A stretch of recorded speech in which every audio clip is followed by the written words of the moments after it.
Madame Bovary. By Gustave Flaubert. Part 1. Chapter 1. We were in class when the headmaster came in, followed by a new fellow, not wearing the school uniform, and a school servant carrying a large desk. Those who had been asleep woke up, and every one rose as if just surprised at his work. The headmaster made a sign to us to sit down. Then, turning to the class master, he said to him in a low voice, "Monsieur Roger, here is a pupil whom I recommend to your care. He'll be in the second. If his work and conduct are satisfactory, he will go into one of the upper classes, as becomes his age." The new fellow, standing in the corner behind the door so that he could hardly be seen, was a country lad of about 15, and taller than any of us. His hair was cut square on his forehead like a village chorister's. He looked reliable, but very ill at ease. Although he was not broad-shouldered, his short school jacket of green cloth with black buttons must have been tight about the armholes, and showed at the opening of the cuffs red wrists accustomed to being bare. His legs, in blue stockings, looked out from beneath yellow trousers, drawn tight by braces. He wore stout, ill-cleaned, hobnailed boots. We began repeating the lesson. He listened with all his ears, as attentive as if at a sermon, not daring even to cross his legs or lean on his elbow, and when at 2 o'clock the bell rang, the master was obliged to tell him to fall into line with the rest of us. When we came back to work, we were in the habit of throwing our caps on the ground so as to have our hands more free. We used from the door to toss them under the form, so that they hit against the wall and made a lot of dust. It was the thing. But, whether he had not noticed the trick, or did not dare to attempt it, the new fellow was still holding his cap on his knees even after prayers were over. It was one of those headgears of composite order, in which we can find traces of the bearskin, charot, billycock hat, sealskin cap, and cotton nightcap, one of those poor things, in fine, whose dumb ugliness has depths of expression, like an imbecile's face.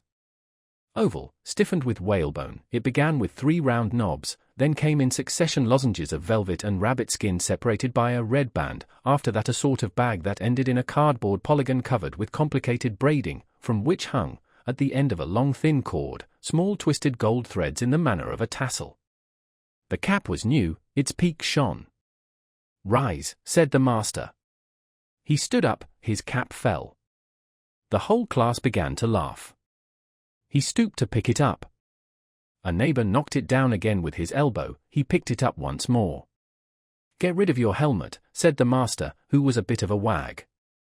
There was a burst of laughter from the boys, which so thoroughly put the poor lad out of countenance that he did not know whether to keep his cap in his hand, leave it on the ground, or put it on his head.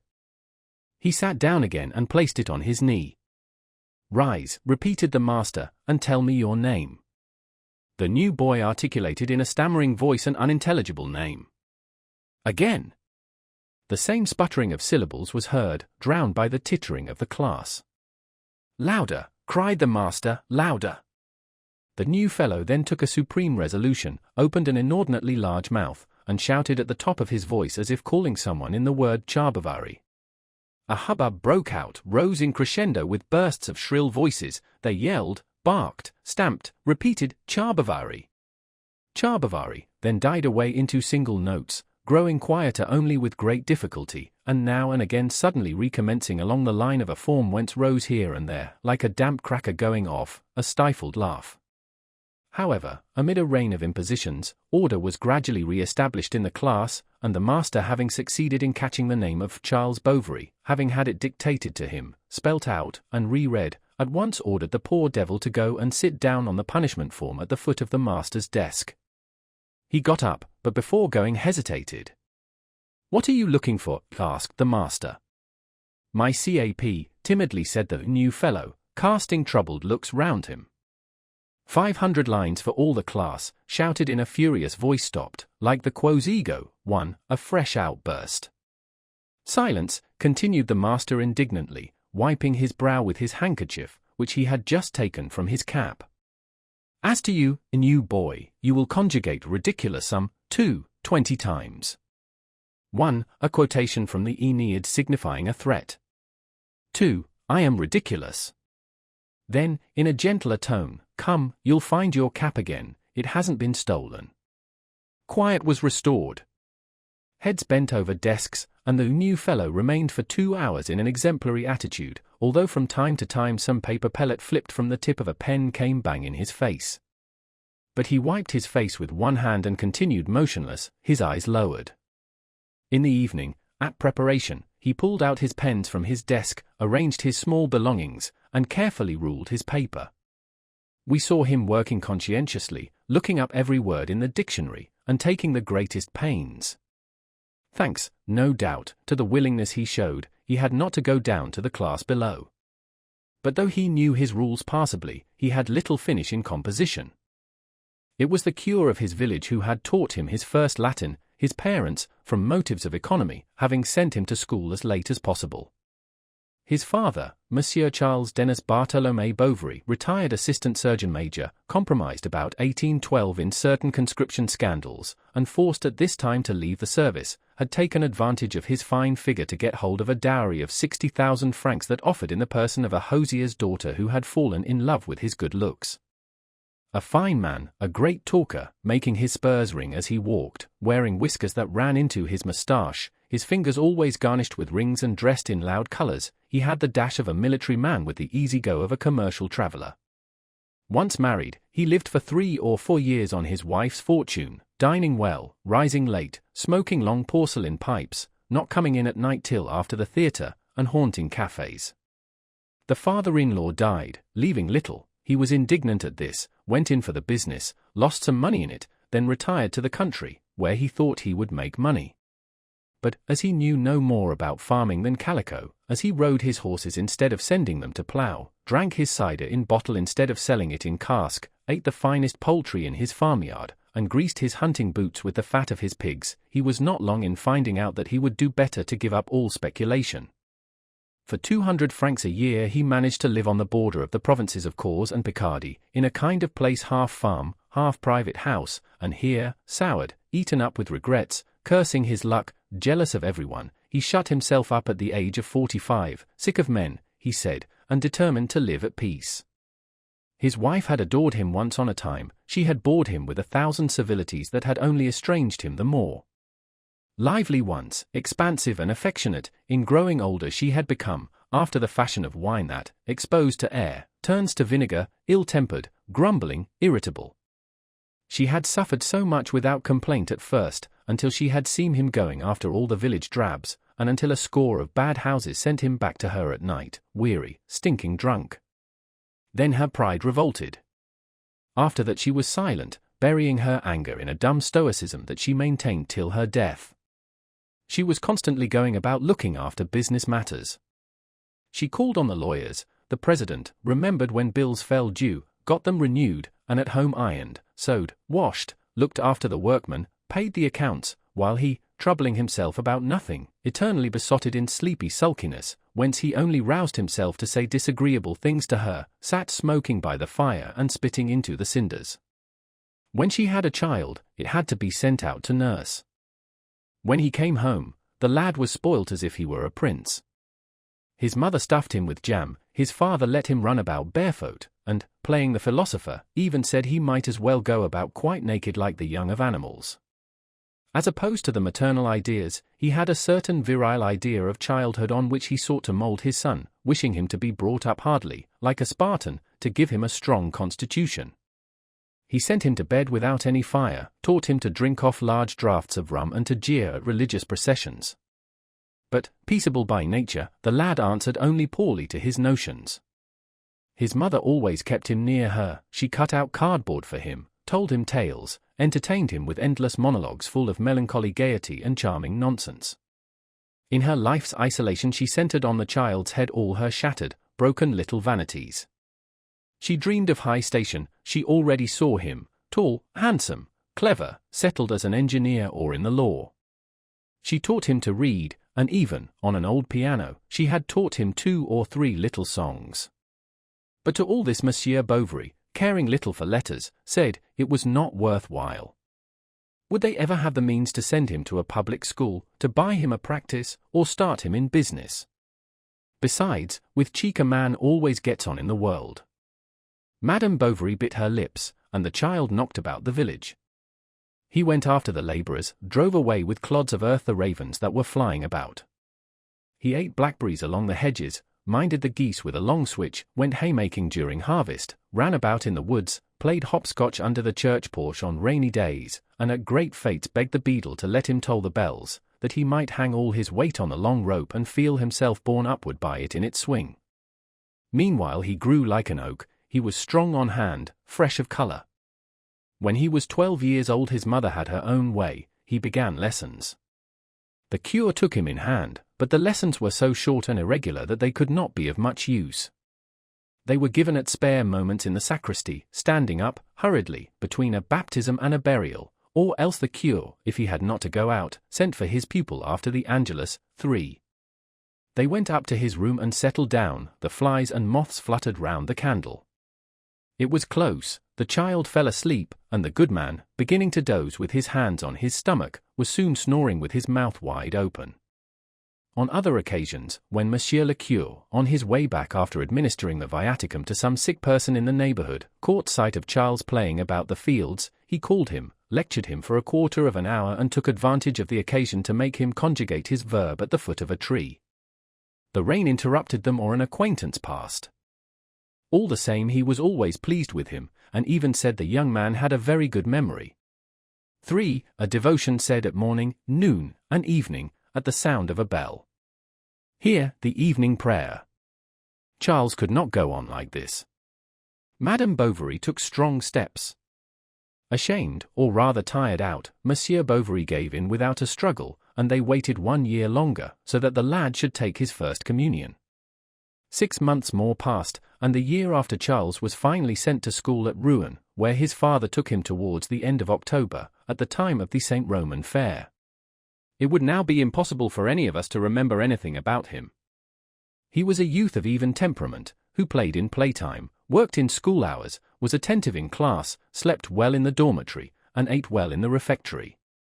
He had in loco parentis for a wholesale ironmonger in the Rue Gantieri, who took him out once a month on Sundays after his shop was shut, sent him for a walk on the quay to look at the boats, and then brought him back to college at 7 o'clock before supper.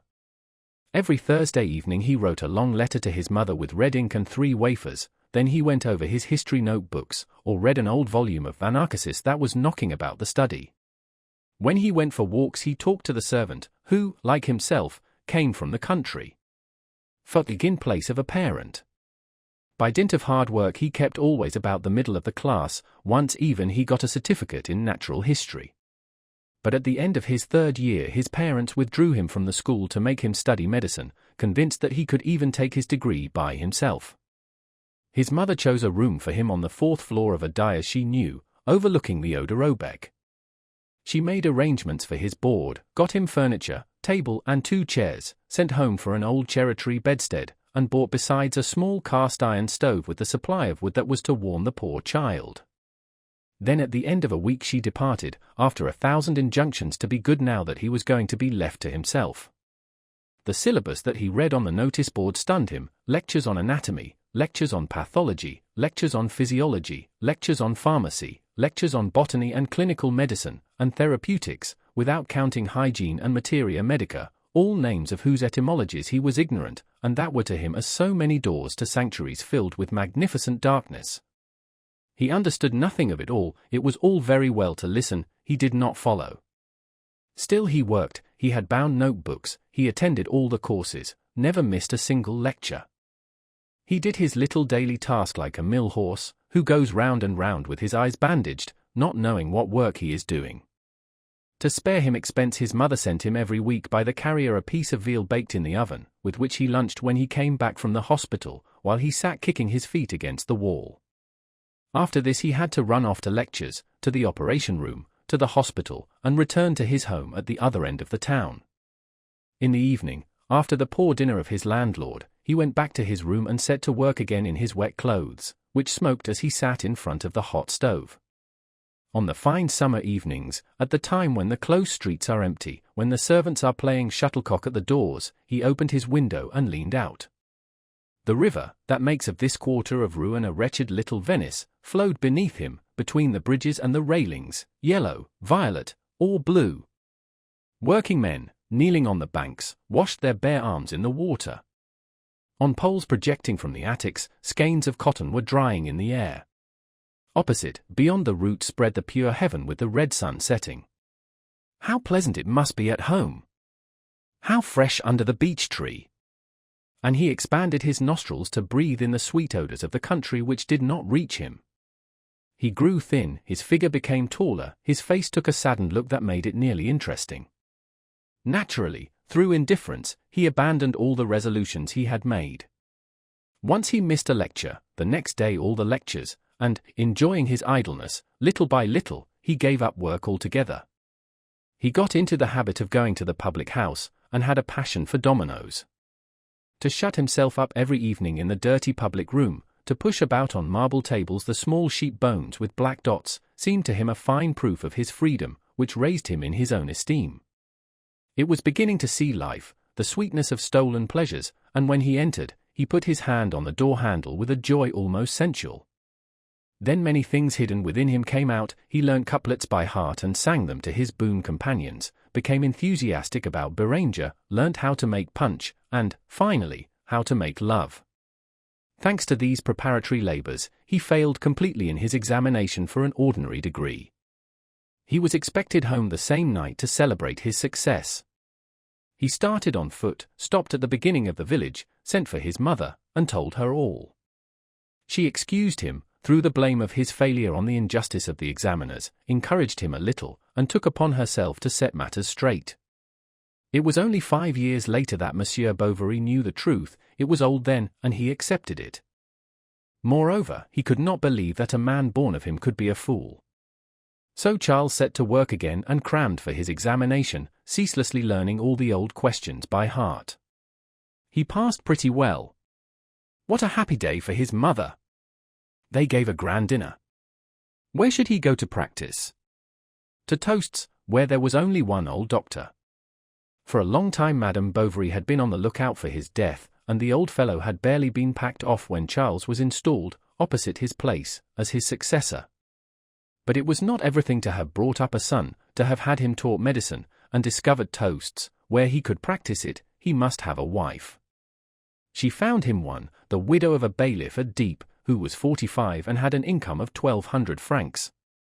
Though she was ugly, as dry as a bone, her face with as many pimples as the spring has buds, Madame de Buch had no lack of suitors. To attain her ends Madame Bovary had to oust them all, and she even succeeded in very cleverly baffling the intrigues of a pork butcher backed up by the priests. Charles had seen in marriage the advent of an easier life, thinking he would be more free to do as he liked with himself and his money. But his wife was master. He had to say this and not say that in company, to fast every Friday, dress as she liked, harass at her bidding those patients who did not pay. She opened his letter, watched his comings and goings, and listened at the partition wall when women came to consult him in his surgery. She must have her chocolate every morning, attentions without end.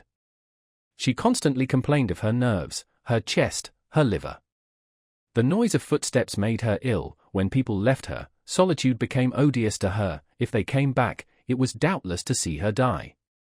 When Charles returned in the evening, she stretched forth 2 long thin arms from beneath the sheets, put them round his neck, and having made him sit down on the edge of the bed, began to talk to him of her troubles. He was neglecting her, he loved another. She had been warned she would be unhappy, and she ended by asking him for a dose of medicine and a little more love. Chapter 2. One night towards 11 o'clock they were awakened by the noise of a horse pulling up outside their door. The servant opened the garret window and parleyed for some time with a man in the street below. He came for the doctor, had a letter for him. Nathalie came downstairs shivering and undid the bars and bolts one after the other. The man left his horse, and, following the servant, suddenly came in behind her. He pulled out from his wool cap with grey topknots a letter wrapped up in a rag and presented it gingerly to Charles, who rested on his elbow on the pillow to read it. Nathalie, standing near the bed, held the light. Madame in modesty had turned to the wall and showed only her back. This letter, sealed with a small seal in blue wax, begged Monsieur Bovary to come immediately to the farm of the Bertaux to set a broken leg. Now from Toast's to the Bertaux was a good 18 miles across country by way of Longueville and St. Victor. It was a dark night, Madame Bovary Jr. was afraid of accidents for her husband. So it was decided the stable boy should go on first. Charles would start 3 hours later when the moon rose. A boy was to be sent to meet him, and show him the way to the farm, and open the gates for him. Towards 4 o'clock in the morning, Charles, well wrapped up in his cloak, set out for the Bertaux'. Still sleepy from the warmth of his bed, he let himself be lulled by the quiet trot of his horse. When it stopped of its own accord in front of those holes surrounded with thorns that are dug on the margin of furrows, Charles awoke with a start, suddenly remembered the broken leg, and tried to call to mind all the fractures he knew. The rain had stopped, day was breaking, and on the branches of the leafless trees birds roosted motionless, their little feathers bristling in the cold morning wind. The flat country stretched as far as I could see, and the tufts of trees round the farms at long intervals seemed like dark violet stains on the cast grey surface, that on the horizon faded into the gloom of the sky. Charles from time to time opened his eyes, his mind grew weary, and, sleep coming upon him, he soon fell into a doze wherein, his recent sensations blending with memories, he became conscious of a double self, a once student and married man, lying in his bed as but now, and crossing the operation theatre as of old. The warm smell of poultices mingled in his brain with the fresh odour of dew. He heard the iron rings rattling along the curtain rods of the bed and saw his wife sleeping. As he passed Vassonville he came upon a boy sitting on the grass at the edge of a ditch. "Are you the doctor?" asked the child. And on Charles's answer he took his wooden shoes in his hands and ran on in front of him. The general practitioner, riding along, gathered from his guide's talk that Monsieur Rouault must be one of the well-to-do farmers.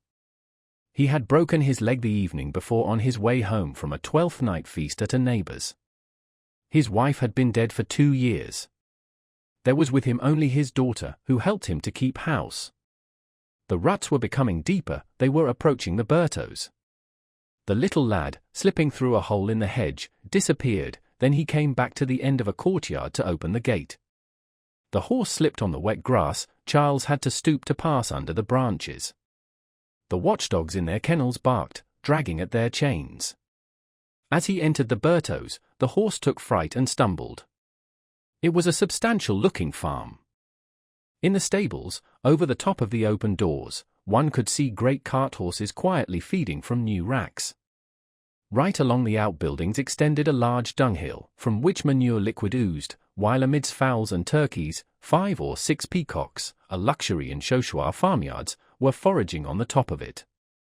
The sheepfold was long, the barn high, with wool smooth as your hand. Under the cart shed were 2 large carts and 4 ploughs, with their whips, shafts and harnesses complete, whose fleeces of blue wool were getting soiled by the fine dust that fell from the granaries. The courtyard sloped upwards, planted with trees set out symmetrically, and the chattering noise of a flock of geese was heard near the pond. A young woman in a blue merino dress with 3 flounces came to the threshold of the door to receive Monsieur Bovary, whom she led to the kitchen, where a large fire was blazing. The servant's breakfast was boiling beside it in small pots of all sizes. Some damp clothes were drying inside the chimney corner. The shovel, tongs, and the nozzle of the bellows, all of colossal size, shone like polished steel, while along the walls hung many pots and pans in which the clear flame of the hearth, mingling with the first rays of the sun coming in through the window, was mirrored fitfully. Charles went up the first floor to see the patient. He found him in his bed, sweating under his bedclothes, having thrown his cotton nightcap right away from him. He was a fat little man of 50, with white skin and blue eyes, the forepart of his head bald, and he wore earrings. By his side on a chair stood a large decanter of brandy, whence he poured himself a little from time to time to keep up his spirits, but as soon as he caught sight of the doctor his elation subsided, and instead of swearing, as he had been doing for the last 12 hours, began to groan freely. The fracture was a simple one, without any kind of complication. Charles could not have hoped for an easier case. Then calling to mind the devices of his masters at the bedsides of patients, he comforted the sufferer with all sorts of kindly remarks, those caresses of the surgeon that are like the oil they put on bistouries. In order to make some splints a bundle of laths was brought up from the cart house. Charles selected one, cut it into 2 pieces and planed it with a fragment of window pane, while the servant tore up sheets to make bandages, and Mademoiselle Emma tried to sew some pads. As she was a long time before she found her work case, her father grew impatient. She did not answer, but as she sewed she pricked her fingers, which she then put to her mouth to suck them. Charles was surprised at the whiteness of her nails. They were shiny, delicate at the tips, more polished than the ivory of deep, and almond-shaped. Yet her hand was not beautiful, perhaps not white enough, and a little hard at the knuckles. Besides, it was too long, with no soft inflections in the outlines. Her real beauty was in her eyes. Although brown, they seemed black because of the lashes, and her look came at you frankly, with a candid boldness. The bandaging over, the doctor was invited by Monsieur Rouault himself to pick a bit before he left. Charles went down into the room on the ground floor. Knives and forks and silver goblets were laid for two on a little table at the foot of a huge bed that had a canopy of printed cotton with figures representing Turks. There was an odor of iris root and damp sheets that escaped from a large oak chest opposite the window. On the floor in corners were sacks of flour stuck upright in rows. These were the overflow from the neighboring granary, to which 3 stone steps led.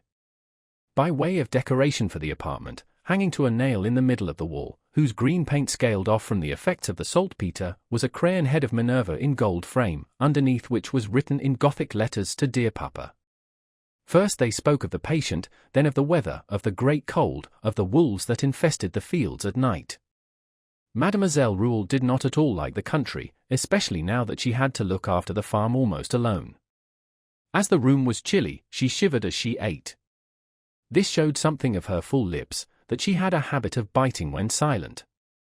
Her neck stood out from a white turned-down collar. Her hair, whose 2 black folds seemed each of a single piece, so smooth were they, was parted in the middle by a delicate line that curved slightly with the curve of the head, and, just showing the tip of the ear, it was joined behind in a thick chignon, with a wavy movement at the temples that the country doctor saw now for the first time in his life. The upper part of her cheek was rose-colored. She had, like a man, thrust in between 2 buttons of her bodice a tortoiseshell eyeglass. When Charles, after bidding farewell to old Rouault, returned to the room before leaving, he found her standing, her forehead against the window, looking into the garden, where the bin props had been knocked down by the wind. She turned round. "Are you looking for anything?" she asked. "My whip, if you please," he answered. He began rummaging on the bed, behind the doors, under the chairs. It had fallen to the floor, between the sacks and the wall. Mademoiselle Emma saw it, and bent over the flour sacks. Charles, out of politeness, made a dash also, and as he stretched out his arm, at the same moment felt his breast brush against the back of the young girl bending beneath him. She drew herself up, scarlet, and looked at him over her shoulder as she handed him his whip. Instead of returning to the Bertaux in 3 days as he had promised, he went back the very next day, then regularly twice a week, without counting the visits he paid now and then as if by accident. Everything, moreover, went well, the patient progressed favorably, and when, at the end of 46 days, old Rouault was seen trying to walk alone in his den, Monsieur Bovary began to be looked upon as a man of great capacity. Old Rouault said that he could not have been cured better by the first doctor of Yvetot, or even of Rouen. As to Charles, he did not stop to ask himself why it was a pleasure to him to go to the Bertaux. Had he done so, he would, no doubt, have attributed his zeal to the importance of the case, or perhaps to the money he hoped to make by it.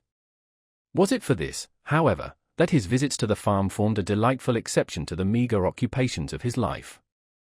On these days he rose early, set off at a gallop, urging on his horse, then got down to wipe his boots in the grass and put on black gloves before entering. He liked going into the courtyard, and noticing the gate turn against his shoulder, the cock crow on the wall, the lads run to meet him. He liked the granary and the stables, he liked old Rouault, who pressed his hand and called him his saviour, he liked the small wooden shoes of Mademoiselle Emma on the scoured flags of the kitchen, her high heels made her a little taller, and when she walked in front of him, the wooden soles springing up quickly struck with a sharp sound against the leather of her boots. She always accompanied him to the first step of the stairs. When his horse had not yet been brought round, she stayed there. They had said goodbye, there was no more talking. The open air wrapped her round, playing with the soft down on the back of her neck, or blew to and fro on her hips the apron strings, that fluttered like streamers. Once, during a thaw the bark of the trees in the yard was oozing, the snow on the roofs of the outbuildings was melting, she stood on the threshold, and went to fetch her sunshade and opened it. The sunshade of silk of the color of pigeons' breasts, through which the sun shone, lighted up with shifting hues the white skin of her face. She smiled under the tender warmth, and drops of water could be heard falling one by one on the stretched silk. During the first period of Charles's visits to the Bertaux, Madame Bovary Jr. never failed to inquire after the invalid, and she had even chosen in the book that she kept on a system of double entry a clean blank page for Monsieur Rouault. But when she heard he had a daughter, she began to make inquiries, and she learnt that Mademoiselle Rouault, brought up at the Ursuline convent, had received what is called a good education, and so knew dancing, geography, drawing, how to embroider and play the piano. That was the last straw. So it is for this, she said to herself, that his face beams when he goes to see her, and that he puts on his new waistcoat at the risk of spoiling it with the rain. Ah! That woman! That woman! And she detested her instinctively. At first she solaced herself by allusions that Charles did not understand, then by casual observations that he let pass for fear of a storm, finally by open apostrophes to which he knew not what to answer. Why did he go back to the Bertaux now that Monsieur Rouault was cured and that these folks hadn't paid yet? Ah! It was because a young lady was there, some one who knew how to talk, to embroider, to be witty. That was what he cared about, he wanted town misses. And she went on. The daughter of old Rouault to town miss. Get out! Their grandfather was a shepherd, and they have a cousin who was almost had up at the assizes for a nasty blow in a quarrel. It is not worthwhile making such a fuss, or showing herself at church on Sundays in a silk gown like a countess. Besides, the poor old chap, if it hadn't been for the colza last year, would have had much ado to pay up his arrears. For very weariness Charles left off going to the Bertaux. Heloise made him swear, his hand on the prayer book, that he would go there no more after much sobbing and many kisses, in a great outburst of love. He obeyed then, but the strength of his desire protested against the servility of his conduct, and he thought, with a kind of naive hypocrisy, that his interdict to see her gave him a sort of right to love her. And then the widow was thin, she had long teeth, wore in all weathers a little black shawl, the edge of which hung down between her shoulder blades, her bony figure was sheathed in her clothes as if they were a scabbard, they were too short, and displayed her ankles with the laces of her large boots crossed over grey stockings. Charles's mother came to see them from time to time, but after a few days the daughter-in-law seemed to put her own edge on her, and then, like two knives, they scarified him with their reflections and observations. It was wrong of him to eat so much. Why did he always offer a glass of something to everyone who came? What obstinacy not to wear flannels!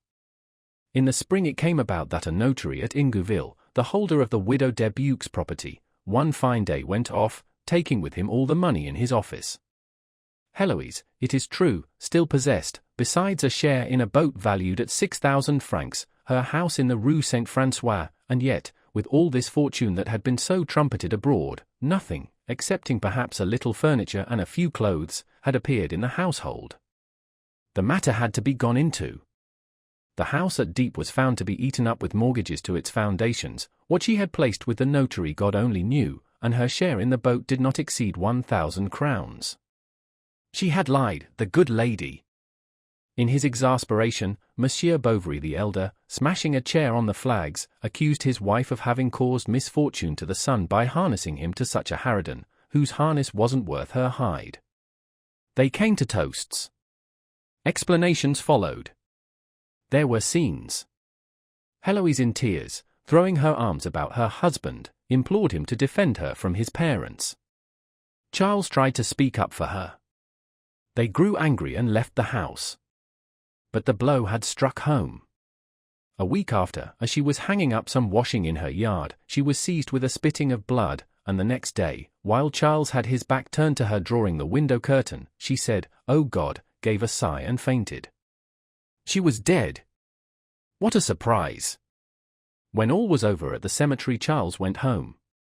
He found no one downstairs. He went up to the first floor to their room, saw her dress still hanging at the foot of the alcove, then, leaning against the writing table, he stayed until the evening, buried in a sorrowful reverie. She had loved him after all. Chapter 3. One morning old Roald brought Charles the money for setting his leg, 75 francs in 40 sou pieces, and a turkey. He had heard of his loss, and consoled him as well as he could. "I know what it is," said he, clapping him on the shoulder, "I've been through it. When I lost my dear departed, I went into the fields to be quite alone. I fell at the foot of a tree, I cried, I called on God, I talked nonsense to him. I wanted to be like the moles that I saw on the branches, their inside swarming with worms, dead, and an end of it. And when I thought that there were others at that very moment with their nice little wives holding them in their embrace, I struck great blows on the earth with my stick. I was pretty well mad with not eating, the very idea of going to a cafe disgusted me, you wouldn't believe it. Well, quite softly, one day following another, a spring on a winter, and an autumn after a summer, this wore away, piece by piece, crumb by crumb, it passed away, it is gone, I should say it has sunk, for something always remains at the bottom, as one would say, a weight here, at one's heart. But since it is the lot of all of us, one must not give way altogether, and, because others have died, want to die too. You must pull yourself together, Monsieur Bovary. It will pass away. Come to see us, my daughter thinks of you now and again, do ye know, and she says you are forgetting her. Spring will soon be here. We'll have some rabbit shooting in the warrens to amuse you a bit." Charles followed his advice. He went back to the Bertaux's. He found all as he had left it, that is to say, as it was 5 months ago. The pear trees were already in blossom, and Farmer Roald, on his legs again, came and went, making the farm more full of life. Thinking it his duty to heap the greatest attention upon the doctor because of his sad position, he begged him not to take his hat off, spoke to him in an undertone as if he had been ill, and even pretended to be angry because nothing rather lighter had been prepared for him than for the others, such as a little clotted cream or stewed pears. He told stories. Charles found himself laughing, but the remembrance of his wife suddenly coming back to him depressed him. Coffee was brought in, he thought no more about her. He thought less of her as he grew accustomed to living alone. The new delight of independence soon made his loneliness bearable. He could now change his meal times, go in or out without explanation, and when he was very tired stretch himself at full length on his bed. So he nursed and coddled himself and accepted the consolations that were offered him. On the other hand, the death of his wife had not served him ill in his business, since for a month people had been saying, "The poor young man. What a loss!" His name had been talked about, his practice had increased, and moreover, he could go to the Bertaux's just as he liked. He had an aimless hope, and was vaguely happy. He thought himself better looking as he brushed his whiskers before the looking-glass. One day he got there about 3 o'clock. Everybody was in the fields. He went into the kitchen, but did not at once catch sight of Emma. The outside shutters were closed. Through the chinks of the wood the sun sent across the flooring long fine rays that were broken at the corners of the furniture and trembled along the ceiling. Some flies on the table were crawling up the glasses that had been used, and buzzing as they drowned themselves in the dregs of the cider. The daylight that came in by the chimney made velvet of the soot at the back of the fireplace, and touched with blue the cold cinders. Between the window and the hearth Emma was sewing. She wore no fichu, he could see small drops of perspiration on her bare shoulders. After the fashion of country folk she asked him to have something to drink. He said no, she insisted, and at last laughingly offered to have a glass of liqueur with him. So she went to fetch a bottle of curaçao from the cupboard, reached down 2 small glasses, filled one to the brim, poured scarcely anything into the other, and, after having clinked glasses, carried hers to her mouth. As it was almost empty she bent back to drink, her head thrown back, her lips pouting, her neck on the strain. She laughed at getting none of it, while with the tip of her tongue passing between her small teeth she licked drop by drop the bottom of her glass. She sat down again and took up her work, a white cotton stocking she was darning. She worked with her head bent down, she did not speak, nor did Charles. The air coming in under the door blew a little dust over the flags. He watched it drift along, and heard nothing but the throbbing in his head and the faint clucking of a hen that had laid an egg in the yard. Emma from time to time cooled her cheeks with the palms of her hands, and cooled these again on the knobs of the huge fire dogs. She complained of suffering since the beginning of the season from giddiness. She asked if sea baths would do her any good. She began talking of her convent, Charles of his school. Words came to them. They went up into her bedroom. She showed him her old music books, the little prizes she had won, and the oak leaf crowns, left at the bottom of a cupboard. She spoke to him, too, of her mother, of the country, and even showed him the bed in the garden where, on the first Friday of every month, she gathered flowers to put on her mother's tomb. But the gardener, they had never knew anything about it. Servants are so stupid. She would have dearly liked, if only for the winter, to live in town, although the length of the fine days made the country perhaps even more wearisome in the summer. And, according to what she was saying, her voice was clear, sharp, or, on a sudden all languor, drawn out in modulations that ended almost in murmurs as she spoke to herself, now joyous, opening big naive eyes, then with her eyelids half closed, her look full of boredom, her thoughts wandering. Going home at night, Charles went over her words one by one, trying to recall them, to fill out their sense, that he might piece out the life she had lived before he knew her. But he never saw her in his thoughts other than he had seen her the first time, or as he had just left her. Then he asked himself what would become of her, if she would be married, and to whom. Alas! Old Rouault was rich, and she, so beautiful.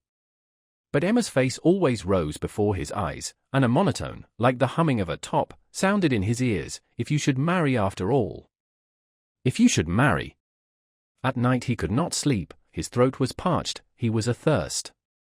He got up to drink from the water bottle and opened the window. The night was covered with stars, a warm wind blowing in the distance, the dogs were barking. He turned his head towards the Bertaux.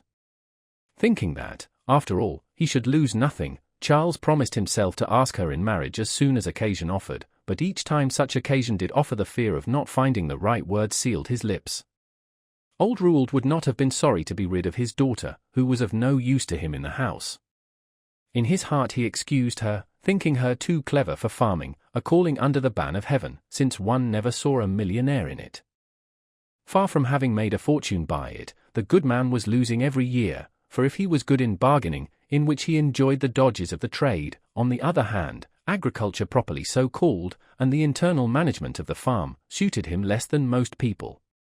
He did not willingly take his hands out of his pockets, and did not spare expense in all that concerned himself, liking to eat well, to have good fires, and to sleep well.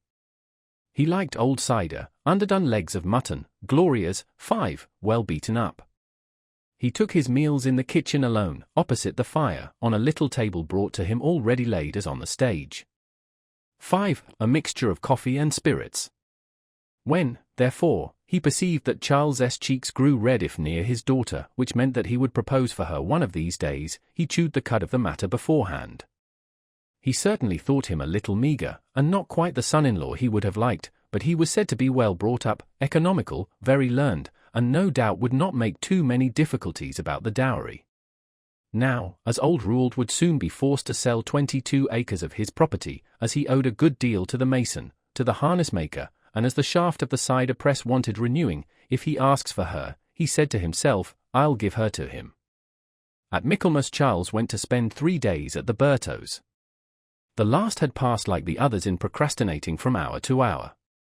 Old Rouault was seeing him off, they were walking along the road full of ruts, they were about to part. This was the time.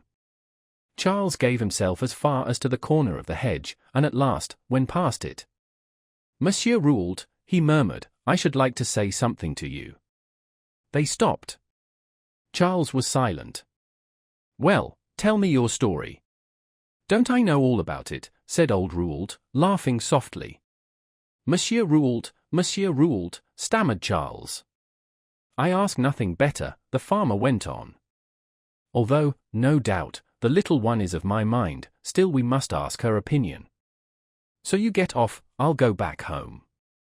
If it is a yes, you needn't return because of all the people about, and besides it would upset her too much.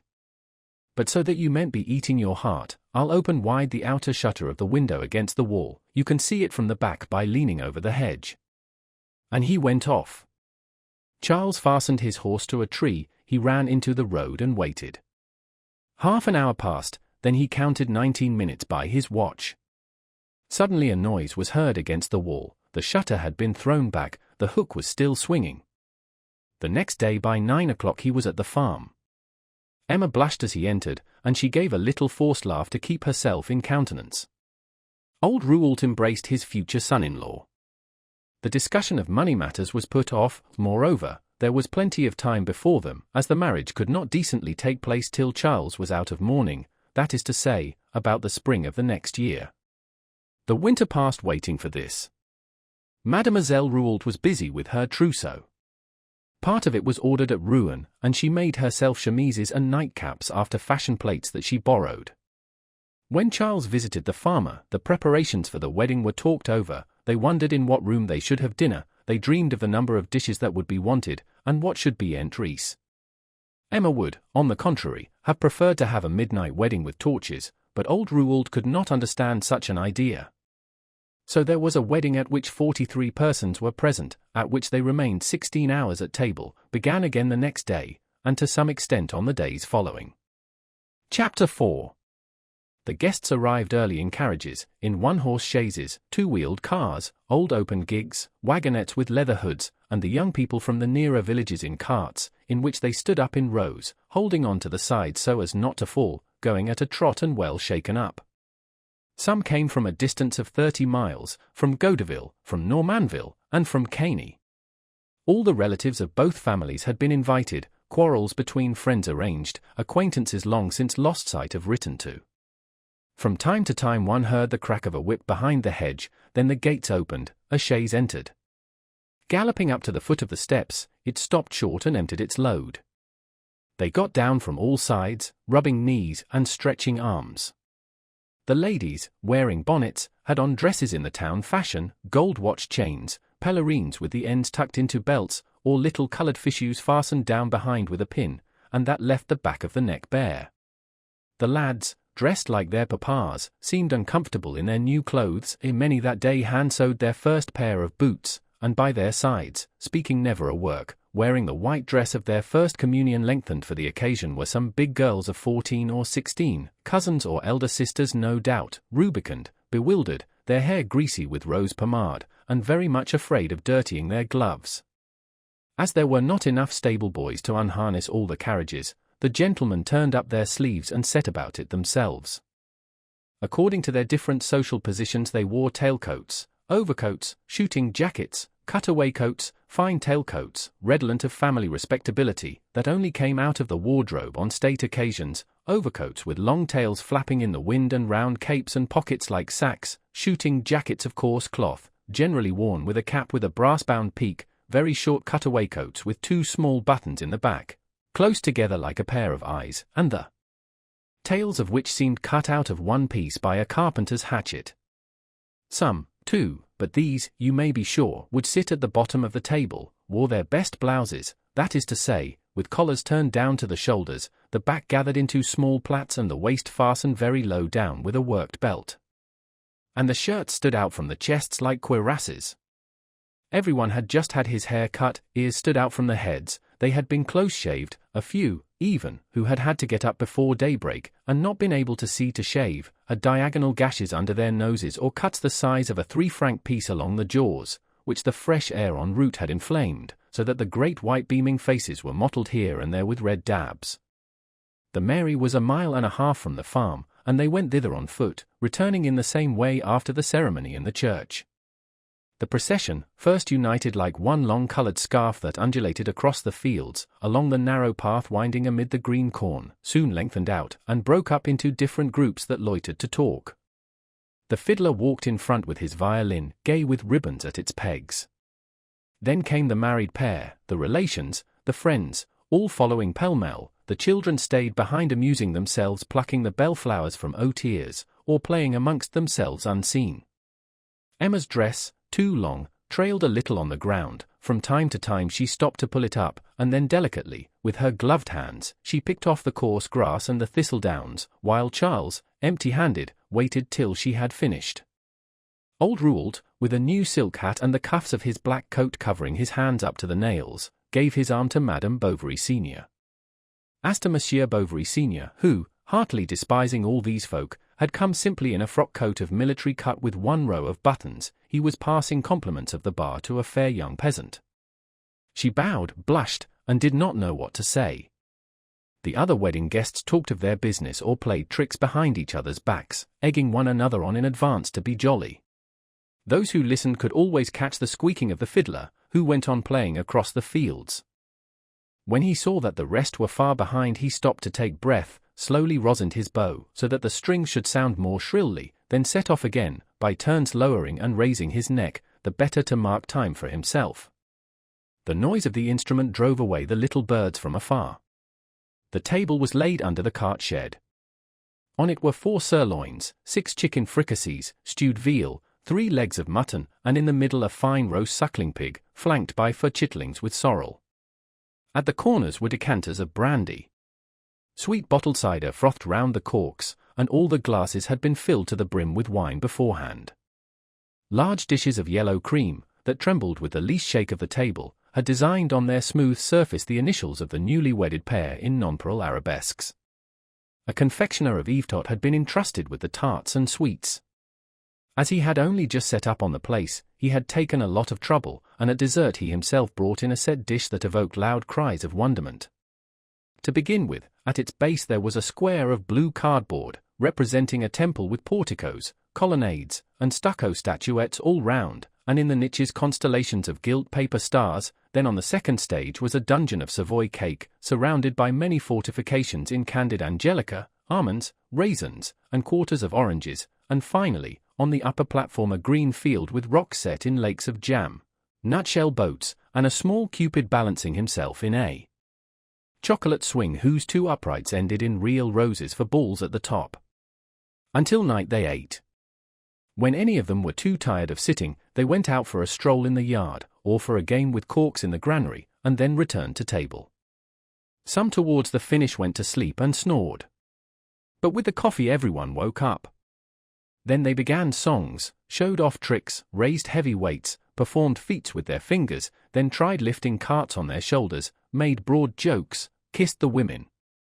At night when they left, the horses, stuffed up to the nostrils with oats, could hardly be got into the shafts. They kicked, reared, the harness broke, their masters laughed or swore, and all night in the light of the moon along country roads there were runaway carts at full gallop plunging into the ditches, jumping over yard after yard of stones, clambering up the hills, with women leaning out from the tilt to catch hold of the reins. Those who stayed at the Bertaux spent the night drinking in the kitchen. The children had fallen asleep under the seats. The bride had begged her father to be spared the usual marriage pleasantries. However, a fishmonger, one of their cousins, who had even brought a pair of soles for his wedding present, began to squirt water from his mouth through the keyhole, when old Rouault came up just in time to stop him, and explained to him that the distinguished position of his son-in-law would not allow of such liberties. The cousin all the same did not give in to these reasons readily. In his heart he accused old Rouault of being proud, and he joined 4 or 5 other guests in a corner, who having, through mere chance, been several times running served with the worst helps of meat, also were of opinion they had been badly used, and were whispering about their host, and with covered hints hoping he would ruin himself. Madame Bovary, senior, had not opened her mouth all day. She had been consulted neither as to the dress of her daughter-in-law nor as to the arrangement of the feast. She went to bed early. Her husband, instead of following her, sent to St. Victor for some cigars, and smoked till daybreak, drinking kish punch, a mixture unknown to the company. This added greatly to the consideration in which he was held. Charles, who was not of a facetious turn, did not shine at the wedding. He answered feebly to the puns, doubles entendres, 6 compliments, and chaffed that it was felt a duty to let off at him as soon as the soup appeared. 6 double meanings. The next day, on the other hand, he seemed another man. It was he who might rather have been taken for the virgin of the evening before, whilst the bride gave no sign that revealed anything. The shrewdest did not know what to make of it, and they looked at her when she passed near them with an unbounded concentration of mind. But Charles concealed nothing. He called her my wife, tutored, 7, her, asked for her of everyone, looked for her everywhere, and often he dragged her into the yards, where he could be seen from far between the trees, putting his arm around her waist, and walking half bending over her, ruffling the chemisette of her bodice with his head. 7. Used the familiar form of address. 2 days after the wedding the married pair left. Charles, on account of his patients, could not be away longer. Old Rould had them driven back in his cart, and himself accompanied them as far as Vassonville. Here he embraced his daughter for the last time, got down, and went his way. When he had gone about 100 paces he stopped, and as he saw the cart disappearing, its wheels turning in the dust, he gave a deep sigh. Then he remembered his wedding, the old times, the first pregnancy of his wife. He, too, had been very happy the day when he had taken her from her father to his home, and had carried her off on a pillion, trotting through the snow, for it was near Christmas time, and the country was all white. She held him by one arm, her basket hanging from the other. The wind blew the long lace of her Cauchoise headdress so that it sometimes flapped across his mouth, and when he turned his head he saw near him, on his shoulder, her little rosy face, smiling silently under the gold bands of her cap. To warm her hands she put them from time to time in his breast. How long ago it all was! Their son would have been 30 by now. Then he looked back and saw nothing on the road.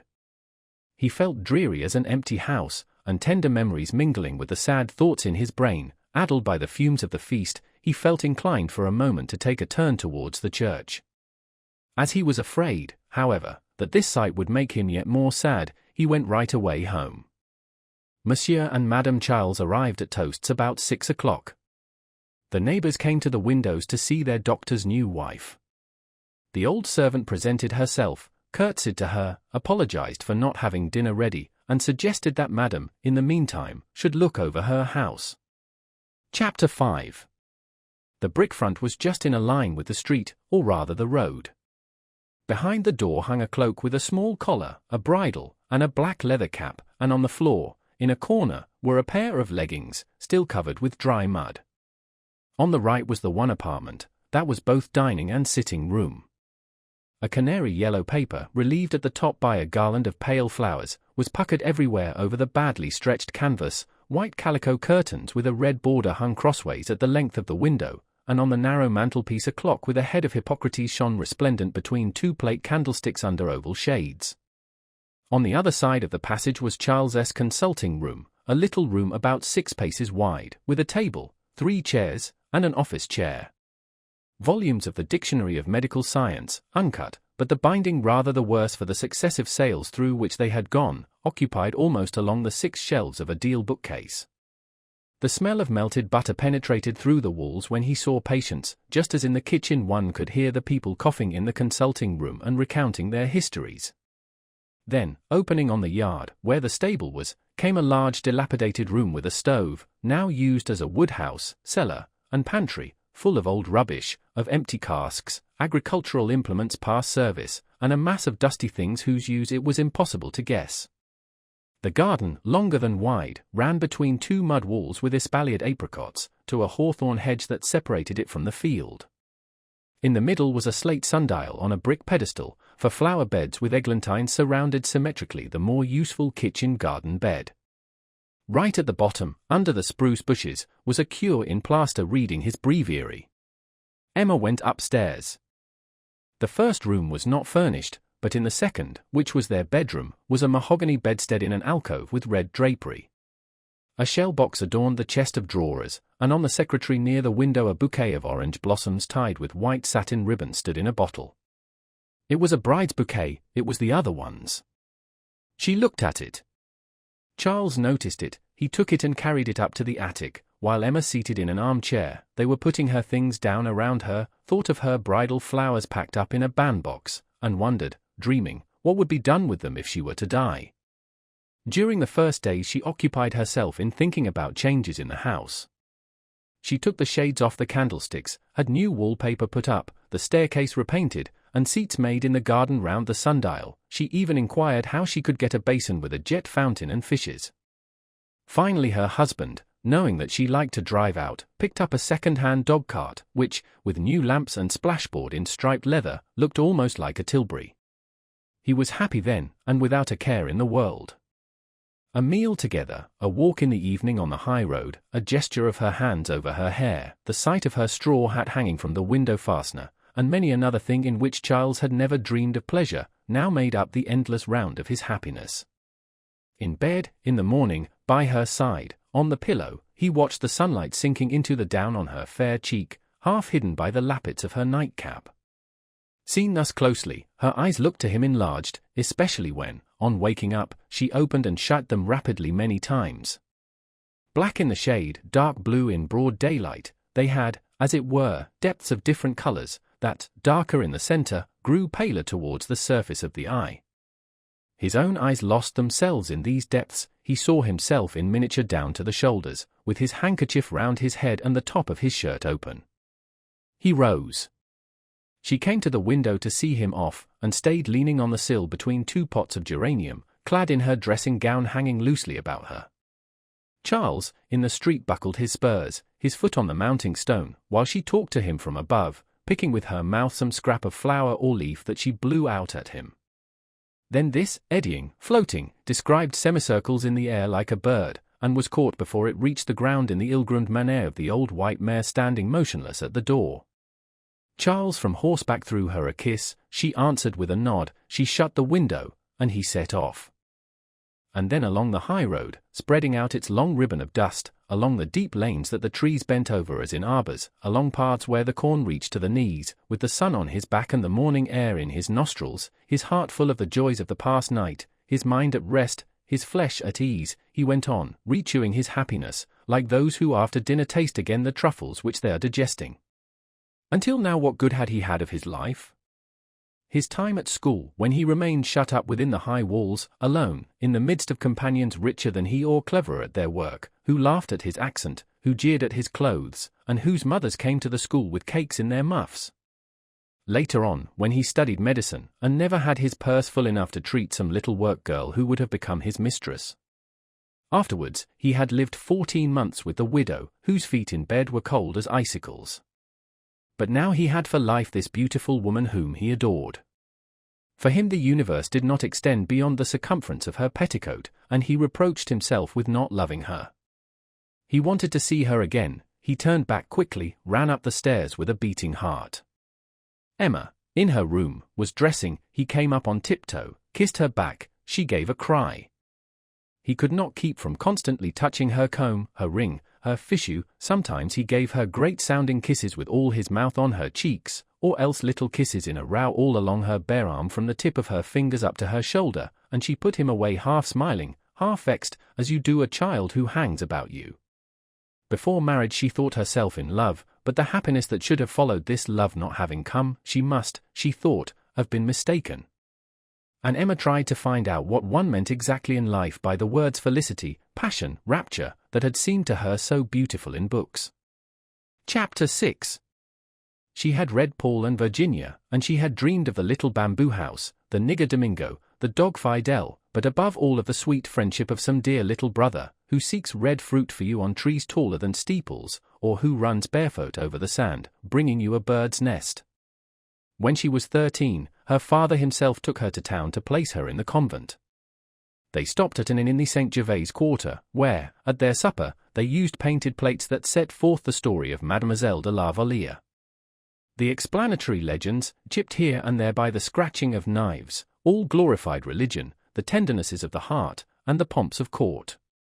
Far from being bored at first at the convent, she took pleasure in the society of the good sisters, who, to amuse her, took her to the chapel, which one entered from the refectory by a long corridor. She played very little during recreation hours, knew her catechism well, and it was she who always answered Monsieur le Vicair's difficult questions. Living thus, without ever leaving the warm atmosphere of the classrooms, and amid these pale-faced women wearing rosaries with brass crosses, she was softly lulled by the mystic languor exhaled in the perfumes of the altar, the freshness of the holy water, and the lights of the tapers. Instead of attending to Mass, she looked at the pious vignettes with their azure borders in her book, and she loved the sick lamb, the sacred heart pierced with sharp arrows, or the poor Jesus sinking beneath the cross he carries. She tried, by way of mortification, to eat nothing a whole day. She puzzled her head to find some vow to fulfill. When she went to confession, she invented little sins in order that she might stay there longer, kneeling in the shadow, her hands joined, her face against the grating beneath the whispering of the priest. The comparisons of betrothed, husband, celestial lover, and eternal marriage, that recur in sermons, stirred within her soul depths of unexpected sweetness. In the evening, before prayers, there was some religious reading in the study. On weeknights it was some abstract of sacred history or the lectures of the Abbé Freycinus, and on Sundays passages from the Génie du Christianisme, as a recreation. How she listened at first to the sonorous lamentations of its romantic melancholies reaching through the world and eternity. If her childhood had been spent in the shop parlour of some business quarter, she might perhaps have opened her heart to those lyrical invasions of nature, which usually come to us only through translation in books. But she knew the country too well, she knew the lowing of cattle, the milking, the ploughs. Accustomed to calm aspects of life, she turned, on the contrary, to those of excitement. She loved the sea only for the sake of its storms, and the green fields only when broken up by ruins. She wanted to get some personal profit out of things, and she rejected as useless all that did not contribute to the immediate desires of her heart, being of a temperament more sentimental than artistic, looking for emotions, not landscapes. At the convent there was an old maid who came for a week each month to mend the linen. Patronized by the clergy, because she belonged to an ancient family of noblemen ruined by the Revolution, she dined in the refectory at the table of the good sisters, and after the meal had a bit of chat with them before going back to her work. The girls often slipped out from the study to go and see her. She knew by heart the love songs of the last century, and sang them in a low voice as she stitched away. She told stories, gave them news, went errands in the town, and on the sly lent the big girls some novel, that she always carried in the pockets of her apron, and of which the good lady herself swallowed long chapters in the intervals of her work.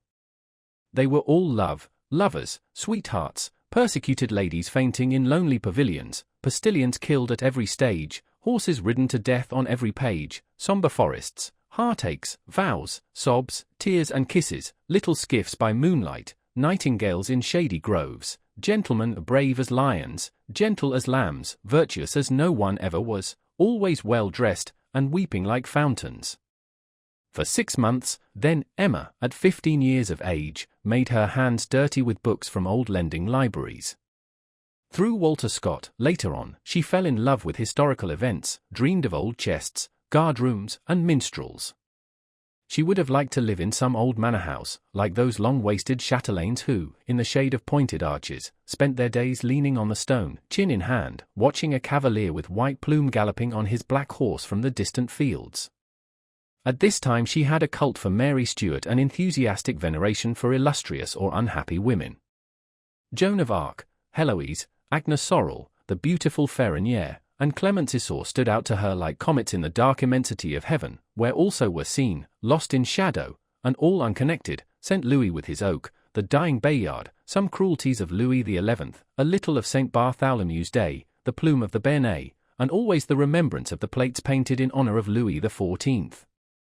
In the music class, in the ballad she sang, there was nothing but little angels with golden wings, Madonnas, lagunes, gondoliers, mild compositions that allowed her to catch a glimpse athwart the obscurity of style and the weakness of the music of the attractive phantasmagoria of sentimental realities. Some of her companions brought keepsakes given them as New Year's gifts to the convent. These had to be hidden, it was quite an undertaking, they were read in the dormitory. Delicately handling the beautiful satin bindings, Emma looked with dazzled eyes at the names of the unknown authors, who had signed their verses for the most part as counts or viscounts. She trembled as she blew back the tissue paper over the engraving and saw it folded in two and fall gently against the page. Here behind the balustrade of a balcony was a young man in a short cloak, holding in his arms a young girl in a white dress wearing an arms bag at her belt, or there were nameless portraits of English ladies with fair curls, who looked at you from under their round straw hats with their large clear eyes. Some there were lounging in their carriages, gliding through parks, a greyhound bounding along in front of the equipage driven at a trot by 2 midget postilions in white breeches. Others, dreaming on sofas with an open letter, gazed at the moon through a slightly open window half draped by a black curtain. The naive ones, a tear on their cheeks, were kissing doves through the bars of a Gothic cage, or, smiling, their heads on one side, were plucking the leaves of a marguerite with their taper fingers, that curved at the tips like peaked shoes. And you, too, were there, sultans with long pipes reclining beneath arbors in the arms of bayadères, giaours, Turkish sabres, Greek caps, and you especially, pale landscapes of dithyrambic lands, that often show us at once palm trees and firs, tigers on the right, a lion to the left, Tartar minarets on the horizon, the whole framed by a very neat virgin forest, and with a great perpendicular sunbeam trembling in the water, where, standing out in relief like white excoriations on a steel-grey ground, swans are swimming about.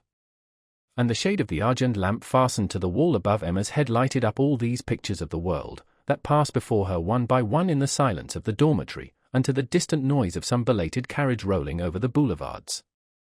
When her mother died she cried much the first few days. She had a funeral picture made with the hair of the deceased, and, in a letter sent to the Bertaux full of sad reflections on life, she asked to be buried later on in the same grave. The goodman thought she must be ill, and came to see her. Emma was secretly pleased that she had reached at a first attempt the rare ideal of pale lives, never attained by mediocre hearts. She let herself glide along with Lamartine meanderings, listened to harps on lakes, to all the songs of dying swans, to the falling of the leaves, the pure virgins ascending to heaven, and the voice of the eternal discoursing down the valleys. She wearied of it, would not confess it, continued from habit, and at last was surprised to feel herself soothed, and with no more sadness at heart than wrinkles on her brow. The good nuns, who had been so sure of her vocation, perceived with great astonishment that Mademoiselle Rouault seemed to be slipping from them. They had indeed been so lavish to her of prayers, retreats, novenas, and sermons, they had so often preached the respect due to saints and martyrs, and given so much good advice as to the modesty of the body and the salvation of her soul, that she did as tightly reined horses, she pulled up short and the bit slipped from her teeth. This nature, positive in the midst of its enthusiasms, that had loved the church for the sake of the flowers, and music for the words of the songs, and literature for its passional stimulus, rebelled against the mysteries of faith as it grew irritated by discipline, a thing antipathetic to her constitution. When her father took her from school, no one was sorry to see her go. The Lady Superior even thought that she had latterly been somewhat irreverent to the community. Emma, at home once more, first took pleasure in looking after the servants, then grew disgusted with the country and missed her convent. When Charles came to the Bertaux for the first time, she thought herself quite disillusioned, with nothing more to learn, and nothing more to feel. But the uneasiness of her new position, or perhaps the disturbance caused by the presence of this man, had sufficed to make her believe that she at last felt that wondrous passion which, till then, like a great bird with rose-coloured wings, hung in the splendour of the skies of poesy, and now she could not think that the calm in which she lived was the happiness she had dreamed. Chapter 7. She thought, sometimes, that, after all, this was the happiest time of her life, the honeymoon, as people called it. To taste the full sweetness of it, it would have been necessary doubtless to fly to those lands with sonorous names where the days after marriage are full of laziness most suave. In post-chaises behind blue silken curtains to ride slowly up steep road, listening to the song of the postilion re-echoed by the mountains, along with the bells of goats and the muffled sound of a waterfall, at sunset on the shores of gulfs to breathe in the perfume of lemon trees, then in the evening on the villa terraces above, hand in hand to look at the stars, making plans for the future. It seemed to her that certain places on earth must bring happiness, as a plant peculiar to the soil, and that cannot thrive elsewhere.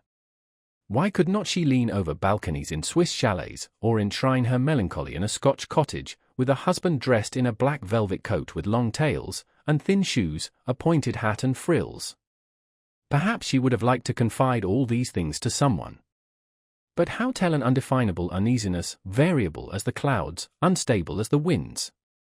Words failed her, the opportunity, the courage. If Charles had but wished it, if he had guessed it, if his look had but once met her thought, it seemed to her that a sudden plenty would have gone out from her heart, as the fruit falls from a tree when shaken by a hand. But as the intimacy of their life became deeper, the greater became the gulf that separated her from him. Charles's conversation was commonplace as a street pavement, and everyone's ideas trooped through it in their everyday garb, without exciting emotion, laughter, or thought. He had never had the curiosity, he said, while he lived at Rouen, to go to the theatre to see the actors from Paris. He could neither swim, nor fence, nor shoot, and one day he could not explain some term of horsemanship to her that she had come across in a novel. A man, on the contrary, should he not know everything, excel in manifold activities, initiate you into the energies of passion, the refinements of life, all mysteries? But this one taught nothing, knew nothing, wished nothing. He thought her happy, and she resented this easy calm, this serene heaviness, the very happiness she gave him. Sometimes she would draw, and it was great amusement to Charles to stand there bolt upright and watch her bend over her cardboard, with eyes half closed the better to see her work, or rolling, between her fingers, little bread pellets. As to the piano, the more quickly her fingers glided over it the more he wondered. She struck the notes with aplomb, and ran from top to bottom of the keyboard without a break. Thus shaken up, the old instrument, whose strings buzzed, could be heard at the other end of the village when the window was open, and often the bailiff's clerk, passing along the high road bareheaded and in list slippers, stopped to listen, his sheet of paper in his hand. Emma, on the other hand, knew how to look after her house. She sent the patient's accounts in well-phrased letters that had no suggestion of a bill. When they had a neighbor to dinner on Sundays, she managed to have some tasty dish, piled up pyramids of green gages on vine leaves, served up preserves turned out into plates, and even spoke of buying finger glasses for dessert. From all this much consideration was extended to Bovary. Charles finished by rising in his own esteem for possessing such a wife. He showed with pride in the sitting-room 2 small pencil sketches by her that he had had framed in very large frames, and hung up against the wallpaper by long green cords. People returning from mass saw him at his door in his wool-work slippers. He came home late, at 10 o'clock, at midnight sometimes. Then he asked for something to eat, and as the servant had gone to bed, Emma waited on him. He took off his coat to dine more at his ease. He told her, one after the other, the people he had met, the villages where he had been, the prescriptions he had written, and, well pleased with himself, he finished the remainder of the boiled beef and onions, picked pieces off the cheese, munched an apple, emptied his water bottle, and then went to bed, and lay on his back and snored. As he had been for a time accustomed to wear nightcaps, his handkerchief would not keep down over his ears, so that his hair in the morning was all tumbled pell-mell about his face and whitened with the feathers of the pillow, whose strings came untied during the night. He always wore thick boots that had 2 long creases over the instep running obliquely towards the ankle, while the rest of the upper continued in a straight line as if stretched on a wooden foot. He said that was quite good enough for the country. His mother approved of his economy, for she came to see him as formerly when there had been some violent row at her place, and yet Madame Bovary senior seemed prejudiced against her daughter-in-law. She thought her ways too fine for their position, the wood, the sugar, and the candles disappeared as at a grand establishment, and the amount of firing in the kitchen would have been enough for 25 courses. She put her linen in order for her in the presses, and taught her to keep an eye on the butcher when he brought the meat. Emma put up with these lessons. Madame Bovary was lavish of them, and the words daughter and mother were exchanged all day long, accompanied by little quiverings of the lips, each one uttering gentle words in a voice trembling with anger. In Madame de Bucques's time the old woman felt that she was still the favourite, but now the love of Charles for Emma seemed to her a desertion from her tenderness, an encroachment upon what was hers, and she watched her son's happiness in sad silence, as a ruined man looks through the windows at people dining in his old house. She recalled to him as remembrances her troubles and her sacrifices, and, comparing these with Emma's negligence, came to the conclusion that it was not reasonable to adore her so exclusively. Charles knew not what to answer. He respected his mother, and he loved his wife infinitely. He considered the judgment of the one infallible, and yet he thought the conduct of the other irreproachable. When Madame Bovary had gone, he tried timidly and in the same terms to hazard 1 or 2 of the more anodyne observations he had heard from his mamma. Emma proved to him with a word that he was mistaken, and sent him off to his patients. And yet, in accord with theory she believed right, she wanted to make herself in love with him. By moonlight in the garden she recited all the passionate rhymes she knew by heart, and, sighing, sang to him many melancholy adagios, but she found herself as calm after as before, and Charles seemed no more amorous and no more moved. When she had thus for a while struck the flint on her heart without getting a spark, incapable, moreover, of understanding what she did not experience as of believing anything that did not present itself in conventional forms, she persuaded herself without difficulty that Charles's passion was nothing very exorbitant. His outbursts became regular, he embraced her at certain fixed times. It was one habit among other habits, and, like a dessert, looked forward to after the monotony of dinner. A gamekeeper, cured by the doctor of inflammation of the lungs, had given Madame a little Italian greyhound. She took her out walking, for she went out sometimes in order to be alone for a moment, and not to see before her eyes the eternal garden and the dusty road. She went as far as the beeches of Ban Neville, near the deserted pavilion which forms an angle of the wall on the side of the country. Amidst the vegetation of the ditch there are long reeds with leaves that cut you. She began by looking round her to see if nothing had changed since last she had been there. She found again in the same places the foxgloves and wallflowers, the beds of nettles growing round the big stones, and the patches of lichen along the 3 windows, whose shutters, always closed, were rotting away on their rusty iron bars. Her thoughts, aimless at first, wandered at random, like her greyhound, who ran round and round in the fields, yelping after the yellow butterflies, chasing the shrew mice, or nibbling the poppies on the edge of a cornfield. Then gradually her ideas took definite shape, and, sitting on the grass that she dug up with little prods of her sunshade, Emma repeated to herself, "Good heavens! Why did I marry?" She asked herself if by some other chance combination it would have not been possible to meet another man, and she tried to imagine what would have been these unrealized events, this different life, this unknown husband. All, surely, could not be like this one. He might have been handsome, witty, distinguished, attractive, such as, no doubt, her old companions of the convent had married. What were they doing now? In town, with the noise of the streets, the buzz of the theatres and the lights of the ballroom, they were living lives where the heart expands, the senses burgeon out. But her life was cold as a garret whose dormer window looks on the north, and ennui, the silent spider, was weaving its web in the darkness in every corner of her heart. She recalled the prize days, when she mounted the platform to receive her little crowns, with her hair in long plaits. In her white frock and open prunella shoes she had a pretty way, and when she went back to her seat, the gentlemen bent over her to congratulate her, the courtyard was full of carriages, farewells were called to her through their windows, the music master with his violin case bowed in passing by. How far all of this? How far away? She called Jarley, took her between her knees, and smoothed the long delicate head, saying, "Come, kiss mistress, you have no troubles." Then noting the melancholy face of the graceful animal, who yawned slowly, she softened, and comparing her to herself, spoke to her aloud as to somebody in trouble whom one is consoling. Occasionally there came gusts of winds, breezes from the sea rolling in one sweep over the whole plateau of the Cause country, which brought even to these fields a salt freshness. The rushes, close to the ground, whistled, the branches trembled in a swift rustling, while their summits, ceaselessly swaying, kept up a deep murmur. Emma drew her shawl round her shoulders and rose. In the avenue a green light dimmed by the leaves lit up the short moss that crackled softly beneath her feet. The sun was setting, the sky showed red between the branches, and the trunks of the trees, uniform, and planted in a straight line, seemed a brown colonnade standing out against a background of gold. A fear took hold of her, she called Jarley, and hurriedly returned to toasts by the high road, threw herself into an armchair, and for the rest of the evening did not speak. But towards the end of September something extraordinary fell upon her life. She was invited by the Marquis d'Andervilliers to Vaubyessard. Secretary of State under the Restoration, the Marquis, anxious to re-enter political life, set about preparing for his candidature to the Chamber of Deputies long beforehand. In the winter he distributed a great deal of wood, and in the Conseil General always enthusiastically demanded new roads for his arrondissement.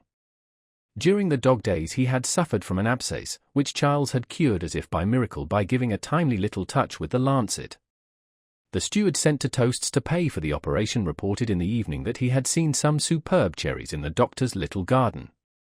Now cherry trees did not thrive at Vaubyessard. The Marquis asked Bovary for some slips, made it his business to thank his personally, saw Emma, thought she had a pretty figure, and that she did not bow like a peasant, so that he did not think he was going beyond the bounds of condescension, nor, on the other hand, making a mistake in inviting the young couple. On Wednesday at 3 o'clock, Monsieur and Madame Bovary, seated in their dog-cart, set out for Vaubyessard, with a great trunk strapped on behind and a bonnet-box in front of the apron. Besides these Charles held a bandbox between his knees. They arrived at nightfall, just as the lamps in the park were being lit to show the way for the carriages. Chapter 8. The chateau, a modern building in Italian style, with 2 projecting wings and 3 flights of steps, lay at the foot of an immense greensward, on which some cows were grazing among groups of large trees set out at regular intervals, while large beds of arbutus, rhododendron, syringas, and guelder roses bulged out their irregular clusters of green along the curve of the gravel path. A river flowed under a bridge. Through the mist one could distinguish buildings with thatched roofs scattered over the field bordered by two gently sloping, well-timbered hillocks, and in the background amid the trees rose in two parallel lines the coach houses and stables, all that was left of the ruined old chateau. Charles's dogcart pulled up before the middle flight of steps, servants appeared, the Marquis came forward, and, offering his arm to the doctor's wife, conducted her to the vestibule.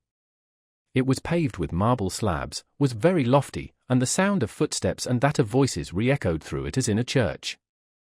Opposite rose a straight staircase, and on the left a gallery overlooking the garden led to the billiard room, through whose door one could hear the click of the ivory balls. As she crossed it to go to the drawing room, Emma saw standing round the table men with grave faces, their chins resting on high cravats. They all wore orders, and smiled silently as they made their strokes. On the dark wainscoting of the walls large gold frames bore at the bottom names written in black letters. She read, Jean-Antoine d'Andevilliers of Ervenville, Count de la Vaubyessard and Baron de la Fresnay, killed at the Battle of Coutras on the 20th of October, 1587. And on another, Jean-Antoine Henri d'Andevilliers de la Vaubyessard, Admiral of France and Chevalier of the Order of St. Michael, wounded at the Battle of the Hogue Saint-Vaast on the 29th of May, 1692, died at Vaubyessard on the 23rd of January, 1693. One could hardly make out those that followed, for the light of the lamps lowered over the green cloth threw a dim shadow round the room. Burnishing the horizontal pictures, it broke up against these indelicate lines where there were cracks in the varnish, and from all these great black squares framed in with gold stood out here and there some lighter portion of the painting, a pale brow, two eyes that looked at you, perukes flowing over and powdering red-coated shoulders, or the buckle of a garter above a well-rounded calf. The Marquis opened the drawing-room door. One of the ladies, the Marchioness herself, came to meet Emma. She made her sit down by her on an ottoman, and began talking to her as amicably as if she had known her a long time. She was a woman of about 40, with fine shoulders, a hooked nose, a drawling voice, and on this evening she wore over her brown hair a simple guipure fichu that fell in a point at the back. A fair young woman sat in a high-backed chair in a corner, and gentlemen with flowers in their buttonholes were talking to ladies round the fire. At 7 dinner was served. The men, who were in the majority, sat down at the first table in the vestibule, the ladies at the second in the dining-room with the Marquis and Marchioness. Emma, on entering, felt herself wrapped round by the warm air, a blending of the perfume of flowers and of the fine linen, of the fumes of the viands, and the odour of the truffles. The silver dish covers reflected the lighted wax candles in the candelabra, the cut crystal covered with light steam reflected from one to the other pale rays, bouquets were placed in a row the whole length of the table, and in the large bordered plates each napkin, arranged after the fashion of a bishop's mitre, held between its two gaping folds a small oval-shaped roll. The red claws of lobsters hung over the dishes, rich fruit in open baskets was piled up on moss, there were quails in their plumage, smoke was rising, and in silk stockings, knee breeches, white cravat, and frilled shirt, the steward, grave as a judge, offering ready-carved dishes between the shoulders of the guests, with a touch of the spoon gave you the piece chosen.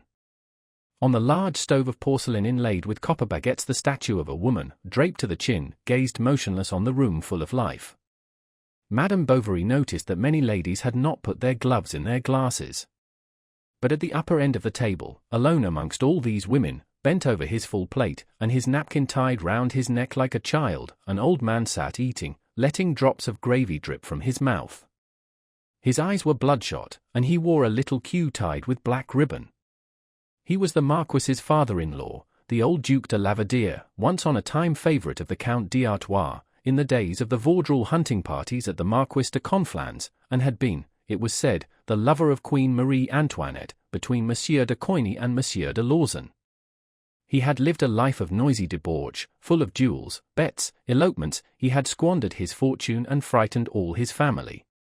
A servant behind his chair named aloud to him in his ear the dishes that he pointed to stammering, and constantly Emma's eyes turned involuntarily to this old man with hanging lips, as to something extraordinary. He had lived at court and slept in the bed of queens. Iced champagne was poured out. Emma shivered all over as she felt it cold in her mouth. She had never seen pomegranates nor tasted pineapples. The powdered sugar even seemed to her whiter and finer than elsewhere. The ladies afterwards went to their rooms to prepare for the ball. Emma made her toilet with the fastidious care of an actress on her debut. She did her hair according to the directions of the hairdresser, and put on the barège dress spread out upon the bed. Charles's trousers were tight across the belly. "My trouser straps will be rather awkward for dancing," he said. "Dancing," repeated Emma. "Yes." "Why, you must be mad. They would make fun of you. Keep your place. Besides, it is more becoming for a doctor," she added. Charles was silent. He walked up and down waiting for Emma to finish dressing. He saw her from behind in the glass between two lights. Her black eye seemed blacker than ever. Her hair, undulating towards the ears, shone with a blue luster. A rose in her chignon trembled on its mobile stalk, with artificial dewdrops on the tip of the leaves.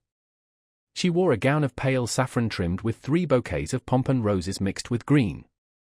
Charles came and kissed her on her shoulder. "Let me alone," she said, "you are tumbling me." One could hear the flourish of the violin and the notes of a horn. She went downstairs restraining herself from running. Dancing had begun. Guests were arriving. There was some crushing. She sat down on a form near the door. The quadrille over, the floor was occupied by groups of men standing up and talking and servants in livery bearing large trays. Along the line of seated women painted fans were fluttering, bouquets half hid smiling faces, and gold-stoppered scent bottles were turned in partly closed hands, whose white gloves outlined the nails and tightened on the flesh at the wrists. Lace trimmings, diamond brooches, medallion bracelets trembled on bodices, gleamed on breasts, clinked on bare arms. The hair, well smoothed over the temples and knotted at the nape, bore crowns, or bunches, or sprays of myosotis, jasmine, pomegranate blossoms, ears of corn, and cornflowers. Calmly seated in their places, mothers with forbidding countenances were wearing red turbans. Emma's heart beat rather faster when, her partner holding her by the tips of the fingers, she took her place in a line with the dancers and waited for the first note to start. But her emotion soon vanished, and, swaying to the rhythm of the orchestra, she glided forward with slight movements of the neck. A smile rose to her lips at certain delicate phrases of the violin, that sometimes played alone while the other instruments were silent. One could hear the clear clink of the louis d'or that were being thrown down upon the card tables in the next room. Then all struck again, the cornetapiston uttered its sonorous note, feet marked time, skirts swelled and rustled, hands touched and parted, the same eyes falling before you met yours again. A few men, some 15 or so, of 25 to 40, scattered here and there among the dancers or talking at the doorways, distinguished themselves from the crowd by a certain air of breeding, whatever their differences in age, dress, or face. Their clothes, better made, seemed of finer cloth, and their hair, brought forward in curls towards the temples, glossy with more delicate pomades. They had the complexion of wealth, that clear complexion that is heightened by the pallor of porcelain, the shimmer of satin, the veneer of old furniture, and that an ordered regimen of exquisite nurture maintains at its best.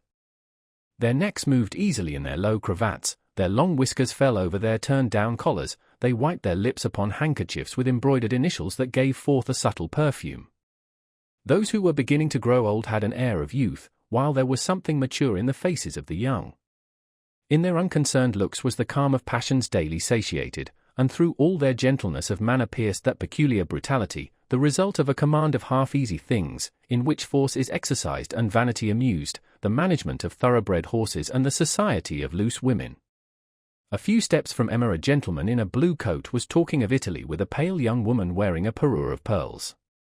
They were praising the breadth of the columns of St. Peter's, Tivoli, Vesuvius, Castellamare, and Cassins, the roses of Genoa, the Colosseum by moonlight. With her other ear Emma was listening to a conversation full of words she did not understand. A circle gathered round a very young man who the week before had beaten Miss Arabella and Romulus, and won 2,000 louis jumping a ditch in England. One complained that his racehorses were growing fat, another of the printer's errors that had disfigured the name of his horse. The atmosphere of the ball was heavy, the lamps were growing dim. Guests were flocking to the billiard room. A servant got upon a chair and broke the window panes. At the crash of the glass, Madame Bovary turned her head and saw in the garden the faces of peasants pressed against the window looking in at them. Then the memory of the Bertauds came back to her. She saw the farm again, the muddy pond, her father in a blouse under the apple trees, and she saw herself again as formerly, skimming with her finger the cream off the milk pans in the dairy. But in the refulgence of the present hour her past life, so distinct until then, faded away completely, and she almost doubted having lived it. She was there, beyond the ball was only shadow overspreading all the rest. She was just eating a maraschino ice that she held with her left hand in a silver gilt cup, her eyes half closed, and the spoon between her teeth. A lady near her dropped her fan. A gentleman was passing. "Would you be so good," said the lady, "as to pick up my fan that has fallen behind the sofa?" The gentleman bowed, and as he moved to stretch out his arm, Emma saw the hand of a young woman throw something white, folded in a triangle, into his hat. The gentleman, picking up the fan, offered it to the lady respectfully. She thanked him with an inclination of the head, and began smelling her bouquet.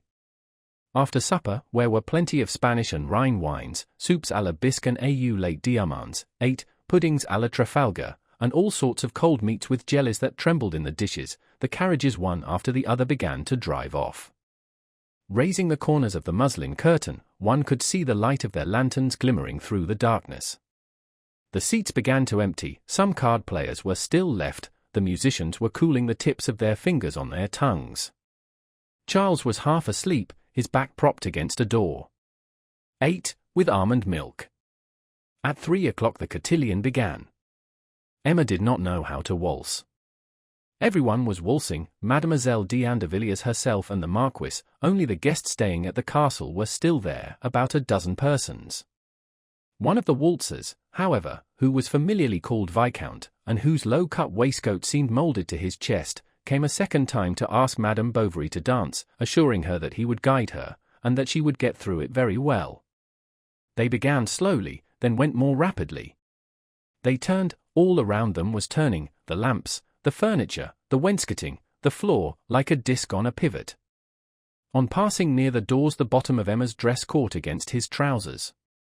Their legs commingled, he looked down at her, she raised her eyes to his. A torpor seized her, she stopped.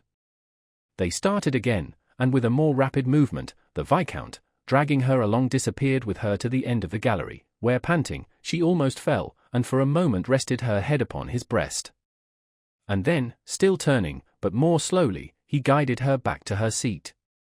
She leaned back against the wall and covered her eyes with her hands. When she opened them again, in the middle of the drawing-room 3 waltzers were kneeling before a lady sitting on a stool. She chose the Viscount, and the violin struck up once more. Everyone looked at them. They passed and repassed, she with rigid body, her chin bent down, and he always in the same pose, his figure curved, his elbow rounded, his chin thrown forward. That woman knew how to waltz. They kept up a long time, and tired out all the others. Then they talked a few moments longer, and after the good nights, or rather good mornings, the guests of the chateau retired to bed. Charles dragged himself up by the balusters. His knees were going up into his body. He had spent 5 consecutive hours standing bolt upright at the card tables, watching them play whist, without understanding anything about it, and it was with a deep sigh of relief that he pulled off his boots. Emma threw a shawl over her shoulders, opened the window, and leant out. The night was dark, some drops of rain were falling. She breathed in the damp wind that refreshed her eyelids. The music of the ball was still murmuring in her ears. And she tried to keep herself awake in order to prolong the illusion of this luxurious life that she would soon have to give up. Day began to break. She looked long at the windows of the chateau, trying to guess which were the rooms of all those she had noticed the evening before. She would fain have known their lives, have penetrated, blended with them. But she was shivering with cold. She undressed, and cowered down between the sheets against Charles, who was asleep. There were a great many people to luncheon. The repast lasted 10 minutes, no liqueurs were served, which astonished the doctor.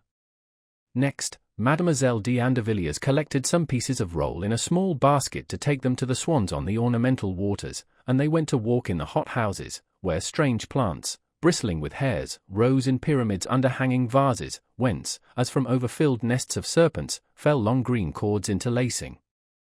The orangery, which was at the other end, led by a covered way to the outhouses of the chateau. The Marquis, to amuse the young woman, took her to see the stables. Above the basket-shaped racks porcelain slabs bore the names of the horses in black letters. Each animal in its stall whisked its tail when anyone went near and said TCHK. TCHK. The boards of the harness room shone like the flooring of a drawing room. The carriage harness was piled up in the middle against two twisted columns, and the bits, the whips, the spurs, the curbs, were ranged in a line all along the wall. Charles, meanwhile, went to ask a groom to put his horse to. The dog-cart was brought to the foot of the steps, and, all the parcels being crammed in, the Bovarys paid their respects to the Marquis and Marchioness and set out again for toasts. Emma watched the turning wheels in silence. Charles, on the extreme edge of the seat, held the reins with his two arms wide apart, and the little horse ambled along in the shafts that were too big for him.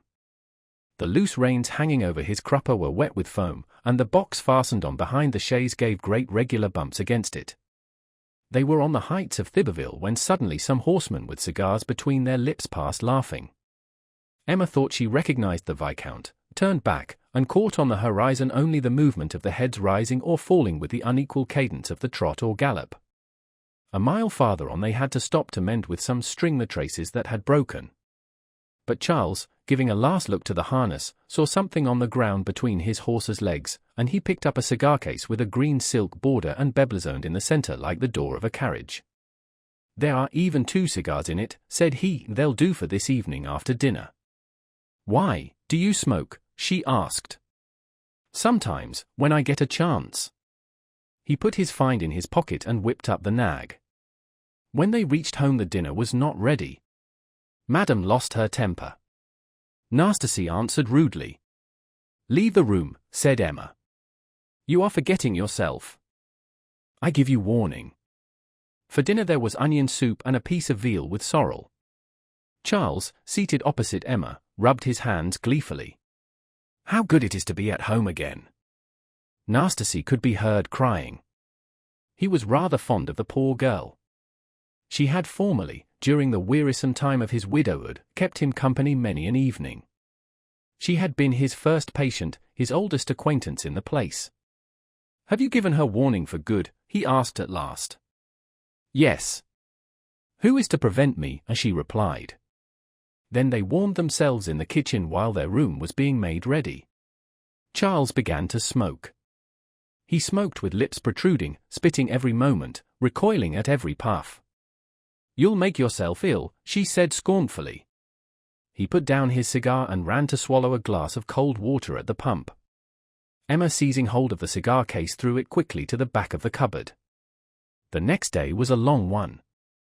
She walked about her little garden, up and down the same walks, stopping before the beds, before the espalier, before the plaster curate, looking with amazement at all these things of once on a time that she knew so well. How far off the ball seemed already! What was it that thus set so far asunder the morning of the day before yesterday and the evening of today? Her journey to Vaubyessard had made a hole in her life, like one of those great crevices that a storm will sometimes make in one night in mountains. Still she was resigned. She devoutly put away in her drawers her beautiful dress, down to the satin shoes whose soles were yellowed with the slippery wax of the dancing floor. Her heart was like these. In its friction against wealth something had come over it that could not be effaced. The memory of this ball, then, became an occupation for Emma. Whenever the Wednesday came round she said to herself as she awoke, "Ah! I was there a week, a fortnight, 3 weeks ago." And little by little the faces grew confused in her remembrance. She forgot the tune of the quadrilles, she no longer saw the liveries and appointments so distinctly, some details escaped her, but the regret remained with her. Chapter 9. Often when Charles was out she took from the cupboard, between the folds of the linen where she had left it, the green silk cigar case. She looked at it, opened it, and even smelt the odor of the lining, a mixture of verbena and tobacco. Whose was it? The Viscount's? Perhaps it was a present from his mistress. It had been embroidered on some rosewood frame, a pretty little thing, hidden from all eyes, that had occupied many hours, and over which had fallen the soft curls of the pensive worker. A breath of love had passed over the stitches on the canvas, each prick of the needle had fixed there a hope or a memory, and all those interwoven threads of silk were but the continuity of the same silent passion. And then one morning the Viscount had taken it away with him. Of what had they spoken when it lay upon the wide-mantled chimneys between flower vases and pompadour clocks? She was at toasts, he was at Paris now, far away. What was this Paris like? What a vague name! She repeated it in a low voice, for the mere pleasure of it. It rang in her ears like a great cathedral bell, it shone before her eyes, even on the labels of her pomade pots. At night, when the carriers passed under her windows in their carts singing the Marjolaine, she awoke, and listened to the noise of the iron-bound wheels, which, as they gained the country road, was soon deadened by the soil. They will be there tomorrow, she said to herself. And she followed them in thought up and down the hills, traversing villages, gliding along the high roads by the light of the stars. At the end of some indefinite distance there was always a confused spot, into which her dream died. She bought a plan of Paris, and with the tip of her finger on the map she walked about the capital. She went up the boulevards, stopping at every turning, between the lines of the streets, in front of the white squares that represented the houses. At last she would close the lids of her weary eyes, and see in the darkness the gas jets flaring in the wind and the steps of carriages lowered with much noise before the peristyles of theatres. She took in La Corbeille, a lady's journal, and the Sylph des Salons. She devoured, without skipping a word, all the accounts of first nights, races, and soirees, took interest in the debut of a singer, in the opening of a new shop. She knew the latest fashions, the addresses of the best tailors, the days of the boys and the opera. In Eugene Sue she studied descriptions of furniture, she read Balzac and George Sand, seeking in them imaginary satisfaction for her own desires. Even at table she had her book by her, and turned over the pages while Charles ate and talked to her. The memory of the Viscount always returned as she read. Between him and the imaginary personages she made comparisons. But the circle of which he was the centre gradually widened round him, and the aureole that he bore, fading from his form, broadened out beyond, lighting up her other dreams. Paris, more vague than the ocean, glimmered before Emma's eyes in an atmosphere of vermilion. The many lives that stirred amid this tumult were, however, divided into parts, classed as distinct pictures. Emma perceived only 2 or 3 that hid from her all the rest, and in themselves represented all humanity. The world of ambassadors moved over polished floors in drawing-rooms lined with mirrors, round oval tables covered with velvet and gold-fringed cloths. There were dresses with trains, deep mysteries, anguish hidden beneath smiles.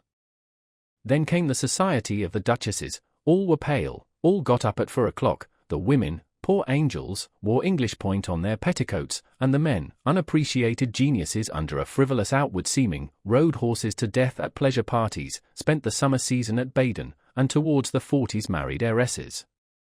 In the private rooms of restaurants, where one sups after midnight by the light of wax candles, laughed the motley crowd of men of letters and actresses. They were prodigal as kings, full of ideal, ambitious, fantastic frenzy. This was an existence outside that of all others, between heaven and earth, in the midst of storms, having something of the sublime. For the rest of the world it was lost, with no particular place and as if non-existent. The nearer things were, moreover, the more her thoughts turned away from them. All her immediate surroundings, the wearisome country, the middle-class imbeciles, the mediocrity of existence, seemed to her exceptional, a peculiar chance that had caught hold of her, while beyond stretched, as far as I could see, an immense land of joys and passions. She confused in her desire the sensualities of luxury with the delights of the heart, elegance of manners with delicacy of sentiment. Did not love, like Indian plants, need a special soil, a particular temperature? Signs by moonlight, long embraces, tears flowing over yielded hands, all the fevers of the flesh and the languors of tenderness could not be separated from the balconies of great castles full of indolence, from boudoirs with silken curtains and thick carpets, well-filled flower-stands, a bed on a raised dais, nor from the flashing of precious stones and the shoulder-knots of liveries. The lad from the posting-house who came to groom the mare every morning passed through the passage with his heavy wooden shoes. There were holes in his blouse, his feet were bare in list slippers. And this was the groom in knee breeches with whom she had to be content. His work done, he did not come back again all day, for Charles on his return put up his horse himself, unsaddled him and put on the halter, while the servant girl brought a bundle of straw and threw it as best she could into the manger. To replace Nastasy, who left toast shedding torrents of tears, Emma took into her service a young girl of 14, an orphan with a sweet face. She forbade her wearing cotton caps, taught her to address her in the third person, to bring a glass of water on a plate, to knock before coming into a room, to iron, starch, and to dress her, wanted to make a lady's maid of her. The new servant obeyed without a murmur, so as not to be sent away, and as Madame usually left the key in the sideboard, Felicite every evening took a small supply of sugar that she ate alone in her bed after she had said her prayers. Sometimes in the afternoon she went to chat with the postilions. Madame was in her room upstairs. She wore an open dressing gown that showed between the shawl facings of her bodice a pleated chamisette with 3 gold buttons. Her belt was a corded girdle with great tassels, and her small garnet-coloured slippers had a large knot of ribbon that fell over her instep.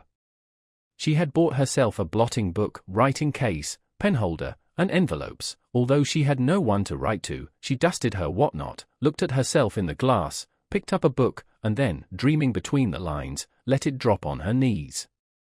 She longed to travel or to go back to her convent. She wished at the same time to die and to live in Paris. Charles in snow and rain trotted across country. He ate omelettes on farmhouse tables, poked his arm into damp beds, received the tepid spurt of bloodlettings in his face, listened to death rattles, examined basins, turned over a good deal of dirty linen, but every evening he found a blazing fire, his dinner ready, easy chairs, and a well-dressed woman, charming with an odor of freshness, though no one could say whence the perfume came, or if it were not her skin that made odorous her chemise. She charmed him by numerous attentions. Now it was some new way of arranging paper sconces for the candles, a flounce that she altered on her gown, or an extraordinary name for some very simple dish that the servant had spoiled, but that Charles swallowed with pleasure to the last mouthful. At Rouen she saw some ladies who wore a bunch of charms on the watch chains. She bought some charms. She wanted for her mantelpiece 2 large blue glass vases, and some time after an ivory nécessaire with a silver gilt thimble. The less Charles understood these refinements, the more they seduced him. They added something to the pleasure of the senses and to the comfort of his fireside. It was like a golden dust sanding all along the narrow path of his life. He was well, looked well, his reputation was firmly established. The countryfolk loved him because he was not proud. He petted the children, never went to the public house, and, moreover, his morals inspired confidence. He was specially successful with catarrhs and chest complaints. Being much afraid of killing his patients, Charles, in fact, only prescribed sedatives, from time to time an emetic, a foot bath, or leeches. It was not that he was afraid of surgery. He bled people copiously like horses, and for the taking out of teeth he had the devil's own wrist. Finally, to keep up with the times, he took in a La Ruche Médicale, a new journal whose prospectus had been sent him. He read it a little after dinner, but in about 5 minutes the warmth of the room added to the effect of his dinner sent him to sleep, and he sat there, his chin on his 2 hands and his hair spreading like a manner to the foot of the lamp. Emma looked at him and shrugged her shoulders. Why, at least, was not her husband one of those men of taciturn passions who work at their books all night, and at last, when about 60, the age of rheumatism sets in, wear a string of orders on their ill-fitting black coat? She could have wished this name of Bovary, which was hers, had been illustrious, to see it displayed at the booksellers, repeated in the newspapers, known to all France. But Charles had no ambition. An Yvetot doctor whom he had lately met in consultation had somewhat humiliated him at the very bedside of the patient, before the assembled relatives. When, in the evening, Charles told her this anecdote, Emma inveighed loudly against his colleague. Charles was much touched. He kissed her forehead with a tear in his eyes.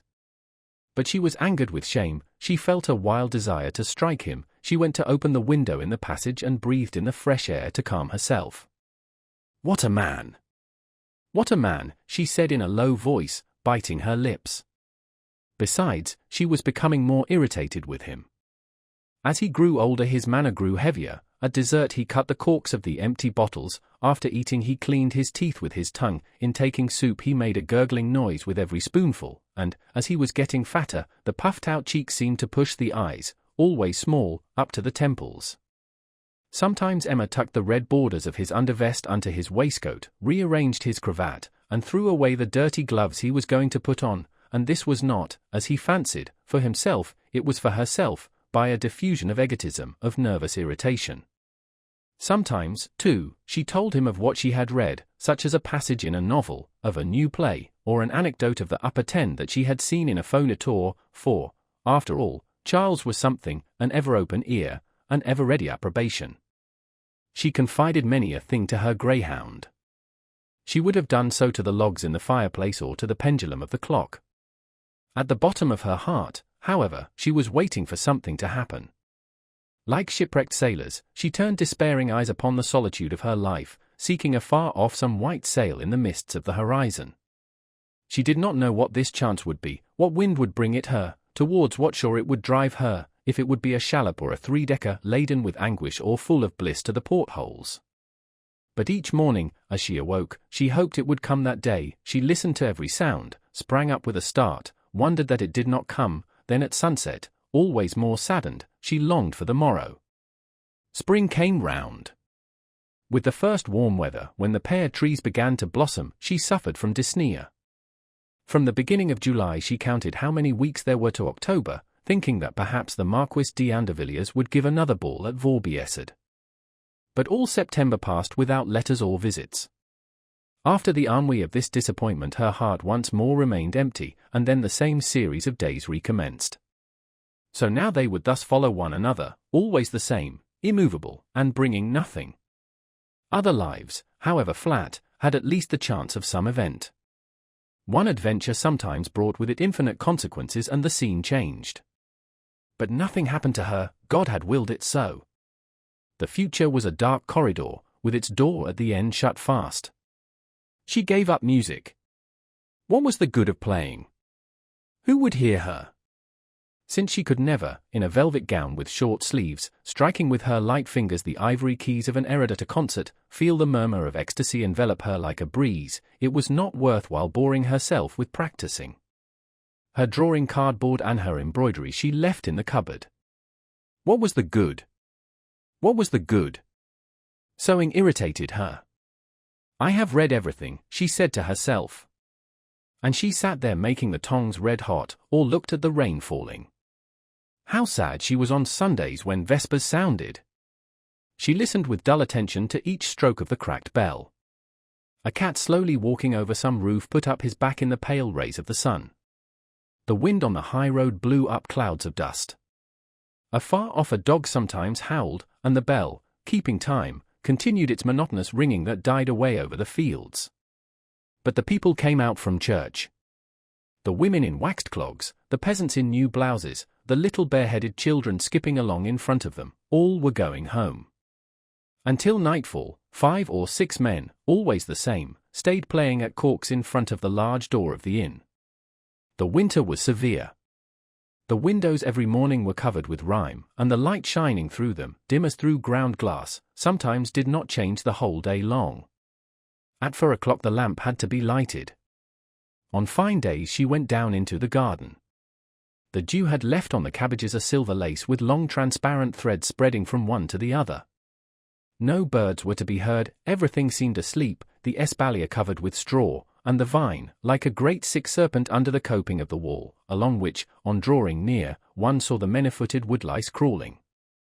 Under the spruce by the hedgerow, the cure in the three-cornered hat reading his breviary had lost his right foot, and the very plaster, scaling off with the frost, had left white scabs on his face. Then she went up again, shut her door, put on coals, and fainting with the heat of the hearth, felt her boredom weigh more heavily than ever. She would have liked to go down and talk to the servant, but a sense of shame restrained her. Every day at the same time the schoolmaster in a black skullcap opened the shutters of his house, and the rural policeman, wearing his sabre over his blouse, passed by. Night and morning the post-horses, 3 by 3, crossed the street to water at the pond. From time to time the bell of a public house door rang, and when it was windy one could hear the little brass basins that served as signs for the hairdresser's shop creaking on their 2 rods. This shop had as decoration an old engraving of a fashion plate stuck against a window pane and the wax bust of a woman with yellow hair. He, too, the hairdresser, lamented his wasted calling, his hopeless future, and dreaming of some shop in a big town, at Rouen, for example, overlooking the harbour, near the theatre. He walked up and down all day from the mairie to the church, sombre and waiting for customers.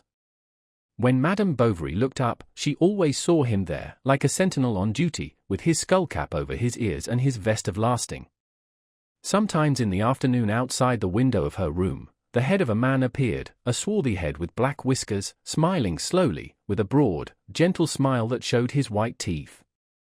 A waltz immediately began, and on the organ, in a little drawing-room, dancers the size of a finger, women in pink turbans, Tyroleans in jackets, monkeys in frock coats, gentlemen in knee-breeches, turned and turned between the sofas, the consoles, multiplied in the bits of looking-glass held together at their corners by a piece of gold paper. The man turned his handle, looking to the right and left, and up at the windows.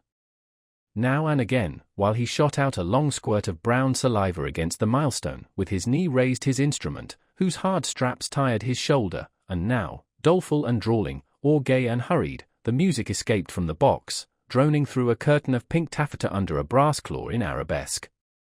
They were airs played in other places at the theatres, sung in drawing-rooms, danced to at night under lighted lustres, echoes of the world that reached even to Emma. Endless sarabands ran through her head, and, like an Indian dancing girl on the flowers of a carpet, her thoughts leapt with the notes, swung from dream to dream, from sadness to sadness. When the man had caught some coppers in his cap, he drew down an old cover of blue cloth, hitched his organ onto his back, and went off with a heavy tread. She watched him going.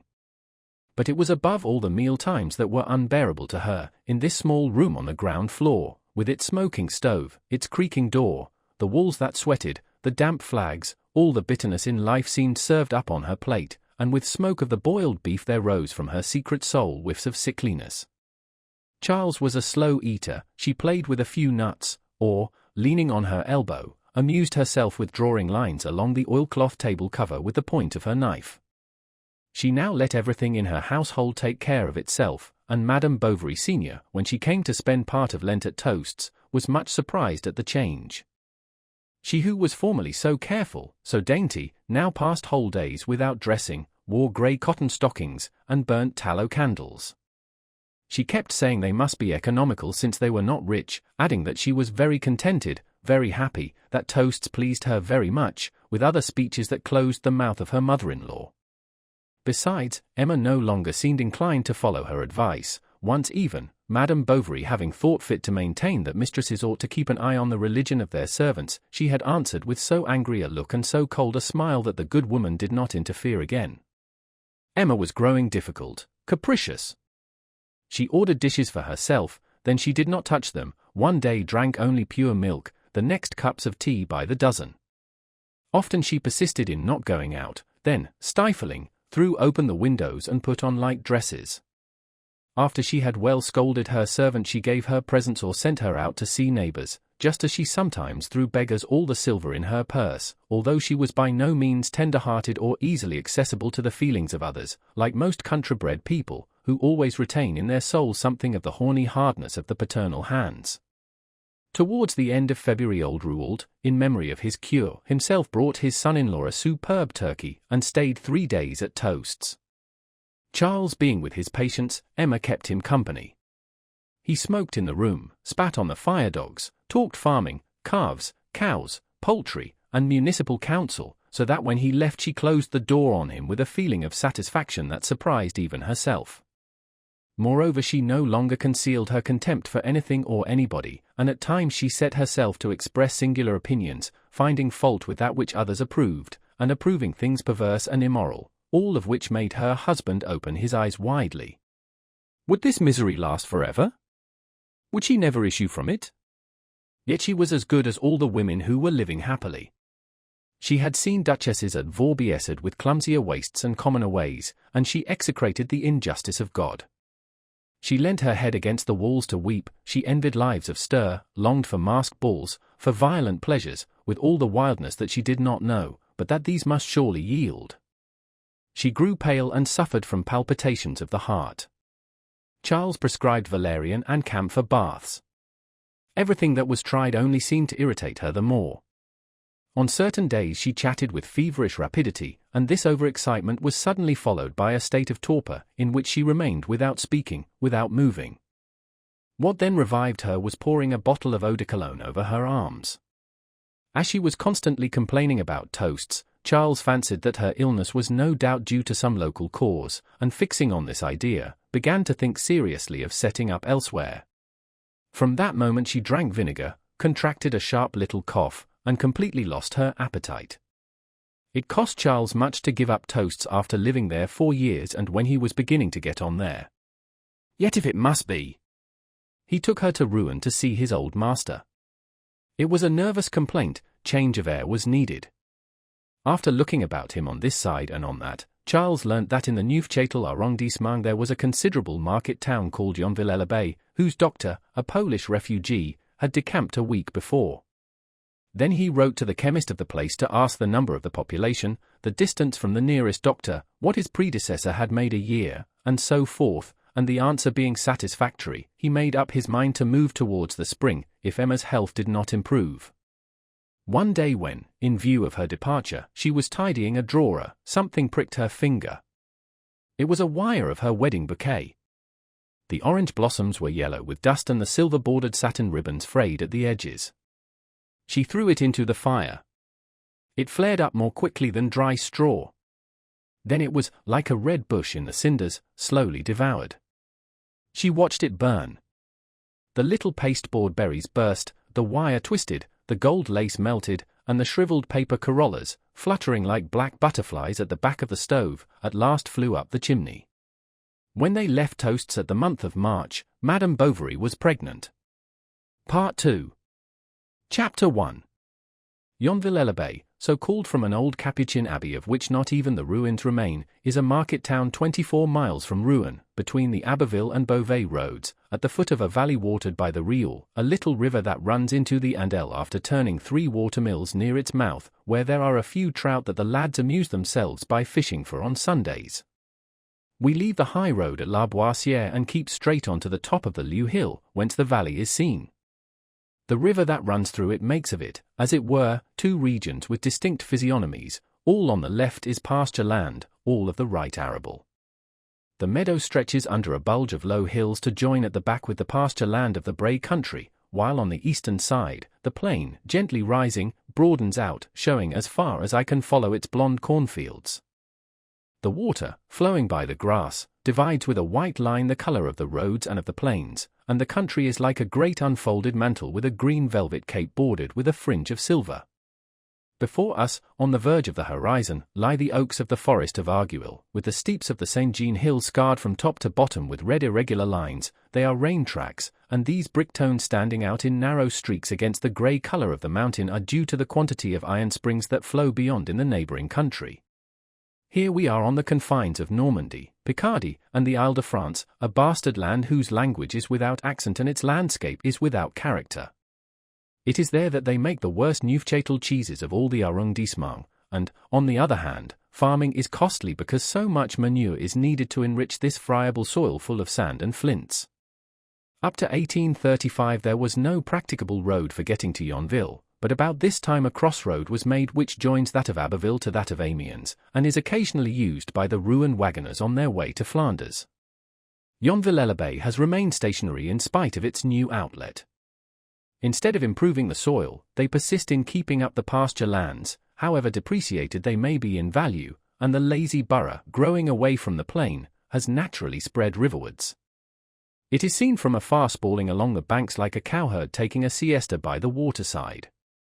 At the foot of the hill beyond the bridge begins a roadway, planted with young aspens, that leads in a straight line to the first houses in the place. These, fenced in by hedges, are in the middle of courtyards full of straggling buildings, wine presses, cart sheds, and distilleries scattered under thick trees, with ladders, poles, or scythes hung on to the branches. The thatched roofs, like fur caps drawn over eyes, reach down over about a third of the low windows, whose coarse convex glasses have knots in the middle like the bottoms of bottles. Against the plaster wall diagonally crossed by black joists, a meagre pear tree sometimes leans, and the ground floors have at their door a small swing gate to keep out the chicks that come pilfering crumbs of bread steeped in cider on the threshold. but the courtyards grow narrower, the houses closer together, and the fences disappear. A bundle of fern swings under a window from the end of a broomstick. There is a blacksmith's forge and then a wheelwright's, with 2 or 3 new carts outside that partly block the way. Then across an open space appears a white house beyond a grass mound ornamented by a cupid, his finger on his lips. 2 brass vases are at each end of a flight of steps. Scutcheons, 9, blaze upon the door. It is the notary's house, and the finest in the place. 9. The panonceaux that have to be hung over the doors of notaries. The church is on the other side of the street, 20 paces farther down, at the entrance of the square. The little cemetery that surrounds it, closed in by a wall breast high, is so full of graves that the old stones, level with the ground, form a continuous pavement, on which the grass of itself has marked out regular green squares. The church was rebuilt during the last years of the reign of Charles X. The wooden roof is beginning to rot from the top, and here and there has black hollows in its blue color. Over the door, where the organ should be, is a loft for the men, with a spiral staircase that reverberates under their wooden shoes. The daylight coming through the plain glass windows falls obliquely upon the pews ranged along the walls, which are adorned here and there with a straw mat bearing beneath it the words in large letters, Mr. So-and-so's pew. Farther on, at a spot where the building narrows, the confessional forms a pendant to a statuette of the Virgin, clothed in a satin robe, coiffed with a tulle veil sprinkled with silver stars, and with red cheeks, like an idol of the Sandwich Islands, and, finally, a copy of the Holy Family, presented by the Minister of the Interior, overlooking the high altar, between 4 candlesticks, closes in the perspective. The choir stalls, of deal wood, have been left unpainted. The market, that is to say, a tiled roof supported by some 20 posts, occupies of itself about half the public square of Yonville. The town hall, constructed from the designs of a Paris architect, is a sort of Greek temple that forms the corner next to the chemist's shop. On the ground floor are 3 Ionic columns and on the first floor a semicircular gallery, while the dome that crowns it is occupied by a Gallic cock, resting 1 foot upon the food chart and holding in the other the scales of justice. But that which most attracts the eye is opposite the Lion Door Inn, the chemist's shop of Monsieur Homéus. In the evening especially its argent lamp is lit up and the red and green jars that embellish his shop front throw far across the street their 2 streams of color, then across them as if in Bengal lights is seen the shadow of the chemist leaning over his desk. His house from top to bottom is placarded with inscriptions written in large hand, round hand, printed hand, Vichy, seltzer, barrage waters, blood purifiers, Raspale patent medicine, Arabian racahout, Darcet lozenges, Regnault paste, trusses, baths, hygienic chocolate, etc. And the signboard, which takes up all the breadth of the shop, bears in gold letters, Homéus, chemist. Then at the back of the shop, behind the great scales fixed to the counter, the word laboratory appears on a scroll above a glass door, which about halfway up once more repeats Homéus in gold letters on a black ground. Beyond this there is nothing to see at Yonville. The street, the only one, a gunshot in length and flanked by a few shops on either side, stops short at the turn of the high road. If it is left on the right hand and the foot of the Saint-Jean hills followed, the cemetery is soon reached. At the time of the cholera, in order to enlarge this, a piece of wall was pulled down, and 3 acres of land by its side purchased, but all the new portion is almost tenantless. The tombs, as heretofore, continue to crowd together towards the gate. The keeper, who is at once gravedigger and church beadle, thus making a double profit out of the parish corpses, has taken advantage of the unused plot of ground to plant potatoes there. From year to year, however, his small field grows smaller, and when there is an epidemic, he does not know whether to rejoice at the deaths or regret the burials. "You live on the dead, Lestiboudois," the cure at last said to him one day. This grim remark made him reflect, it checked him for some time, but to this day he carries on the cultivation of his little tubers, and even maintains stoutly that they grow naturally. Since the events about to be narrated, nothing in fact has changed at Yonville. The tin tricolour flag still swings at the top of the church steeple, the 2 chintz streamers still flutter in the wind from the linen drapers, the chemist's fetuses, like lumps of white amadou, rot more and more in their turbid alcohol, and above the big door of the inn the old Golden Lion, faded by rain, still shows passers-by its poodle Manet. On the evening when the Bovarys were to arrive at Yonville, widow Lefrancois, the landlady of this inn, was so very busy that she sweated great drops as she moved her saucepans. Tomorrow was market day. The meat had to be cut beforehand, the fowls drawn, the soup and coffee made. Moreover, she had the boarder's meal to see to, and that of the doctor, his wife, and their servant. The billiard room was echoing with bursts of laughter. 3 millers in a small parlour were calling for brandy, the wood was blazing, the brazen pan was hissing, and on the long kitchen table, amid the quarters of raw mutton, rose piles of plates that rattled with the shaking of the block on which spinach was being chopped. From the poultry yard was heard the screaming of the fowls whom the servant was chasing in order to wring their necks. A man slightly marked with smallpox, in green leather slippers, and wearing a velvet cap with a gold tassel, was warming his back at the chimney. His face expressed nothing but self-satisfaction, and he appeared to take life as calmly as the goldfinch suspended over his head in its wicker cage. This was the chemist. "Artemise," shouted the landlady, "chop some wood, fill the water bottles, bring some brandy, look sharp. If only I knew what dessert to offer the guests you are expecting. Good heavens! Those furniture movers are beginning their racket in the billiard room again, and their van has been left before the front door. The Hirondelle might run into it when it draws up. Call Polite and tell him to put it up. Only think, Monsieur Homéus, that since morning they have had about 15 games, and drunk 8 jars of cider. Why, they'll tear my cloth for me," she went on, looking at them from a distance, her strainer in her hand.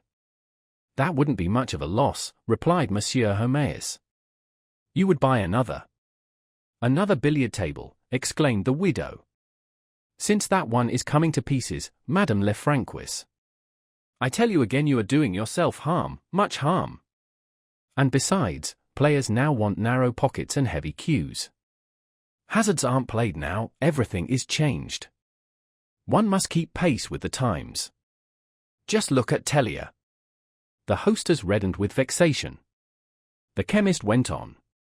"You may say what you like, his table is better than yours, and if one were to think, for example, of getting up a patriotic pool for Poland or the sufferers from the Lyons floods." "It isn't beggars like him that'll frighten us," interrupted the landlady, shrugging her fat shoulders. Come, Monsieur Homéus, as long as the Lion d'Or exists people will come to it. We've feathered our nest, while one of these days you'll find the Café Francaise closed with a big placard on the shutters. Change my billiard table," she went on, speaking to herself, "the table that comes in so handy for folding the washing, and on which, in the hunting season, I have slept 6 visitors. But that dawdler, Hivet, doesn't come. Are you waiting for him for your gentleman's dinner? Wait for him. And what about Monsieur Binet? As the clock strikes 6 you'll see him come in, for he hasn't his equal under the sun for punctuality. He must always have his seat in the small parlour. He'd rather die than dine anywhere else. And so squeamish as he is, and so particular about the cider. Not like Monsieur Léon, he sometimes comes at 7, or even half past, and he doesn't so much as look at what he eats. Such a nice young man. Never speaks a rough word. Well, you see, there's a great difference between an educated man and an old carabinier who is now a tax collector." 6 o'clock struck. Binet came in. He wore a blue frock coat falling in a straight line round his thin body, and his leather cap, with its lappets knotted over the top of his head with string, showed under the turned-up peak a bald forehead, flattened by the constant wearing of a helmet. He wore a black cloth waistcoat, a hair collar, grey trousers, and, all the year round, well-black boots, that had 2 parallel swellings due to the sticking out of his big toes. Not a hair stood out from the regular line of fair whiskers, which, encircling his jaws, framed, after the fashion of a garden border, his long, wan face, whose eyes were small and the nose hooked. Clever at all games of cards, a good hunter, and writing a fine hand, he had at home a lathe, and amused himself by turning napkin rings, with which he filled up his house, with the jealousy of an artist and the egotism of a bourgeois. He went to the small parlour, but the 3 millers had to be got out first, and during the whole time necessary for laying the cloth, Binet remained silent in his place near the stove. Then he shut the door and took off his cap in his usual way. "It isn't with saying civil things that he'll wear out his tongue," said the chemist, as soon as he was along with the landlady. "He never talks more," she replied. "Last week 2 travellers in the cloth line were here, such clever chaps who told such jokes in the evening, that I fairly cried with laughing, and he stood there like a dab fish and never said a word. Yes, observed the chemist, no imagination, no sallies, nothing that makes the society man. Yet they say he has parts, objected the landlady. Parts, replied Monsieur Homais, parts. In his own line it is possible, he added in a calmer tone. And he went on. Ah! That a merchant, who has large connections, a jurisconsult, a doctor, a chemist, should be thus absent-minded, that they should become whimsical or even peevish, I can understand, such cases are cited in history. But at least it is because they are thinking of something. Myself, for example, how often has it happened to me to look on the bureau for my pen to write a label, and to find, after all, that I had put it behind my ear. Madame Lefrancois just then went to the door to see if the Hirondelle were not coming. She started. A man dressed in black suddenly came into the kitchen. By the last gleam of the twilight one could see that his face was rubicund and his form athletic. "What can I do for you, Monsieur le Curé?" asked the landlady, as she reached down from the chimney one of the copper candlesticks placed with their candles in a row. "Will you take something?" "A thimbleful of cassis, 10, a glass of wine." 10, black currant liqueur. The priest declined very politely. He had come for his umbrella, that he had forgotten the other day at the Ernemont convent, and after asking Madame Lefrancois to have it sent to him at the presbytery in the evening, he left for the church, from which the angelus was ringing. When the chemist no longer heard the noise of his boots along the square, he thought the priest's behavior just now very unbecoming.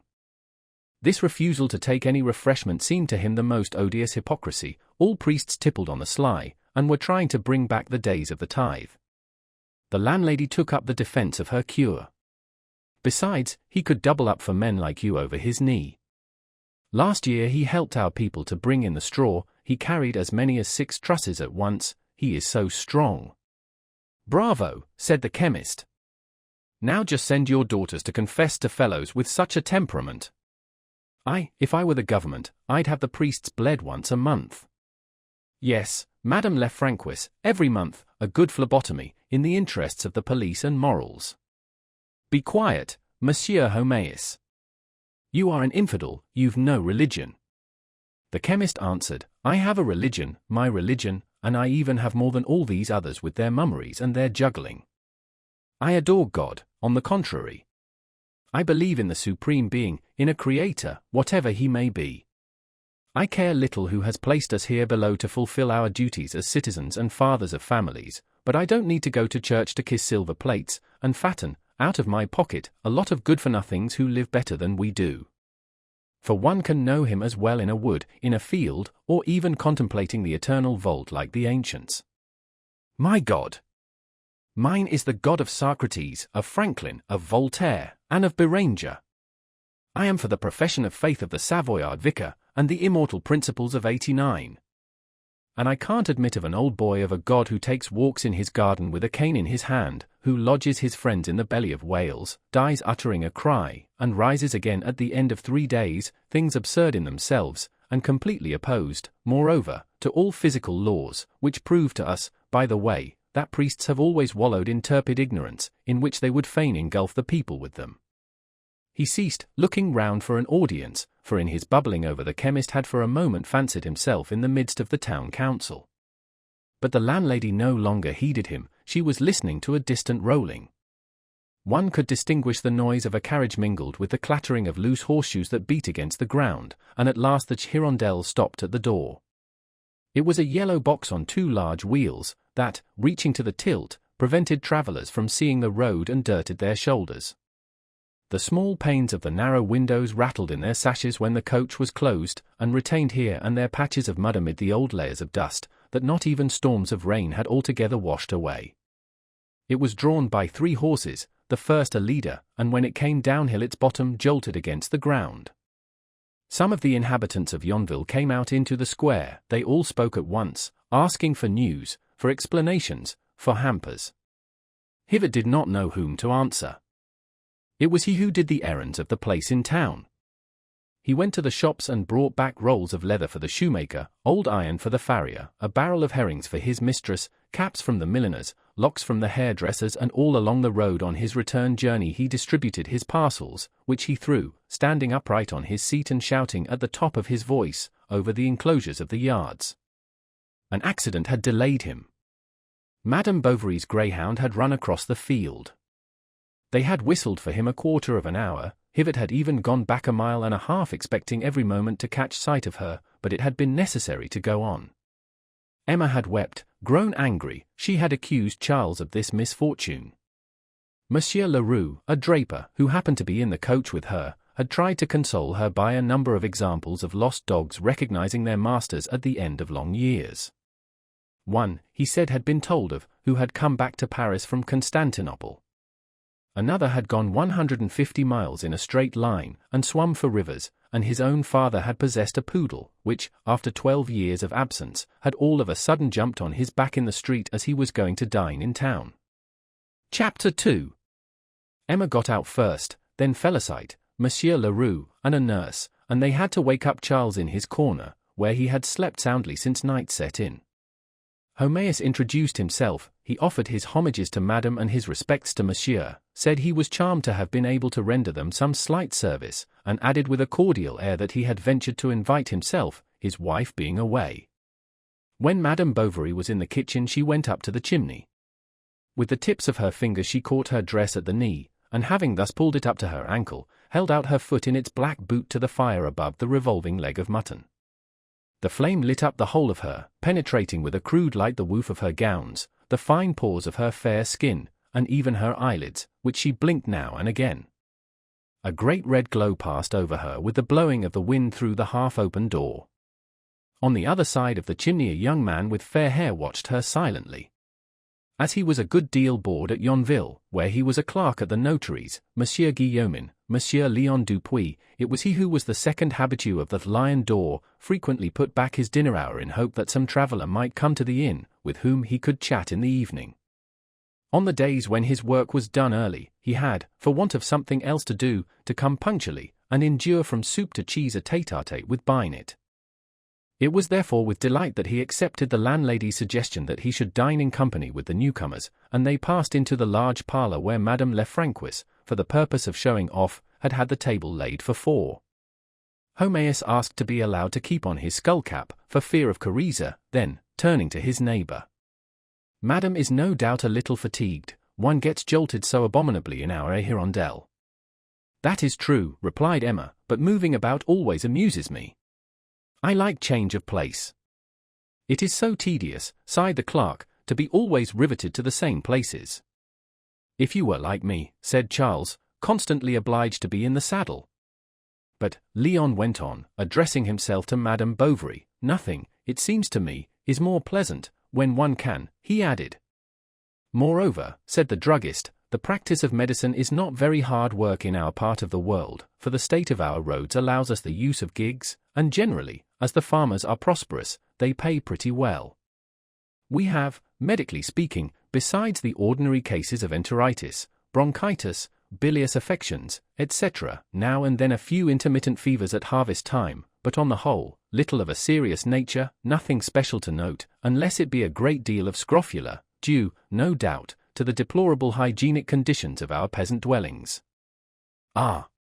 You will find many prejudices to combat, Monsieur Bovary, much obstinacy of routine, with which all the efforts of your science will daily come into collision, for people still have recourse to novenas, to relics, to the priest, rather than come straight to the doctor or the chemist.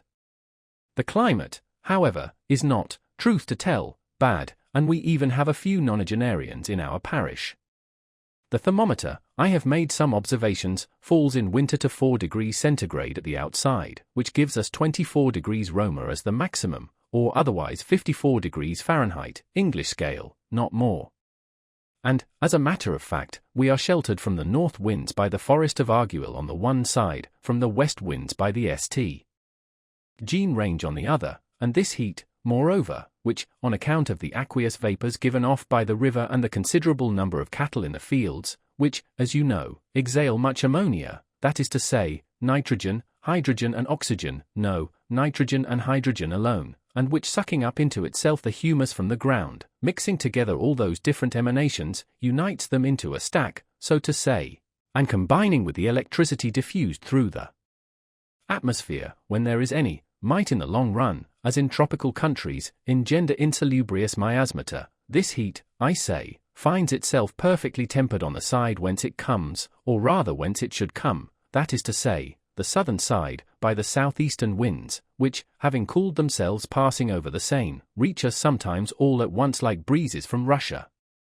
At any rate, you have some walks in the neighborhood, continued Madame Bovary, speaking to the young man. Oh, very few, he answered. There is a place they call La Pâture, on the top of the hill, on the edge of the forest. Sometimes, on Sundays, I go and stay there with a book, watching the sunset. I think there is nothing so admirable as sunsets, she resumed, but especially by the side of the sea. Oh, I adore the sea, said Monsieur Léon. And then, does it not seem to you, continued Madame Bovary, that the mind travels more freely on this limitless expanse, the contemplation of which elevates the soul, gives ideas of the infinite, the ideal? It is the same with mountainous landscapes, continued Léon. A cousin of mine who travelled in Switzerland last year told me that one could not picture to oneself the poetry of the lakes, the charm of the waterfalls, the gigantic effect of the glacier. One sees pines of incredible size across torrents, cottages suspended over precipices, and, 1,000 feet below one, whole valleys when the clouds open. Such spectacles must stir to enthusiasm, incline to prayer, to ecstasy, and I no longer marvel at that celebrated musician who, the better to inspire his imagination, was in the habit of playing the piano before some imposing sight. You play? She asked. No, but I am very fond of music, he replied. Ah! Don't you listen to him, Madame Bovary, interrupted Homaeus, bending over his plate. That's sheer modesty. Why, my dear fellow, the other day in your room you were singing a Langer Guardian ravishingly. I heard you from the laboratory. You gave it like an actor. Léon, in fact, lodged at the chemist's where he had a small room on the second floor, overlooking the place. He blushed at the compliment of his landlord, who had already turned to the doctor, and was enumerating to him, one after the other, all the principal inhabitants of Yonville.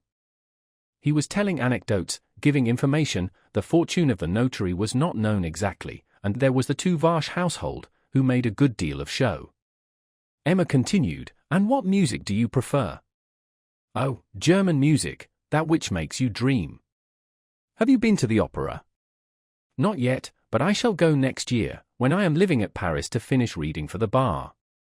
As I had the honor of putting it to your husband, said the chemist, with regard to this poor Yanoda who has run away, you will find yourself, thanks to his extravagance, in the possession of one of the most comfortable houses of Yonville. Its greatest convenience for a doctor is a door giving on the walk, where one can go in and out unseen. Moreover, it contains everything that is agreeable in a household, a laundry, kitchen with offices, sitting room, fruit room, and so on. He was a gay dog, who didn't care what he spent. At the end of the garden, by the side of the water, he had an arbor built just for the purpose of drinking beer in summer, and if Madame is fond of gardening she will be able. My wife doesn't care about it, said Charles, although she has been advised to take exercise, she prefers always sitting in her room reading. Like me, replied Léon. And indeed, what is better than to sit by one's fireside in the evening with a book, while the wind beats against the window and the lamp is burning? What, indeed, she said, fixing her large black eyes wide open upon him. One thinks of nothing, he continued, the hours slip by. Motionless we traverse countries we fancy we see, and your thought, blending with the fiction, playing with the details, follows the outline of the adventures. It mingles with the characters, and it seems as if it were yourself palpitating beneath their costumes. That is true. That is true, she said. Has it ever happened to you, Léon went on, to come across some vague idea of one's own in a book, some dim image that comes back to you from afar, and as the completest expression of your own slightest sentiment? I have experienced it, she replied. That is why, he said, I especially love the poets. I think verse more tender than prose, and that it moves far more easily to tears. Still in the long run it is tiring, continued Emma. Now I, on the contrary, adore stories that rush breathlessly along, that frighten one. I detest commonplace heroes and moderate sentiments, such as there are in nature. In fact, observed the clerk, these works, not touching the heart, miss, it seems to me, the true end of art. It is so sweet, amid all the disenchantments of life, to be able to dwell in thought upon noble characters, pure affections, and pictures of happiness. For myself, living here far from the world, this is my one distraction, but Yonville affords so few resources. Like toasts, no doubt, replied Emma, and so I always subscribe to a lending library. If Madame will do me the honor of making use of it, said the chemist, who had just caught the last words, I have at her disposal a library composed of the best authors, Voltaire, Rousseau, Delille, Walter Scott, the Echo des Feuilletons, and in addition I receive various periodicals, among them the Journal de Rouen daily, having the advantage to be its correspondent for the districts of Buchy, Forges, Neufchâtel, Yonville, and vicinity. For 2 hours and a half they had been at table, for the servant Artemis, carelessly dragging her old list slippers over the flags, brought one plate after the other, forgot everything, and constantly left the door of the billiard-room half open, so that it beat against the wall with its hooks. Unconsciously, Leon, while talking, had placed his foot on one of the bars of the chair on which Madame Bovary was sitting. She wore a small blue silk necktie that kept up like a rough Gorford cambric collar, and with the movements of her head the lower part of her face gently sunk into the linen or came out from it. Thus side by side, while Charles and the chemist chatted, they entered into one of those vague conversations where the hazard of all that is said brings you back to the fixed center of a common sympathy. The Paris theatres, titles of novels, new quadrilles, and the world they did not know, toasts, where she had lived, and Yonville, where they were, they examined all, talked of everything till to the end of dinner. When coffee was served Felicite went away to get ready the room in the new house, and the guests soon raised the siege. Madame Lefrancois was asleep near the cinders, while the stable boy, lantern in hand, was waiting to show Monsieur and Madame Bovary the way home. Bits of straw stuck in his red hair and he limped with his left leg.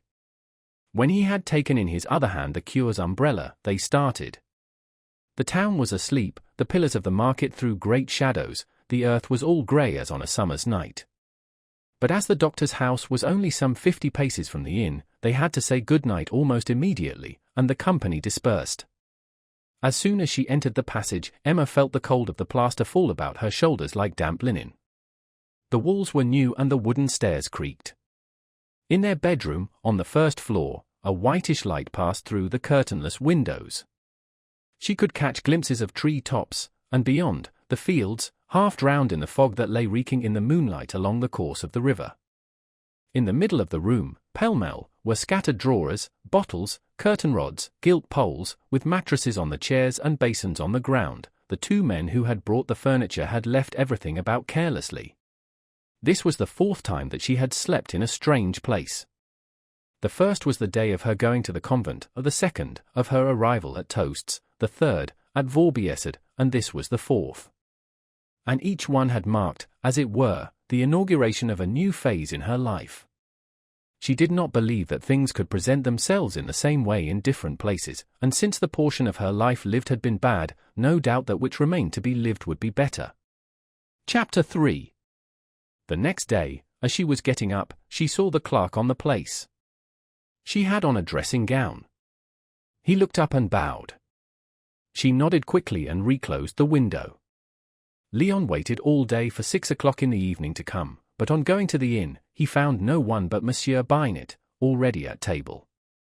The dinner of the evening before had been a considerable event for him. He had never till then talked for 2 hours consecutively to a lady. How then had he been able to explain, and in such language, the number of things that he could not have said so well before?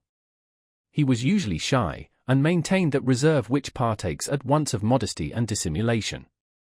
At Yonville he was considered well-bred. He listened to the arguments of the older people, and did not seem hot about politics, a remarkable thing for a young man. Then he had some accomplishments. He painted in watercolors, could read the key of G, and readily talked literature after dinner when he did not play cards. Monsieur Homéus respected him for his education, Madame Homéus liked him for his good nature, for he often took the little Homéus into the garden, little brats who were always dirty, very much spoilt, and somewhat lymphatic, like their mother.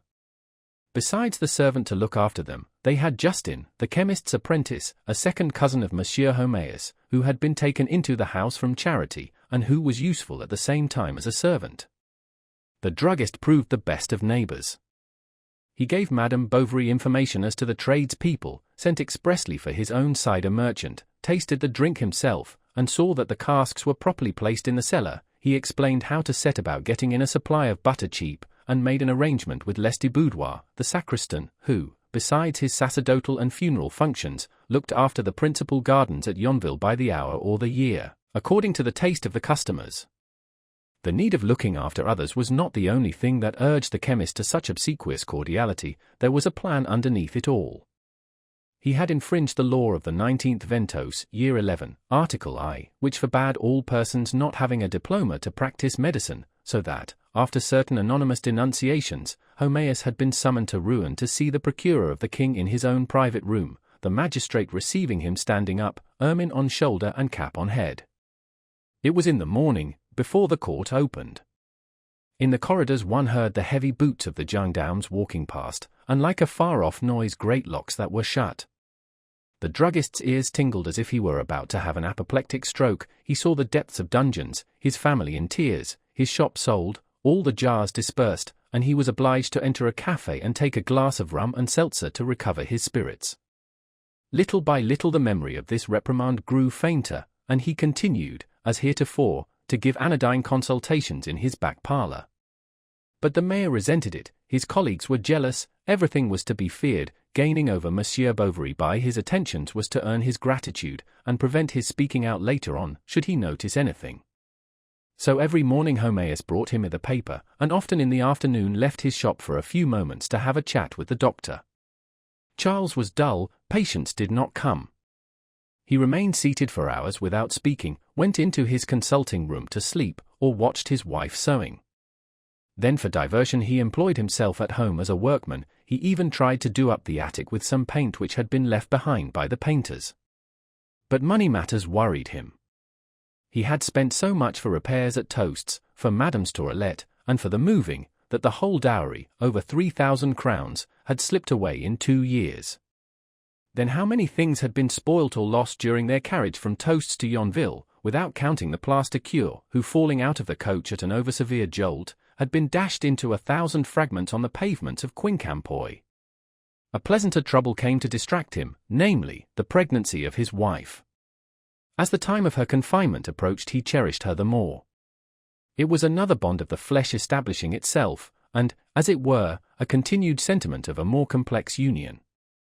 When from afar he saw her languid walk, and her figure without stays turning softly on her hips, when opposite one another he looked at her at his ease, while she took tired poses in her armchair, then his happiness knew no bounds. He got up, embraced her, passed his hands over her face, called her little mamma, wanted to make her dance, and half laughing, half crying, uttered all kinds of caressing pleasantries that came into his head. The idea of having begotten a child delighted him. Now he wanted nothing. He knew human life from end to end, and he sat down to it with serenity. Emma at first felt a great astonishment, then was anxious to be delivered that she might know what it was to be a mother. But not being able to spend as much as she would have liked, to have a swing bassinet with rose silk curtains and embroidered caps, in a fit of bitterness she gave up looking after the trousseau, and ordered the whole of it from a village needlewoman, without choosing or discussing anything. Thus she did not amuse herself with those preparations that stimulate the tenderness of mothers, and so her affection was from the very outset, perhaps, to some extent attenuated.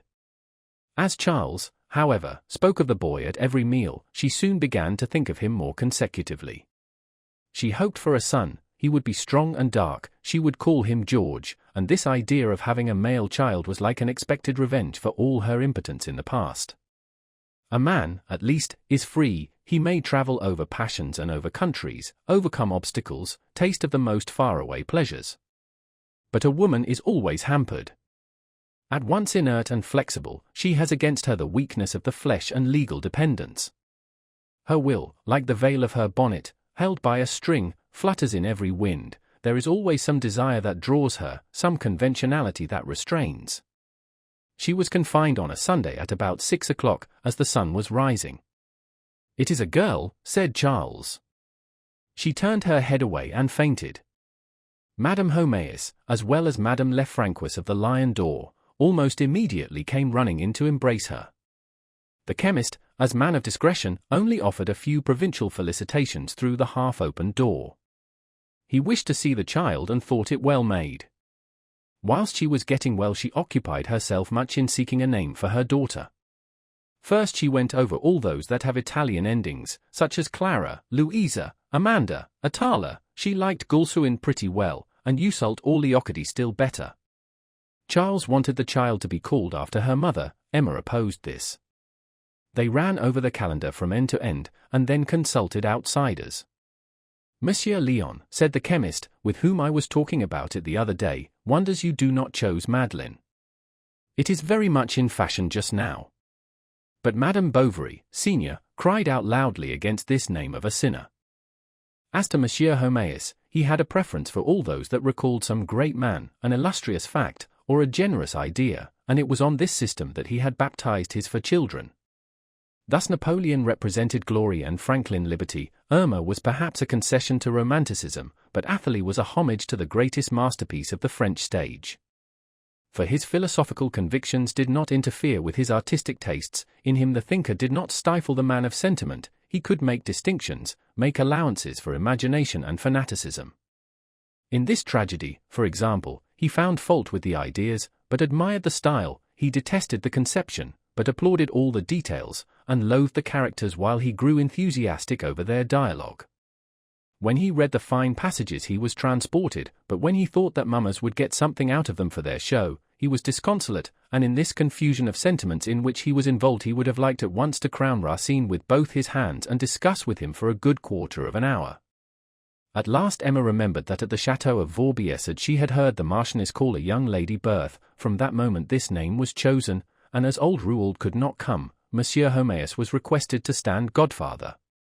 His gifts were all products from his establishment, to wit, 6 boxes of jujubes, a whole jar of racahout, 3 cakes of marshmallow paste, and 6 sticks of sugar candy into the bargain that he had come across in a cupboard. On the evening of the ceremony there was a grand dinner. The cure was present. There was much excitement. Monsieur Homéis towards liqueur time began singing Le Dieu des Bons Gens. Monsieur Léon sang a barcarolle, and Madame Bovary, senior, who was godmother, a romance of the time of the Empire. Finally, M. Bovary, senior, insisted on having the child brought down, and began baptizing it with a glass of champagne that he poured over its head. This mockery of the first of the sacraments made the Abbé Bournisien angry. Old Bovary replied by a quotation from Laga des Dieux. The cure wanted to leave, the ladies implored, Homéis interfered, and they succeeded in making the priest sit down again, and he quietly went on with the half-finished coffee in his saucer. Monsieur Bovary, senior, stayed at Yonville a month, dazzling the natives by a superb policeman's cap with silver tassels that he wore in the morning when he smoked his pipe in the square. Being also in the habit of drinking a good deal of brandy, he often sent the servant to the Lion d'Or to buy him a bottle, which was put down to his son's account, and to perfume his handkerchiefs he used up his daughter-in-law's whole supply of eau de cologne. The latter did not at all dislike his company. He had knocked about the world. He talked about Berlin, Vienna, and Strasbourg, of his soldier times, of the mistresses he had had, the grand luncheons of which he had partaken. Then he was amiable, and sometimes even, either on the stairs, or in the garden, would seize hold of her waist, crying, "Charles, look out for yourself."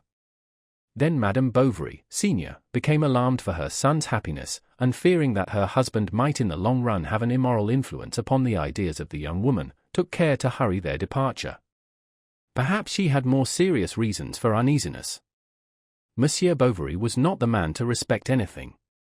One day Emma was suddenly seized with a desire to see her little girl, who had been put to nurse with the carpenter's wife, and, without looking at the calendar to see whether the 6 weeks of the Virgin were yet past, she set out for the Rollets' house, situated at the extreme end of the village, between the high road and the fields. It was midday, the shutters of the houses were closed and the slate roofs that glittered beneath the fierce light of the blue sky seemed to strike sparks from the crest of the gables. A heavy wind was blowing. Emma felt weak as she walked. The stones of the pavement hurt her. She was doubtful whether she would not go home again, or go in somewhere to rest. At this moment Monsieur Léon came out from a neighboring door with a bundle of papers under his arm. He came to greet her, and stood in the shade in front of the Leroux shop under the projecting grey awning. Madame Bovary said she was going to see her baby, but that she was beginning to grow tired. "If," said Leon, not daring to go on. "Have you any business to attend to?" she asked. And on the clerk's answer, she begged him to accompany her. That same evening this was known in Yonville, and Madame Tuvache, the mayor's wife, declared in the presence of her servant that Madame Bovary was compromising herself. To get to the nurse's it was necessary to turn to the left on leaving the street, as if making for the cemetery, and to follow between little houses and yards a small path bordered with privet hedges. They were in bloom, and so were the speedwells, eglantines, thistles, and the sweet briar that sprang up from the thickets. Through openings in the hedges one could see into the huts, some pigs on a dung heap, or tethered cows rubbing their horns against the trunk of trees. The two, side by side, walked slowly, she leaning upon him, and he restraining his pace, which he regulated by hers. In front of them a swarm of midges fluttered, buzzing in the warm air. They recognized the house by an old walnut tree which shaded it. Low and covered with brown tiles, there hung outside it, beneath the dormer window of the garret, a string of onions. Faggots upright against a thorn fence surrounded a bed of lettuce, a few square feet of lavender, and sweet peas strung on sticks. Dirty water was running here and there on the grass, and all round were several indefinite rags, knitted stockings, a red calico jacket, and a large sheet of coarse linen spread over the hedge. At the noise of the gate the nurse appeared with a baby she was suckling on one arm. With her other hand she was pulling along a poor puny little fellow, his face covered with scrofula, the son of a ruin hosier, whom his parents, too taken up with their business, left in the country. "Go in," she said, "your little one is there asleep." The room on the ground floor, the only one in the dwelling, had at its farther end, against the wall, a large bed without curtains, while a kneading trough took up the side by the window, one pane of which was mended with a piece of blue paper. In the corner behind the door, shining hobnailed shoes stood in a row under the slab of the washstand, near a bottle of oil with a feather stuck in its mouth. A Mathieu Lensberg lay on the dusty mantelpiece amid gunflints, canned lens, and bits of amadou. Finally, the last luxury in the apartment was a femme blowing her trumpets, a picture cut out, no doubt, from some perfumer's prospectus and nailed to the wall with 6 wooden shoe pegs. Emma's child was asleep in a wicker cradle. She took it up in the wrapping that enveloped it and began singing softly as she rocked herself to and fro. Leon walked up and down the room. It seemed strange to him to see this beautiful woman in her nankeen dress in the midst of all this poverty. Madame Bovary reddened. He turned away, thinking perhaps there had been an impertinent look in his eyes. Then she put back the little girl, who had just been sick, over her collar. The nurse at once came to dry her, protesting that it wouldn't show. "She gives me other doses," she said, "I am always a washing of her. If you would have the goodness to order Camus, the grocer, to let me have a little soap, it would really be more convenient for you, as I needn't trouble you then." "Very well." "Very well," said Emma. "Good morning, Madame Rollet," and she went out, wiping her shoes at the door. The good woman accompanied her to the end of the garden, talking all the time of the trouble she had getting up of nights. "I'm that worn out sometimes as I drop asleep on my chair. I'm sure you might at least give me just a pound of ground coffee, that'd last me a month, and I'd take it of a morning with some milk." After having submitted to her thanks, Madame Bovary left. She had gone a little way down the path when, at the sound of wooden shoes, she turned round. It was the nurse. "What is it?" Then the peasant woman, taking her aside behind an elm tree, began talking to her of her husband, who with his trade and 6 francs a year that the captain. "Oh, be quick," said Emma. "Well," the nurse went on, heaving sighs between each word, "I'm afraid he'll be put out seeing me have coffee alone, you know men." "But you are to have some," Emma repeated, "I will give you some." "You bother me." "Oh, dear. My poor, dear lady. You see, in consequence of his wounds he has terrible cramps in the chest. He even says that cider weakens him. Do make haste, mere Rollet." Well, the latter continued, making a curtsy, if it weren't asking too much, and she curtsied once more, "If you would," and her eyes begged, "a jar of brandy," she said at last, "and I'd rub your little one's feet with it, they're as tender as one's tongue." Once rid of the nurse, Emma again took Monsieur Leon's arm. She walked fast for some time, then more slowly, and looking straight in front of her, her eyes rested on the shoulder of the young man, whose frock coat had a black velvety collar. His brown hair fell over it, straight and carefully arranged. She noticed his nails, which were longer than one wore them at Yonville. It was one of the clerk's chief occupations to trim them, and for this purpose he kept a special knife in his writing desk. They returned to Yonville by the waterside. In the warm season the bank, wider than at other times, showed to their foot the garden walls whence a few steps led to the river. It flowed noiselessly, swift, and cold to the eye, long, thin grasses huddled together in it as the current drove them, and spread themselves upon the limpid water like streaming hair. Sometimes at the tip of the reeds or on the leaf of a water lily an insect with fine legs crawled or rested. The sun pierced with a ray the small blue bubbles of the waves that, breaking, followed each other. Branchless old willows mirrored their grey backs in the water. Beyond, all around, the meadows seemed empty. It was the dinner hour at the farms, and the young woman and her companion heard nothing as they walked but the fall of their steps on the earth of the path, the words they spoke, and the sound of Emma's dress rustling round her. The walls of the gardens with pieces of bottle on their coping were hot as the glass windows of a conservatory. Wallflowers had sprung up between the bricks, and with the tip of her open sunshade Madame Bovary, as she passed, made some of their faded flowers crumble into a yellow dust, or a spray of overhanging honeysuckle and clematis caught in its fringe and dangled for a moment over the silk. They were talking of a troupe of Spanish dancers who were expected shortly at the ruined theatre. "Are you going?" she asked. "If I can," he answered. Had they nothing else to say to one another? Yet their eyes were full of more serious speech, and while they forced themselves to find trivial phrases, they felt the same languor stealing over them both. It was the whisper of the soul, deep, continuous, dominating that of their voices. Surprised with wonder at this strange sweetness, they did not think of speaking of the sensation or of seeking its cause.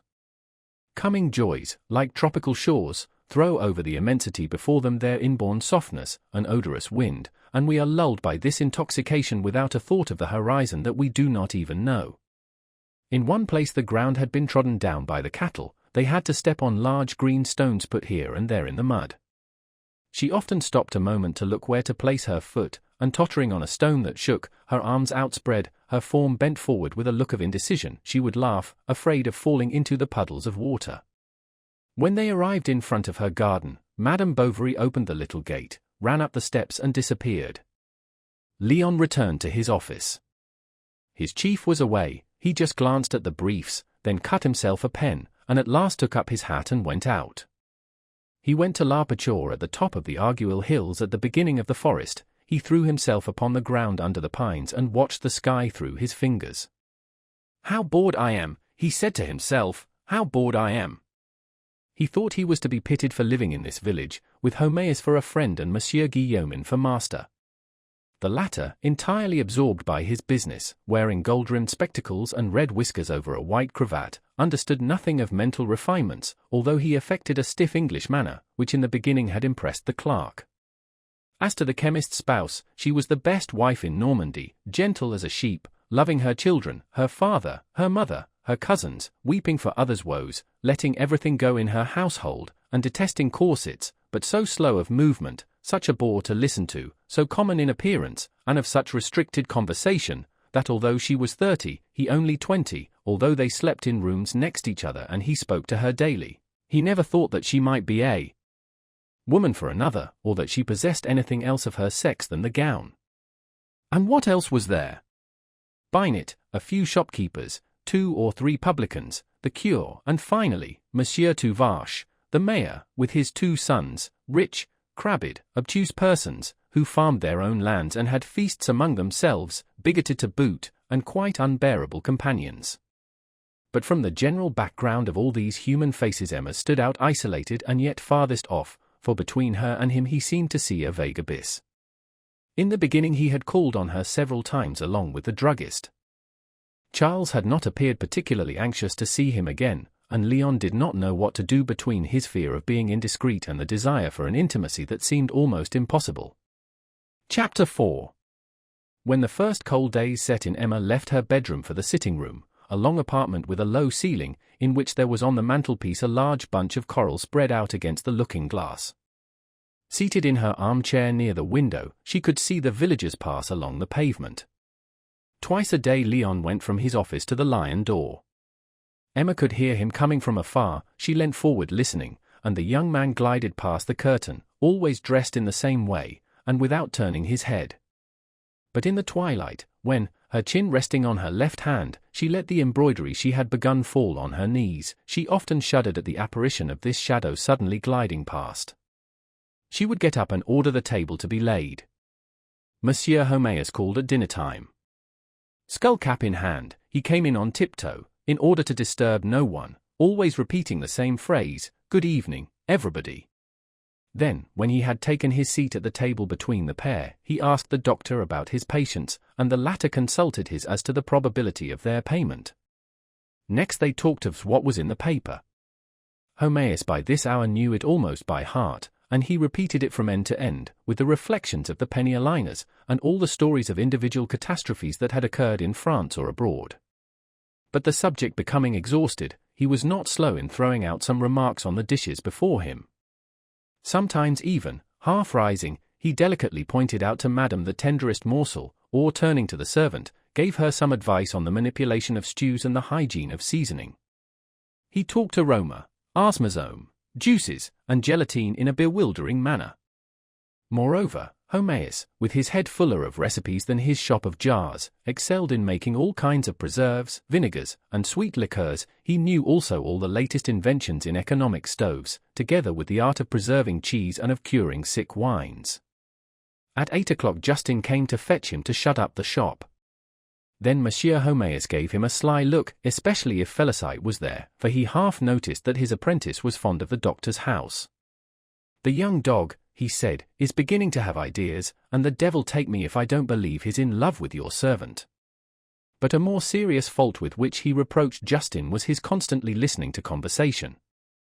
On Sunday, for example, one could not get him out of the drawing-room, whither Madame Homais had called him to fetch the children, who were falling asleep in the armchairs, and dragging down with their backs calico chair covers that were too large.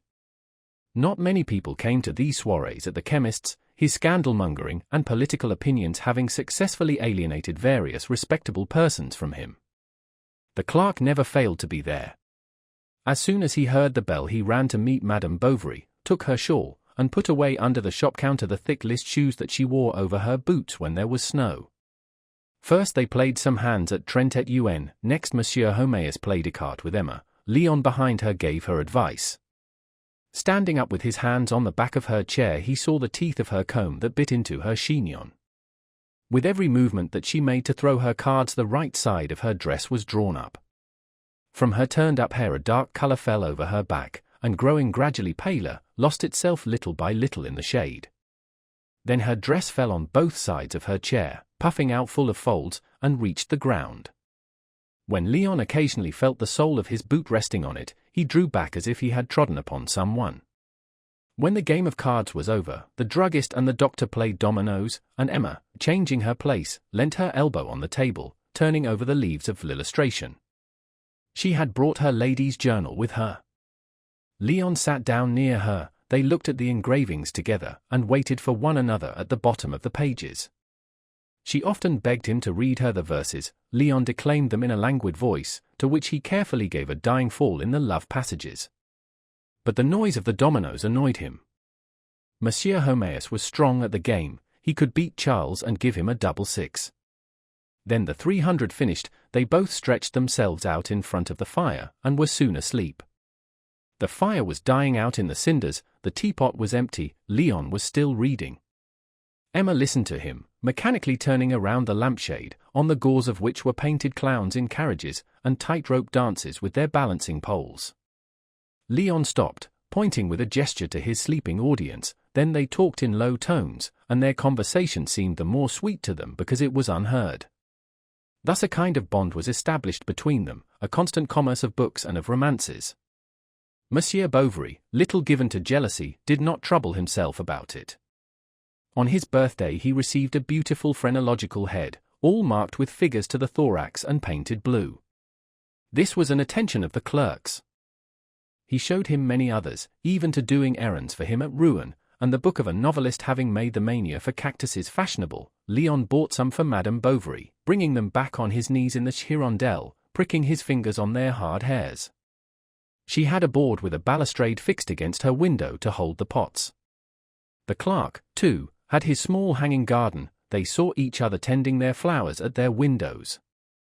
Of the windows of the village there was one yet more often occupied, for on Sundays from morning to night, and every morning when the weather was bright, one could see at the dormer window of the garret the profile of Monsieur Binet bending over his lathe, whose monotonous humming could be heard at the lion door. One evening on coming home Leon found in his room a rug in velvet and wool with leaves on a pale ground. He called Madame Homéus, Monsieur Homéus, Justin, the children, the cook. He spoke of it to his chief. Every one wanted to see this rug. Why did the doctor's wife give the clerk presents? It looked queer. They decided that she must be his lover. He made this seem likely, so ceaselessly did he talk of her charms and of her wit, so much so, that Binet once roughly answered him.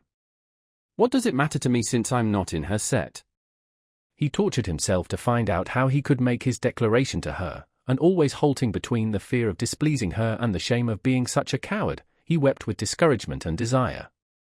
Then he took energetic resolutions, wrote letters that he tore up, put it off to times that he again deferred. Often he set out with the determination to dare all, but this resolution soon deserted him in Emma's presence, and when Charles, dropping in, invited him to jump into his chaise to go with him to see some patient in the neighborhood, he at once accepted, bowed to Madame, and went out. Her husband, was he not something belonging to her?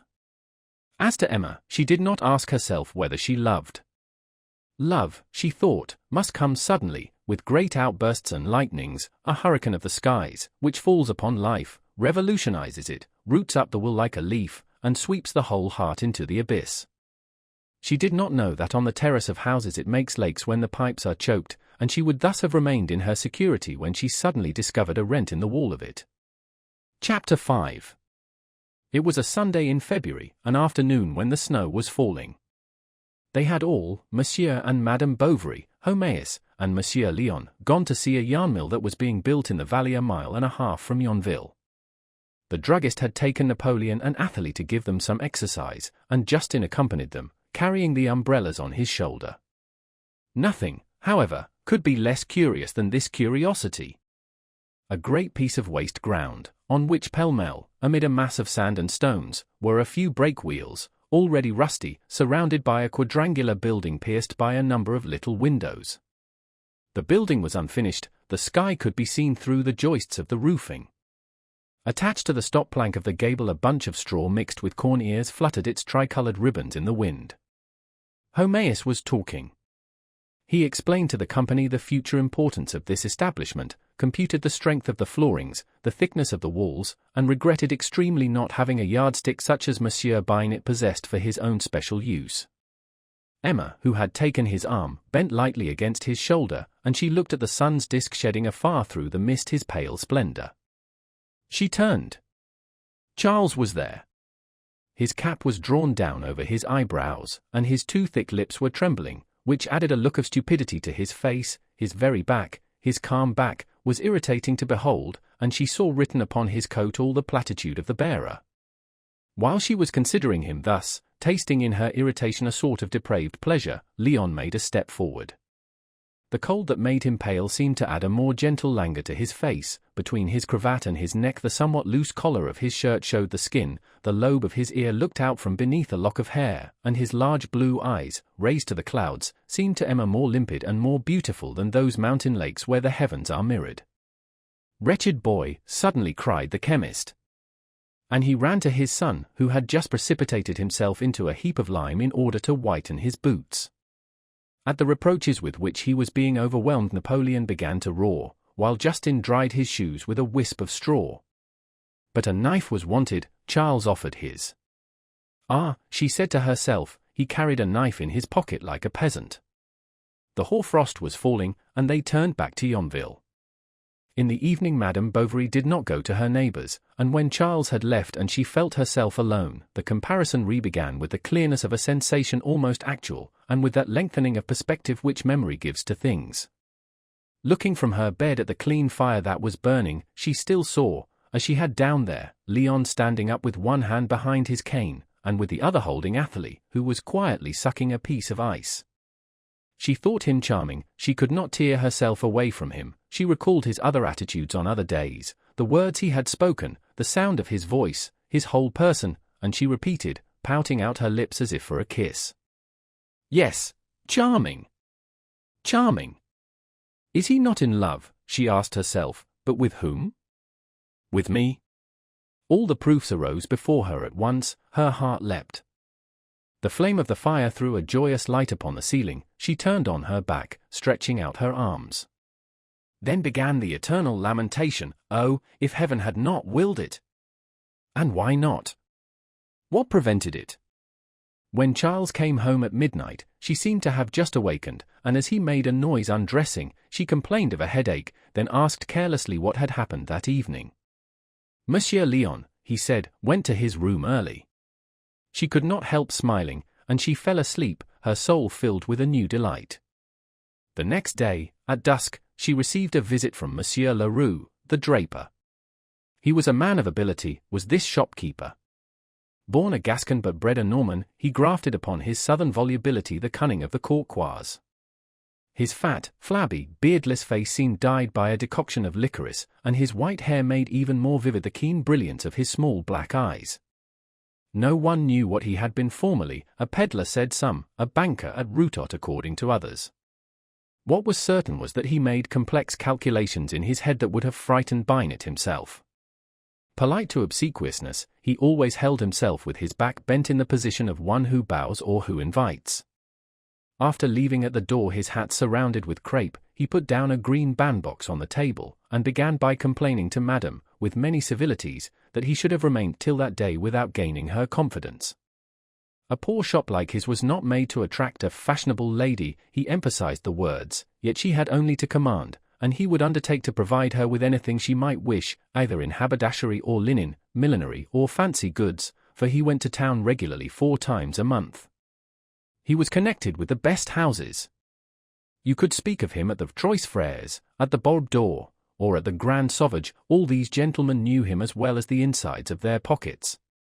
Today, then he had come to show Madame, in passing, various articles he happened to have, thanks to the most rare opportunity. And he pulled out 6 embroidered collars from the box. Madame Bovary examined them. I do not require anything, she said. Then Monsieur Leroux delicately exhibited 3 Algerian scarves, several packets of English needles, a pair of straw slippers, and finally, 4 egg cups in coconut wood, carved in open work by convicts. Then, with both hands on the table, his neck stretched out, his figure bent forward, open-mouthed, he watched Emma's look, who was walking up and down undecided amid these goods. From time to time, as if to remove some dust, he filliped with his nail the silk of the scarves spread out at full length, and they rustled with a little noise, making in the green twilight the gold spangles of their tissue scintillate like little stars. How much are they? A mere nothing, he replied, a mere nothing. But there's no hurry, whenever it's convenient. We are not Jews. She reflected for a few moments, and ended by again declining Monsieur Leroux's offer. He replied quite unconcernedly. Very well. We shall understand one another by and by. I have always got on with ladies, if I didn't with my own. Emma smiled. I wanted to tell you, he went on good-naturedly, after his joke, that it isn't the money I should trouble about. Why, I could give you some, if need be. She made a gesture of surprise. Ah, said he quickly and in a low voice, I shouldn't have to go far to find you some, rely on that. And he began asking after Père Tellier, the proprietor of the Café Francaise, whom Monsieur Bovary was then attending. What's the matter with Père Tellier? He coughs so that he shakes his whole house, and I'm afraid he'll soon want a deal covering rather than a flannel vest. He was such a rake as a young man. Those sort of people, madam, have not the least regularity, he's burnt up with brandy. Still it's sad, all the same, to see an acquaintance go off. And while he fastened up his box he discoursed about the doctor's patients. It's the weather, no doubt, he said, looking frowningly at the floor, that causes these illnesses. I, too, don't feel the thing. One of these days I shall even have to consult the doctor for a pain I have in my back. Well, goodbye, Madame Bovary. At your service, your very humble servant. And he closed the door gently. Emma had her dinner served in her bedroom on a tray by the fireside. She was a long time over it, everything was well with her. How good I was, she said to herself, thinking of the scarves. She heard some steps on the stairs. It was Leon. She got up and took from the chest of drawers the first pile of dusters to be hemmed. When he came in she seemed very busy. The conversation languished. Madame Bovary gave it up every few minutes, whilst he himself seemed quite embarrassed. Seated on a low chair near the fire, he turned round in his fingers the ivory thimble case. She stitched on, or from time to time turned down the hem of the cloth with her nail. She did not speak, he was silent, captivated by her silence, as he would have been by her speech. Poor fellow, she thought. How have I displeased her, he asked himself. At last, however, Leon said that he should have, one of these days, to go to Rouen on some office business. Your music subscription is out, am I to renew it? No, she replied. Why? Because? And pursing her lips she slowly drew a long stitch of grey thread. This work irritated Leon. It seemed to roughen the ends of her fingers. A gallant phrase came into his head, but he did not risk it. Then you are giving it up, he went on. What? She asked hurriedly. Music? Ah. Yes. Have I not my house to look after, my husband to attend to, 1,000 things, in fact, many duties that must be considered first? She looked at the clock. Charles was late. Then, she affected anxiety. 2 or 3 times she even repeated, he is so good. The clerk was fond of Monsieur Bovary. But this tenderness on his behalf astonished him unpleasantly. Nevertheless he took up on his praises, which he said everyone was singing, especially the chemist. Ah! He is a good fellow, continued Emma. Certainly, replied the clerk. And he began talking of Madame Homais, whose very untidy appearance generally made them laugh. What does it matter? Interrupted Emma.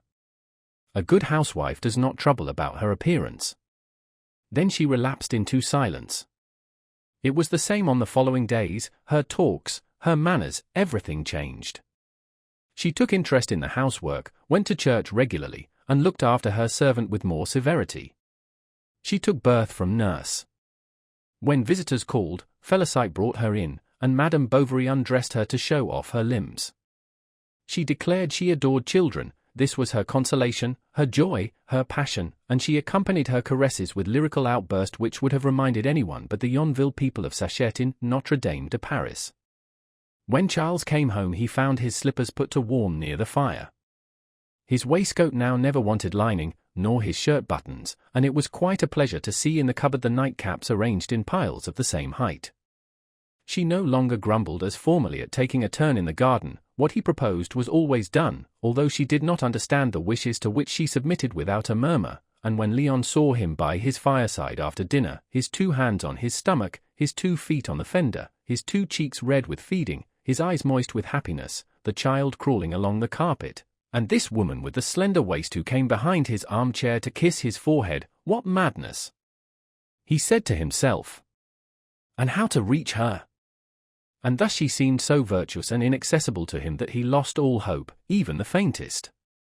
But by this renunciation he placed her on an extraordinary pinnacle. To him she stood outside those fleshly attributes from which he had nothing to obtain, and in his heart she rose ever, and became farther removed from him after the magnificent manner of an apotheosis that is taking wing. It was one of those pure feelings that do not interfere with life, that are cultivated because they are rare, and whose loss would afflict more than their passion rejoices. Emma grew thinner, her cheeks paler, her face longer. With her black hair, her large eyes, her aquiline nose, her bird-like walk, and always silent now, did she not seem to be passing through life scarcely touching it, and to bear on her brow the vague impress of some divine destiny? She was so sad and so calm, at once so gentle and so reserved, that near her one felt oneself seized by an icy charm, as we shudder in churches at the perfume of the flowers mingling with the cold of the marble. The others even did not escape from this seduction. The chemist said, "She is a woman of great parts, who wouldn't be misplaced in a sub-prefecture." The housewives admired her economy, the patients her politeness, the poor her charity. But she was eaten up with desires, with rage, with hate. That dress with the narrow folds hid a distracted fear, of whose torment those chaste lips said nothing. She was in love with Leon, and sought solitude that she might with the more ease delight in his image. The sight of his form troubled the voluptuousness of this mediation. Emma thrilled at the sound of his step, then in his presence the emotion subsided, and afterwards there remained to her only an immense astonishment that ended in sorrow. Leon did not know that when he left her in despair she rose after he had gone to see him in the street. She concerned herself about his comings and goings, she watched his face, she invented quite a history to find an excuse for going to his room. The chemist's wife seemed happy to her to sleep under the same roof, and her thoughts constantly centered upon this house, like the lion door pigeons, who came there to dip their red feet and white wings in its gutters. But the more Emma recognized her love, the more she crushed it down, that it might not be evident, that she might make it less. She would have liked Leon to guess it, and she imagined chances, catastrophes that should facilitate this. What restrained her was, no doubt, idleness and fear, and a sense of shame also. She thought she had repulsed him too much, that the time was past, that all was lost. Then, pride, and joy of being able to say to herself, "I am virtuous," and to look at herself in the glass taking resigned poses, consoled her a little for the sacrifice she believed she was making. Then the lusts of the flesh, the longing for money, and the melancholy of passion all blended themselves into one suffering, and instead of turning her thoughts from it, she clave to it the more, urging herself to pain, and seeking everywhere occasion for it. She was irritated by an ill-served dish or by a half-open door, bewailed the velvet she had not, the happiness she had missed, her too exalted dreams, her narrow home. What exasperated her was that Charles did not seem to notice her anguish. His conviction that he was making her happy seemed to her an imbecile insult, and his sureness on this point ingratitude. For whose sake, then, was she virtuous? Was it not for him, the obstacle to all felicity, the cause of all misery, and, as it were, the sharp clasp of that complex strap that bucked her in on all sides? On him alone, then, she concentrated all the various hatreds that resulted from her boredom, and every effort to diminish only augmented it, for this useless trouble was added to the other reasons for despair, and contributed still more to the separation between them. Her own gentleness to herself made her rebel against him. Domestic mediocrity drove her to lewd fancies, marriage tenderness to adulterous desires. She would have liked Charles to beat her, that she might have a better right to hate him, to revenge herself upon him. She was surprised sometimes at the atrocious conjectures that came into her thoughts, and she had to go on smiling, to hear repeated to her at all hours that she was happy, to pretend to be happy, to let it be believed. Yet she had loathing of this hypocrisy. She was seized with the temptation to flee somewhere with Leon to try a new life, but at once a vague chasm full of darkness opened within her soul. Besides, he no longer loves me, she thought. What is to become of me? What help is to be hoped for, what consolation, what solace? She was left broken, breathless, inert, sobbing in a low voice, with flowing tears. "Why don't you tell master?" the servant asked her when she came in during these crises. "It is the nerves," said Emma. "Do not speak to him of it, it would worry him." "Ah. Yes," Felicite went on, "you are just like Marguerite, Peguerin's daughter, the fisherman at Paulet, that I used to know at Deep before I came to you." She was so sad, to see her standing upright on the threshold of her house. She seemed to you like a winding sheet spread out before the door. Her illness, it appears, was a kind of fog that she had in her head, and the doctors could not do anything, nor the priest either. When she was taken too bad she went off quite alone to the seashore, so that the customs officer, going his rounds, often found her lying flat on her face, crying on the shingle. Then, after her marriage, it went off, they say. "But with me," replied Emma, "it was after marriage that it began." Chapter 6. One evening when the window was open, and she, sitting by it, had been watching Lestiboudois, the beadle, trimming the box, she suddenly heard the Angelus ringing. It was the beginning of April, when the primroses are in bloom, and a warm wind blows over the flower beds newly turned, and the gardens, like women, seem to be getting ready for the summer fetes. Through the bars of the arbor and away beyond the river seen in the fields, meandering through the grass in wandering curves. The evening vapors rose between the leafless poplars, touching their outlines with a violet tint, paler and more transparent than a subtle gauze caught athwart their branches.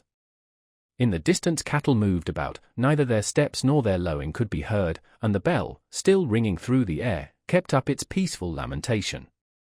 With this repeated tinkling the thoughts of the young woman lost themselves in old memories of her youth and school days.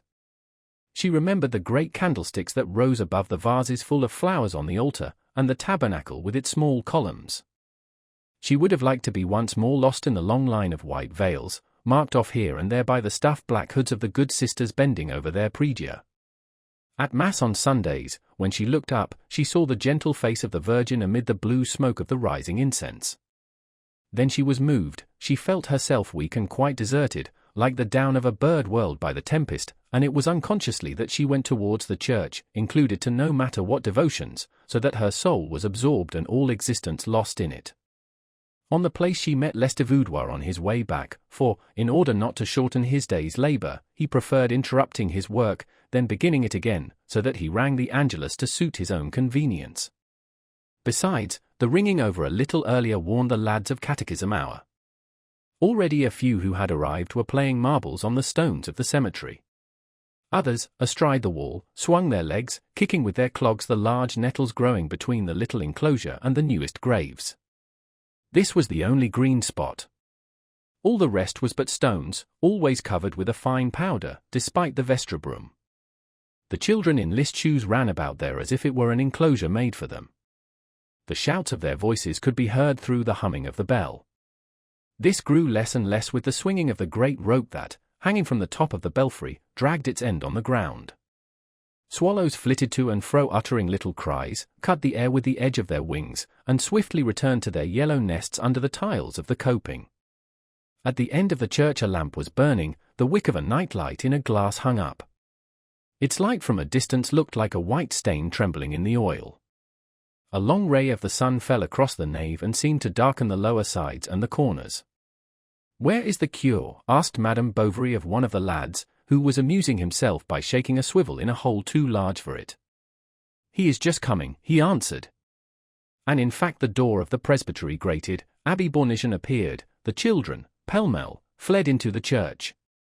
"These young scamps," murmured the priest, "always the same."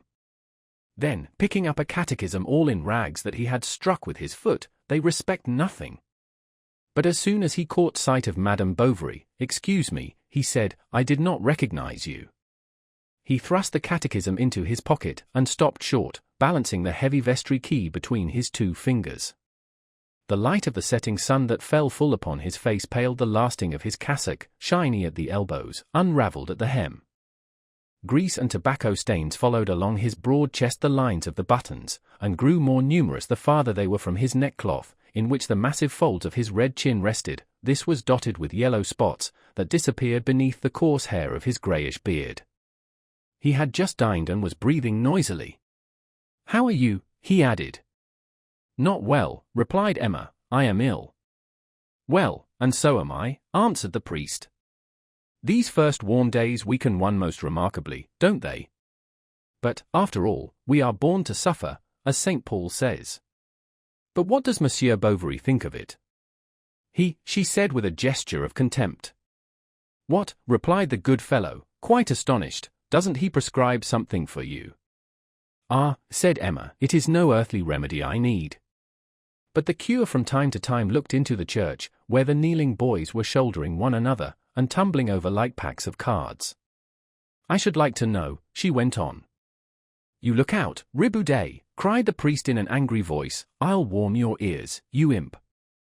Then turning to Emma, "His Baudet the carpenter's son, his parents are well off, and let him do just as he pleases. Yet he could learn quickly if he would, for he is very sharp. And so sometimes for a joke I call him Riboudet, like the road one takes to go to Merom, and I even say I'm on Riboudet. Ha! Ha! Mon Riboudet. The other day I repeated that just to Monseigneur, and he laughed at it. he condescended to laugh at it. "And how is Monsieur Bovary?" She seemed not to hear him. And he went on. "Always very busy, no doubt, for he and I are certainly the busiest people in the parish. But he is doctor of the body," he added with a thick laugh, "an eye of the soul." She fixed her pleading eyes upon the priest. "Yes," she said, "you solace all sorrows." "Ah! Don't talk to me of it, Madame Bovary. This morning I had to go to Bastilleville for a cow that was ill. They thought it was under a spell. All their cows, I don't know how it is, but pardon me. Longmar and Baudet. Bless me. Will you leave off?" And with a bound he ran into the church. The boys were just then clustering round the large desk, climbing over the precentor's footstool, opening the missal, and others on tiptoe were just about to venture into the confessional. But the priest suddenly distributed a shower of cuffs among them. Seizing them by the collars of their coats, he lifted them from the ground, and deposited them on their knees on the stones of the choir, firmly, as if he meant planting them there.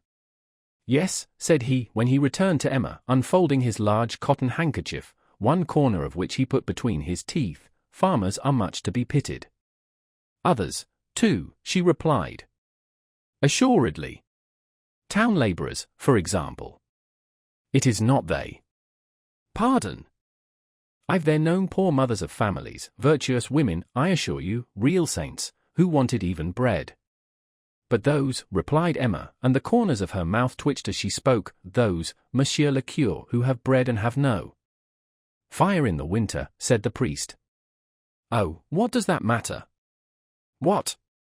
What does it matter? It seems to me that when one has firing and food, for, after all—" My God, she sighed. "It is indigestion, no doubt? You must get home, Madame Bovary, drink a little tea, that will strengthen you, or else a glass of fresh water with a little moist sugar." "Why?" And she looked like one awaking from a dream. "Well, you see, you were putting your hand to your forehead. I thought you felt faint." Then, bethinking himself, "But you were asking me something? What was it?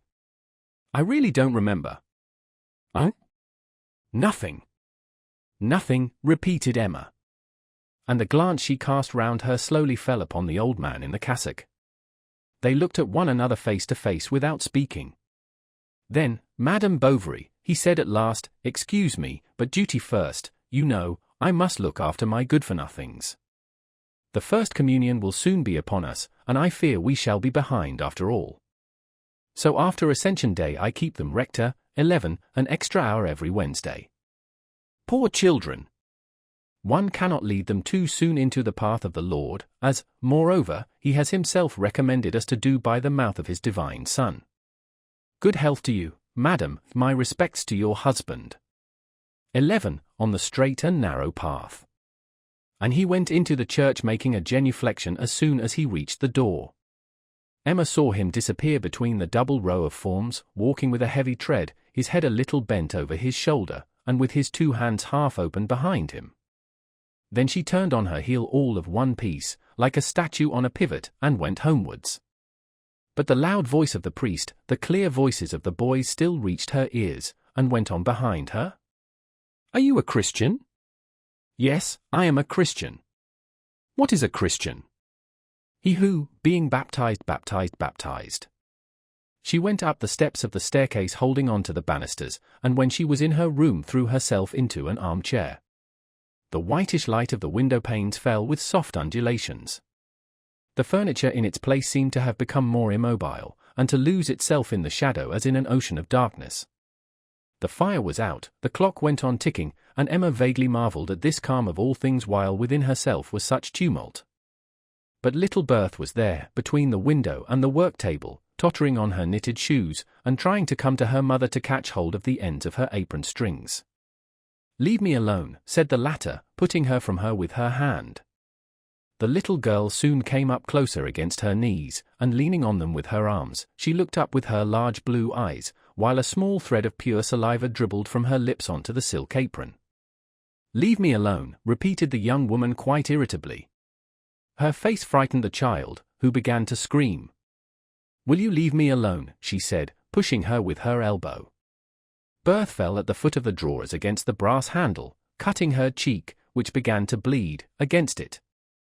Madame Bovary sprang to lift her up, broke the bell rope, called for the servant with all her might, and she was just going to curse herself when Charles appeared. It was the dinner hour. He had come home. "Look, dear," said Emma, in a calm voice, "the little one fell down while she was playing, and has hurt herself." Charles reassured her the case was not a serious one, and he went for some sticking plaster. Madame Bovary did not go downstairs to the dining room. She wished to remain alone to look after the child. Then, watching her sleep, the little anxiety she felt gradually wore off, and she seemed very stupid to herself, and very good to have been so worried just now at so little. Berthe, in fact, no longer sobbed. Her breathing now imperceptibly raised the cotton covering. Big tears lay in the corner of the half-closed eyelids, through whose lashes one could see two pale sunken pupils. The plaster stuck on her cheek drew the skin obliquely. "It is very strange," thought Emma, "how ugly this child is." When at 11 o'clock Charles came back from the chemist's shop, whither he had gone after dinner to return the remainder of the sticking plaster, he found his wife standing by the cradle. "I assure you it's nothing," he said, kissing her on the forehead. "Don't worry, my poor darling, you will make yourself ill." He had stayed a long time at the chemist's. Although he had not seemed much moved, Homaeus, nevertheless, had exerted himself to buoy him up, to keep up his spirits. Then they had talked of the various dangers that threatened childhood, of the carelessness of servants. Madame Homaeus knew something of it, having still upon her chest the marks left by a basin full of soup that a cook had formerly dropped on her pinafore, and her good parents took no end of trouble for her. The knives were not sharpened, nor the floors waxed. There were iron gratings to the windows and strong bars across the fireplace. The little Homaeus, in spite of their spirit, could not stir without someone watching them. At the slightest cold their father stuffed them with pectorals, and until they were turned for they all, without pity, had to wear wadded head protectors. This, it is true, was a fancy of Madame Homaeus. Her husband was inwardly afflicted at it, fearing the possible consequences of such compression to the intellectual organs. He even went so far as to say to her, "Do you want to make caribs or boto kudos of them?" Charles, however, had several times tried to interrupt the conversation. "I should like to speak to you," he had whispered in the clerk's ear, who went upstairs in front of him. Can he suspect anything? Leon asked himself. His heart beat, and he racked his brain with surmises. At last, Charles, having shut the door, asked him to see himself what would be the price at Rouen of a fine daguerreotypes. It was a sentimental surprise he intended for his wife, a delicate attention, his portrait in a frock-coat. But he wanted first to know how much it would be. The inquiries would not put Monsieur Leon out, since he went to town almost every week. Why? Monsieur Homaeus suspected some young man's affair at the bottom of it, an intrigue. But he was mistaken. Leon was after no love-making. He was sadder than ever, as Madame Lefrancois saw from the amount of food he left on his plate. To find out more about it she questioned the tax collector. Binet answered roughly that he wasn't paid by the police. All the same, his companion seemed very strange to him, for Leon often threw himself back in his chair, and stretching out his arms, complained vaguely of life. "It's because you don't take enough recreation," said the collector. "What recreation? If I were you I'd have a lathe." "But I don't know how to turn," answered the clerk. "Ah. That's true," said the other, rubbing his chin with an air of mingled contempt and satisfaction.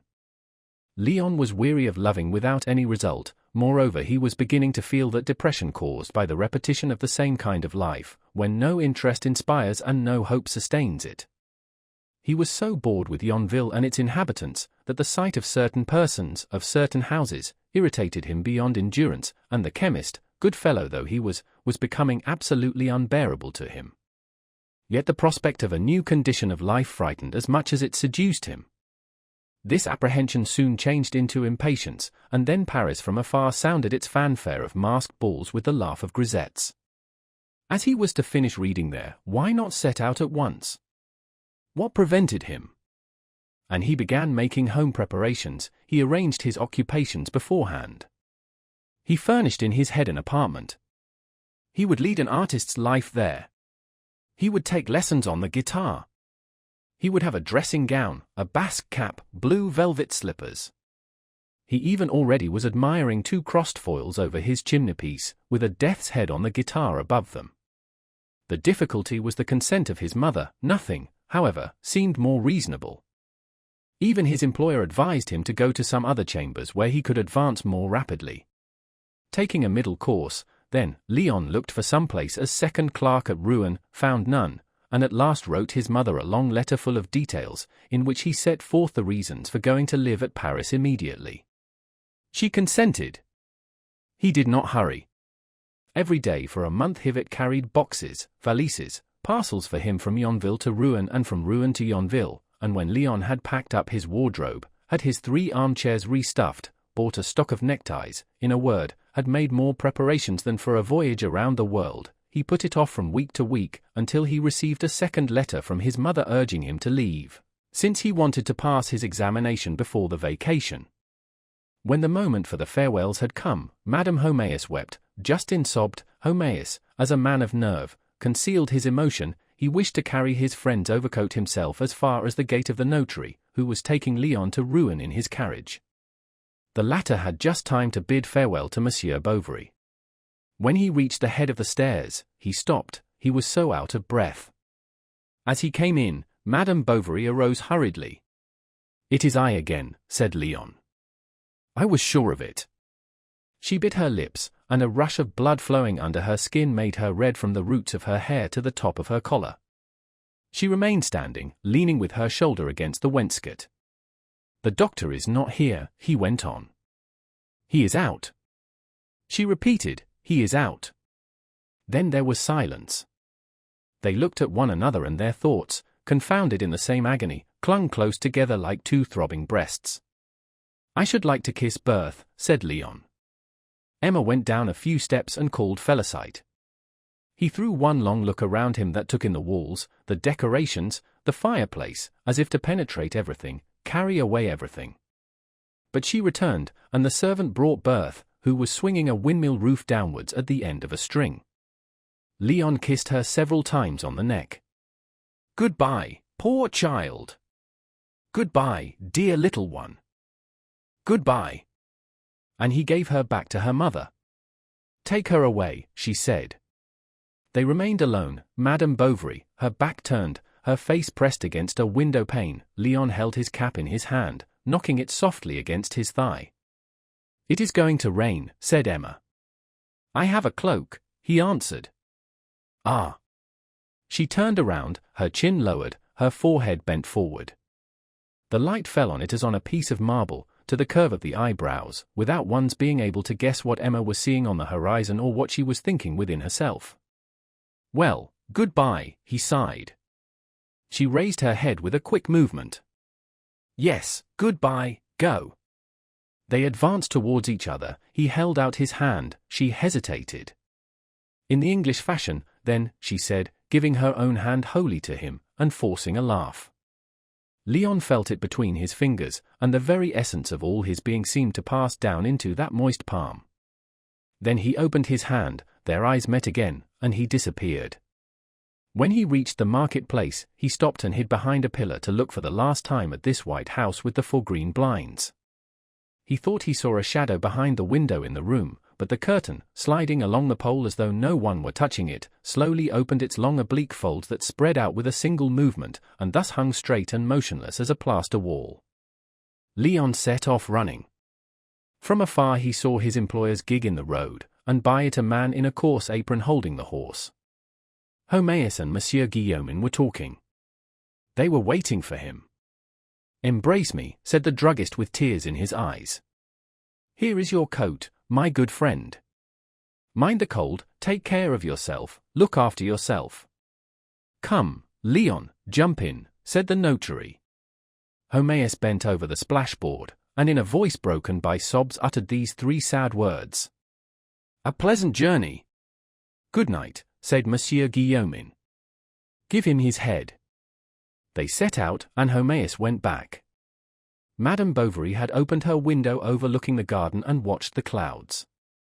They gathered around the sunset on the side of Rouen and then swiftly rolled back their black columns, behind which the great rays of the sun looked out like the golden arrows of a suspended trophy, while the rest of the empty heavens was white as porcelain. But a gust of wind bowed the poplars, and suddenly the rain fell. It pattered against the green leaves. Then the sun reappeared, the hens clucked, sparrows shook their wings in the damp thickets, and the pools of water on the gravel as they flowed away carried off the pink flowers of an acacia. Ah! How far off he must be already, she thought. Monsieur Homais, as usual, came at 6:30 during dinner. "Well," said he, "so we've sent off our young friend." "So it seems," replied the doctor. Then turning on his chair, "Any news at home?" "Nothing much. Only my wife was a little moved this afternoon. You know women, and nothing upsets them, especially my wife. And we should be wrong to object to that, since their nervous organization is much more malleable than ours." "Poor Leon," said Charles. "How will he live at Paris? Will he get used to it?" Madame Bovary sighed. "Get along," said the chemist, smacking his lips. "The outings at restaurants, the masked balls, the champagne, all that'll be jolly enough, I assure you." "I don't think he'll go wrong," objected Bovary. "Nor do I," said Monsieur Homais quickly, "although he'll have to do like the rest for fear of passing for a Jesuit. And you don't know what a life those dogs lead in the Latin Quarter with actresses. Besides, students are thought a great deal of in Paris. Provided they have a few accomplishments, they are received in the best society. There are even ladies of the Faubourg Saint-Germain who fall in love with them, which subsequently furnishes them opportunities for making very good matches." "But," said the doctor, "I fear for him that down there." "You are right," interrupted the chemist, "that is the reverse of the medal. And one is constantly obliged to keep one's hand in one's pocket there. Thus, we will suppose you are in a public garden. An individual presents himself, well dressed, even wearing an order, and whom one would take for a diplomatist. He approaches you, he insinuates himself, offers you a pinch of snuff, or picks up your hat. Then you become more intimate, he takes you to a café, invites you to his country house, introduces you, between two drinks, to all sorts of people, and 3/4 of the time it's only to plunder your watch or lead you into some pernicious step." "That is true," said Charles, "but I was thinking especially of illnesses, of typhoid fever, for example, that attacks students from the provinces." Emma shuddered. "Because of the change of regimen," continued the chemist, "and of the perturbation that results therefrom in the whole system. And then the water at Paris, don't you know? The dishes at restaurants, all the spiced food, end by heating the blood, and are not worth, whatever people may say of them, a good soup. For my own part, I have always preferred plain living, it is more healthy. So when I was studying pharmacy at Rouen, I boarded in a boarding house, I dined with the professors." And thus he went on, expounding his opinions generally and his personal likings, until Justin came to fetch him for a mulled egg that was wanted. "Not a moment's peace," he cried, "always at it. I can't go out for a minute. Like a plough horse, I have always to be moiling and toiling. What drudgery!" Then, when he was at the door, "By the way, do you know the news?" "What news?"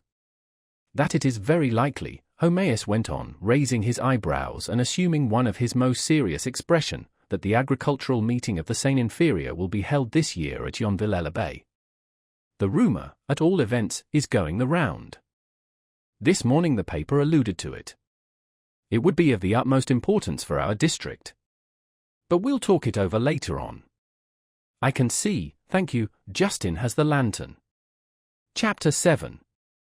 The next day was a dreary one for Emma. Everything seemed to her enveloped in a black atmosphere floating confusedly over the exterior of things, and sorrow was engulfed within her soul with soft shrieks such as the winter wind makes in ruined castles. It was that reverie which we give to things that will not return, the lassitude that seizes you after everything was done, that pain, in fine, that the interruption of every wonted movement, the sudden cessation of any prolonged vibration, brings on. As on the return from Vaubyessard, when the quadrilles were running in her head, she was full of a gloomy melancholy, of a numb despair. Leon reappeared, taller, handsomer, more charming, more vague. Though separated from her, he had not left her, he was there, and the walls of the house seemed to hold his shadow. She could not detach her eyes from the carpet where he had walked, from those empty chairs where he had Saturday. The river still flowed on, and slowly drove its ripples along the slippery banks.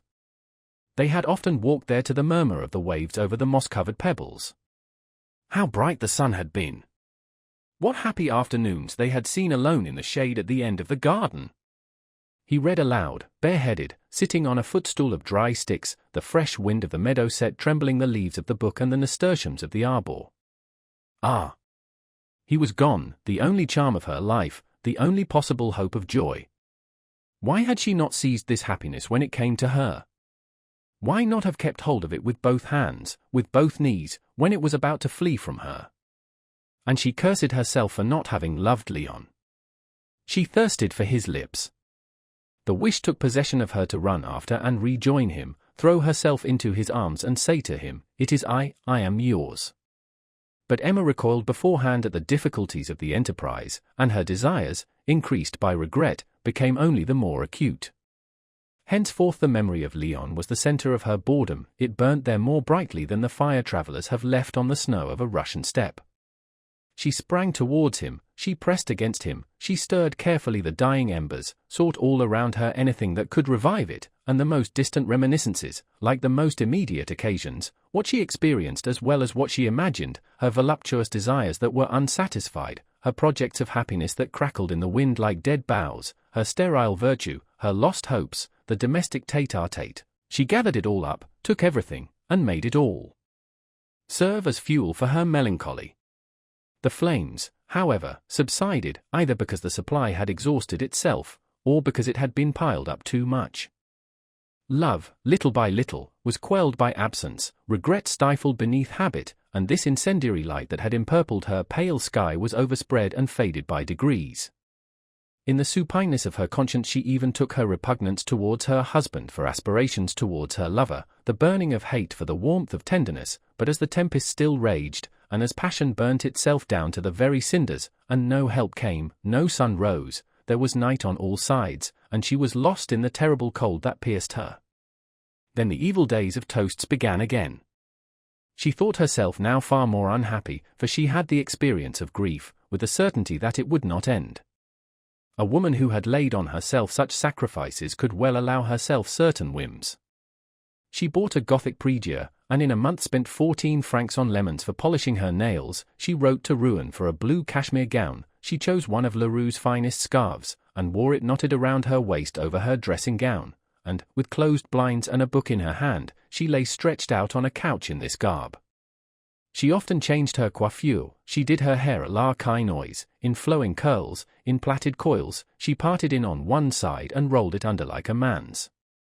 She wanted to learn Italian, she bought dictionaries, a grammar, and a supply of white paper. She tried serious reading, history, and philosophy. Sometimes in the night Charles woke up with a start, thinking he was being called to a patient. "I'm coming," he stammered, and it was the noise of a match Emma had struck to relight the lamp. But her reading fared like her piece of embroidery, all of which, only just begun, filled her cupboard. She took it up, left it, passed on to other books. She had a tax in which she could easily have been driven to commit any folly. She maintained one day, in opposition to her husband, that she could drink off a large glass of brandy, and, as Charles was stupid enough to dare her to, she swallowed the brandy to the last drop. In spite of her vaporish airs, as the housewives of Yonville called them, Emma, all the same, never seemed gay, and usually she had at the corners of her mouth that immobile contraction that puckers the faces of old maids, and those of men whose ambition has failed. She was pale all over, white as a sheet, the skin of her nose was drawn at the nostrils, her eyes looked at you vaguely. After discovering 3 grey hairs on her temples, she talked much of her old age. She often fainted. One day she even spat blood, and, as Charles fussed around her showing his anxiety. "Bah," she answered, "what does it matter?" Charles fled to his study and wept there, both his elbows on the table, sitting in an armchair at his bureau under the phrenological head. Then he wrote to his mother begging her to come, and they had many long consultations together on the subject of Emma. What should they decide? What was to be done since she rejected all medical treatment? "Do you know what your wife wants?" replied Madame Bovary Senior. "She wants to be forced to occupy herself with some manual work. If she were obliged, like so many others, to earn her living, she wouldn't have these vapors that come to her from a lot of ideas she stuffs into her head, and from the idleness in which she lives." "Yet she is always busy," said Charles. "Ah. Always busy at what?" "Reading novels, bad books, works against religion, and in which they mock at priests in speeches taken from Voltaire. But all that leads you far astray, my poor child. Anyone who has no religion always ends by turning out badly."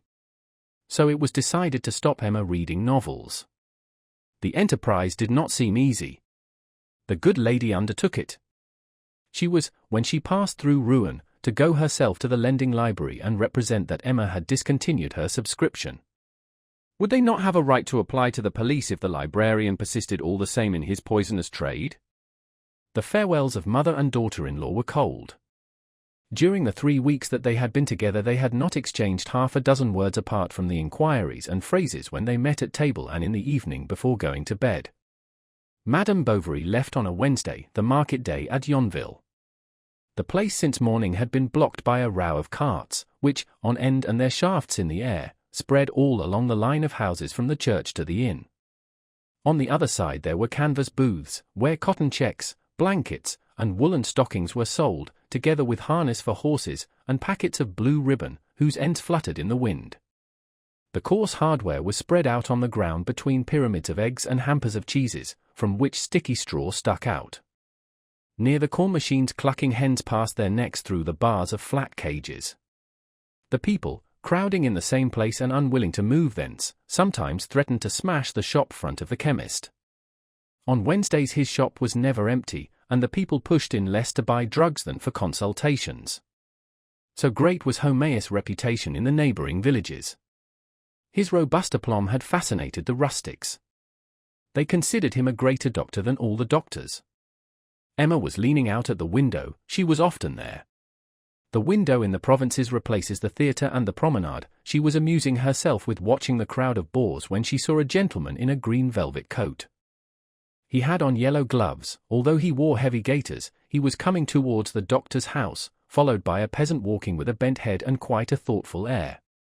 "Can I see the doctor?" he asked Justin, who was talking on the doorsteps with Félicite, and, taking him for a servant of the house, "Tell him that Monsieur Rodolphe Boulanger of La Huchette is here."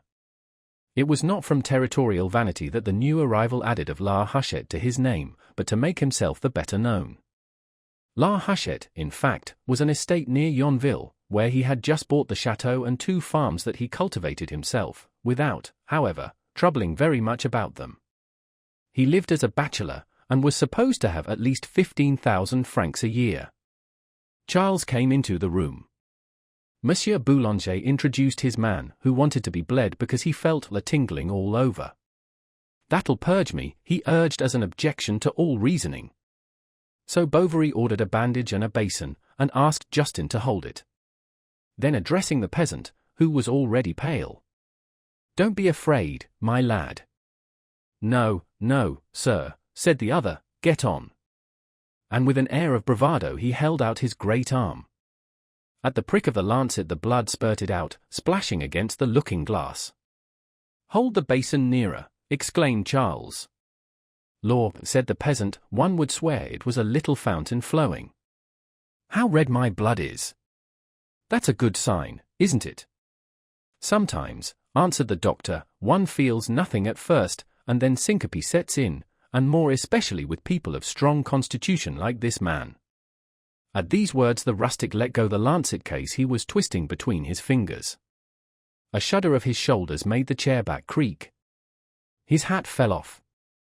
"I thought as much," said Bovary, pressing his finger on the vein.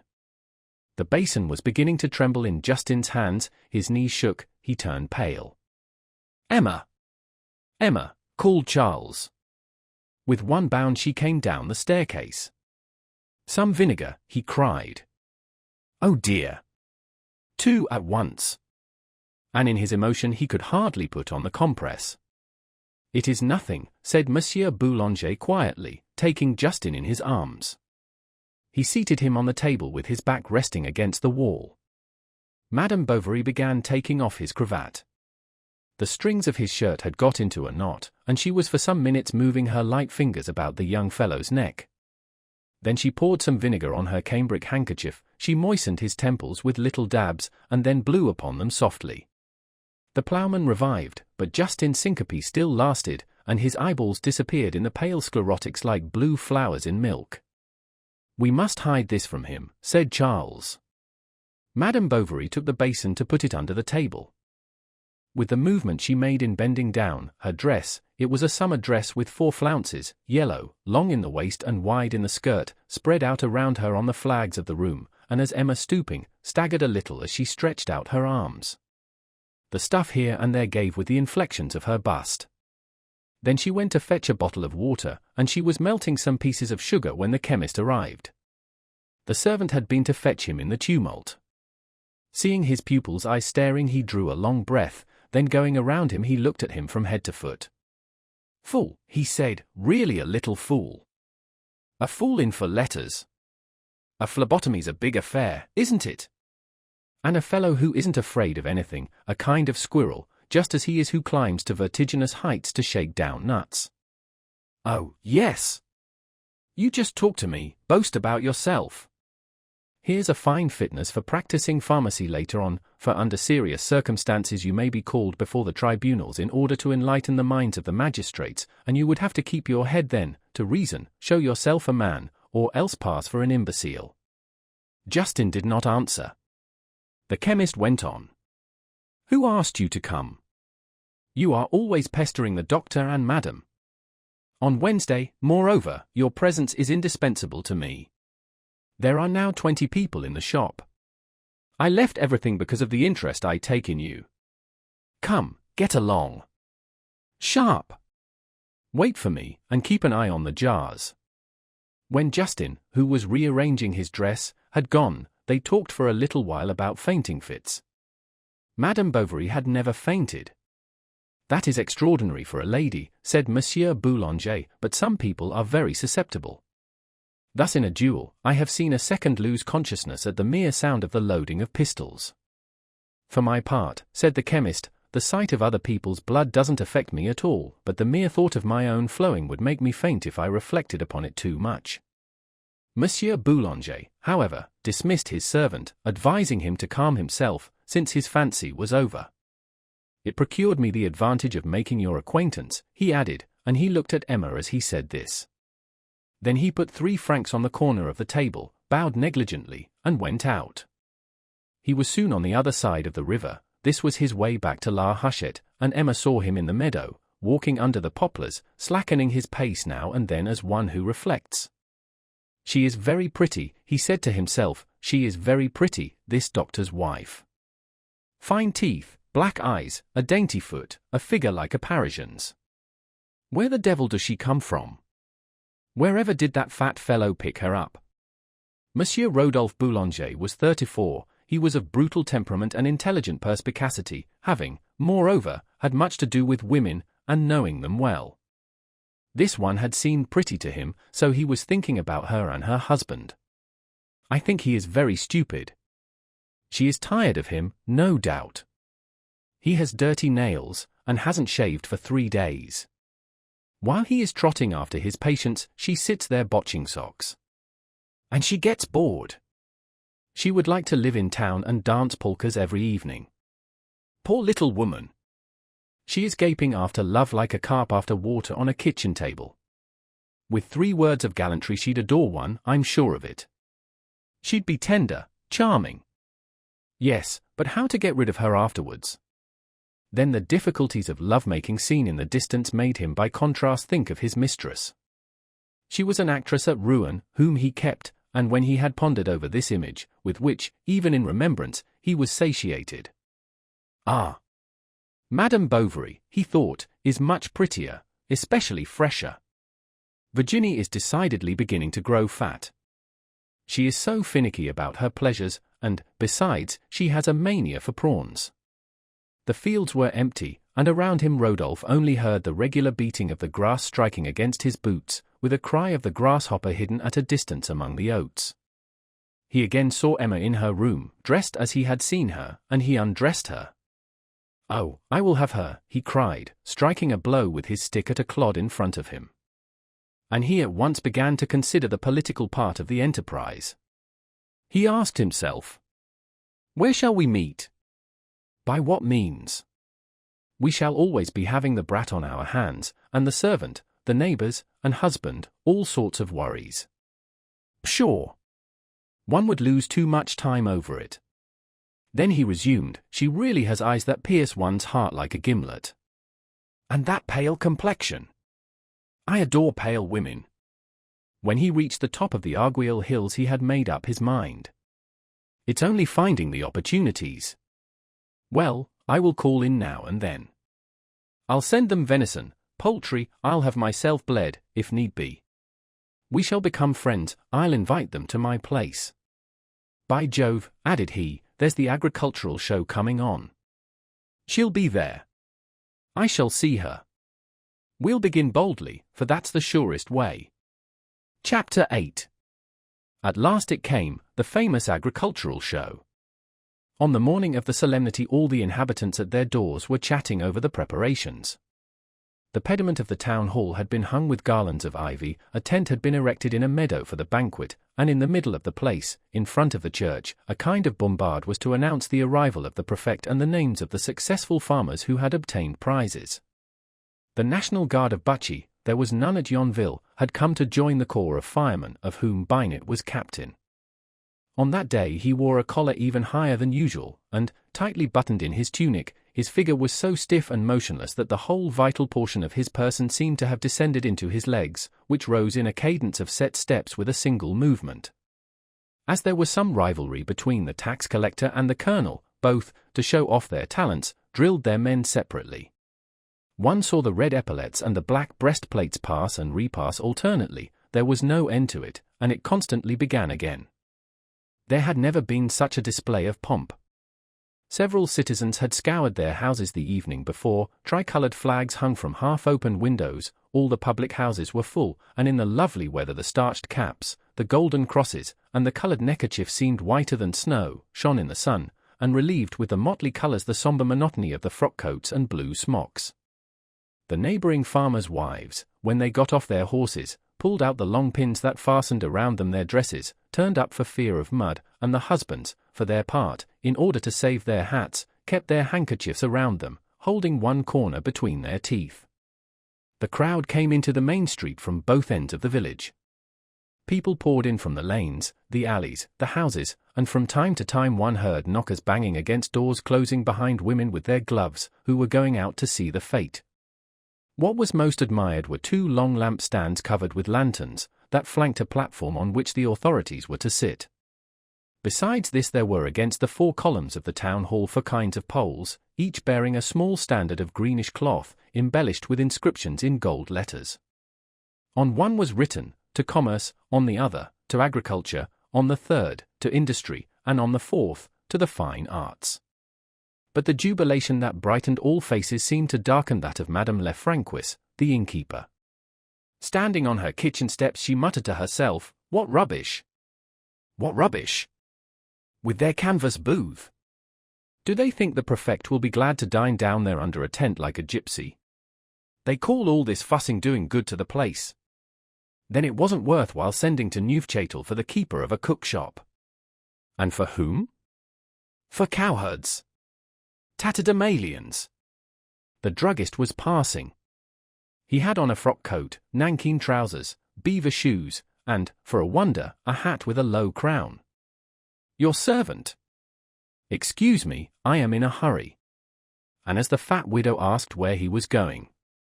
"It seems odd to you, doesn't it, I who am always more cooped up in my laboratory than the man's rat in his cheese." "What cheese?" asked the landlady. "Oh, nothing. Nothing." Homaeus continued.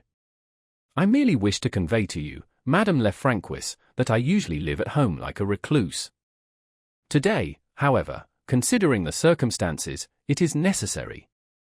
"Oh, you're going down there," she said contemptuously. "Yes, I am going," replied the druggist, astonished. "Am I not a member of the Consulting Commission? Mere Lefrancois looked at him for a few moments, and ended by saying with a smile, "That's another pair of shoes. But what does agriculture matter to you? Do you understand anything about it?" "Certainly I understand it, since I am a druggist, that is to say, a chemist. And the object of chemistry, Madame Lefrancois, being the knowledge of the reciprocal and molecular action of all natural bodies, it follows that agriculture is comprised within its domain. And, in fact, the composition of the manure, the fermentation of liquids, the analyses of gases, and the influence of miasmata, what, I ask you, is all this, if it isn't chemistry, pure and simple?" The landlady did not answer. Homais went on. "Do you think that to be an agriculturist it is necessary to have tilled the earth or fattened fowls oneself? It is necessary rather to know the composition of the substances in question, the geological strata, the atmospheric actions, the quality of the soil, the minerals, the waters, the density of the different bodies, their capillarity, and what not. And one must be master of all the principles of hygiene in order to direct, criticize the construction of buildings, the feeding of animals, the diet of domestics. And, moreover, Madame Lefrancois, one must know botany, be able to distinguish between plants, you understand, which are the wholesome and those that are deleterious, which are unproductive and which nutritive, if it is well to pull them up here and resow them there, to propagate some, destroy others. In brief, one must keep pace with science by means of pamphlets and public papers, be always on the alert to find out improvements." The landlady never took her eyes off the Café François, and the chemist went on. "Would to God our agriculturists were chemists, or that at least they would pay more attention to the counsels of science. Thus lately I myself wrote a considerable tract, a memoir of over 72 pages, entitled, Cider, its Manufacture and its Effects, together with some new reflections on the subject, that I sent to the Agricultural Society of Rouen, and which even procured me the honor of being received among its members, section, Agriculture, class, Pomological. Well, if my work had been given to the public, but the druggist stopped, Madame Lefrancois seemed so preoccupied. "Just look at them," she said. "It's past comprehension. Such a cook-shop as that." And with a shrug of the shoulders that stretched out over her breast the stitches of her knitted bodice, she pointed with both hands at her rival's inn, whence songs were heard issuing. "Well, it won't last long," she added. "It'll be over before a week." Homais drew back with stupefaction. She came down 3 steps and whispered in his ear. "What? You didn't know it? There is to be an execution in next week. It's Leroux who is selling him out, he has killed him with bills." "What a terrible catastrophe," cried the druggist, who always found expressions in harmony with all imaginable circumstances. Then the landlady began telling him the story that she had heard from Theodore, Monsieur Guillaume's servant, and although she detested Tellier, she blamed Leroux. "He was our wheedler, a sneak. There," she said. "Look at him. He is in the market, he is bowing to Madame Bovary, who's got on a green bonnet. Why, she's taking Monsieur Boulanger's arm." "Madame Bovary," exclaimed Homais. "I must go at once and pay her my respects. Perhaps she'll be very glad to have a seat in the enclosure under the peristyle." And, without heeding Madame Lefrancois, who was calling him back to tell him more about it, the druggist walked off rapidly with a smile on his lips, with straight knees, bowing copiously to right and left, and taking up much room with the large tails of his frock-coat that fluttered behind him in the wind. Rodolphe, having caught sight of him from afar, hurried on, but Madame Bovary lost her breath, so he walked more slowly, and, smiling at her, said in a rough tone, "It's only to get away from that fat fellow, you know, the druggist." She pressed his elbow. "What's the meaning of that?" he asked himself. And he looked at her out of the corner of his eyes. Her profile was so calm that one could guess nothing from it. It stood out in the light from the oval of her bonnet, with pale ribbons on it like the leaves of weeds. Her eyes with their long curved lashes looked straight before her, and though wide open, they seemed slightly puckered by the cheekbones, because of the blood pulsing gently under the delicate skin. A pink line ran along the partition between her nostrils. Her head was bent upon her shoulder, and the pearl tips of her white teeth were seen between her lips. "Is she making fun of me?" thought Rodolphe. Emma's gesture, however, had only been meant for a warning, for Monsieur Leroux was accompanying them, and spoke now and again as if to enter into the conversation. "What a superb day! Everybody is out. The wind is east." And neither Madame Bovary nor Rodolphe answered him, whilst at the slightest movement made by them he drew near, saying, "I beg your pardon," and raised his hat. When they reached the farrier's house, instead of following the road up to the fence, Rodolphe suddenly turned down a path, drawing with him Madame Bovary. He called out, "Good evening, Monsieur Leroux. See you again presently." "How you got rid of him," she said, laughing. "Why," he went on, "allow oneself to be intruded upon by others. And as today I have the happiness of being with you." Emma blushed. He did not finish his sentence. Then he talked of the fine weather and of the pleasure of walking on the grass. A few daisies had sprung up again. "Here are some pretty Easter daisies," he said, "and enough of them to furnish oracles to all the amorous maids in the place." He added, "Shall I pick some? What do you think?" "Are you in love?" she asked, coughing a little. "Hm. Who knows?" answered Rodolphe. The meadow began to fill, and the housewives hustled you with their great umbrellas, their baskets, and their babies. One had often to get out of the way of a long file of country folk, servant maids with blue stockings, flat shoes, silver rings, and who smelt of milk, when one passed close to them. They walked along holding one another by the hand, and thus they spread over the whole field from the row of open trees to the banquet tent. But this was the examination time, and the farmers one after the other entered a kind of enclosure formed by a long cord supported on sticks. The beasts were there, their noses towards the cord, and making a confused line with their unequal rumps. Drowsy pigs were burrowing in the earth with their snouts, calves were bleating, lambs baaing, the cows, on knees folded in, were stretching their bellies on the grass, slowly chewing the cud, and blinking their heavy eyelids at the gnats that buzzed round them. Ploughmen with bare arms were holding by the halter prancing stallions that neighed with dilated nostrils looking towards the mares. These stood quietly, stretching out their heads and flowing manes, while their foals rested in their shadow, or now and then came and sucked them. And above the long undulation of these crowded animals one saw some white mane rising in the wind like a wave, or some sharp horn sticking out, and the heads of men running about. Apart, outside the enclosure, 100 paces off, was a large black bull, muzzled, with an iron ring in its nostrils, and who moved no more than if he had been in bronze. A child in rags was holding him by a rope. Between the two lines the committee men were walking with heavy steps, examining each animal, then consulting one another in a low voice. One who seemed of more importance now and then took notes in a book as he walked along. This was the president of the jury, Monsieur de Roserès de la Panville. As soon as he recognized Rodolphe he came forward quickly, and smiling amiably, said, "What? Monsieur Boulanger, you are deserting us." Rodolphe protested that he was just coming. But when the president had disappeared, "Ma foi. 12, said he, "I shall not go. Your company is better than his. 12, upon my word." And while poking fun at the show, Rodolphe, to move about more easily, showed the gendarme his blue card, and even stopped now and then in front of some fine beast, which Madame Bovary did not at all admire. He noticed this, and began jeering at the Yonville ladies and their dresses, then he apologized for the negligence of his own.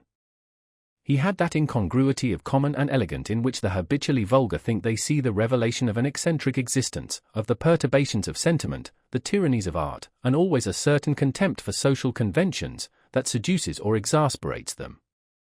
Thus his cambric shirt with plaited cuffs was blown out by the wind in the opening of his waistcoat of grey ticking, and his broad-striped trousers disclosed at the ankle nankeen boots with patent leather gaiters. These were so polished that they reflected the grass. He trampled on horses' dung with them, one hand in the pocket of his jacket and his straw hat on one side. "Besides," added he, "when one lives in the country." "It's waste of time," said Emma. "That is true," replied Rodolphe. "To think that not one of these people is capable of understanding even the cut of a coat." Then they talked about provincial mediocrity, of the lives it crushed, the illusions lost there. "And I too," said Rodolphe, "am drifting into depression." "You," she said in astonishment, "I thought you very light-hearted." "Ah, Yes. I seem so, because in the midst of the world I know how to wear the mask of a scoffer upon my face, and yet, how many a time at the sight of a cemetery by moonlight have I not asked myself whether it were not better to join those sleeping there? Oh. And your friends, she said. You do not think of them. My friends. What friends? Have I any? Who cares for me? And he accompanied the last words with a kind of whistling of the lips. But they were obliged to separate from each other because of a great pile of chairs that a man was carrying behind them. He was so overladen with them that one could only see the tips of his wooden shoes and the ends of his two outstretched arms. It was Lestiboudois, the gravedigger, who was carrying the church chairs about amongst the people. Alive to all that concerned his interests, he had hit upon this means of turning the show to account, and his idea was succeeding, for he no longer knew which way to turn. In fact, the villagers, who were hot, quarrelled for these seats, whose straw smelt of incense, and they leant against the thick backs, stained with the wax of candles, with a certain veneration. Madame Bovary again took Rodolphe's arm. He went on as if speaking to himself. Yes, I have missed so many things. Always alone. Ah! If I had some aim in life, if I had met some love, if I had found someone. Oh, how I would have spent all the energy of which I am capable, surmounted everything, overcome everything. Yet it seems to me, said Emma, that you are not to be pitied. Ah! You think so, said Rodolphe. For, after all, she went on, you are free. She hesitated, rich. Do not mock me, he replied. And she protested that she was not mocking him when the report of a cannon resounded. Immediately all began hustling one another pell-mell towards the village. It was a false alarm. The prefect seemed not to be coming, and the members of the jury felt much embarrassed, not knowing if they ought to begin the meeting or still wait. At last at the end of the place a large hired landau appeared, drawn by two thin horses, which a coachman in a white hat was whipping lustily. Binet had only just time to shout, "Present arms," and the colonel to imitate him. All ran towards the enclosure, everyone pushed forward. A few even forgot their collars, but the equipage of the prefect seemed to anticipate the crowd, and the two yoked jades, trapsing in their harness, came up at a little trot in front of the peristyle of the town hall at the very moment when the National Guard and firemen deployed, beating drums and marking time. "Present," shouted Binet. "Halt," shouted the colonel. "Left about, march." And after presenting arms, during which the clang of the band, letting loose, rang out like a brass kettle rolling downstairs, all the guns were lowered. Then was seen stepping down from the carriage a gentleman in a short coat with silver braiding, with bald brow, and wearing a tuft of hair at the back of his head, of a sallow complexion and the most benign appearance. His eyes, very large and covered by heavy lids, were half closed to look at the crowd, while at the same time he raised his sharp nose, and forced a smile upon his sunken mouth. He recognized the mayor by his scarf, and explained to him that the prefect was not able to come. He himself was a councillor at the prefecture. Then he added a few apologies. Monsieur Tuvache answered them with compliments, the other confessed himself nervous, and they remained thus, face to face, their foreheads almost touching, with the members of the jury all round, the municipal council, the notable personages, the National Guard and the crowd. The councillor, pressing his little cocked hat to his breast, repeated his bows, while Tuvache, bent like a bow, also smiled, stammered, tried to say something, protested his devotion to the monarchy and the honour that was being done to Yonville. Hippolyte, the groom from the inn, took the head of the horses from the coachman, and, limping along with his club-foot, led them to the door of the Lion d'Or, where a number of peasants collected to look at the carriage. The drum beat, the howitzer thundered, and the gentlemen one by one mounted the platform, where they sat down in red Utrecht velvet armchairs that had been lent by Madame Tuvache. All these people looked alike. Their fair flabby faces, somewhat tanned by the sun, were the colour of sweet cider, and their puffy whiskers emerged from stiff collars, kept up by white cravats with broad bows. All the waistcoats were of velvet, double-breasted, all the watches had, at the end of a long ribbon, an oval cornelian seal. Everyone rested his two hands on his thighs, carefully stretching the stride of their trousers, whose unsponged glossy cloth shone more brilliantly than the leather of their heavy boots. The ladies of the company stood at the back under the vestibule between the pillars while the common herd was opposite, standing up or sitting on chairs. As a matter of fact, Lestiboudois had brought thither all those that he had moved from the field, and he even kept running back every minute to fetch others from the church. He caused such confusion with this piece of business that one had great difficulty in getting to the small steps of the platform.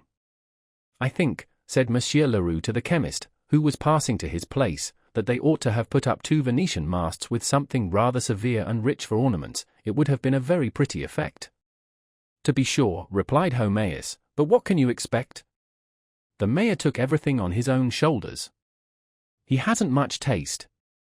Poor Tuvache. And he is even completely destitute of what is called the genius of art." Rodolphe, meanwhile, with Madame Bovary, had gone up to the first floor of the town hall, to the council room, and, as it was empty, he declared that they could enjoy the sight there more comfortably. He fetched 3 stools from the round table under the bust of the monarch, and having carried them to one of the windows, they sat down by each other. There was commotion on the platform, long whisperings, much parleying. At last the councillor got up. They knew now that his name was Louvain, and in the crowd the name was passed from one to the other. After he had collated a few pages, and bent over them to see better, he began. "Gentlemen, may I be permitted first of all, before addressing you on the object of our meeting today, and this sentiment will, I am sure, be shared by you all, may I be permitted, I say, to pay a tribute to the higher administration, to the government, to the monarch, gentlemen, our sovereign, to that beloved king, to whom no branch of public or private prosperity is a matter of indifference, and who directs with a hand at once so firm and wise the chariot of the state amid the incessant perils of a stormy sea, knowing, moreover, how to make peace respected as well as war, industry, commerce, agriculture, and the fine arts." "I ought," said Rodolphe, "to get back a little further." "Why?" said Emma. But at this moment the voice of the councillor rose to an extraordinary pitch. He declaimed, "This is no longer the time, gentlemen, when civil discord ensanguined our public places, when the landlord, the businessman, the working man himself, falling asleep at night, lying down to peaceful sleep, trembled lest he should be awakened suddenly by the noise of incendiary tocsins, when the most subversive doctrines audaciously sapped foundations." "Well, someone down there might see me," Rodolphe resumed, "then I should have to invent excuses for a fortnight, and with my bad reputation." "Oh, you are slandering yourself," said Emma. "No. It is dreadful, I assure you. But, gentlemen," continued the councillor, "if, banishing from my memory the remembrance of these sad pictures, I carry my eyes back to the actual situation of our dear country, what do I see there? Everywhere commerce and the arts are flourishing, everywhere new means of communication, like so many new arteries in the body of the state, establish within it new relations. Our great industrial centers have recovered all their activity, religion, more consolidated, smiles in all hearts, our ports are full, confidence is born again, and France breathes once more. Besides," added Rodolphe, "perhaps from the world's point of view they are right." "How so?" she asked. "What?" said he. "Do you not know that there are souls constantly tormented? They need by turns to dream and to act, the purest passions and the most turbulent joys, and thus they fling themselves into all sorts of fantasies, of follies." Then she looked at him as one looks at a traveler who has voyaged over strange lands, and went on. "We have not even this distraction, we poor women. A sad distraction, for happiness isn't found in it." "But is it ever found?" she asked. "Yes, one day it comes," he answered. "And this is what you have understood," said the councillor. "You, farmers, agricultural laborers. You pacific pioneers of a work that belongs wholly to civilization. You, men of progress and morality, you have understood, I say, that political storms are even more redoubtable than atmospheric disturbances. It comes one day," repeated Rodolphe, "one day suddenly, and when one is despairing of it. Then the horizon expands, it is as if a voice cried, 'It is here.' You feel the need of confiding the whole of your life, of giving everything, sacrificing everything to this being. There is no need for explanations, they understand one another. They have seen each other in dreams." And he looked at her. "In fine, here it is, this treasure so sought after, here before you. It glitters, it flashes, yet one still doubts, one does not believe it, one remains dazzled, as if one went out from darkness into light. And as he ended, Rodolphe suited the action to the word. He passed his hand over his face, like a man seized with giddiness.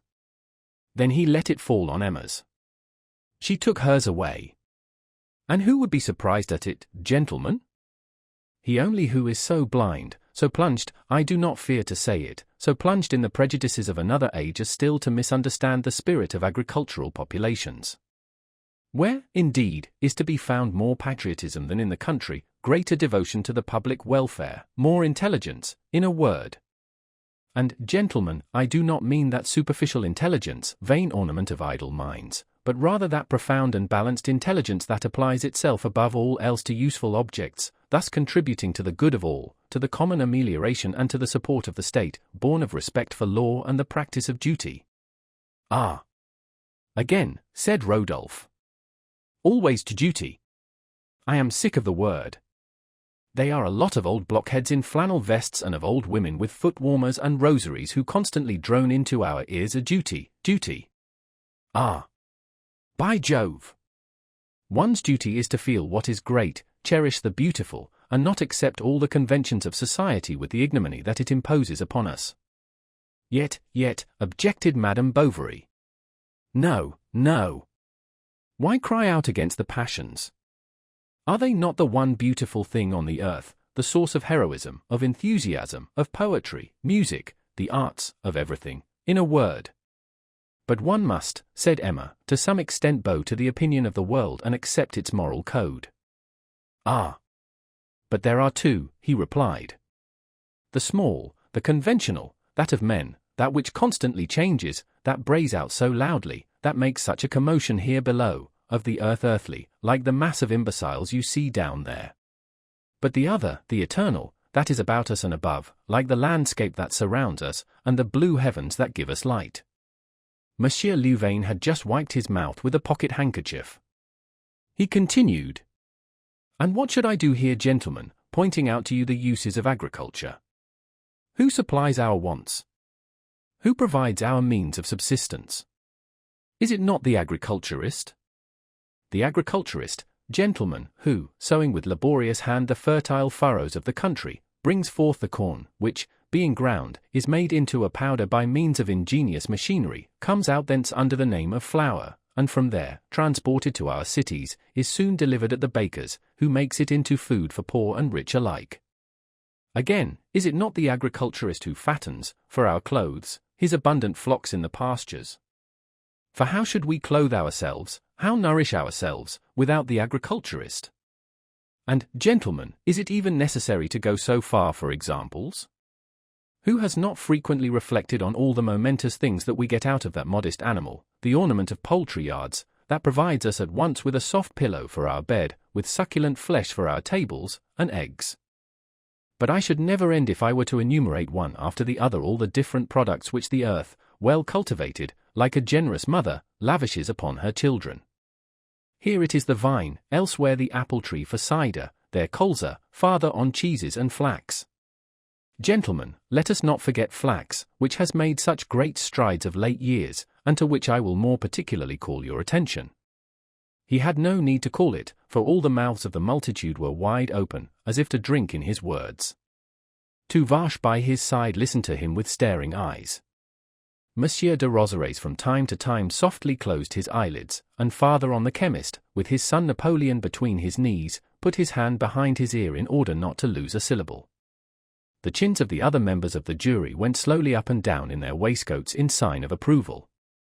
The firemen at the foot of the platform rested on their bayonets, and Binet, motionless, stood with outturned elbows, the point of his sabre in the air. Perhaps he could hear, but certainly he could see nothing, because of the visor of his helmet, that fell down on his nose. His lieutenant, the youngest son of Monsieur Tuvache, had a bigger one, for his was enormous, and shook on his head, and from it an end of his cotton scarf peeped out.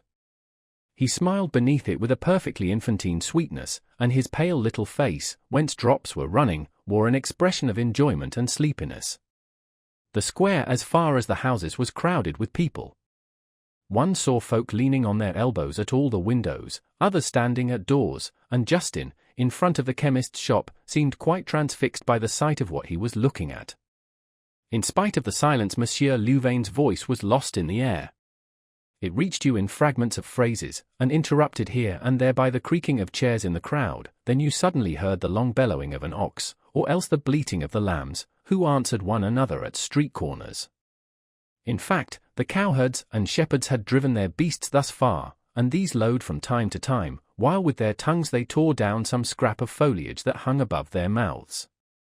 Rodolphe had drawn nearer to Emma, and said to her in a low voice, speaking rapidly, "Does not this conspiracy of the world revolt you? Is there a single sentiment it does not condemn? The noblest instincts, the purest sympathies are persecuted, slandered, and if at length two poor souls do meet, all is so organized that they cannot blend together. Yet they will make the attempt, they will flutter their wings, they will call upon each other. Oh, no matter. Sooner or later, in 6 months, 10 years, they will come together, will love, for fate has decreed it, and they are born one for the other." His arms were folded across his knees, and thus lifting his face towards Emma, close by her, he looked fixedly at her. She noticed in his eyes small golden lines radiating from black pupils. She even smelt the perfume of the pomade that made his hair glossy. Then a faintness came over her. She recalled the Viscount who had waltzed with her at Vaubyessard, and his beard exhaled like this air an odor of vanilla and citron, and mechanically she half closed her eyes the better to breathe it in. But in making this movement, as she leant back in her chair, she saw in the distance, right on the line of the horizon, the old diligence, the Hirondelle, that was slowly descending the hill of Liu, dragging after it a long trail of dust. It was in this yellow carriage that Leon had so often come back to her, and by this route down there that he had gone forever. She fancied she saw him opposite at his windows, then all grew confused, clouds gathered. It seemed to her that she was again turning in the waltz under the light of the lustres on the arm of the Viscount, and that Leon was not far away, that he was coming, and yet all the time she was conscious of the scent of Rodolphe's head by her side. This sweetness of sensation pierced through her old desires, and these, like grains of sand under a gust of wind, eddied to and fro in the subtle breath of the perfume which suffused her soul. She opened wide her nostrils several times to drink in the freshness of the ivy round the capitals. She took off her gloves, she wiped her hands, then fanned her face with her handkerchief, while athwart the throbbing of her temples she heard the murmur of the crowd and the voice of the counsellor intoning his phrases. He said, "Continue, persevere, listen neither to the suggestions of routine, nor to the over-hasty counsels of a rash empiricism. Apply yourselves, above all, to the amelioration of the soil, to good manures, to the development of the equine, bovine, ovine, and porcine races. Let these shows be to you pacific arenas, where the victor in leaving it will hold forth a hand to the vanquished, and will fraternize with him in the hope of better success. And you, aged servants, humble domestics, whose hard labor no government up to this day has taken into consideration, come hither to receive the reward of your silent virtues, and be assured that the state henceforward has its eye upon you, that it encourages you, protects you, that it will accede to your just demands, and alleviate as much as in it lies the burden of your painful sacrifices." Monsieur Louvain then sat down. Monsieur de Roserais got up, beginning another speech. His was not perhaps so florid as that of the counsellor, but it recommended itself by a more direct style, that is to say, by more special knowledge and more elevated considerations. Thus the praise of the government took up less space in it, religion and agriculture more. He showed in it the relations of these two, and how they had always contributed to civilization. Rodolphe with Madame Bovary was talking dreams, presentiments, magnetism. Going back to the cradle of society, the orator painted those fierce times when men lived on acorns in the heart of woods. Then they had left off the skins of beasts, had put on cloth, tilled the soil, planted the vine. Was this a good, and in this discovery was there not more of injury than of gain? Monsieur de Roserais set himself this problem. From magnetism little by little Rodolphe had come to affinities, and while the president was citing Cincinnatus and his plough, Diocletian, planting his cabbages, and the emperors of China inaugurating the year by the sowing of seed, the young man was explaining to the young woman that these irresistible attractions find their cause in some previous state of existence. Thus he said, why did we come to know one another? What chance willed it? It was because across the infinite, like two streams that flow but to unite, our special bents of mind had driven us towards each other. And he seized her hand, she did not withdraw it. For good farming generally, cried the president. Just now, for example, when I went to your house. To Monsieur Bizart of Quincampoix. Did I know I should accompany you? 70 francs.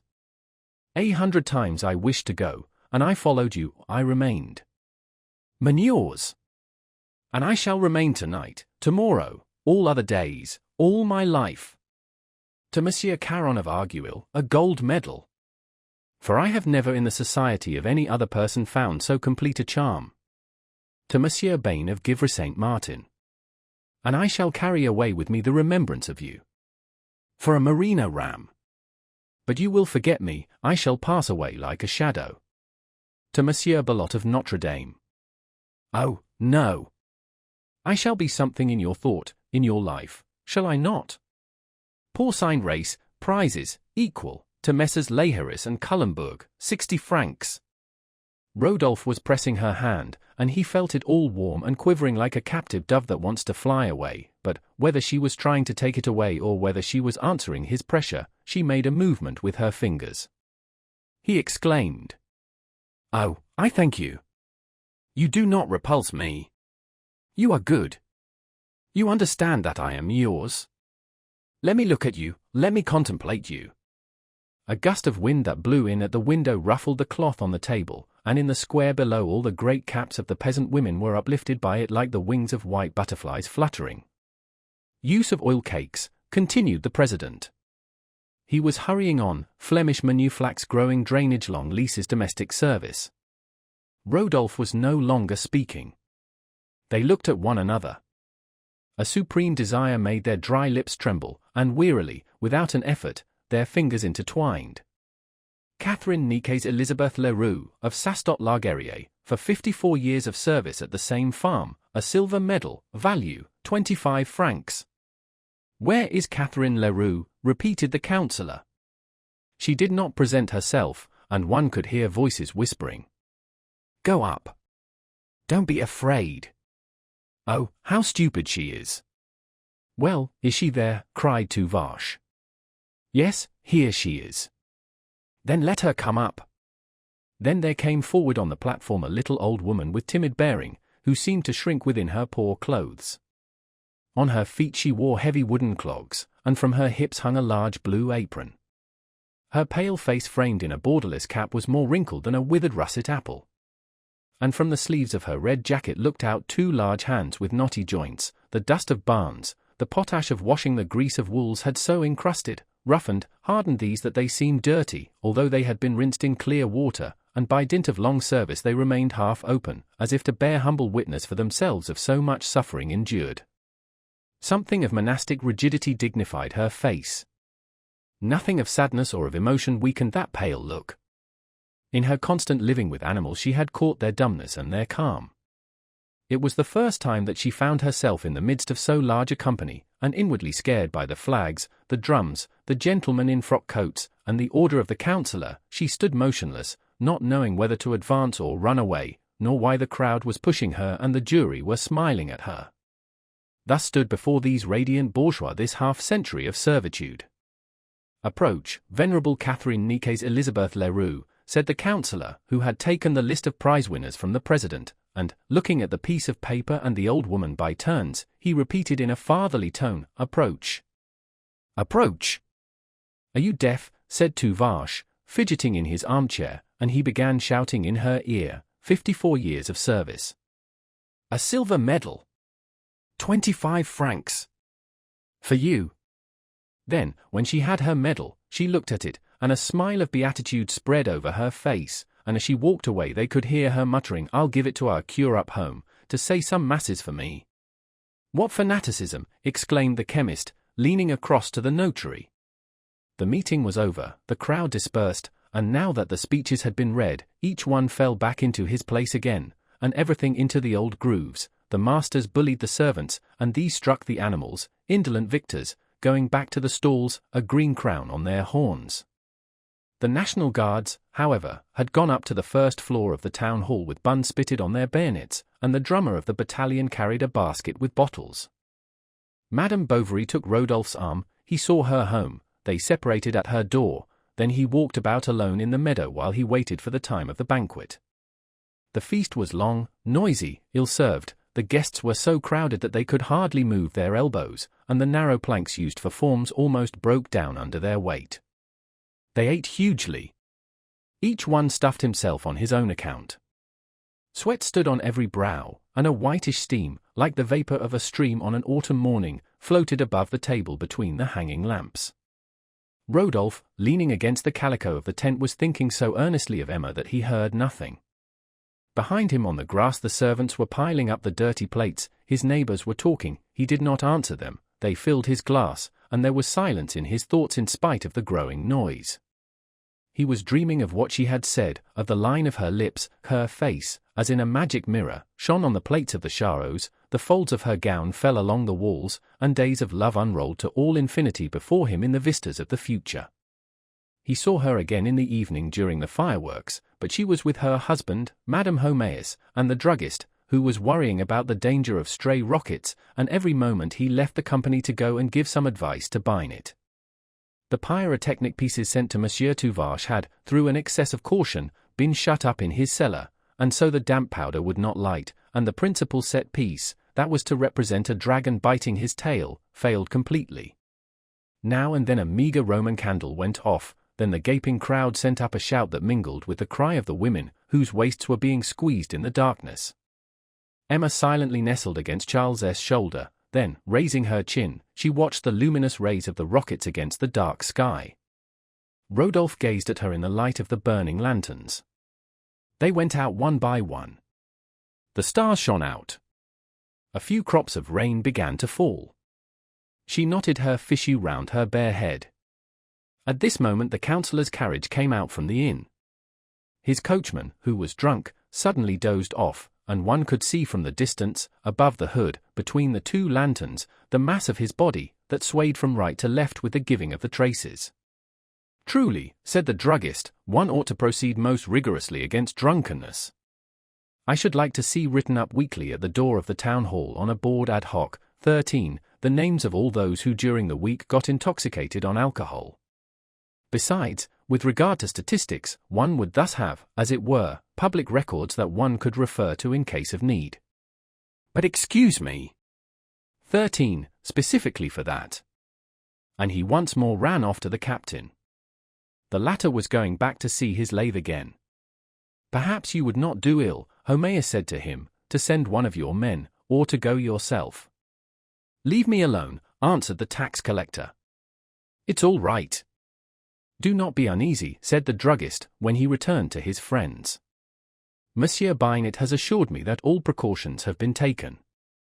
No sparks have fallen, the pumps are full. Let us go to rest." "Ma foi. I want it," said Madame Homéus, yawning at large. "But never mind, we've had a beautiful day for our fête." Rodolphe repeated in a low voice, and with a tender look, "Oh, yes. Very beautiful." And having bowed to one another, they separated. 2 days later, in the Final de Rouen, there was a long article on the show. Homéus had composed it with verve the very next morning. Why these festoons, these flowers, these garlands? Whither hurries this crowd like the waves of a furious sea under the torrents of a tropical sun pouring its heat upon our heads? Then he spoke of the condition of the peasants. Certainly the government was doing much, but not enough. "Courage," he cried to it, "1,000 reforms are indispensable, let us accomplish them." Then touching on the entry of the councillor, he did not forget the martial air of our militia, nor of our most merry village maidens, nor the bald-headed old men like patriarchs who were there, and of whom some, the remnants of our phalanxes, still felt their hearts beat at the manly sound of the drums. He cited himself among the first of the members of the jury, and he even called attention in a note to the fact that Monsieur Homéus, chemist, had sent a memoir on cider to the Agricultural Society. When he came to the distribution of the prizes, he painted the joy of the prize winners in dithyrambic strophes. The father embraced the son, the brother, the husband his consort. More than one showed his humble medal with pride, and no doubt when he got home to his good housewife, he hung it up weeping on the modest walls of his cot. About 6 o'clock a banquet prepared in the meadow of Monsieur Léchard brought together the principal personages of the fête. The greatest cordiality reigned here. Divers toasts were proposed: Monsieur Louvain, the king; Monsieur Tuvache, the prefect; Monsieur de Rosaires, agriculture; Monsieur Homéus, industry and the fine arts; those twin sisters, Monsieur Leplichi, progress. In the evening some brilliant fireworks on a sudden illumined the air. One would have called it a veritable kaleidoscope, a real operatic scene, and for a moment our little locality might have thought itself transported into the midst of a dream of the 1001 Nights. Let us state that no untoward event disturbed this family meeting. And he added only the absence of the clergy was remarked. No doubt the priests understand progress in another fashion. Just as you please, Messrs. The followers of Loyola. Chapter 9. 6 weeks passed. Rodolphe did not come again. At last one evening he appeared. The day after the show he had said to himself, "We mustn't go back too soon, that would be a mistake." And at the end of a week he had gone off hunting.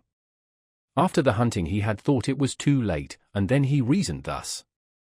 If from the first day she loved me, she must from impatience to see me again love me more. Let's go on with it. And he knew that his calculation had been right when, on entering the room, he saw Emma turn pale. She was alone. The day was drawing in. The small muslin curtain along the windows deepened the twilight, and the gilding of the barometer, on which the rays of the sun fell, shone in the looking-glass between the meshes of the coral. Rodolphe remained standing, and Emma hardly answered his first conventional phrases. "I," he said, "have been busy. I have been ill." "Seriously," she cried.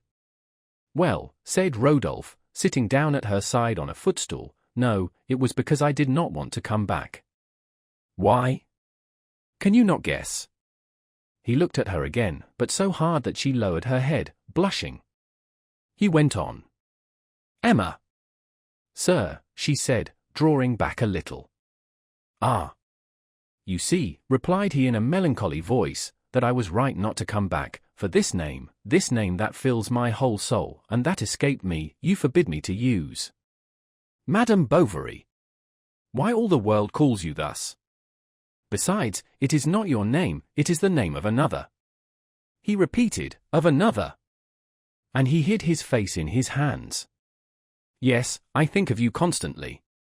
The memory of you drives me to despair. Ah. Forgive me. I will leave you. Farewell. I will go far away, so far that you will never hear of me again, and yet, today, I know not what force impelled me towards you.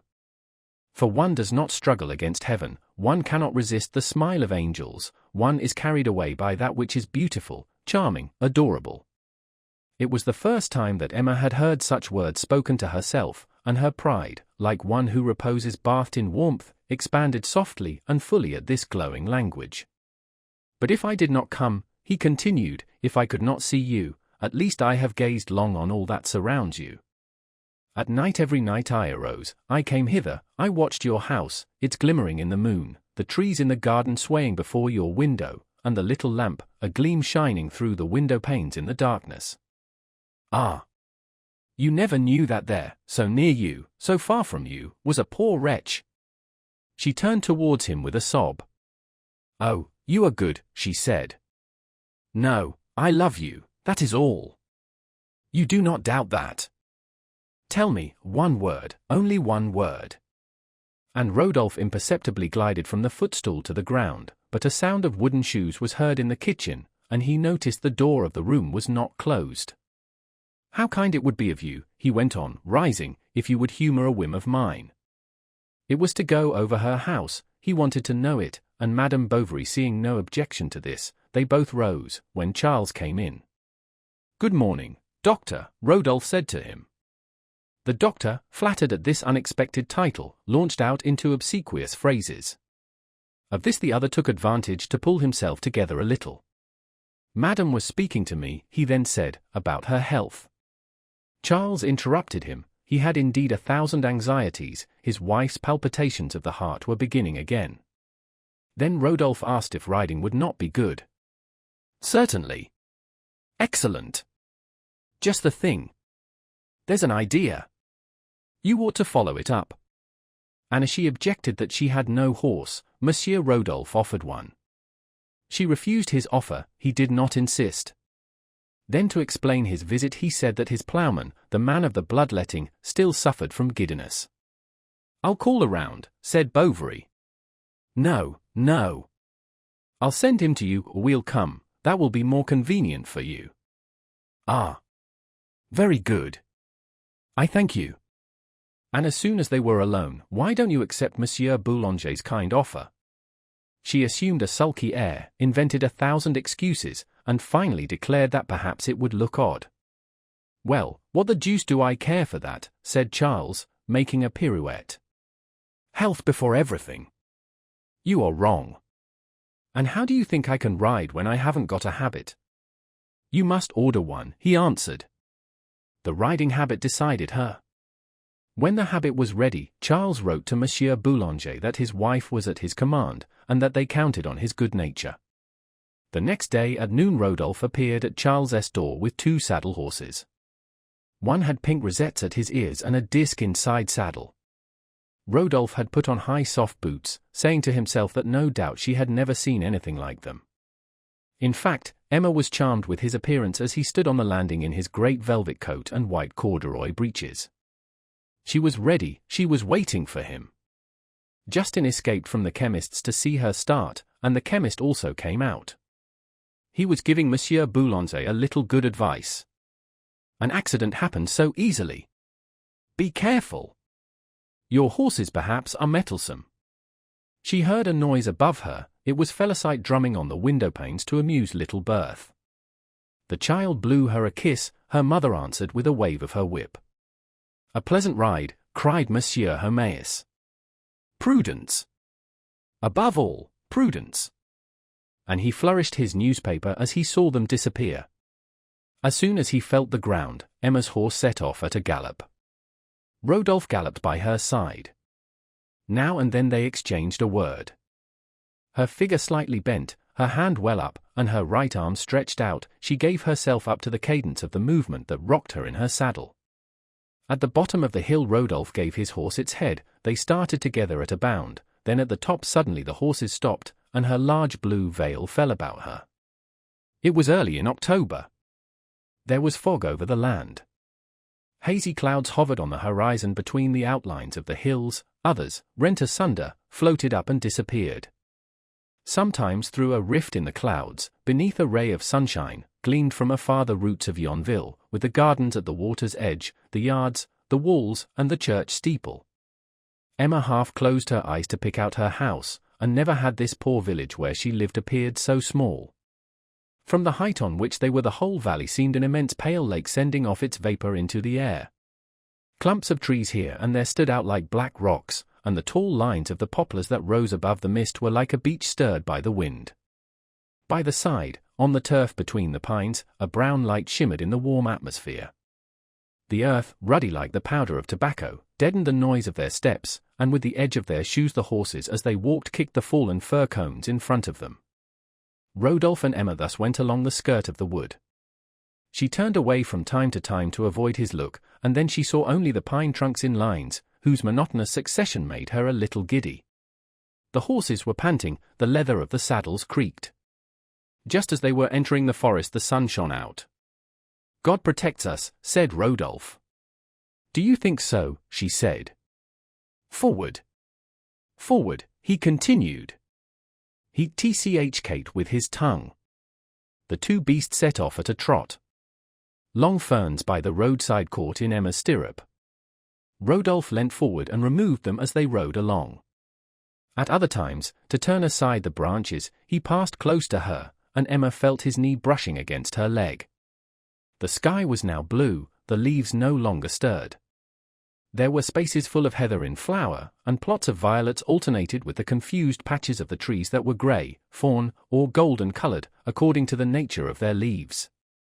Often in the thicket was heard the fluttering of wings, or else the hoarse, soft cry of the ravens flying off amidst the oaks. They dismounted. Rodolphe fastened up the horses. She walked on in front on the moss between the paths. But her long habit got in her way, although she held it up by the skirt, and Rodolphe, walking behind her, saw between the black cloth and the black shoe the fineness of her white stocking that seemed to him as if it were a part of her nakedness. She stopped.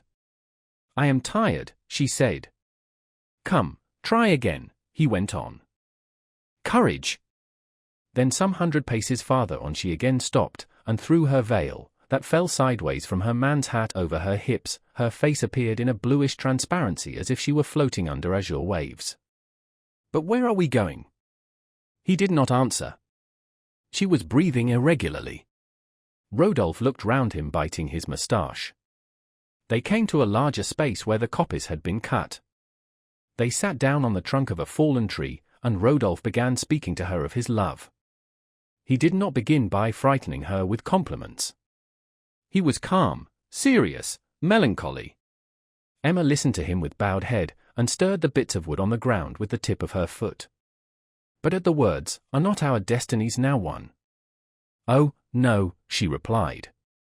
"You know that well. It is impossible." She rose to go. He seized her by the wrist. She stopped. Then, having gazed at him for a few moments with an amorous and humid look, she said hurriedly, "Ah! Do not speak of it again. Where are the horses? Let us go back." He made a gesture of anger and annoyance. She repeated, "Where are the horses? Where are the horses?" Then, smiling a strange smile, his pupil fixed, his teeth set, he advanced with outstretched arms. She recoiled trembling. She stammered, "Oh, you frighten me. You hurt me. Let me go." "If it must be," he went on, his face changing, and he again became respectful, caressing, timid. She gave him her arm. They went back. He said, "What was the matter with you? Why? I do not understand. You were mistaken, no doubt. In my soul you are as a Madonna on a pedestal, in a place lofty, secure, immaculate. But I need you to live. I must have your eyes, your voice, your thought. Be my friend, my sister, my angel." And he put out his arm round her waist. She feebly tried to disengage herself. He supported her thus as they walked along. But they heard the 2 horses browsing on the leaves. "Oh! One moment," said Rodolphe. "Do not let us go. Stay." He drew her farther onto a small pool where duckweeds made a greenness on the water. Faded water lilies lay motionless between the reeds. At the noise of their steps in the grass, frogs jumped away to hide themselves. "I am wrong. I am wrong," she said. "I am mad to listen to you." "Why?" "Emma. Emma." "Oh, Rodolphe," said the young woman slowly, leaning on his shoulder. The cloth of her habit caught against the velvet of his coat. She threw back her white neck, swelling with a sigh, and faltering, in tears, with a long shudder and hiding her face, she gave herself up to him. The shades of night were falling, the horizontal sun passing between the branches dazzled the eyes. Here and there around her, in the leaves or on the ground, trembled luminous patches, as if hummingbirds flying about had scattered their feathers. Silence was everywhere, something sweet seemed to come forth from the trees, she felt her heart, whose beating had begun again, and the blood coursing through her flesh like a stream of milk. Then far away, beyond the wood, on the other hills, she heard a vague prolonged cry, a voice which lingered, and in silence she heard it mingling like music with the last pulsations of her throbbing nerves. Rodolphe, a cigar between his lips, was mending with his penknife one of the 2 broken bridles. They returned to Yonville by the same road. On the mud they saw again the traces of their horses side by side, the same thickets, the same stones to the grass, nothing around them seemed changed, and yet for her something had happened more stupendous than if the mountains had moved in their places. Rodolphe now and again bent forward and took her hand to kiss it. She was charming on horseback, upright, with her slender waist, her knee bent on the manet of her horse, her face somewhat flushed by the fresh air in the red of the evening. On entering Yonville she made her horse prance in the road. People looked at her from the windows. At dinner her husband thought she looked well, but she pretended not to hear him when he inquired about her ride, and she remained sitting there with her elbow at the side of her plate between the two lighted candles. "Emma," he said. "What?" "Well, I spent the afternoon at Monsieur Alexandre's. He has an old cob, still very fine, only a little broken-kneed, and that could be bought, I am sure, for 100 crowns. He added, and thinking it might please you, I have bespoken it, bought it. Have I done right? Do tell me." She nodded her head in assent, then a quarter of an hour later. "Are you going out tonight?" she asked. "Yes." "Why?" "Oh, nothing, my dear." And as soon as she had got rid of Charles she went and shut herself up in her room. At first she felt stunned. She saw the trees, the paths, the ditches, Rodolphe, and she again felt the pressure of his arm, while the leaves rustled and the reeds whistled. But when she saw herself in the glass she wondered at her face. Never had her eyes been so large, so black, of so profound a depth. Something subtle about her being transfigured her. She repeated, "I have a lover." A lover, delighting at the idea as if a second puberty had come to her. So at last she was to know those joys of love, that fever of happiness of which she had despaired. She was entering upon marvels where all would be passion, ecstasy, delirium. An azure infinity encompassed her, the heights of sentiment sparkled under her thought, and ordinary existence appeared only afar off, down below in the shade, through the interspaces of these heights. Then she recalled the heroines of the books that she had read, and the lyric legion of these adulterous women began to sing in her memory with the voice of sisters that charmed her. She became herself, as it were, an actual part of these imaginings, and realized the love dream of her youth as she saw herself in this type of amorous women whom she had so envied. Besides, Emma felt a satisfaction of revenge. Had she not suffered enough? But now she triumphed, and the love so long pent up burst forth in full joyous bubblings. She tasted it without remorse, without anxiety, without trouble. The day following passed with a new sweetness. They made vows to one another. She told him of her sorrows. Rodolphe interrupted her with kisses, and she, looking at him through half-closed eyes, asked him to call her again by her name, to say that he loved her. They were in the forest, as yesterday, in the shed of some wooden shoemaker. The walls were of straw, and the roof so low they had to stoop. They were seated side by side on a bed of dry leaves. From that day forth they wrote to one another regularly every evening. Emma placed her letter at the end of the garden, by the river, in a fissure of the wall. Rodolphe came to fetch it, and put another there, that she always found fault with as too short. One morning, when Charles had gone out before daybreak, she was seized with the fancy to see Rodolphe at once. She would go quickly to La Huchette, stay there an hour, and be back again at Yonville while everyone was still asleep. This idea made her pant with desire, and she soon found herself in the middle of the field, walking with rapid steps, without looking behind her. Day was just breaking. Emma from afar recognized her lover's house. Its two dove-tailed weathercocks stood out black against the pale dawn. Beyond the farmyard there was a detached building that she thought must be the chateau. She entered. It was as if the doors at her approach had opened wide of their own accord. A large straight staircase led up to the corridor. Emma raised the latch of a door, and suddenly at the end of the room she saw a man sleeping. It was Rodolphe. She uttered a cry. "You here?" "You here?" he repeated. "How did you manage to come?" "Ah. Your dress is damp." "I love you," she answered, throwing her arms about his neck. This first piece of daring successful, now every time Charles went out early Emma dressed quickly and slipped on tiptoe down the steps that led to the waterside. But when the plank for the cows was taken up, she had to go by the walls alongside of the river. The bank was slippery. In order not to fall she caught hold of the tufts of faded wallflowers. Then she went across ploughed fields, in which she sank, stumbling, and clogging her thin shoes. Her scarf, knotted round her head, fluttered to the wind in the meadows. She was afraid of the oxen. She began to run. She arrived out of breath, with rosy cheeks, and breathing out from her whole person a fresh perfume of sap, of verdure, of the open air. At this hour Rodolphe still slept. It was like a spring morning coming into his room. The yellow curtains along the windows let a heavy, whitish light enter softly.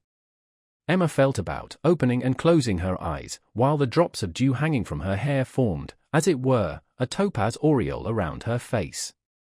Rodolphe, laughing, drew her to him, and pressed her to his breast. Then she examined the apartment, opened the drawers of the tables, combed her hair with his comb, and looked at herself in his shaving glass. Often she even put between her teeth the big pipe that lay on the table by the bed, amongst lemons and pieces of sugar near a bottle of water. It took them a good quarter of an hour to say goodbye. Then Emma cried. She would have wished never to leave Rodolphe. Something stronger than herself forced her to him, so much so, that one day, seeing her come unexpectedly, he frowned as one put out. "What is the matter with you?" she said. "Are you ill? Tell me." At last he declared with a serious air that her visits were becoming imprudent, that she was compromising herself. Chapter 10. Gradually Rodolphe's fears took possession of her. At first, love had intoxicated her, and she had thought of nothing beyond. But now that he was indispensable to her life, she feared to lose anything of this, or even that it should be disturbed. When she came back from his house she looked all about her, anxiously watching every form that passed in the horizon, and every village window from which she could be seen. She listened for steps, cries, the noise of the ploughs, and she stopped short, white, and trembling more than the aspen leaves swaying overhead. One morning as she was thus returning, she suddenly thought she saw the long barrel of a carbine that seemed to be aimed at her. It stuck out sideways from the end of a small tub half buried in the grass on the edge of a ditch. Emma, half fainting with terror, nevertheless walked on, and a man stepped out of the tub like a jack-in-the-box. He had gaiters buckled up to the knees, his cap pulled down over his eyes, trembling lips, and a red nose. It was Captain Binet lying in ambush for wild ducks. "You ought to have called out long ago," he exclaimed. "When one sees a gun, one should always give warning." The tax collector was thus trying to hide the fright he had had, for a prefectorial order having prohibited duck hunting except in boats, Monsieur Binet, despite his respect for the laws, was infringing them, and so he every moment expected to see the rural guard turn up. But this anxiety whetted his pleasure, and, all alone in his tub, he congratulated himself on his luck and on his cuteness. At sight of Emma he seemed relieved from a great weight, and at once entered upon a conversation. "It isn't warm, it's nipping." Emma answered nothing. He went on. "And you're out so early?" "Yes," she said stammering, "I am just coming from the nurse where my child is." "Ah. Very good.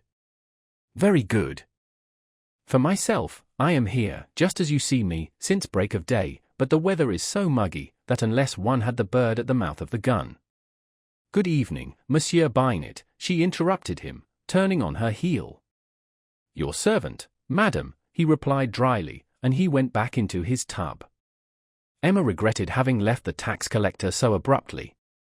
No doubt he would form unfavorable conjectures. The story about the nurse was the worst possible excuse, everyone at Yonville knowing that the little Bovary had been at home with her parents for a year. Besides, no one was living in this direction, this path led only to La Huchette. Binet, then, would guess whence she came, and he would not keep silence, he would talk, that was certain. She remained until evening racking her brain with every conceivable lying project, and had constantly before her eyes that imbecile with the game bag. Charles, after dinner, seeing her gloomy, proposed, by way of distraction, to take her to the chemist's, and the first person she caught sight of in the shop was the tax collector again. He was standing in front of the counter, lit up by the gleams of the red bottle, and was saying, "Please give me half an ounce of vitriol." "Justin," cried the druggist, "bring us the sulfuric acid." Then to Emma, who was going up to Madame Homéus' room, "No, stay here, it isn't worth while going up, she is just coming down. Warm yourself at the stove in the meantime." "Excuse me." "Good day, doctor," for the chemist much enjoyed pronouncing the word doctor, as if addressing another by it reflected on himself some of the grandeur that he found in it. "Now, take care not to upset the mortars.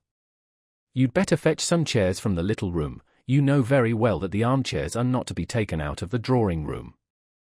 And to put his armchair back in its place he was darting away from the counter when Binet asked him for half an ounce of sugar acid. "Sugar acid," said the chemist contemptuously, "don't know it, I'm ignorant of it.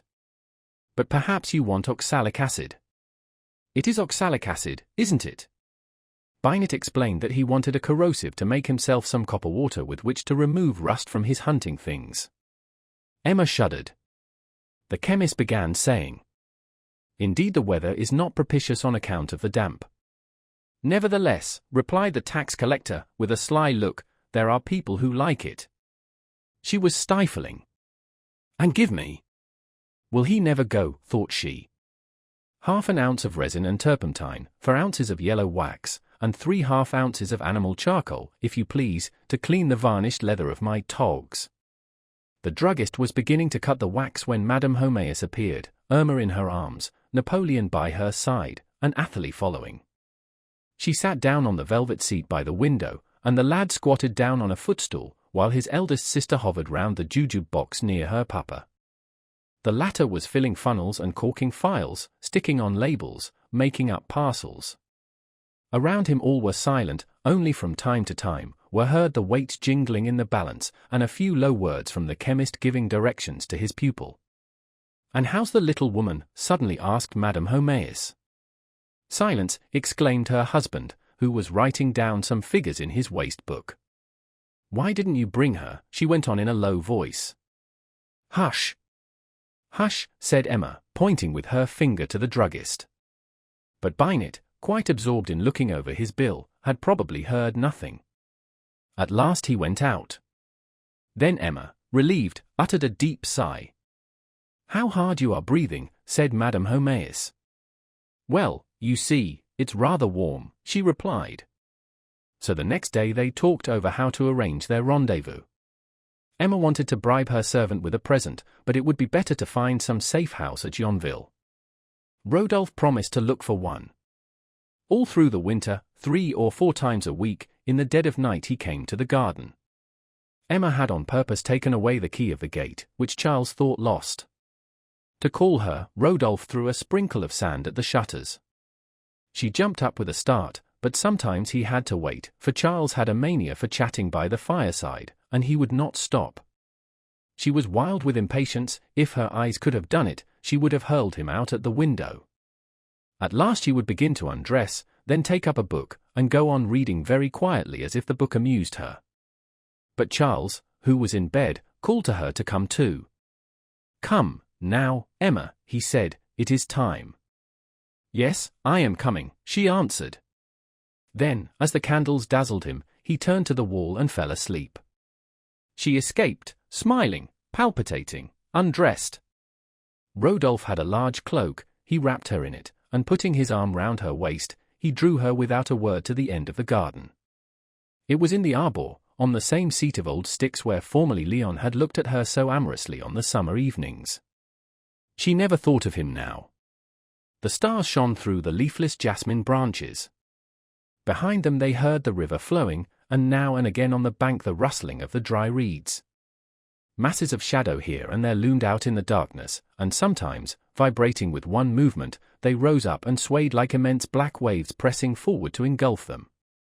The cold of the nights made them clasp closer, the size of their lips seemed to them deeper, their eyes that they could hardly see, larger, and in the midst of the silence low words were spoken that fell on their souls sonorous, crystalline, and that reverberated in multiplied vibrations. When the night was rainy, they took refuge in the consulting room between the cart shed and the stable. She lighted one of the kitchen candles that she had hidden behind the books. Rodolphe settled down there as if at home. The sight of the library, of the bureau, of the whole apartment, in fine, excited his merriment, and he could not refrain from making jokes about Charles, which rather embarrassed Emma. She would have liked to see him more serious, and even on occasions more dramatic, as, for example, when she thought she heard a noise of approaching steps in the alley. "Someone is coming," she said. He blew out the light. "Have you your pistols?" "Why?" "Why, to defend yourself," replied Emma. "From your husband?" "Oh, poor devil!" And Rodolphe finished his sentence with a gesture that said, "I could crush him with a flip of my finger." She was wonder-stricken at his bravery, although she felt in it a sort of indecency and a naive coarseness that scandalized her. Rodolphe reflected a good deal on the affair of the pistols. If she had spoken seriously, it was very ridiculous, he thought, even odious, for he had no reason to hate the good Charles, not being what is called devoured by jealousy, and on this subject Emma had taken a great vow that he did not think in the best of taste. Besides, she was growing very sentimental. She had insisted on exchanging miniatures, they had cut off handfuls of hair, and now she was asking for a ring, a real wedding ring, in sign of an eternal union. She often spoke to him of the evening chimes, of the voices of nature. Then she talked to him of her mother, hers. And of his mother, his. Rodolphe had lost his 20 years ago. Emma none the less consoled him with caressing words as one would have done a lost child, and she sometimes even said to him, gazing at the moon, "I am sure that above there together they approve of our love."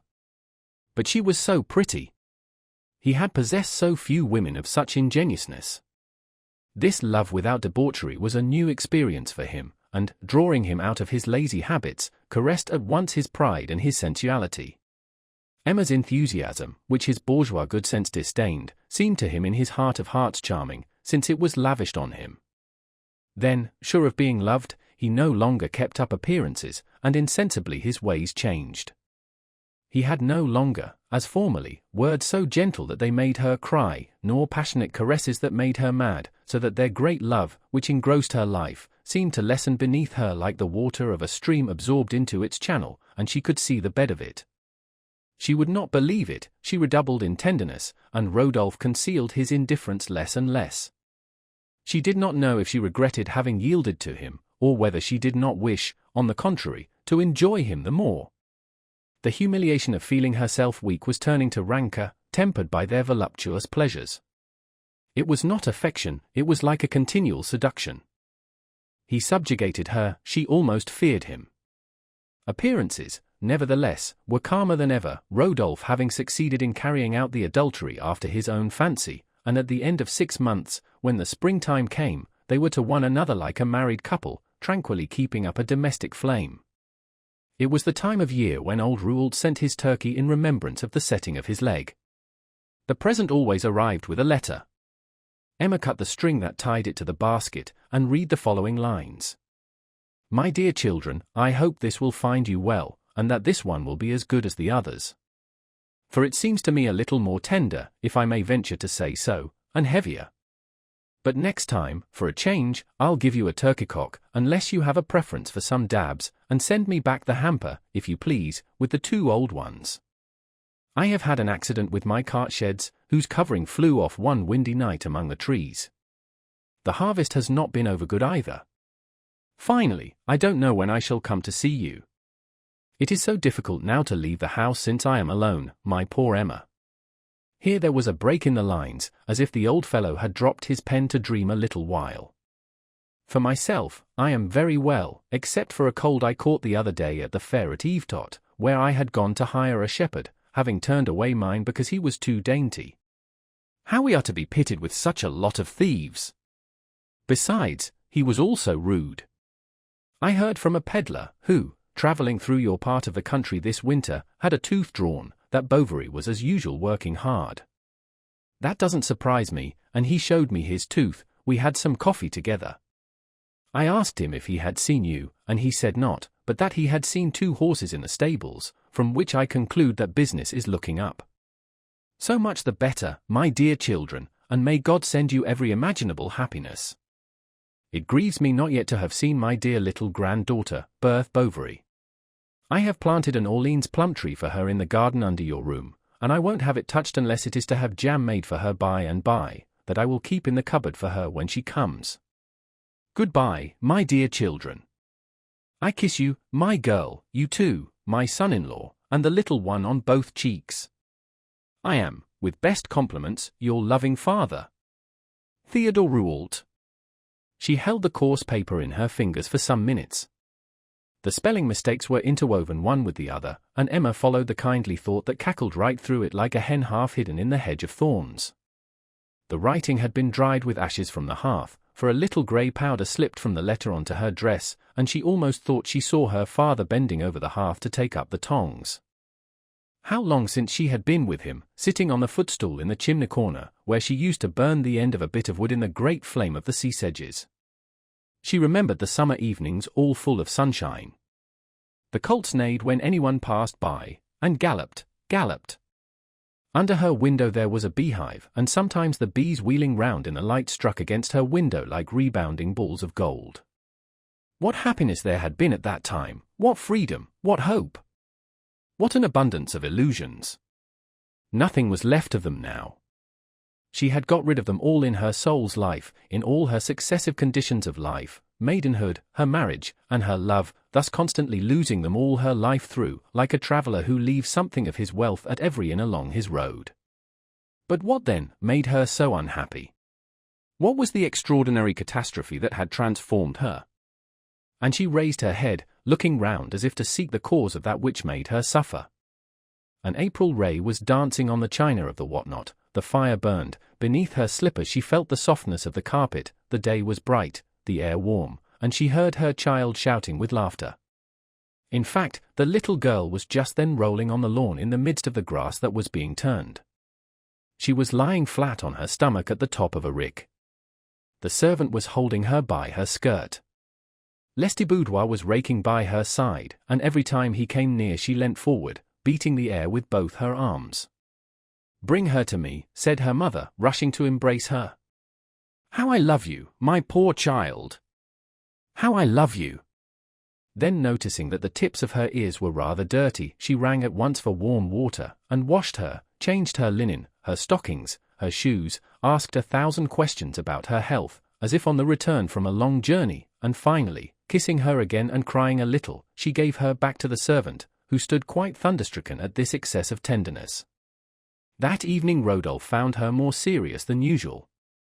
"That will pass over," he concluded, "it's a whim." And he missed 3 rendezvous running. When he did come, she showed herself cold and almost contemptuous. "Ah! You're losing your time, my lady!" And he pretended not to notice her melancholy sighs, nor the handkerchief she took out. Then Emma repented. She even asked herself why she detested Charles, if it had not been better to have been able to love him. But he gave her no opportunities for such a revival of sentiment, so that she was much embarrassed by her desire for sacrifice, when the druggist came just in time to provide her with an opportunity. Chapter 11. He had recently read a eulogy on a new method for curing clubfoot, and as he was a partisan of progress, he conceived the patriotic idea that Yonville, in order to keep to the fore, ought to have some operations for strephopody or clubfoot. "For," said he to Emma, "what risk is there? See," and he enumerated on his fingers the advantages of the attempt: success, almost certain relief and beautifying of the patient, celebrity acquired by the operator. Why, for example, should not your husband relieve poor Hippolyte of the lion d'or? Note that he would not fail to tell about his cure to all the travellers, and then, Homaeus lowered his voice and looked round him, who is to prevent me from sending a short paragraph on the subject to the paper? Eh? Goodness me! An article gets about, it is talked of, it ends by making a snowball. And who knows? Who knows? In fact, Bovary might succeed.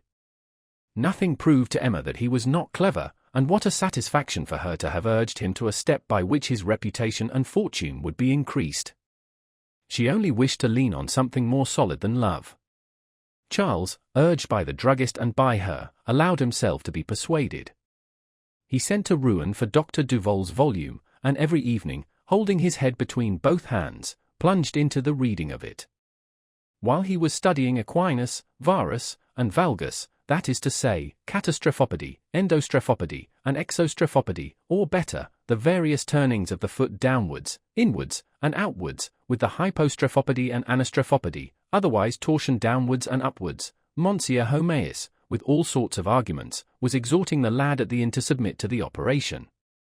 You will scarcely feel, probably, a slight pain. It is a simple prick, like a little bloodletting, less than the extraction of certain corns.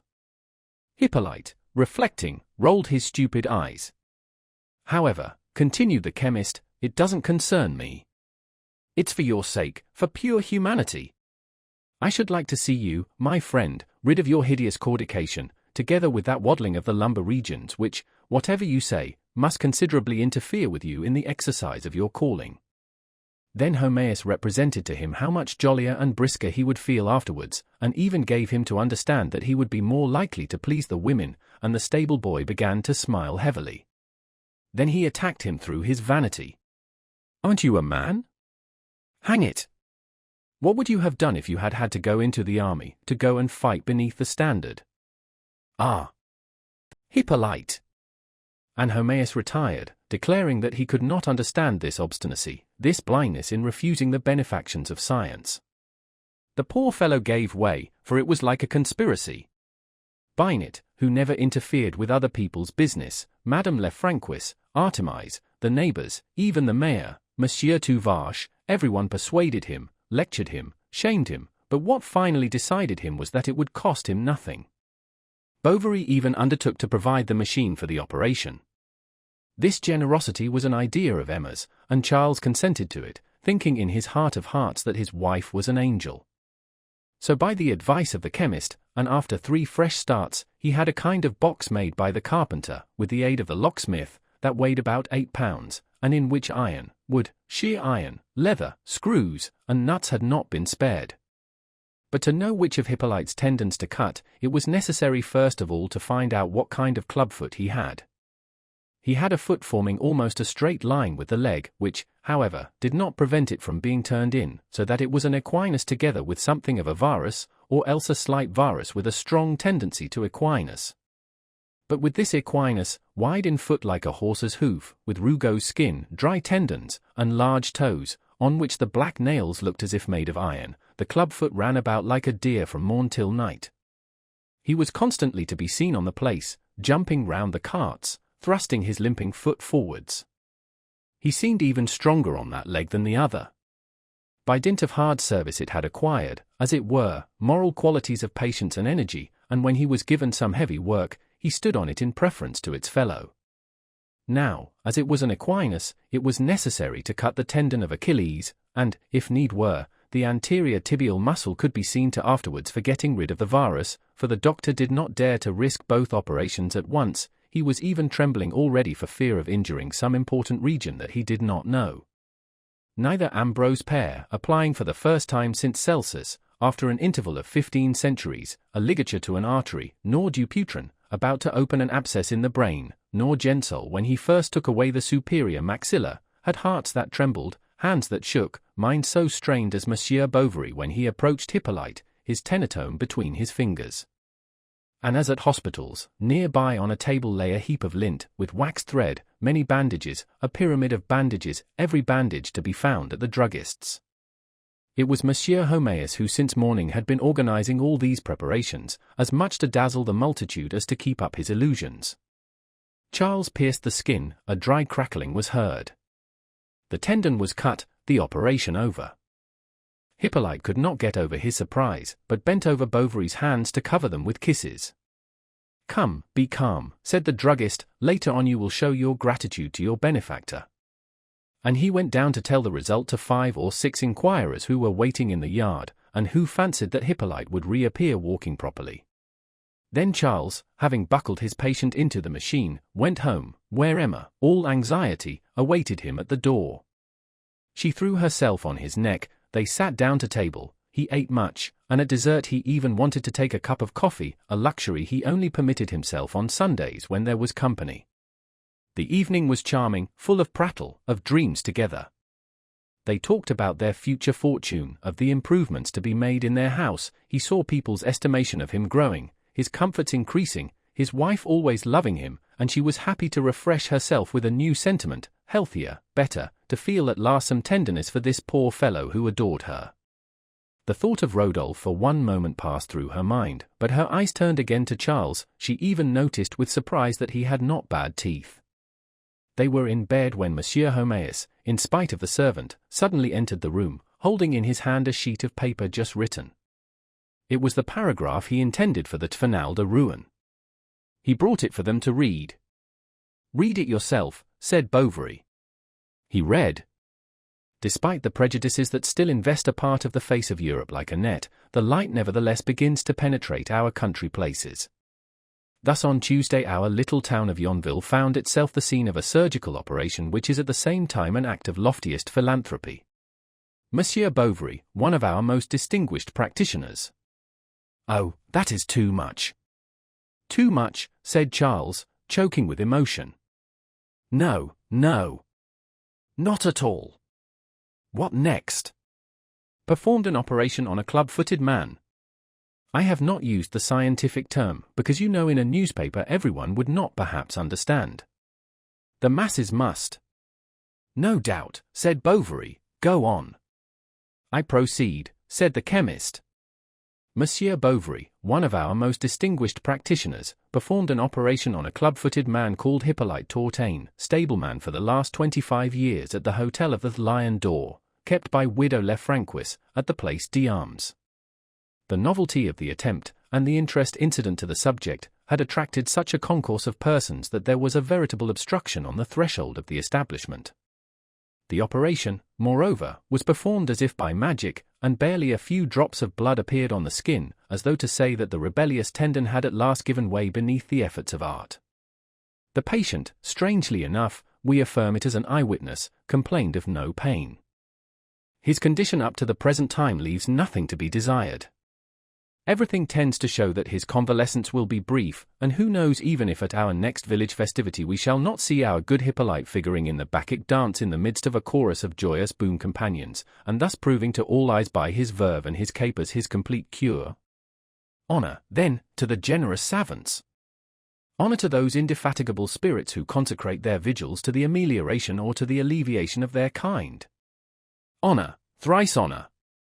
Is it not time to cry that the blind shall see, the deaf hear, the lame walk? But that which fanaticism formerly promised to its elect, science now accomplishes for all men.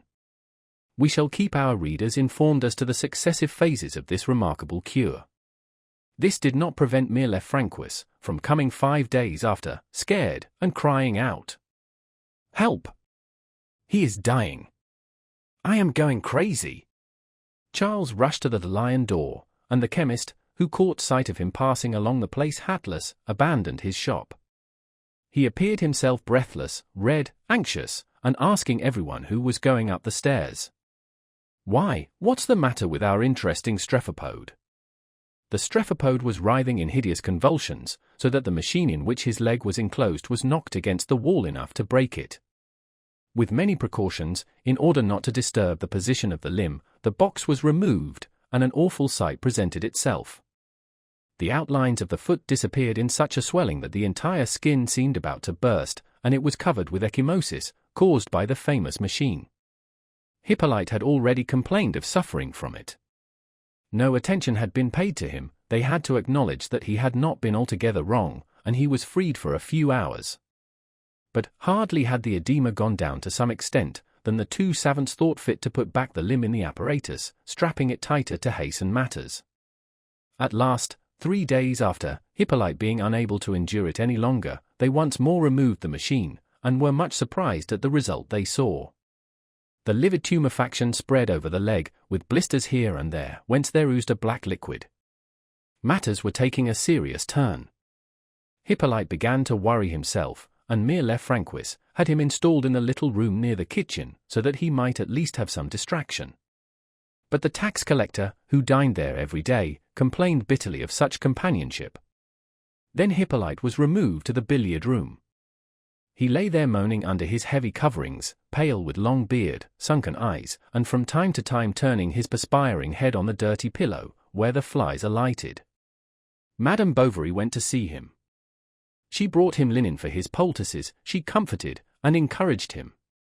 Besides, he did not want for company, especially on market days, when the peasants were knocking about the billiard balls round him, fenced with the cues, smoked, drank, sang, and brawled. "How are you?" they said, clapping him on the shoulder. "Ah! You're not up to much, it seems, but it's your own fault. You should do this. Do that." And then they told him stories of people who had all been cured by other remedies than his. Then by way of consolation they added, "You give way too much. Get up. You coddle yourself like a king. All the same, old chap, you don't smell nice. Gangrene, in fact, was spreading more and more. Bovary himself turned sick at it. He came every hour, every moment. Hippolyte looked at him with eyes full of terror, sobbing. When shall I get well? Oh, save me. How unfortunate I am. How unfortunate I am. And the doctor left, always recommending him to diet himself. Don't listen to him, my lad, said Mère Lefrancois. Haven't they tortured you enough already?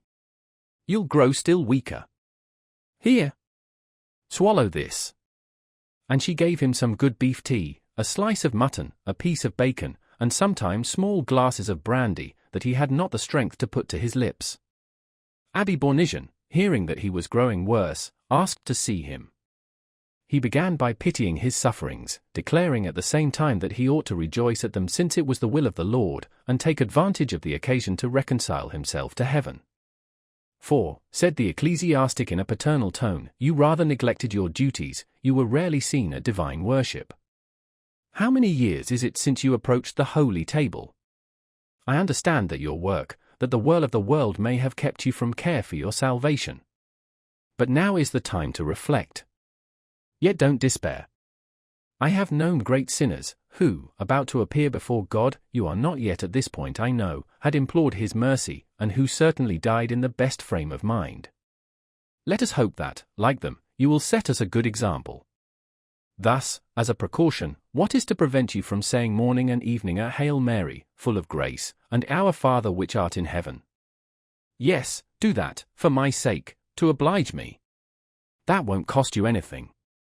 Will you promise me? The poor devil promised. The cure came back day after day. He chatted with the landlady, and even told anecdotes interspersed with jokes and puns that Hippolyte did not understand. Then, as soon as he could, he fell back upon matters of religion, putting on an appropriate expression of face. His zeal seemed successful, for the clubfoot soon manifested a desire to go on a pilgrimage to Bon Secours if he were cured, to which Monsieur Bournisien replied that he saw no objection, 2 precautions were better than 1, it was no risk anyhow. The druggist was indignant at what he called the manoeuvres of the priest, they were prejudicial, he said, to Hippolyte's convalescence, and he kept repeating to Madame Lefrancois, leave him alone. Leave him alone. You perturb his morals with your mysticism. But the good woman would no longer listen to him, he was the cause of it all. From a spirit of contradiction she hung up near the bedside of the patient a basin filled with holy water and a branch of box. Religion, however, seemed no more able to succor him than surgery, and the invincible gangrene still spread from the extremities towards the stomach.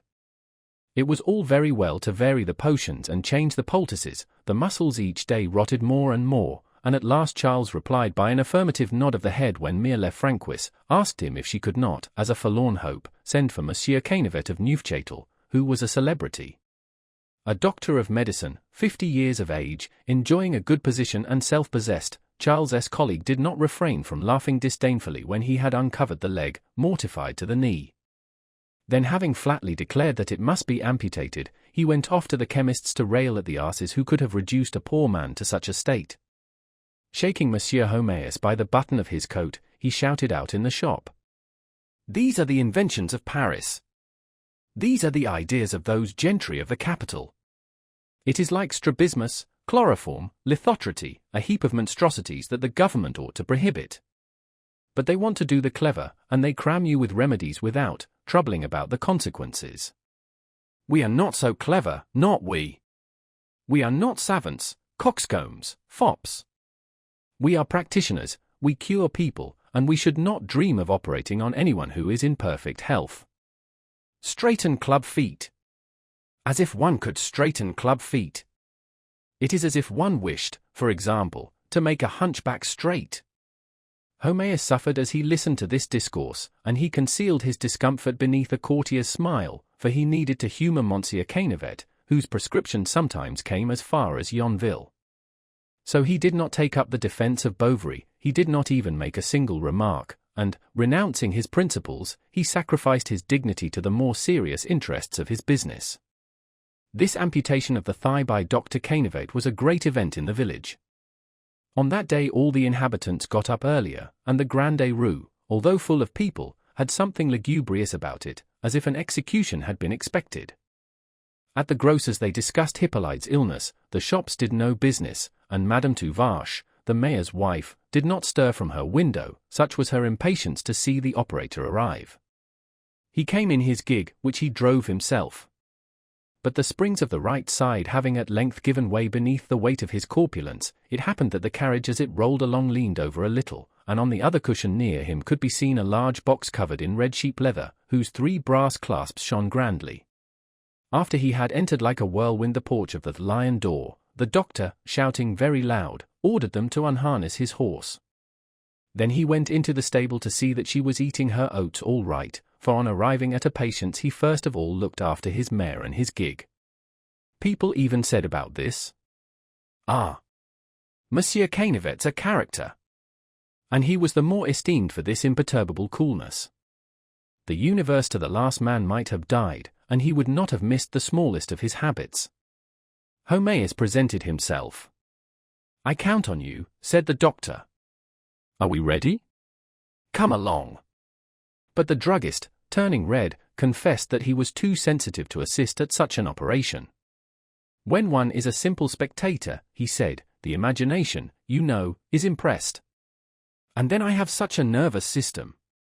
"Pshaw," interrupted Canivet, "on the contrary, you seem to me inclined to apoplexy.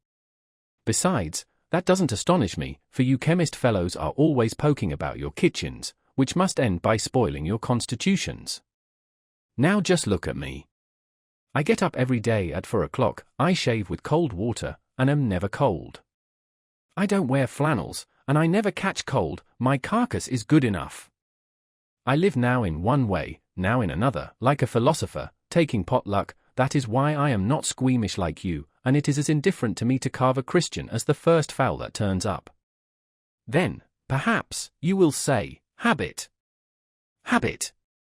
Then, without any consideration for Hippolyte, who was sweating with agony between his sheets, these gentlemen entered into a conversation, in which the druggist compared the coolness of a surgeon to that of a general, and this comparison was pleasing to Canivet, who launched out on the exigencies of his art. He looked upon it as a sacred office, although the ordinary practitioners dishonored it. At last, coming back to the patient, he examined the bandages brought by Homaeus, the same that had appeared for the clubfoot, and asked for someone to hold the limb for him. Lestiboudois was sent for, and Monsieur Canivet, having turned up his sleeves, passed into the billiard room, while the druggist stayed with Artemise and the landlady, both whiter than their aprons, and with ears strained towards the door. Bovary during this time did not dare to stir from his house. He kept downstairs in the sitting-room by the side of the fireless chimney, his chin on his breast, his hands clasped, his eyes staring. What a mishap, he thought, what a mishap! Perhaps, after all, he had made some slip. He thought it over, but could hit upon nothing. But the most famous surgeons also made mistakes, and that is what no one would ever believe. People, on the contrary, would laugh, jeer. It would spread as far as Forges, as Neufchâtel, as Rouen, everywhere. Who could say if his colleagues would not write against him? Polemics would ensue, he would have to answer in the papers. Hippolyte might even prosecute him. He saw himself dishonored, ruined, lost, and his imagination, assailed by a world of hypotheses, tossed amongst them like an empty cask borne by the sea and floating upon the waves. Emma, opposite, watched him. She did not share his humiliation, she felt another, that of having supposed such a man was worth anything. As if 20 times already she had not sufficiently perceived his mediocrity. Charles was walking up and down the room, his boots creaked on the floor. "Sit down," she said, "you fidget me." He sat down again. How was it that she, who was so intelligent, could have allowed herself to be deceived again? And through what deplorable madness had she thus ruined her life by continual sacrifices? She recalled all her instincts of luxury, all the privations of her soul, the sordidness of marriage, of the household, her dreams sinking into the mire like wounded swallows, all that she had longed for, all that she had denied herself, all that she might have had. And for what? For what? In the midst of the silence that hung over the village, a heart-rending cry rose on the air. Bovary turned white to fainting. She knit her brows with a nervous gesture, then went on. And it was for him, for this creature, for this man, who understood nothing, who felt nothing. For he was there quite quiet, not even suspecting that the ridicule of his name would henceforth sully hers as well as his. She had made efforts to love him, and she had repented with tears for having yielded to another. But it was perhaps a valgus, suddenly exclaimed Bovary, who was meditating. At the unexpected shock of this phrase falling on her thought like a leaden bullet on a silver plate, Emma, shuddering, raised her head in order to find out what he meant to say, and they looked at the other in silence, almost amazed to see each other, so far sundered were they by their inner thoughts. Charles gazed at her with the dull look of a drunken man, while he listened motionless to the last cries of the sufferer, that followed each other in long-drawn modulations, broken by sharp spasms like the far-off howling of some beast being slaughtered. Emma bit her wan lips, unrolling between her fingers a piece of coral that she had broken, fixed on Charles the burning glance of her eyes like two arrows of fire about to dart forth. Everything in him irritated her now, his face, his dress, what he did not say, his whole person, his existence, in fine. She repented of her past virtue as of a crime, and what still remained of it rumbled away beneath the furious blows of her pride. She revelled in all the evil ironies of triumphant adultery. The memory of her lover came back to her with dazzling attractions, she threw her whole soul into it, borne away towards this image with a fresh enthusiasm, and Charles seemed to her as much removed from her life, as absent forever, as impossible and annihilated, as if he had been about to die and were passing under her eyes. There was a sound of steps on the pavement. Charles looked up, and through the lowered blinds he saw at the corner of the market in the broad sunshine Dr. Cainevet, who was wiping his brow with his handkerchief. Homaeus, behind him, was carrying a large red box in his hand, and both were going towards the chemist's. Then with a feeling of sudden tenderness and discouragement Charles turned to his wife, saying to her, "Oh, kiss me, my own." "Leave me," she said, red with anger. "What is the matter?" he asked, stupefied. "Be calm, compose yourself. You know well enough that I love you. Come." "Enough," she cried with a terrible look. And escaping from the room, Emma closed the door so violently that the barometer fell from the wall and smashed on the floor. Charles sank back into his armchair overwhelmed, trying to discover what could be wrong with her, fancying some nervous illness, weeping, and vaguely feeling something fatal and incomprehensible whirling round him. When Rodolphe came to the garden that evening, he found his mistress waiting for him at the foot of the steps on the lowest stair. They threw their arms round one another, and all their rancour melted like snow beneath the warmth of that kiss. Chapter 12. They began to love one another again. Often, even in the middle of the day, Emma suddenly wrote to him, then from the window made a sign to Justin, who, taking his apron off, quickly ran to La Huchette. Rodolphe would come, she had sent for him to tell him that she was bored, that her husband was odious, her life frightful. "But what can I do?" he cried one day impatiently. "Ah! If you would." She was sitting on the floor between his knees, her hair loose, her look lost. "Why, what?" said Rodolphe. She sighed. "We would go and live elsewhere, somewhere." "You are really mad," he said laughing. "How could that be possible?" She returned to the subject, he pretended not to understand, and turned the conversation. What he did not understand was all this worry about so simple an affair as love. She had a motive, a reason, and, as it were, a pendant to her affection. Her tenderness, in fact, grew each day with her repulsion to her husband. The more she gave up herself to the one, the more she loathed the other. Never had Charles seemed to her so disagreeable, to have such stodgy fingers, such vulgar ways, to be so dull as when they found themselves together after her meeting with Rodolphe.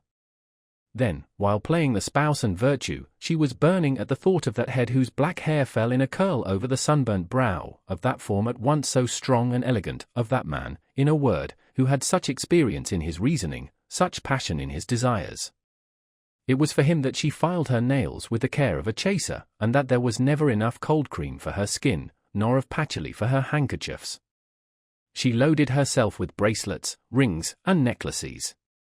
When he was coming, she filled the 2 large blue glass vases with roses, and prepared her room and her person like a courtesan expecting a prince. The servant had to be constantly washing linen, and all day Félicité did not stir from the kitchen, where little Justin, who often kept her company, watched her at work. With his elbows on the long board on which she was ironing, he greedily watched all these women's clothes spread about him, the dimity petticoats, the fichus, the collars, and the drawers with running strings, wide at the hips and growing narrower below. "What is that for?" asked the young fellow, passing his hand over the crinoline or the hooks and eyes. "Why, haven't you ever seen anything?" Félicité answered, laughing. "As if your mistress, Madame Homéus, didn't wear the same." "Oh, I dare say. Madame Homéus." And he added with a meditative air, as if she were a lady like Madame. But Félicité grew impatient of seeing him hanging round her. She was 6 years older than he, and Theodore, Monsieur Guillaume's servant, was beginning to pay court to her. "Let me alone," she said, moving her pot of starch. "You'd better be off and pound almonds, you are always dangling about women. Before you meddle with such things, bad boy, wait till you've got a beard to your chin. Oh, don't be cross. I'll go and clean her boots." And he at once took down from the shelf Emma's boots, all coated with mud, the mud of the rendezvous, that crumbled into powder beneath his fingers, and that he watched as it gently rose in a ray of sunlight. "How afraid you are of spoiling them," said the servant, who wasn't so particular when she cleaned them herself, because as soon as the stuff of the boots was no longer fresh, Madame handed them over to her. Emma had a number in her cupboard that she squandered one after the other, without Charles allowing himself the slightest observation. So also he disbursed 300 francs for a wooden leg that she thought proper to make a present of to Hippolyte. Its top was covered with cork, and it had spring joints, a complicated mechanism, covered over by black trousers ending in a patent leather boot. But Hippolyte, not daring to use such a handsome leg every day, begged Madame Bovary to get him another more convenient one. The doctor, of course, had again to defray the expense of this purchase. So little by little the stableman took up his work again. One saw him running about the village as before, and when Charles heard from afar the sharp noise of the wooden leg, he at once went in another direction. It was Monsieur Leroux, the shopkeeper, who had undertaken the order. This provided him with an excuse for visiting Emma. He chatted with her about the new goods from Paris, about 1,000 feminine trifles, made himself very obliging, and never asked for his money. Emma yielded to this lazy mode of satisfying all her caprices. Thus she wanted to have a very handsome riding whip that was at an umbrella maker's at Rouen to give to Rodolphe. The week after, Monsieur Leroux placed it on her table. But the next day he called on her with a bill for 270 francs, not counting the centimes. Emma was much embarrassed. All the drawers of the writing table were empty. They owed over a fortnight's wages to Lestiboudois, 2 quarters to the servant, for any quantity of other things, and Bovary was impatiently expecting Monsieur de Rozeret's account, which he was in the habit of paying every year about midsummer.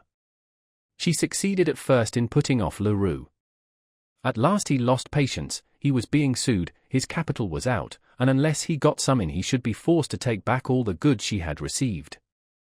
"Oh, very well, take them," said Emma. "I was only joking," he replied. "The only thing I regret is the whip." "My word! I'll ask Monsieur to return it to me." "No, no," she said. "Ah! I've got you," thought Leroux. And, certain of his discovery, he went out repeating to himself in an undertone, and with his usual low whistle, "Good! We shall see! We shall see!" She was thinking how to get out of this when the servant coming in put on the mantelpiece a small roll of blue paper from Monsieur de Rozeret's. Emma pounced upon and opened it. It contained 15 Napoleons. It was the account. She heard Charles on the stairs, threw the gold to the back of her drawer, and took out the key. 3 days after Leroux reappeared. "I have an arrangement to suggest to you," he said.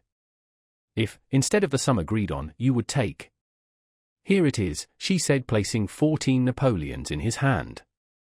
The tradesman was dumbfounded. Then, to conceal his disappointment, he was profuse in apologies and proffers of service, all of which Emma declined. Then she remained a few moments fingering in the pocket of her apron the 2 5-franc pieces that he had given her in change.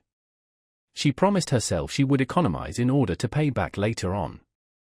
Sure, she thought, he won't think about it again. Besides the riding whip with its silver-gilt handle, Rodolphe had received a seal with the motto Amour nel cor winking sad smiley 14, furthermore, a scarf for a muffler, and, finally, a cigar case exactly like the Viscount's, that Charles had formerly picked up in the road, and that Emma had kept. These presents, however, humiliated him. He refused several, she insisted, and he ended by obeying, thinking her tyrannical and over-exacting. 14. A loving heart. Then she had strange ideas. When midnight strikes, she said, you must think of me. And if he confessed that he had not thought of her, there were floods of reproaches that always ended with the eternal question. Do you love me? Why, of course I love you, he answered. A great deal. Certainly. You haven't loved any others. Did you think you'd got a virgin? He exclaimed, laughing. Emma cried, and he tried to console her, adorning his protestations with puns. Oh, she went on, I love you. I love you so that I could not live without you, do you see? There are times when I long to see you again, when I am torn by all the anger of love. I ask myself, where is he? Perhaps he is talking to other women. They smile upon him, he approaches. Oh no, no one else pleases you. There are some more beautiful, but I love you best. I know how to love best. I am your servant, your concubine. You are my king, my idol. You are good, you are beautiful, you are clever, you are strong. He had so often heard these things said that they did not strike him as original. Emma was like all his mistresses, and the charm of novelty, gradually falling away like a garment, laid bare the eternal monotony of passion, that has always the same forms and the same language. He did not distinguish, this man of so much experience, the difference of sentiment beneath the sameness of expression. Because lips libertine and venal had murmured such words to him, he believed but little in the candor of hers. Exaggerated speeches hiding mediocre affections must be discounted, as if the fullness of the soul did not sometimes overflow in the emptiest metaphors, since no one can ever give the exact measure of his needs, nor of his conceptions, nor of his sorrows, and since human speech is like a cracked tin kettle, on which we hammer out tunes to make bears dance when we long to move the stars. But with that superior critical judgment that belongs to him who, in no matter what circumstance, holds back, Rodolphe saw other delights to be got out of this love. He thought all modesty in the way. He treated her quite sans façon. 15. He made of her something supple and corrupt. Hers was an idiotic sort of attachment, full of admiration for him, of voluptuousness for her, a beatitude that benumbed her. Her soul sank into this drunkenness, shriveled up, drowned in it, like Clarence in his bud of Malmsey. 15. Off-handedly. By the mere effect of her love Madame Bovary's manners changed. Her looks grew bolder, her speech more free, she even committed the impropriety of walking out with Monsieur Rodolphe, a cigarette in her mouth, as if to defy the people. At last, those who still doubted no longer when one day they saw her getting out of the Hirondelle, her waist squeezed into a waistcoat like a man, and Madame Bovary senior, who, after a fearful scene with her husband, had taken refuge at her son's, was not the least scandalized of the women folk. Many other things displeased her. First, Charles had not attended to her advice about the forbidding of novels, then the ways of the house annoyed her, she allowed herself to make some remarks, and there were quarrels, especially one on account of Felicite. Madame Bovary senior, the evening before, passing along the passage, had surprised her in company of a man with a brown collar, about 40 years old, who, at the sound of her step, had quickly escaped through the kitchen. Then Emma began to laugh, but the good lady grew angry, declaring that unless morals were to be laughed at one ought to look after those of one's servants. "Where were you brought up?" asked the daughter-in-law, with so impertinent a look that Madame Bovary asked her if she were not perhaps defending her own case. "Leave the room," said the young woman, springing up with a bound. "Emma!"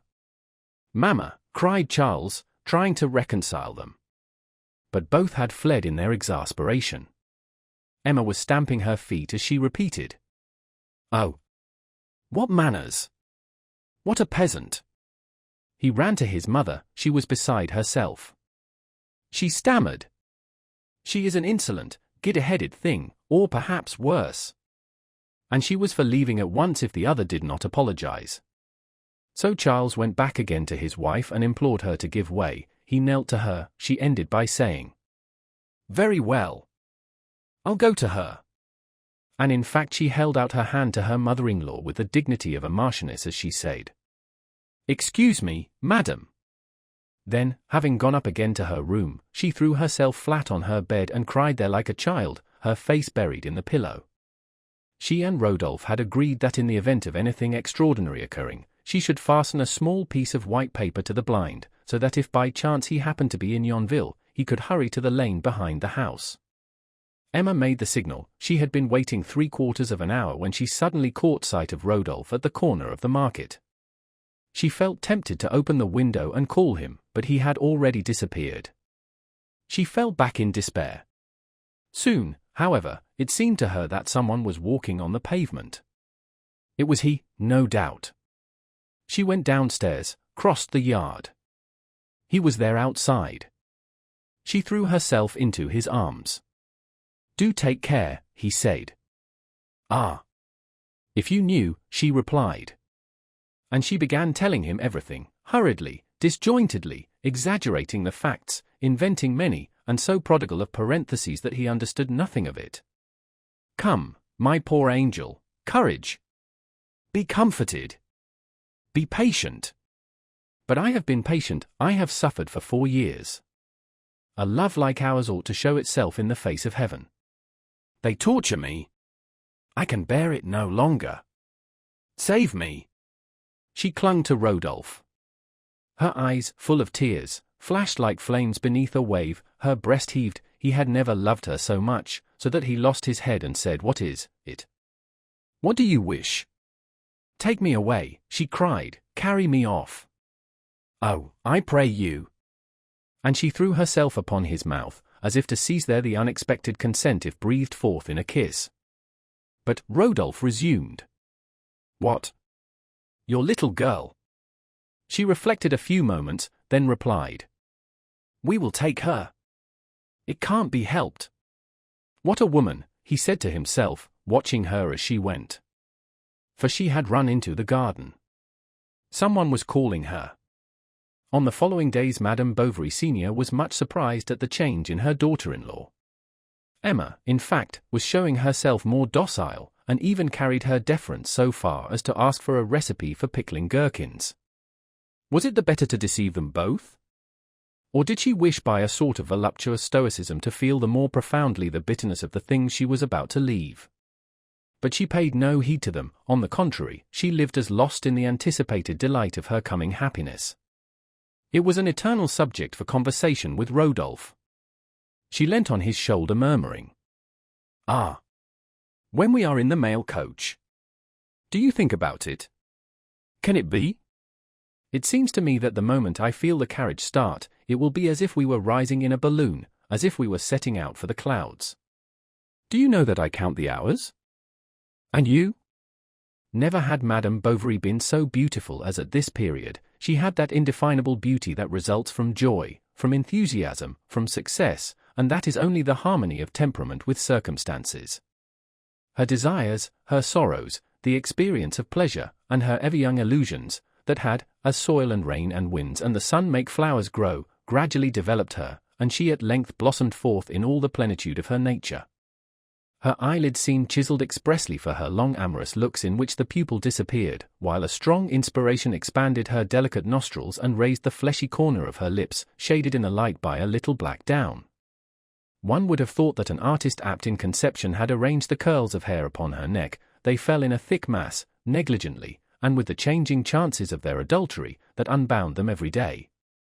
Her voice now took more mellow inflections, her figure also, something subtle and penetrating escaped even from the folds of her gown and from the line of her foot. Charles, as when they were first married, thought her delicious and quite irresistible. When he came home in the middle of the night, he did not dare to wake her. The porcelain nightlight threw a round trembling gleam upon the ceiling, and the drawn curtains of the little cot formed as it were a white hut standing out in the shade, and by the bedside Charles looked at them. He seemed to hear the light breathing of his child. She would grow big now, every season would bring rapid progress. He already saw her coming from school as the day drew in, laughing, with ink stains on her jacket, and carrying her basket on her arm. Then she would have to be sent to the boarding school. That would cost much. How was it to be done? Then he reflected. He thought of hiring a small farm in the neighborhood that he would superintend every morning on his way to his patients. He would save up what he brought in, he would put it in the savings bank. Then he would buy shares somewhere, no matter where. Besides, his practice would increase. He counted upon that, for he wanted Berthe to be well educated, to be accomplished, to learn to play the piano. Ah!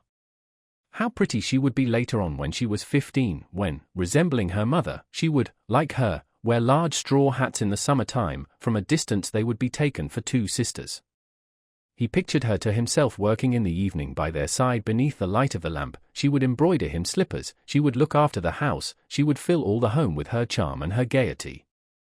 At last, they would think of her marriage, they would find her some good young fellow with a steady business, he would make her happy, this would last forever. Emma was not asleep, she pretended to be, and while he dozed off by her side she awakened to other dreams. To the gallop of 4 horses she was carried away for a week towards a new land, whence they would return no more. They went on and on, their arms entwined, without a word. Often from the top of a mountain there suddenly glimpsed some splendid city with domes, and bridges, and ships, forests of citron trees, and cathedrals of white marble, on whose pointed steeples were storks' nests.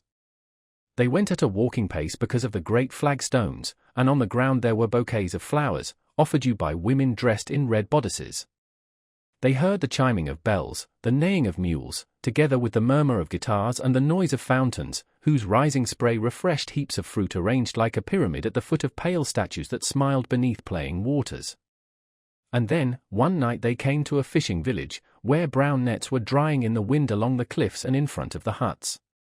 It was there that they would stay. They would live in a low, flat-roofed house, shaded by a palm tree, in the heart of a gulf, by the sea. They would row in gondolas, swing in hammocks, and their existence would be easy and large as their silk gowns, warm and star-spangled as the nights they would contemplate. However, in the immensity of this future that she conjured up, nothing special stood forth. The days, all magnificent, resembled each other like waves, and it swayed in the horizon, infinite, harmonized, azure, and bathed in sunshine. But the child began to cough in her cot, or Bovary snored more loudly, and Emma did not fall asleep till morning, when the dawn whitened the windows, and when little Justin was already in the square taking down the shutters of the chemist's shop. She had sent for Monsieur Leroux, and had said to him, "I want a cloak, a large lined cloak with a deep collar." "You are going on a journey?" he asked. "No, but never mind. I may count on you, may I not, and quickly." He bowed. "Besides, I shall want," she went on, "a trunk, not too heavy, handy." Yes, I understand. About 3 feet by 1.5 feet, as they are being made just now. And a traveling bag. Decidedly, thought Leroux, there's a row on here. And, said Madame Bovary, taking her watch from her belt, "Take this, you can pay yourself out of it." But the tradesman cried out that she was wrong. They knew one another. Did he doubt her? What childishness! She insisted, however, on his taking at least the chain, and Leroux had already put it in his pocket and was going, when she called him back. "You will leave everything at your place." As to the cloak, she seemed to be reflecting. "Do not bring it either. You can give me the maker's address, and tell him to have it ready for me." It was the next month that they were to run away. She was to leave Yonville as if she was going on some business to Rouen. Rodolphe would have booked the seats, procured the passports, and even have written to Paris in order to have the whole mail coach reserved for them as far as Marseilles, where they would buy a carriage, and go on thence without stopping to Genoa. She would take care to send her luggage to Leroux, whence it would be taken direct to the Hirondelle, so that no one would have any suspicion. And in all this there never was any allusion to the child. Rodolphe avoided speaking of her, perhaps he no longer thought about it. He wished to have 2 more weeks before him to arrange some affairs, then at the end of a week he wanted 2 more, then he said he was ill, next he went on a journey. The month of August passed, and, after all these delays, they decided that it was to be irrevocably fixed for the 4th of September, a Monday. At length the Saturday before arrived. Rodolphe came in the evening earlier than usual. "Everything is ready?" she asked him. "Yes." Then they walked round a garden bed and went to sit down near the terrace on the curbstone of the wall. "You are sad," said Emma. "No, why?" And yet he looked at her strangely in a tender fashion. "It is because you are going away," she went on, "because you are leaving what is dear to you or your life." "Ah. I understand. I have nothing in the world. You are all to me, so shall I be to you. I will be your people, your country, I will tend, I will love you." "How sweet you are," he said, seizing her in his arms. "Really," she said with a voluptuous laugh. "Do you love me? Swear it then." "Do I love you, love you? I adore you, my love." The moon, full and purple-colored, was rising right out of the earth at the end of the meadow. She rose quickly between the branches of the poplars that hid her here and there like a black curtain pierced with holes. Then she appeared dazzling with whiteness in the empty heavens that she lit up, and now sailing more slowly along, let fall upon the river a great stain that broke up into an infinity of stars, and the silver sheen seemed to writhe through the very depths like a heedless serpent covered with luminous scales. It also resembled some monster candelabra all along which sparkled drops of diamonds running together. The soft night was about them, masses of shadow filled the branches. Emma, her eyes half closed, breathed in with deep sighs the fresh wind that was blowing. They did not speak, lost as they were in the rush of their reverie. The tenderness of the old days came back to their hearts, full and silent as the flowing river, with the softness of the perfume of the syringas, and threw across their memories shadows more immense and more sombre than those of the still willows that lengthened out over the grass. Often some night animal, hedgehog or weasel, setting out on the hunt, disturbed the lovers, or sometimes they heard a ripe peach falling all alone from the espalier. "Ah! What a lovely night," said Rodolphe. "We shall have others," replied Emma, and, as if speaking to herself, "Yet, it will be good to travel. And yet, why should my heart be so heavy? Is it dread of the unknown? The effect of habits left? Or rather? No, it is the excess of happiness. How weak I am I not? Forgive me." "There is still time," he cried. "Reflect. Perhaps you may repent." "Never," she cried impetuously. And coming closer to him, "What ill could come to me? There is no desert, no precipice, no ocean I would not traverse with you. The longer we live together the more it will be like an embrace, every day closer, more heart to heart. There will be nothing to trouble us, no cares, no obstacle. We shall be alone, all to ourselves eternally. Oh, speak! Answer me!" At regular intervals he answered, "Yes, yes." She had passed her hands through his hair, and she repeated in a childlike voice, despite the big tears which were falling, "Rodolphe! Rodolphe! Ah! Rodolphe! Dear little Rodolphe!" Midnight struck. "Midnight," said she. "Come, it is tomorrow. One day more." He rose to go, and as if the movement he made had been the signal for their flight, Emma said, suddenly assuming a gay air, "You have the passports?" "Yes." "You are forgetting nothing?" "No." "Are you sure?" "Certainly." "It is at the Hotel de Provence, is it not, that you will wait for me at midday?" He nodded. "Till tomorrow then," said Emma in a last caress, and she watched him go. He did not turn round. She ran after him, and, leaning over the water's edge between the bulrushes, "Tomorrow," she cried. He was already on the other side of the river and walking fast across the meadow. After a few moments Rodolphe stopped, and when he saw her with her white gown gradually fade away in the shade like a ghost, he was seized with such a beating of the heart that he leant against a tree lest he should fall. "What an imbecile I am," he said with a fearful oath. "No matter. She was a pretty mistress." And immediately Emma's beauty, with all the pleasures of their love, came back to him. For a moment he softened, then he rebelled against her. "For, after all," he exclaimed, gesticulating, I can't exile myself, have a child on my hands. He was saying these things to give himself firmness. And besides, the worry, the expense. Ah. No, no, no, no. 1,000 times no. That would be too stupid. Chapter 13.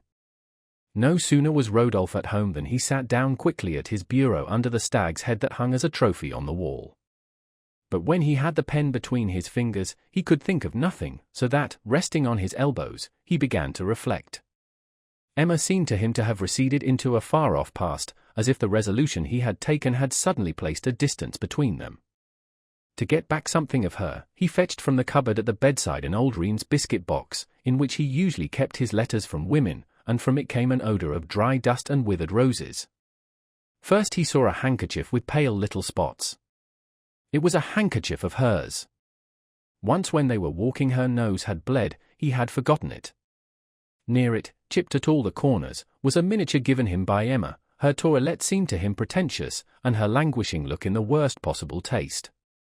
Then, from looking at this image and recalling the memory of its original, Emma's features little by little grew confused in his remembrance, as if the living and the painted face, rubbing one against the other, had effaced each other. Finally, he read some of her letters. They were full of explanations relating to their journey, short, technical, and urgent, like business notes. He wanted to see the long ones again, those of old times. In order to find them at the bottom of the box, Rodolphe disturbed all the others, and mechanically began rummaging amidst this mass of papers and things, finding pell-mell bouquets, garters, a black mask, pins, and hair.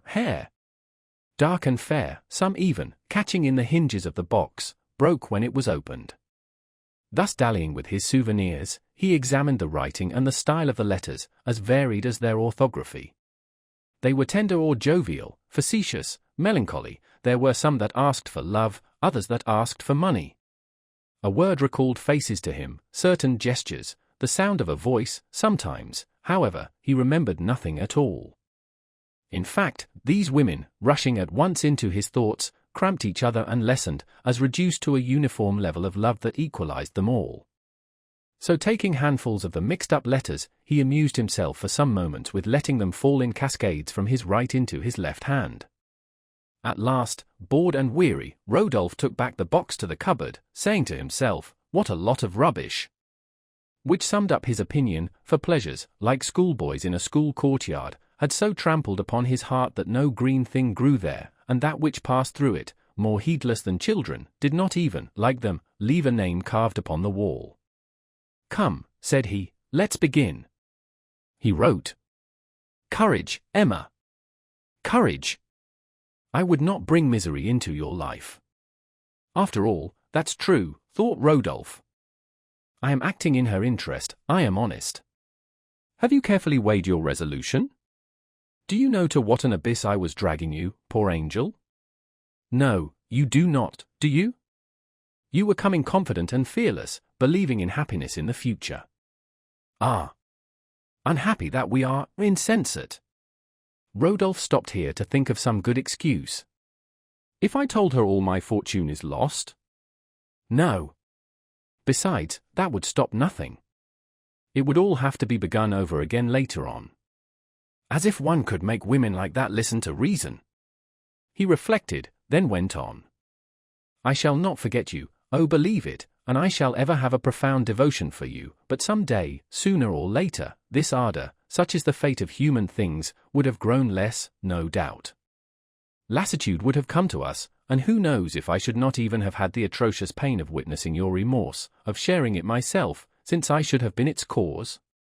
The mere idea of the grief that would come to you tortures me, Emma. Forget me. Why did I ever know you? Why were you so beautiful? Is it my fault? Oh my God! No, no. Accuse only fate. That's a word that always tells, he said to himself. Ah, if you had been one of those frivolous women that one sees, certainly I might, through egotism, have tried an experiment, in that case without danger for you. But that delicious exaltation, at once your charm and your torment, has prevented you from understanding, adorable woman that you are, the falseness of our future position. Nor had I reflected upon this at first, and I rested in the shade of that ideal happiness as beneath that of the manchineel tree, without foreseeing the consequences. Perhaps she'll think I'm giving it up from avarice. Ah, well. So much the worse, it must be stopped. The world is cruel, Emma. Wherever we might have gone, it would have persecuted us. You would have had to put up with indiscreet questions, calumny, contempt, insult perhaps. Insult to you? Oh. And I, who would place you on a throne? I who bear with me your memory as a talisman. For I am going to punish myself by exile for all the ill I have done you. I am going away. Whither I know not. I am mad. Adieu. Be good always. Preserve the memory of the unfortunate who has lost you. Teach my name to your child, let her repeat it in her prayers. The wicks of the candles flickered. Rodolphe got up to shut the window, and when he had sat down again. I think it's all right. Ah. And this for fear she should come and hunt me up. I shall be far away when you read these sad lines, for I have wished to flee as quickly as possible to shun the temptation of seeing you again. No weakness. I shall return, and perhaps later on we shall talk together very coldly of our old love. Adieu. And there was a last adieu divided into 2 words. Adieu, which he thought in very excellent taste. Now how am I to sign, he said to himself. Yours devotedly. No. Your friend. Yes, that's it. Your friend. He reread his letter. He considered it very good. Poor little woman, he thought with emotion. She'll think me harder than a rock. There ought to have been some tears on this, but I can't cry, it isn't my fault. Then, having emptied some water into a glass, Rodolphe dipped his finger into it, and let a big drop fall on the paper, that made a pale stain on the ink. Then looking for a seal, he came upon the one a Mornell core. That doesn't at all fit in with the circumstances. Pshaw! Never mind. After which he smoked 3 pipes and went to bed. The next day when he was up, at about 2 o'clock, he had slept late, Rodolphe had a basket of apricots picked. He put his letter at the bottom under some vine leaves, and at once ordered Girard, his ploughman, to take it with care to Madame Bovary. He made use of this means for corresponding with her, sending according to the season fruits or game. If she asks after me, he said, you will tell her that I have gone on a journey. You must give the basket to her herself, into her own hands. Get along and take care. Girard put on his new blouse, knotted his handkerchief round the apricots, and walking with great heavy steps in his thick iron-bound galoshes, made his way to Yonville. Madame Bovary, when he got to her house, was arranging a bundle of linen on the kitchen table with Felicite. Here, said the ploughboy, is something for you, from the master. She was seized with apprehension, and as she sought in her pocket for some coppers, she looked at the peasant with haggard eyes, while he himself looked at her with amazement, not understanding how such a present could so move anyone. At last he went out. Felicite remained. She could bear it no longer, she ran into the sitting-room as if to take the apricots there, overturned the basket, tore away the leaves, found the letter, opened it, and, as if some fearful fire were behind her, Emma flew to her room terrified. Charles was there, she saw him, he spoke to her, she heard nothing, and she went on quickly up the stairs, breathless, distraught, dumb, and ever holding this horrible piece of paper, that crackled between her fingers like a plate of sheet iron. On the 2nd floor she stopped before the attic door, which was closed. Then she tried to calm herself, she recalled the letter, she must finish it, she did not dare to. And where? How? She would be seen. Ah, no. Here, she thought, I shall be all right. Emma pushed open the door and went in. The slates threw straight down a heavy heat that gripped her temples, stifled her, she dragged herself to the closed garret window. She drew back the bolt, and the dazzling light burst in with a leap. Opposite, beyond the roofs, stretched the open country till it was lost to sight. Down below, underneath her, the village square was empty, the stones of the pavement glittered, the weathercocks on the houses were motionless. At the corner of the street, from a lower story, rose a kind of humming with strident modulations. It was Binet turning.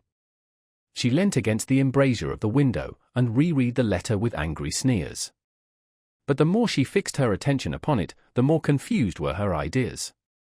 She saw him again, heard him, encircled him with her arms, and throbs of her heart, that beat against her breast like blows of a sledgehammer, grew faster and faster, with uneven intervals. She looked about her with the wish that the earth might crumble into pieces. Why not end it all? What restrained her? She was free. She advanced, looking at the paving stones, saying to herself, "Come! Come!" The luminous ray that came straight up from below drew the weight of her body towards the abyss. It seemed to her that the ground of the oscillating square went up the walls and that the floor dipped on end like a tossing boat. She was right at the edge, almost hanging, surrounded by vast space. The blue of the heaven suffused her, the air was whirling in her hollow head, she had but to yield, to let herself be taken, and the humming of the lathe never ceased, like an angry voice calling her. "Emma! Emma!" cried Charles. She stopped. "Wherever are you? Come!" The thought that she had just escaped from death almost made her faint with terror. She closed her eyes, then she shivered at the touch of a hand on her sleeve. It was Felicite. "Master is waiting for you, madam, the soup is on the table." And she had to go down to sit at table. She tried to eat. The food choked her. Then she unfolded her napkin as if to examine the darns, and she really thought of applying herself to this work, counting the threads in the linen. Suddenly the remembrance of the letter returned to her. How had she lost it? Where could she find it? But she felt such weariness of spirit that she could not even invent a pretext for leaving the table. Then she became a coward. She was afraid of Charles. He knew all, that was certain. Indeed, he pronounced these words in a strange manner. "We are not likely to see Monsieur Rodolphe soon again, it seems." "Who told you?" she said, shuddering. "Who told me?" he replied, rather astonished at her abrupt tone. "Why, Girard, whom I met just now at the door of the Café Francaise. He has gone on a journey, or is to go." She gave a sob. "What surprises you in that?" "He absents himself like that from time to time for a change, and, ma foi, I think is right, when one has a fortune and is a bachelor. Besides, he has jolly times, has our friend. He's a bit of a rake. Monsieur Langlois told me. He stopped for propriety's sake because the servant came in." She put back into the basket the apricots scattered on the sideboard. Charles, without noticing his wife's color, had them brought to him, took one, and bit into it. "Ah! Perfect," said he, "just taste." And he handed her the basket, which she put away from her gently. "Do just smell." "What an odor," he remarked, passing it under her nose several times. "I am choking," she cried, leaping up. But by an effort of will the spasm passed, then. "It is nothing," she said, "it is nothing. It is nervousness. Sit down and go on eating." For she dreaded lest he should begin questioning her, attending to her, that she should not be left alone. Charles, to obey her, sat down again, and he spat the stones of the apricots into his hands, afterwards putting them on his plate. Suddenly a blue tilbury passed across the square at a rapid trot. Emma uttered a cry and fell back rigid to the ground. In fact, Rodolphe, after many reflections, had decided to set out for Rouen. Now, as from La Huchette to Buchy there is no other way than by Yonville, he had to go through the village, and Emma had recognized him by the rays of the lanterns, which like lightning flashed through the twilight. The chemist, at the tumult which broke out in the house, ran thither. The table with all the plates was upset, sauce, meat, knives, the salt, and cruet stand were strewn over the room. Charles was calling for help, Berthe, scared, was crying, and Felicite, whose hands trembled, was unlacing her mistress, whose whole body shivered convulsively. "I'll run to my laboratory for some aromatic vinegar," said the druggist. Then as she opened her eyes on smelling the bottle. "I was sure of it," he remarked, "that would wake any dead person for you." "Speak to us," said Charles, "collect yourself, it is your Charles, who loves you. Do you know me?" See? Here is your little girl. Oh, kiss her. The child stretched out her arms to her mother to cling to her neck. But turning away her head, Emma said in a broken voice, "No, no. No one." She fainted again. They carried her to her bed. She lay there stretched at full length, her lips apart, her eyelids closed, her hands open, motionless, and white as a waxen image. 2 streams of tears flowed from her eyes and fell slowly upon the pillow. Charles, standing up, was at the back of the alcove, and the chemist, near him, maintained that meditative silence that is becoming on the serious occasions of life. "Do not be uneasy," he said, touching his elbow, "I think the paroxysm is past." "Yes, she is resting a little now," answered Charles, watching her sleep. "Poor girl! Poor girl!" She had gone off now. Then Hermaeus asked how the accident had come about. Charles answered that she had been taken ill suddenly while she was eating some apricots. "Extraordinary," continued the chemist. "But it might be that the apricots had brought on the syncope. Some natures are so sensitive to certain smells, and it would even be a very fine question to study both in its pathological and physiological relation. The priests know the importance of it, they who have introduced aromatics into all their ceremonies. It is to stupefy the senses and to bring on ecstasies, a thing, moreover, very easy in persons of the weaker sex, who are more delicate than the other. Some are cited who faint at the smell of burnt holzhorn, of new bread. "Take care, you'll wake her," said Bovary in a low voice. And not only, the druggist went on, are human beings subject to such anomalies, but animals also. Thus you are not ignorant of the singularly aphrodisiac effect produced by the Nepeta cataria, vulgarly called catmint, on the feline race, and, on the other hand, to quote an example whose authenticity I can answer for. Brideau, one of my old comrades, at present established in the Rue Malpalu, possesses a dog that falls into convulsions as soon as you hold out a snuff-box to him. He often even makes the experiment before his friends at his summer house at Guillaume Wood. Would anyone believe that a simple sternutation could produce such ravages on a quadrupedal organism? It is extremely curious, is it not? "Yes," said Charles, who was not listening to him. "This shows us," went on the other, smiling with benign self-sufficiency, "the innumerable irregularities of the nervous system. With regard to Madame, she has always seemed to me, I confess, very susceptible. And so I should by no means recommend to you, my dear friend, any of those so-called remedies that, under the pretense of attacking the symptoms, attack the constitution. No, no useless physicking. Diet, that is all, sedatives, emollients, dulcification. Then, don't you think that perhaps her imagination should be worked upon?" "In what way?" "How?" said Bovary. "Ah. That is it. Such is indeed the question. That is the question, as I lately read in a newspaper." But Emma, awaking, cried out, "The letter! The letter!" They thought she was delirious, and she was by midnight. Brain fever had set in. For 43 days Charles did not leave her. He gave up all his patients, he no longer went to bed, he was constantly feeling her pulse, putting on synepisms and cold water compresses. He sent Justin as far as Neufchâtel for ice, the ice melted on the way, he sent him back again. He called Monsieur Cainevet into consultation, he sent for Dr. Loriviere, his old master, from Rouen, he was in despair.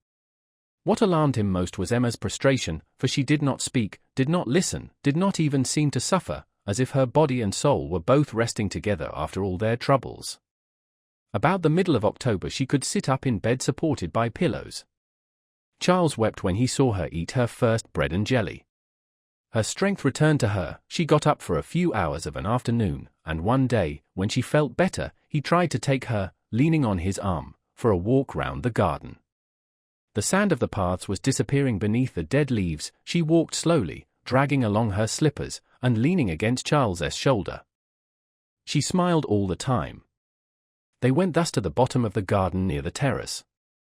She drew herself up slowly, shading her eyes with her hand to look. She looked far off, as far as she could, but on the horizon were only great bonfires of grass smoking on the hills. "You will tire yourself, my darling," said Bovary. and, pushing her gently to make her go into the arbor, "Sit down on this seat, you'll be comfortable." "Oh.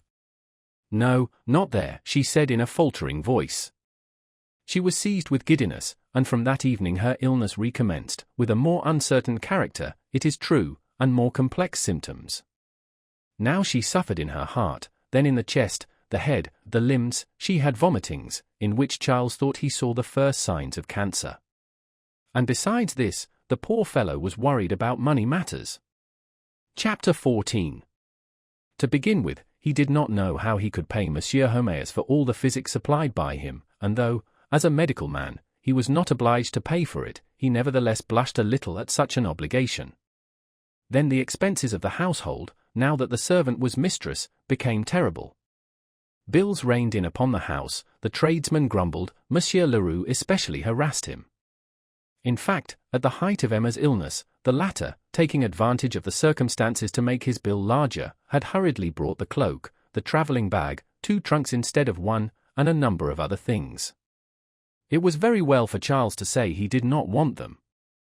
The tradesman answered arrogantly that these articles had been ordered, and that he would not take them back. Besides, it would vex Madame in her convalescence. The doctor had better think it over. In short, he was resolved to sue him rather than give up his rights and take back his goods. Charles subsequently ordered them to be sent back to the shop. Felicite forgot, he had other things to attend to, then thought no more about them. Monsieur Leroux returned to the charge, and, by turns threatening and whining, so managed that Bovary ended by signing a bill at 6 months. But hardly had he signed this bill than a bold idea occurred to him. It was to borrow 1,000 francs from Leroux. So, with an embarrassed air, he asked if it were possible to get them, adding that it would be for a year, at any interest he wished. Leroux ran off to his shop, brought back the money, and dictated another bill, by which Bovary undertook to pay to his order on the 1st of September next the sum of 1,070 francs, which, with the 180 already agreed to, made just 1,250, thus lending at 6% in addition to 1/4 for commission, and the things bringing him in a good third at the least. This ought in 12 months to give him a profit of 130 francs. He hoped that the business would not stop there, that the bills would not be paid, that they would be renewed, and that his poor little money, having thriven at the doctor's as at a hospital, would come back to him one day considerably more plump and fat enough to burst his bag. Everything, moreover, succeeded with him. He was adjudicator for a supply of cider to the hospital at Neufchâtel. Monsieur Guillaumin promised him some shares in the turf pits of Gormesnil, and he dreamt of establishing a new diligence service between Arcueil and Rouen, which no doubt would not be long in ruining the ramshackle van of the Lion d'Or, and that, travelling faster, at a cheaper rate, and carrying more luggage, would thus put into his hands the whole commerce of Yonville. Charles several times asked himself by what means he should next year be able to pay back so much money. He reflected, imagined expedients, such as applying to his father or selling something. But his father would be deaf, and he had nothing to sell. Then he foresaw such worries that he quickly dismissed so disagreeable a subject of meditation from his mind. He reproached himself with forgetting Emma, as if, all his thoughts belonging to this woman, it was robbing her of something not to be constantly thinking of her. The winter was severe, Madame Bovary's convalescence slow. When it was fine they wheeled her armchair to the window that overlooked the square, for she now had an antipathy to the garden, and the blinds on that side were always down. She wished the horse to be sold. What she formerly liked now displeased her. All her ideas seemed to be limited to the care of herself.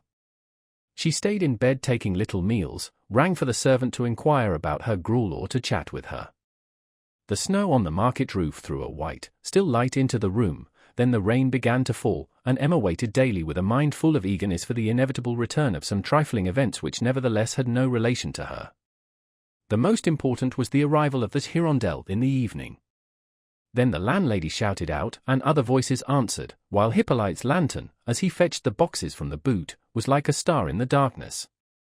At midday Charles came in, then he went out again. Next she took some beef tea, and towards 5 o'clock, as the day drew in, the children coming back from school, dragging their wooden shoes along the pavement, knocked the clapper of the shutters with their rulers one after the other.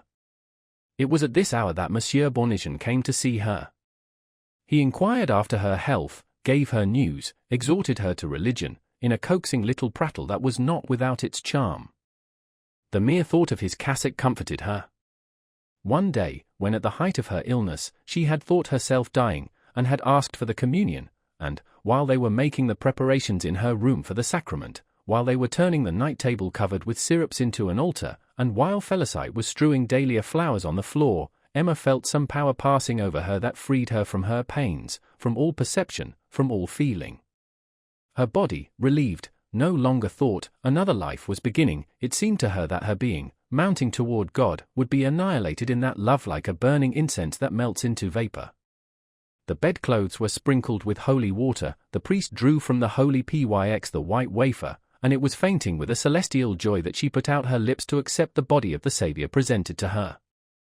The curtains of the alcove floated gently round her like clouds, and the rays of the 2 tapers burning on the night table seemed to shine like dazzling halos. Then she let her head fall back, fancying she heard in space the music of seraphic harps, and perceived in an azure sky, on a golden throne in the midst of saints holding green palms, God the Father, resplendent with majesty, who with a sign sent to earth angels with wings of fire to carry her away in their arms. This splendid vision dwelt in her memory as the most beautiful thing that it was possible to dream, so that now she strove to recall her sensation. That still lasted, however, but in a less exclusive fashion and with a deeper sweetness. Her soul, tortured by pride, at length found rest in Christian humility, and, tasting the joy of weakness, she saw within herself the destruction of her will, that must have left a wide entrance for the inroads of heavenly grace. There existed, then, in the place of happiness, still greater joys, another love beyond all loves, without pause and without end, one that would grow eternally. She saw amid the illusions of her hope a state of purity floating above the earth mingling with heaven, to which she aspired. She wanted to become a saint. She bought chaplets and wore amulets. She wished to have in her room, by the side of her bed, a reliquary set in emeralds that she might kiss it every evening. The curé marvelled at this humour, although Emma's religion, he thought, might, from its fervour, end by touching on heresy, extravagance. But not being much versed in these matters, as soon as they went beyond a certain limit he wrote to Monsieur Boulard, bookseller to Monseigneur, to send him something good for a lady who was very clever. The bookseller, with as much indifference as if he had been sending off hardware to niggers, packed up, pell-mell, everything that was then the fashion in the pious book trade. There were little manuals in questions and answers, pamphlets of aggressive tone after the manner of Monsieur de Maistre, and certain novels in rose-coloured bindings and with a honeyed style, manufactured by troubadour seminarists or penitent blue stockings. There were that he think of it, the Man of the World at Mary's Feet, by Monsieur de ****, decorated with many orders, the Errors of Voltaire, for the use of the young, etc. Madame Bovary's mind was not yet sufficiently clear to apply herself seriously to anything. Moreover, she began this reading in too much hurry. She grew provoked at the doctrines of religion. The arrogance of the polemic writings displeased her by their inveteracy in attacking people she did not know, and the secular stories, relieved with religion, seemed to her written in such ignorance of the world, that they insensibly estranged her from the truths for whose proof she was looking. Nevertheless, she persevered, and when the volume slipped from her hands, she fancied herself seized with the finest Catholic melancholy that an ethereal soul could conceive. As for the memory of Rodolphe, she had thrust it back to the bottom of her heart, and it remained there more solemn and more motionless than a king's mummy in a catacomb. An exhalation escaped from this embalmed love, that, penetrating through everything, perfumed with tenderness the immaculate atmosphere in which she longed to live. When she knelt on her Gothic prie-dieu, she addressed to the Lord the same suave words that she had murmured formerly to her lover in the outpourings of adultery. It was to make faith come, but no delights descended from the heavens, and she arose with tired limbs and with a vague feeling of a gigantic dupery. This searching after faith, she thought, was only one merit the more, and in the pride of her devoutness Emma compared herself to those grand ladies of long ago whose glory she had dreamed of over a portrait of La Valliere, and who, trailing with so much majesty the lace-trimmed trains of their long gowns, retired into solitudes to shed at the feet of Christ all the tears of hearts that life had wounded. Then she gave herself up to excessive charity. She sewed clothes for the poor, she sent wood to women in childbed, and Charles one day, on coming home, found 3 good-for-nothings in the kitchen seated at the table eating soup. She had her little girl, whom during her illness her husband had sent back to the nurse, brought home. She wanted to teach her to read, even when birth cried, she was not vexed. She had made up her mind to resignation, to universal indulgence. Her language about everything was full of ideal expressions. She said to her child, "Is your stomachache better, my angel?" Madame Bovary Senior found nothing to censure except perhaps this mania of knitting jackets for orphans instead of mending her own house linen, but, harassed with domestic quarrels, the good woman took pleasure in this quiet house, and she even stayed there till after Easter, to escape the sarcasms of old Bovary, who never failed on Good Friday to order chitterlings. Besides the companionship of her mother-in-law, who strengthened her a little by the rectitude of her judgment and her grave ways, Emma almost every day had other visitors.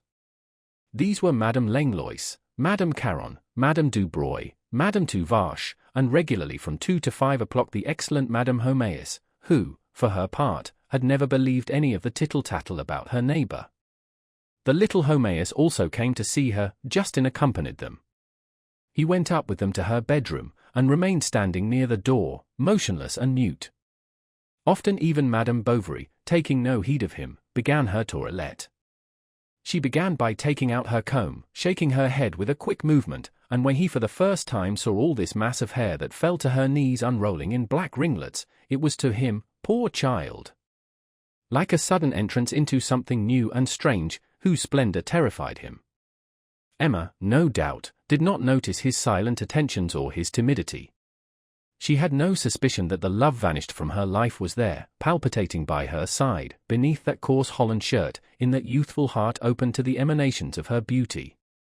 Besides, she now enveloped all things with such indifference, she had words so affectionate with looks so haughty, such contradictory ways, that one could no longer distinguish egotism from charity, or corruption from virtue. One evening, for example, she was angry with the servant, who had asked to go out, and stammered as she tried to find some pretext.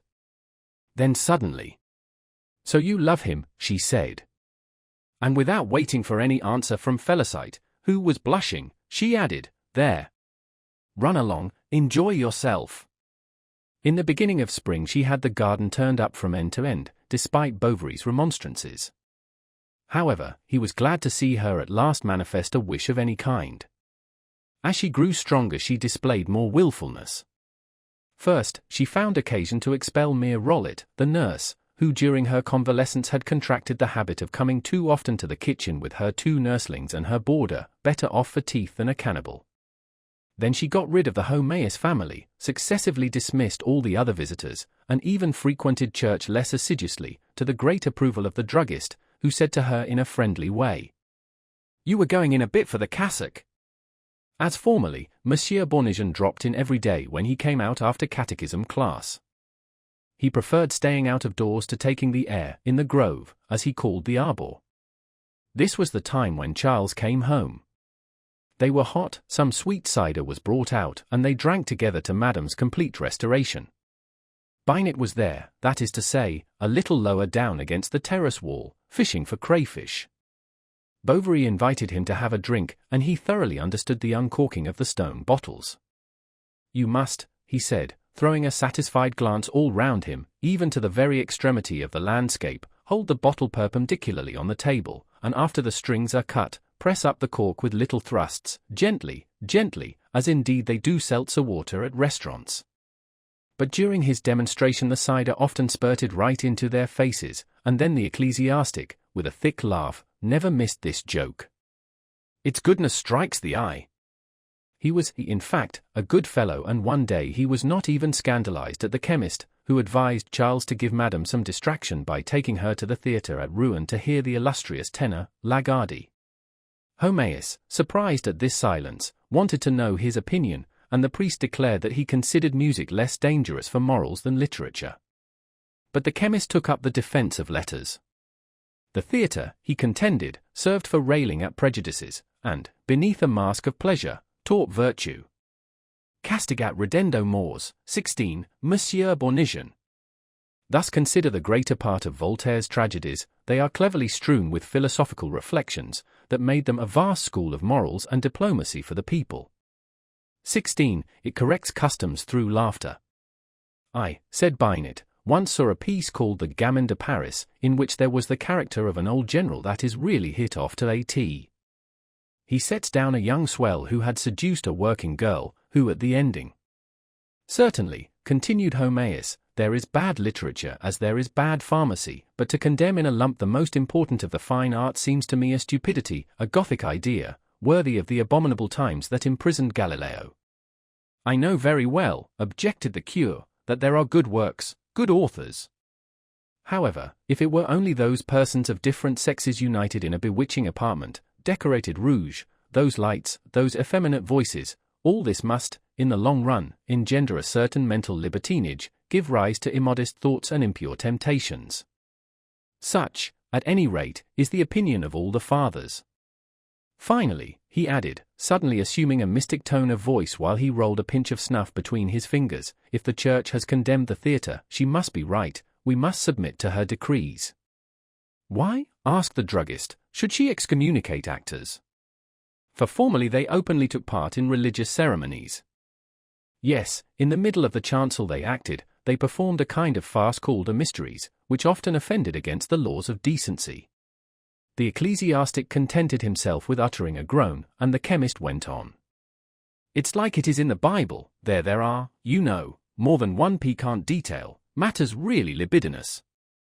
An honest gesture of irritation from Monsieur Bournisien. Ah! You'll admit that it is not a book to place in the hands of a young girl, and I should be sorry if Athalie. But it is the Protestants, and not we, cried the other impatiently, who recommend the Bible. No matter, said Homais. I am surprised that in our days, in this century of enlightenment, anyone should still persist in prescribing an intellectual relaxation that is inoffensive, moralizing, and sometimes even hygienic, is it not, doctor?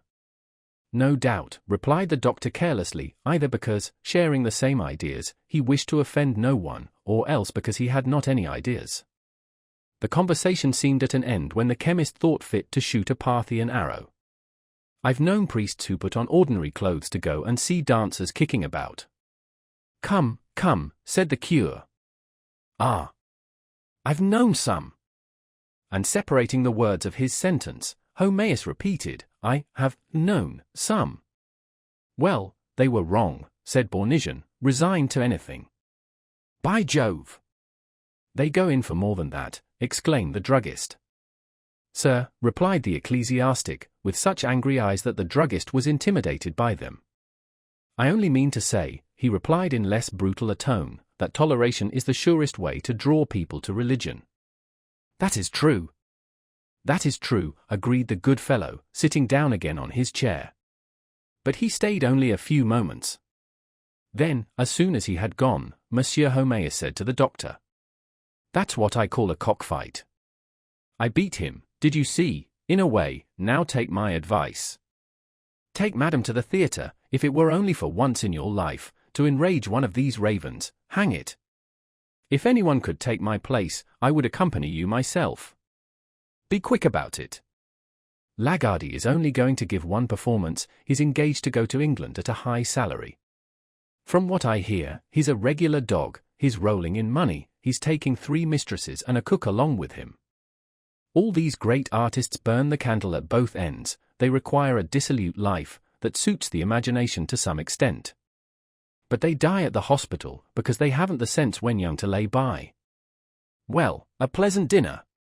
Goodbye till tomorrow. The idea of the theatre quickly germinated in Bovary's head, for he at once communicated it to his wife, who at first refused, alleging the fatigue, the worry, the expense, but, for a wonder, Charles did not give in, so sure was he that this recreation would be good for her. He saw nothing to prevent it, his mother had sent them 300 francs which he had no longer expected, the current debts were not very large, and the falling in of Leroux's bills was still so far off that there was no need to think about them. Besides, imagining that she was refusing from delicacy, he insisted the more, so that by dint of worrying her she at last made up her mind, and the next day at 8 o'clock they set out in the Hirondelle. The druggist, whom nothing whatever kept at Yonville, but who thought himself bound not to budge from it, sighed as he saw them go. Well, a pleasant journey, he said to them, happy mortals that you are. Then addressing himself to Emma, who was wearing a blue silk gown with 4 flounces. You are as lovely as a Venus. You'll cut a figure at Rouen. The diligence stopped at the Croix Rouge in the Place Beauvoisin. It was the inn that is in every provincial faubourg, with large stables and small bedrooms, where one sees in the middle of the court chickens pilfering the oats under the muddy gigs of the commercial travellers, a good old house, with worm-eaten balconies that creak in the wind on winter nights, always full of people, noise, and feeding, whose black tables are sticky with coffee and brandy, the thick windows made yellow by the flies, the damp napkin stained with cheap wine, and that always smells of the village, like ploughboys dressed in Sunday clothes, has a café on the street, and towards the countryside a kitchen garden. Charles at once set out. He muddled up the stage boxes with the gallery, the pit with the boxes, asked for explanations, did not understand them, was sent from the box office to the acting manager, came back to the inn, returned to the theatre, and thus several times traversed the whole length of the town from the theatre to the boulevard. Madame Bovary bought a bonnet, gloves, and a bouquet. The doctor was much afraid of missing the beginning, and, without having had time to swallow a plate of soup, they presented themselves at the doors of the theatre, which were still closed. Chapter 15. The crowd was waiting against the wall, symmetrically enclosed between the balustrades. At the corner of the neighbouring streets huge bills repeated in quaint letters Lucie de Lammermoor Lagarde Opera, etc. The weather was fine, the people were hot, perspiration trickled amid the curls, and handkerchiefs taken from pockets were mopping red foreheads, and now and then a warm wind that blew from the river gently stirred the border of the tick awnings hanging from the doors of the public houses. A little lower down, however, one was refreshed by a current of icy air that smelt of tallow, leather, and oil. This was an exhalation from the Rue des Charrettes, full of large black warehouses where they made casks. For fear of seeming ridiculous, Emma before going in wished to have a little stroll in the harbour, and Bovary prudently kept his tickets in his hand, in the pocket of his trousers, which he pressed against his stomach. Her heart began to beat as soon as she reached the vestibule. She involuntarily smiled with vanity on seeing the crowd rushing to the right by the other corridor while she went up the staircase to the reserved seats. She was as pleased as a child to push with her finger the large tapestried door. She breathed in with all her might the dusty smell of the lobbies, and when she was seated in her box she bent forward with the air of a duchess. The theatre was beginning to fill, opera glasses were taken from their cases, and the subscribers, catching sight of one another, were bowing. They came to seek relaxation in the fine arts after the anxieties of business, but business was not forgotten, they still talked cottons, spirits of wine, or indigo. The heads of old men were to be seen, inexpressive and peaceful, with their hair and complexions looking like silver medals tarnished by steam of lead. The young beaux were strutting about in the pit, showing in the opening of their waistcoats their pink or apple-green cravats, and Madame Bovary from above admired them leaning on their canes with golden knobs in the open palm of their yellow gloves. Now the lights of the orchestra were lit, the lustre, let down from the ceiling, throwing by the glimmering of its facets a sudden gaiety over the theatre. Then the musicians came in one after the other, and first there was the protracted hubbub of the basses grumbling, violins squeaking, cornets trumpeting, flutes and flageolets fifing. But 3 knocks were heard on the stage, a rolling of drums began, the brass instruments played some chords, and the curtain rising, discovered a country scene. It was the crossroads of a wood, with a fountain shaded by an oak to the left. Peasants and lords with plaids on their shoulders were singing a hunting song together. Then a captain suddenly came on, who evoked the spirit of evil by lifting both his arms to heaven. Another appeared, they went away, and the hunters started afresh. She felt herself transported to the reading of her youth, into the midst of Walter Scott. She seemed to hear through the mist the sound of the Scotch bagpipes re-echoing over the heather. Then her remembrance of the novel helping her to understand the libretto, she followed the story phrase by phrase, while vague thoughts that came back to her dispersed at once again with the bursts of music. She gave herself up to the lullaby of the melodies, and felt all her being vibrate as if the violin bows were drawn over her nerves. She had not eyes enough to look at the costumes, the scenery, the actors, the painted trees that shook when anyone walked, and the velvet caps, cloaks, swords, all those imaginary things that floated amid the harmony as in the atmosphere of another world. But a young woman stepped forward, throwing a purse to a squire in green. She was left alone, and the flute was heard like the murmur of a fountain or the warbling of birds. Lucy attacked her cavatina in G major bravely. She plained of love, she longed for wings. Emma, too, fleeing from life, would have liked to fly away in an embrace. Suddenly Edgar Lagarde appeared. He had that splendid pallor that gives something of the majesty of marble to the ardent races of the South. His vigorous form was tightly clad in a brown-colored doublet, a small chiseled poniard hung against his left thigh, and he cast round laughing looks showing his white teeth. They said that a Polish princess, having heard him sing one night on the beach at Biarritz, where he mended boats, had fallen in love with him. She had ruined herself for him. He had deserted her for other women, and this sentimental celebrity did not fail to enhance his artistic reputation. The diplomatic mummer took care always to slip into his advertisement some poetic phrase on the fascination of his person and the susceptibility of his soul. A fine organ, imperturbable coolness, more temperament than intelligence, more power of emphasis than of real singing, made up the charm of this admirable charlatan nature, in which there was something of the hairdresser and the toreador. From the first scene he evoked enthusiasm. He pressed Lucy in his arms, he left her, he came back, he seemed desperate, he had outbursts of rage, then elegiac gurglings of infinite sweetness, and the notes escaped from his bare neck full of sobs and kisses. Emma leant forward to see him, clutching the velvet of the box with her nails. She was filling her heart with these melodious lamentations that were drawn out to the accompaniment of the double basses, like the cries of the drowning in the tumult of a tempest. She recognized all the intoxication and the anguish that had almost killed her. The voice of a prima donna seemed to her to be but echoes of her conscience, and this illusion that charmed her as some very thing of her own life. But no one on earth had loved her with such love. He had not wept like Edgar that last moonlit night when they said, "Tomorrow! Tomorrow!" The theatre rang with cheers, they recommenced the entire movement, the lovers spoke of the flowers on their tomb, of vows, exile, fate, hopes, and when they uttered the final adieu, Emma gave a sharp cry that mingled with the vibrations of the last chords. "But why," asked Bovary, "does that gentleman persecute her?" "No, no," she answered, "he is her lover.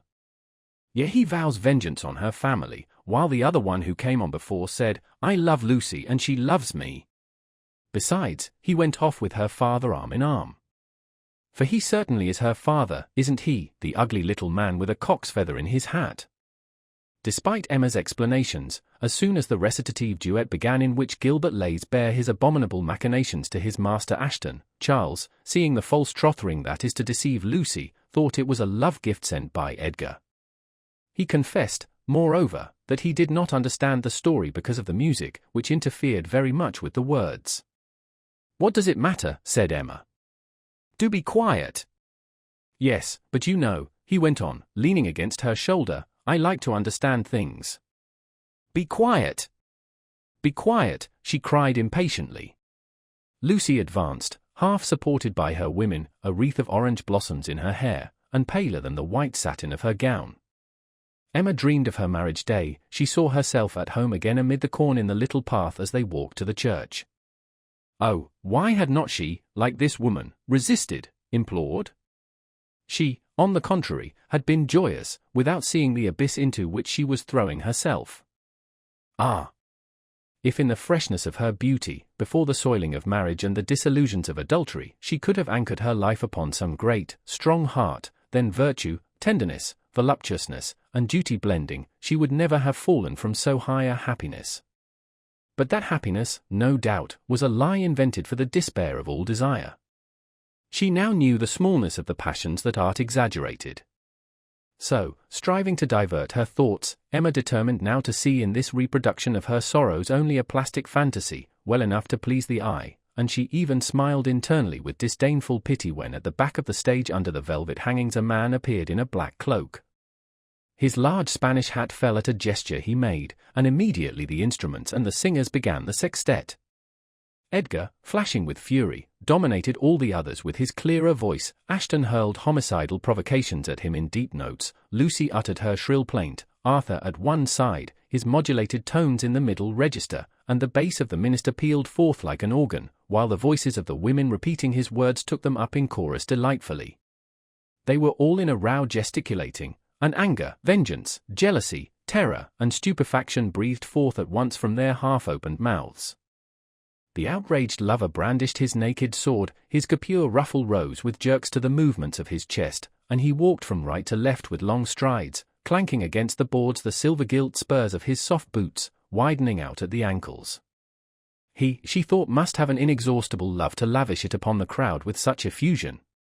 All her small fault-findings faded before the poetry of the part that absorbed her, and, drawn towards this man by the illusion of the character, she tried to imagine to herself his life, that life resonant, extraordinary, splendid, and that might have been hers if fate had willed it. They would have known one another, loved one another. With him, through all the kingdoms of Europe she would have travelled from capital to capital, sharing his fatigues and his pride, picking up the flowers thrown to him, herself embroidering his costumes. Then each evening, at the back of a box, behind the golden trellis work, she would have drunk in eagerly the expansions of this soul that would have sung for her alone. From the stage, even as he acted, he would have looked at her. But the mad idea seized her that he was looking at her, it was certain. She longed to run to his arms, to take refuge in his strength, as in the incarnation of love itself, and to say to him, to cry out, "Take me away. Carry me with you. Let us go. Thine. All my ardor and all my dreams." The curtain fell.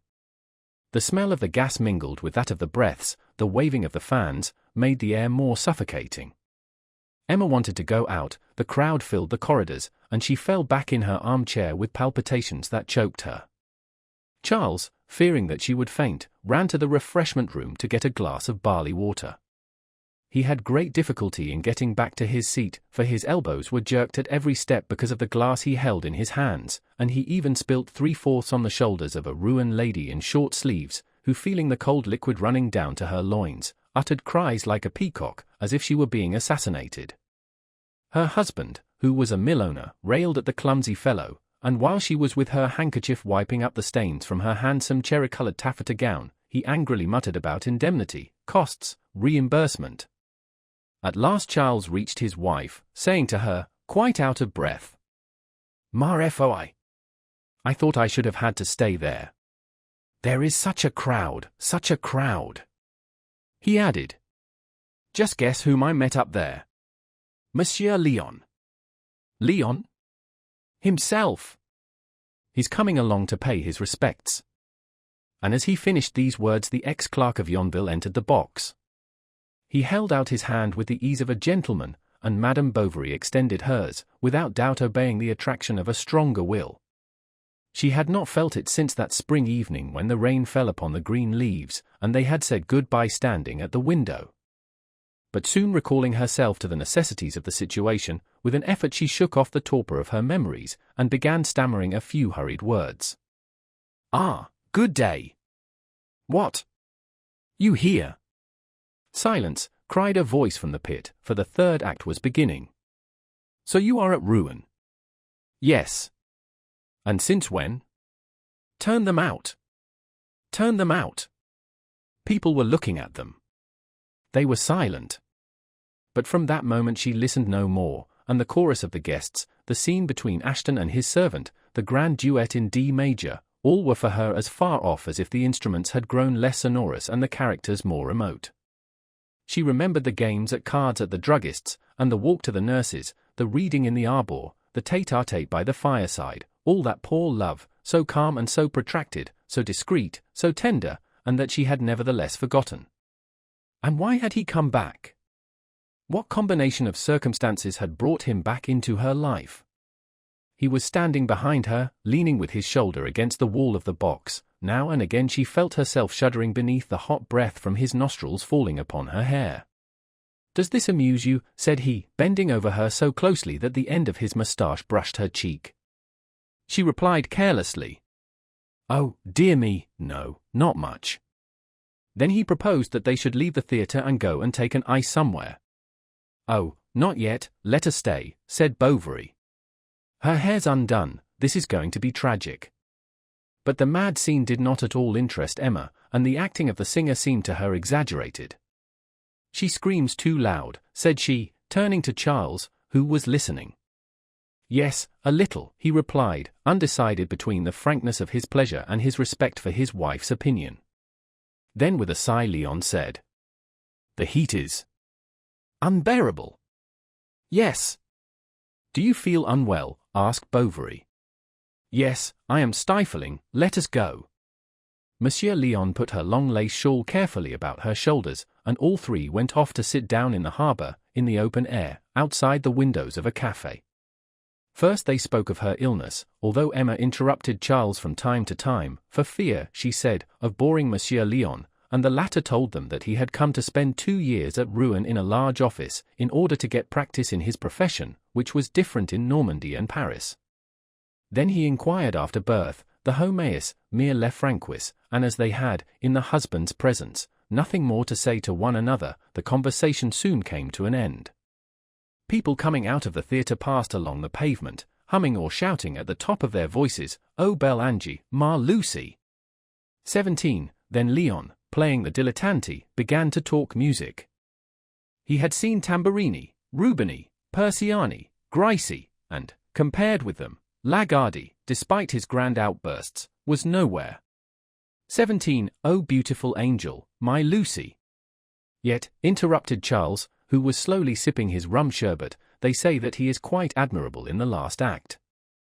I regret leaving before the end, because it was beginning to amuse me. Why, said the clerk, he will soon give another performance. But Charles replied that they were going back next day. Unless, he added, turning to his wife, you would like to stay alone, kitten. And changing his tactics at this unexpected opportunity that presented itself to his hopes, the young man sang the praises of Lagardy in the last number. It was really superb, sublime. Then Charles insisted. You would get back on Sunday. Come, make up your mind. You are wrong if you feel that this is doing you the least good. The tables round them, however, were emptying. A waiter came and stood discreetly near them. Charles, who understood, took out his purse. The clerk held back his arm, and did not forget to leave 2 more pieces of silver that he made chink on the marble. I am really sorry, said Bovary, about the money which you are. The other made a careless gesture full of cordiality, and taking his hat said, It is settled, isn't it? Tomorrow at 6 o'clock. Charles explained once more that he could not absent himself longer, but that nothing prevented Emma.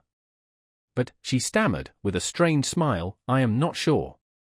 Well, you must think it over. We'll see. Night brings counsel. Then to Léon, who was walking along with them, now that you are in our part of the world, I hope you'll come and ask us for some dinner now and then. The clerk declared he would not fail to do so, being obliged, moreover, to go to Yonville on some business for his office. And they parted before the St. Herbland passage just as the clock in the cathedral struck 11:30. Part 3. Chapter 1. Monsieur Léon, while studying law, had gone pretty often to the dancing rooms, where he was even a great success amongst the grisettes, who thought he had a distinguished air. He was the best-mannered of the students, he wore his hair neither too long nor too short, didn't spend all his quarter's money on the first day of the month, and kept on good terms with his professors.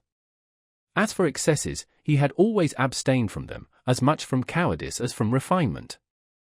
Often when he stayed in his room to read, or else when sitting of an evening under the lime trees of the Luxembourg, he let his code fall to the ground, and the memory of Emma came back to him. But gradually this feeling grew weaker, and other desires gathered over it, although it still persisted through them all.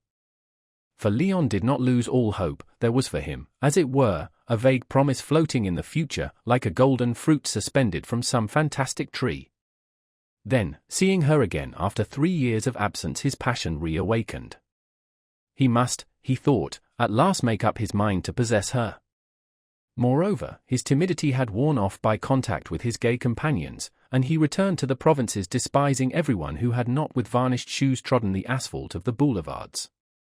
By the side of a Parisian in her laces, in the drawing-room of some illustrious physician, a person driving his carriage and wearing many orders, the poor clerk would no doubt have trembled like a child, but here, at Rouen, on the harbour, with the wife of this small doctor he felt at his ease, sure beforehand he would shine. Self-possession depends on its environment.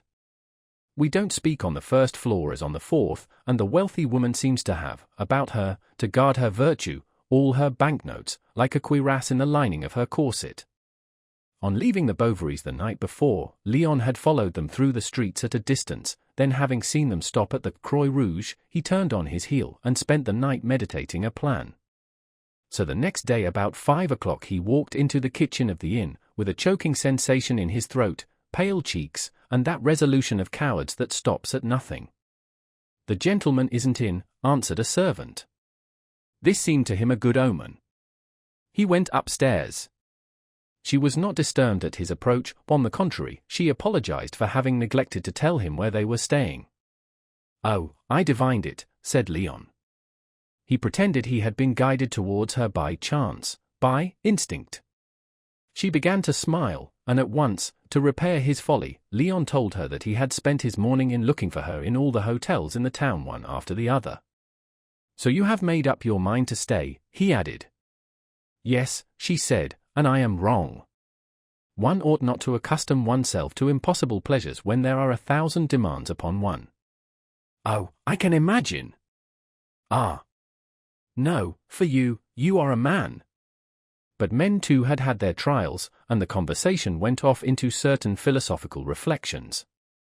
Emma expatiated much on the misery of earthly affections, and the eternal isolation in which the heart remains entombed.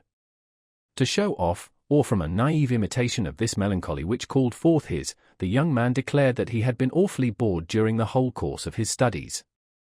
The law irritated him, other vocations attracted him, and his mother never ceased worrying him in every one of her letters. As they talked they explained more and more fully the motives of their sadness, working themselves up in their progressive confidence. But they sometimes stopped short of the complete exposition of their thought, and then sought to invent a phrase that might express it all the same. She did not confess her passion for another, he did not say that he had forgotten her. Perhaps he no longer remembered his suppers with girls after masked balls, and no doubt she did not recollect the rendezvous of old when she ran across the fields in the morning to her lover's house. The noises of the town hardly reached them, and the room seemed small, as if on purpose to hem in their solitude more closely. Emma, in a dimity dressing gown, leant her head against the back of the old armchair. The yellow wallpaper formed, as it were, a golden background behind her, and her bare head was mirrored in the glass with the white parting in the middle, and the tip of her ears peeping out from the folds of her hair. "But pardon me," she said. "It is wrong of me. I weary you with my eternal complaints." "No, never, never. If you knew," she went on, raising to the ceiling her beautiful eyes, in which a tear was trembling, "all that I had dreamed. And oh, I too have suffered. Often I went out, I went away. I dragged myself along the quays, seeking distraction amid the din of the crowd without being able to banish the heaviness that weighed upon me. In an engraver's shop on the boulevard there is an Italian print of one of the muses. She is draped in a tunic, and she is looking at the moon, with forget-me-nots in her flowing hair. Something drove me there continually, I stayed there hours together." Then in a trembling voice, "She resembled you a little." Madame Bovary turned away her head that he might not see the irrepressible smile she felt rising to her lips. "Often," he went on, "I wrote you letters that I tore up." She did not answer. He continued, "I sometimes fancied that some chance would bring you. I thought I recognized you at street corners, and I ran after all the carriages through whose windows I saw a shawl fluttering, a veil like yours." She seemed resolved to let him go on speaking without interruption. Crossing her arms and bending down her face, she looked at the rosettes on her slippers, and at intervals made little movements inside the satin of them with her toes. At last she sighed. "But the most wretched thing, is it not, is to drag out, as I do, a useless existence. If our pains were only of some use to someone, we should find consolation in the thought of the sacrifice." He started off in praise of virtue, duty, and silent immolation, having himself an incredible longing for self-sacrifice that he could not satisfy. "I should much like," she said, "to be a nurse at a hospital." "Alas! Men have none of these holy missions, and I see nowhere any calling, unless perhaps that of a doctor." With a slight shrug of her shoulders, Emma interrupted him to speak of her illness, which had almost killed her. "What a pity! She should not be suffering now." Leon at once envied the calm of the tomb, and one evening he had even made his will, asking to be buried in that beautiful rug with velvet stripes he had received from her. For this was how they would have wished to be, each setting up an ideal to which they were now adapting their past life. Besides, speech is a rolling mill that always thins out the sentiment. But at this invention of the rug she asked, "But why?" "Why? He hesitated. Because I loved you so. And congratulating himself at having surmounted the difficulty, Leon watched her face out of the corner of his eyes. It was like the sky when a gust of wind drives the clouds across. The mass of sad thoughts that darkened them seemed to be lifted from her blue eyes, her whole face shone.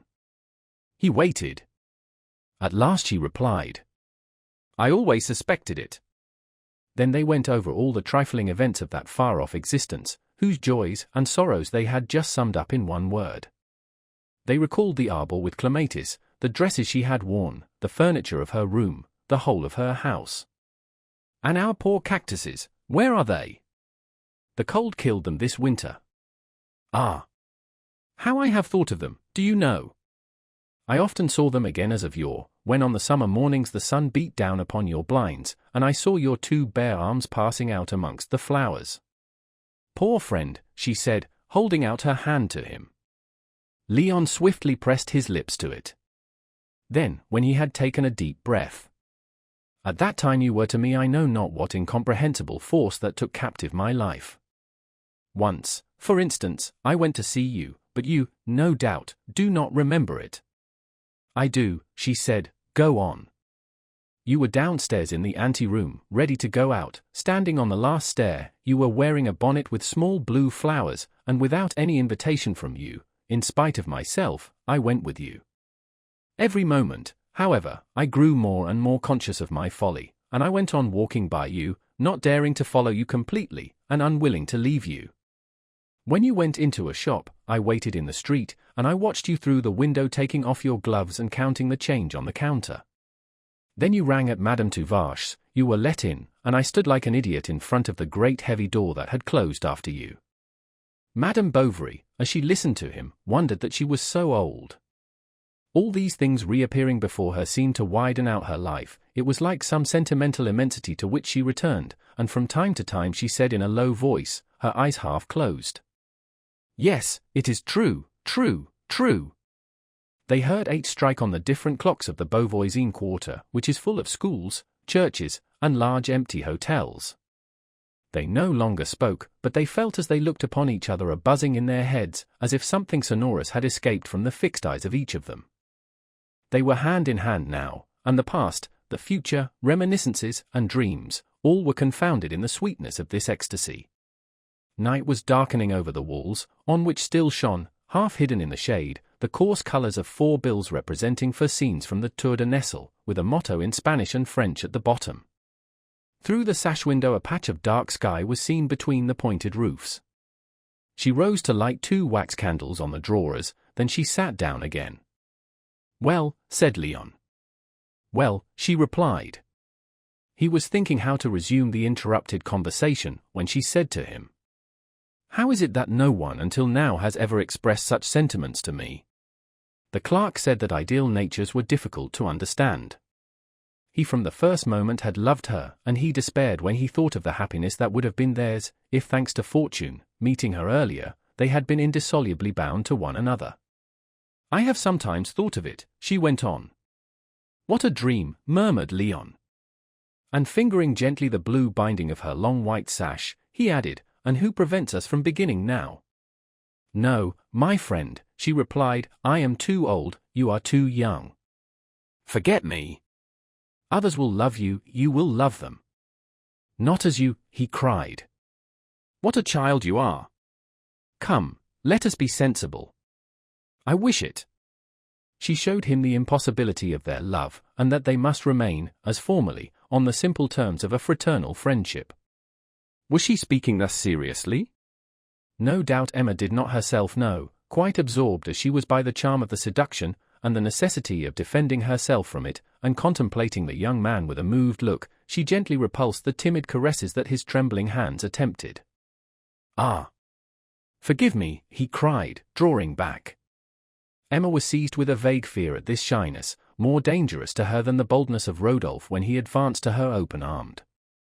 No man had ever seemed to her so beautiful. An exquisite candor emanated from his being. He lowered his long fine eyelashes, that curled upwards. His cheek, with the soft skin reddened, she thought, with desire of her person, and Emma felt an invincible longing to press her lips to it. Then, leaning towards the clock as if to see the time. "Ah! How late it is," she said, "how we do chatter." He understood the hint and took up his hat. "It has even made me forget the theatre. And poor Bovary has left me here especially for that. Monsieur Lormeaux, of the Rue Grand Pont, was to take me and his wife. And the opportunity was lost, as she was to leave the next day." "Really?" said Leon. "Yes. But I must see you again," he went on. "I wanted to tell you." "What?" "Something important, serious." "Oh, no. Besides, you will not go, it is impossible. If you should listen to me. Then you have not understood me, you have not guessed." "Yet you speak plainly," said Emma. "Ah. You can jest. Enough. Enough. Oh, for pity's sake, let me see you once, only once." Well, she stopped, then, as if thinking better of it, "Oh, not here." "Where you will." "Will you?" She seemed to reflect, then abruptly, "Tomorrow at 11 o'clock in the cathedral." "I shall be there," he cried, seizing her hands, which she disengaged. And as they were both standing up, he behind her, and Emma with her head bent, he stooped over her and pressed long kisses on her neck. "You are mad." "Ah. You are mad," she said, with sounding little laughs, while the kisses multiplied. Then bending his head over her shoulder, he seemed to beg the consent of her eyes. They fell upon him full of an icy dignity. Leon stepped back to go out. He stopped on the threshold, then he whispered with a trembling voice, "Tomorrow." She answered with a nod, and disappeared like a bird into the next room. In the evening Emma wrote the clerk an interminable letter, in which she cancelled the rendezvous. All was over, they must not, for the sake of their happiness, meet again. But when the letter was finished, as she did not know Leon's address, she was puzzled.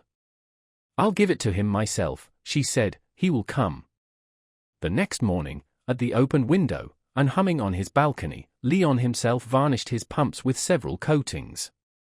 He put on white trousers, fine socks, a green coat, emptied all the scent he had into his handkerchief, then having had his hair curled, he uncurled it again, in order to give it a more natural elegance. It is still too early, he thought, looking at the hairdresser's cuckoo clock, that pointed to the hour of 9. He read an old-fashioned journal, went out, smoked a cigar, walked up 3 streets, thought it was time, and went slowly towards the porch of Notre Dame. It was a beautiful summer morning.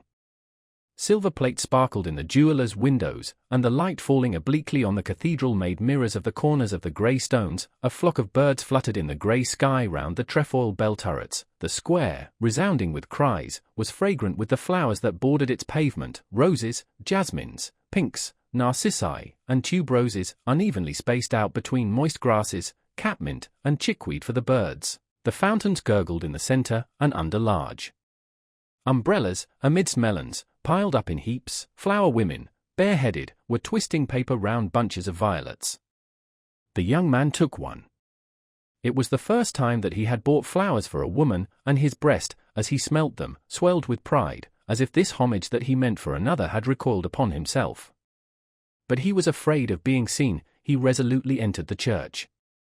The beadle, who was just then standing on the threshold in the middle of the left doorway, under the dancing Marianne, with feather cap and rapier dangling against his calves, came in, more majestic than a cardinal, and as shining as a saint on a holy pyx. He came towards Leon, and, with that smile of wheedling benignity assumed by ecclesiastics when they question children. "The gentleman, no doubt, does not belong to these parts. The gentleman would like to see the curiosities of the church." "No," said the other. And he first went round the lower aisles. Then he went out to look at the place. Emma was not coming yet. He went up again to the choir. The nave was reflected in the full fonts with the beginning of the arches and some portions of the glass windows. But the reflections of the paintings, broken by the marble rim, were continued farther on upon the flagstones, like a many-coloured carpet. The broad daylight from without streamed into the church in 3 enormous rays from the 3 open portals. From time to time at the upper end a sacristan passed, making the oblique genuflection of devout persons in a hurry. The crystal lustres hung motionless. In the choir a silver lamp was burning, and from the side chapels and dark places of the church sometimes rose sounds like sighs, with the clang of a closing grating, its echo reverberating under the lofty vault. Leon with solemn steps walked along by the walls. Life had never seemed so good to him. She would come directly, charming, agitated, looking back at the glances that followed her, and with her flounced dress, her gold eyeglass, her thin shoes, with all sorts of elegant trifles that he had never enjoyed, and with the ineffable seduction of yielding virtue. The church like a huge boudoir spread around her, the arches bent down to gather in the shade the confession of her love, the windows shone resplendent to illumine her face, and the censers would burn that she might appear like an angel amid the fumes of the sweet-smelling odors. But she did not come. He sat down on a chair, and his eyes fell upon a blue-stained window representing boatmen carrying baskets. He looked at it long, attentively, and he counted the scales of the fishes and the buttonholes of the doublets, while his thoughts wandered off towards Emma. The beadle, standing aloof, was inwardly angry at this individual who took the liberty of admiring the cathedral by himself. He seemed to him to be conducting himself in a monstrous fashion, to be robbing him in a sort, and almost committing sacrilege. But a rustle of silk on the flags, the tip of a bonnet, a lined cloak, it was she. Leon rose and ran to meet her. Emma was pale. She walked fast. "Read," she said, holding out a paper to him. "Oh, no." And she abruptly withdrew her hand to enter the chapel of the Virgin, where, kneeling on a chair, she began to pray. The young man was irritated at this bigot fancy, then he nevertheless experienced a certain charm in seeing her, in the middle of a rendezvous, thus lost in her devotions, like an Andalusian marchioness. Then he grew bored, for she seemed never coming to an end. Emma prayed, or rather strove to pray, hoping that some sudden resolution might descend to her from heaven, and to draw down divine aid she filled full her eyes with the splendors of the tabernacle. She breathed in the perfumes of the full-blown flowers in the large vases, and listened to the stillness of the church, that only heightened the tumult of her heart. She rose, and they were about to leave, when the beadle came forward, hurriedly saying, "Madam, no doubt, does not belong to these parts. Madam would like to see the curiosities of the church." "Oh, no," cried the clerk. "Why not?" said she. For she clung with her expiring virtue to the Virgin, the sculptures, the tombs, anything. Then, in order to proceed by rule, the beadle conducted them right to the entrance near the square, where, pointing out with his cane a large circle of blockstones without inscription or carving. "This," he said majestically, "is the circumference of the beautiful Bell of Ambrose." It weighed 40,000 pounds. There was not its equal in all Europe. The workman who cast it died of the joy. "Let us go on," said Leon. The old fellow started off again, then, having got back to the chapel of the Virgin, he stretched forth his arm with an all-embracing gesture of demonstration, and, prouder than a country squire showing you his espaliers, went on. "This simple stone covers Pierre de Brise, Lord of Varennes and of Brissac, Grand Marshal of Poitou, and Governor of Normandy, who died at the Battle of Montelheri on the 16th of July, 1465. Leon bit his lips, fuming. "And on the right, this gentleman all encased in iron, on the prancing horse, is his grandson, Louis de Brise, Lord of Breville and of Montchauvet, Count de Maulevrier, Baron de Morny, Chamberlain to the King, Knight of the Order, and also Governor of Normandy, died on the 23rd of July, 1531, a Sunday, as the inscription specifies, and below, this figure, about to descend into the tomb, portrays the same person. It is not possible, is it, to see a more perfect representation of annihilation?" Madame Bovary put up her eyeglasses. Leon, motionless, looked at her, no longer even attempting to speak a single word, to make a gesture, so discouraged was he at this twofold obstinacy of gossip and indifference. The everlasting guide went on. "Near him, this kneeling woman who weeps is his spouse, Diane de Poitiers, Countess de Brise, Duchess de Valentinois, born in 1499, died in 1566, and to the left, the one with the child is the Holy Virgin. Now turn to this side, here are the tombs of the Ambrose. They were both cardinals and archbishops of Rouen. That one was minister under Louis XII. He did a great deal for the cathedral. In his will he left 30,000 gold crowns for the poor. And without stopping, still talking, he pushed them into a chapel full of balustrades, some put away, and disclosed a kind of block that certainly might once have been an ill-made statue. Truly, he said with a groan, it adorned the tomb of Richard Coeur de Lion, King of England and Duke of Normandy. It was the Calvinists, sir, who reduced it to this condition. They had buried it for spite in the earth, under the episcopal seat of Monseigneur. See! This is the door by which Monseigneur passes to his house. Let us pass on quickly to see the gargoyle windows. But Leon hastily took some silver from his pocket and seized Emma's arm. The beadle stood dumbfounded, not able to understand this untimely munificence when there were still so many things for the stranger to see. So calling him back, he cried, "Sir! Sir! The steeple! The steeple!" "No, thank you," said Leon. "You are wrong, sir. It is 440 feet high, 9 less than the Great Pyramid of Egypt. It is all cast, it."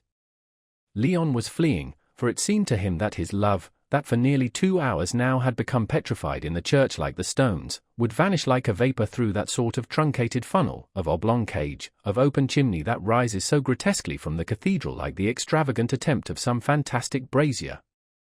"But where are we going?" she said.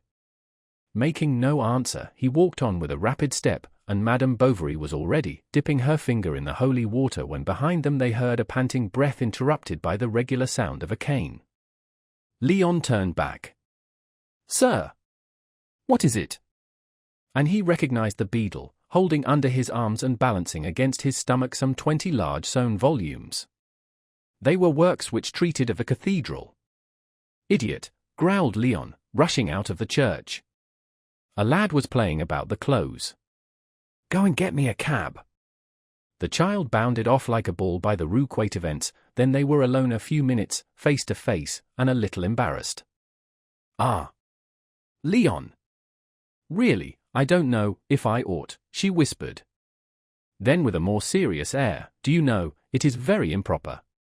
"How so?" replied the clerk. "It is done at Paris." And that, as an irresistible argument, decided her. Still the cab did not come. Leon was afraid she might go back into the church. At last the cab appeared. "At all events, go out by the north porch," cried the beadle, who was left alone on the threshold, so as to see the resurrection, the last judgment, paradise, King David, and the condemned in hell flames. "Where to, sir?" asked the coachman. "Where you like," said Leon, forcing Emma into the cab. And the lumbering machine set out. It went down the Rue Grand Pont, crossed the Place des Arts, the Quai Napoleon, the Pont Neuf, and stopped short before the statue of Pierre Corneille. "Go on," cried a voice that came from within. The cab went on again, and as soon as it reached the Carrefour Lafayette, set off downhill, and entered the station at a gallop. "No, straight on," cried the same voice. The cab came out by the gate, and soon having reached the Cowers, trotted quietly beneath the elm trees. The coachman wiped his brow, put his leather hat between his knees, and drove his carriage beyond the side alley by the meadow to the margin of the waters. It went along by the river, along the towing path paved with sharp pebbles, and for a long while in the direction of Oisel, beyond the Isles. But suddenly it turned with a dash across Quatre-Mars, Sotteville, La Grande Chaussée, the Rue d'Ilboeuf, and made its third halt in front of the Jardin des Plantes. "Get on, will you?" cried the voice more furiously. And at once resuming its course, it passed by Saint-Sever, by the Quai des Curandiers, the Quai Auxiliary Mules, once more over the bridge, by the Place du Champ de Mars, and behind the hospital gardens, where old men in black coats were walking in the sun along the terrace all green with ivy. It went up the Boulevard Bouvroul, along the Boulevard Cauchoise, then the whole of Montriboudet to the Deville Hills. It came back, and then, without any fixed plan or direction, wandered about at hazard. The cab was seen at St. Paul, at Lescaut, at Mont Gargan, at La Rougemarque and Place du Gallardby, in the Rue Maladrerie, Rue Dinandry, before St. Roman, St. Vivian, St. Maclou, St. Nicaise, in front of the Customs, at the Vile Tour, the Troyes Pipes, and the Monumental Cemetery. From time to time the coachman, on his box cast despairing eyes at the public houses. He could not understand what furious desire for locomotion urged these individuals never to wish to stop. He tried to now and then, and at once exclamations of anger burst forth behind him. Then he lashed his perspiring jades afresh, but indifferent to their jolting, running up against things here and there, not caring if he did, demoralized, and almost weeping with thirst, fatigue, and depression. And on the harbour, in the midst of the drays and casks, and in the streets, at the corners, the good folk opened large wonder-stricken eyes at this sight, so extraordinary in the provinces, a cab with blinds drawn, and which appeared thus constantly shut more closely than a tomb, and tossing about like a vessel. Once in the middle of the day, in the open country, just as the sun beat most fiercely against the old plated lanterns, a bared hand passed beneath the small blinds of yellow canvas, and threw out some scraps of paper that scattered in the wind, and farther off lighted like white butterflies on a field of red clover all in bloom. At about 6 o'clock the carriage stopped in a back street of the Beauvoisine quarter, and a woman got out, who walked with her veil down, and without turning her head. Chapter 2. On reaching the inn, Madame Bovary was surprised not to see the diligence. Hivet, who had waited for her 53 minutes, had at last started. Yet nothing forced her to go, but she had given her word that she would return that same evening. Moreover, Charles expected her, and in her heart she felt already that cowardly docility that is for some women at once the chastisement and atonement of adultery. She packed her box quickly, paid her bill, took a cab in the yard, hurrying on the driver, urging him on, every moment inquiring about the time and the miles traversed. He succeeded in catching up the Hirondelle as it neared the first houses of Quincampoix. Hardly was she seated in her corner than she closed her eyes, and opened them at the foot of the hill, when from afar she recognized Felicite, who was on the lookout in front of the farrier's shop. Hivet pulled in his horses and, the servant, climbing up to the window, said mysteriously, "Madam, you must go at once to Monsieur Herméus. It's for something important." The village was silent as usual. At the corner of the streets were small pink heaps that smoked in the air, for this was the time for jam-making, and everyone at Yonville prepared his supply on the same day. But in front of the chemist's shop one might admire a far larger heap, and that surpassed the others with the superiority that a laboratory must have over ordinary stores, a general need over individual fancy. She went in. The large armchair was upset, and even the fanal de Rouen lay on the ground, outspread between two pestles.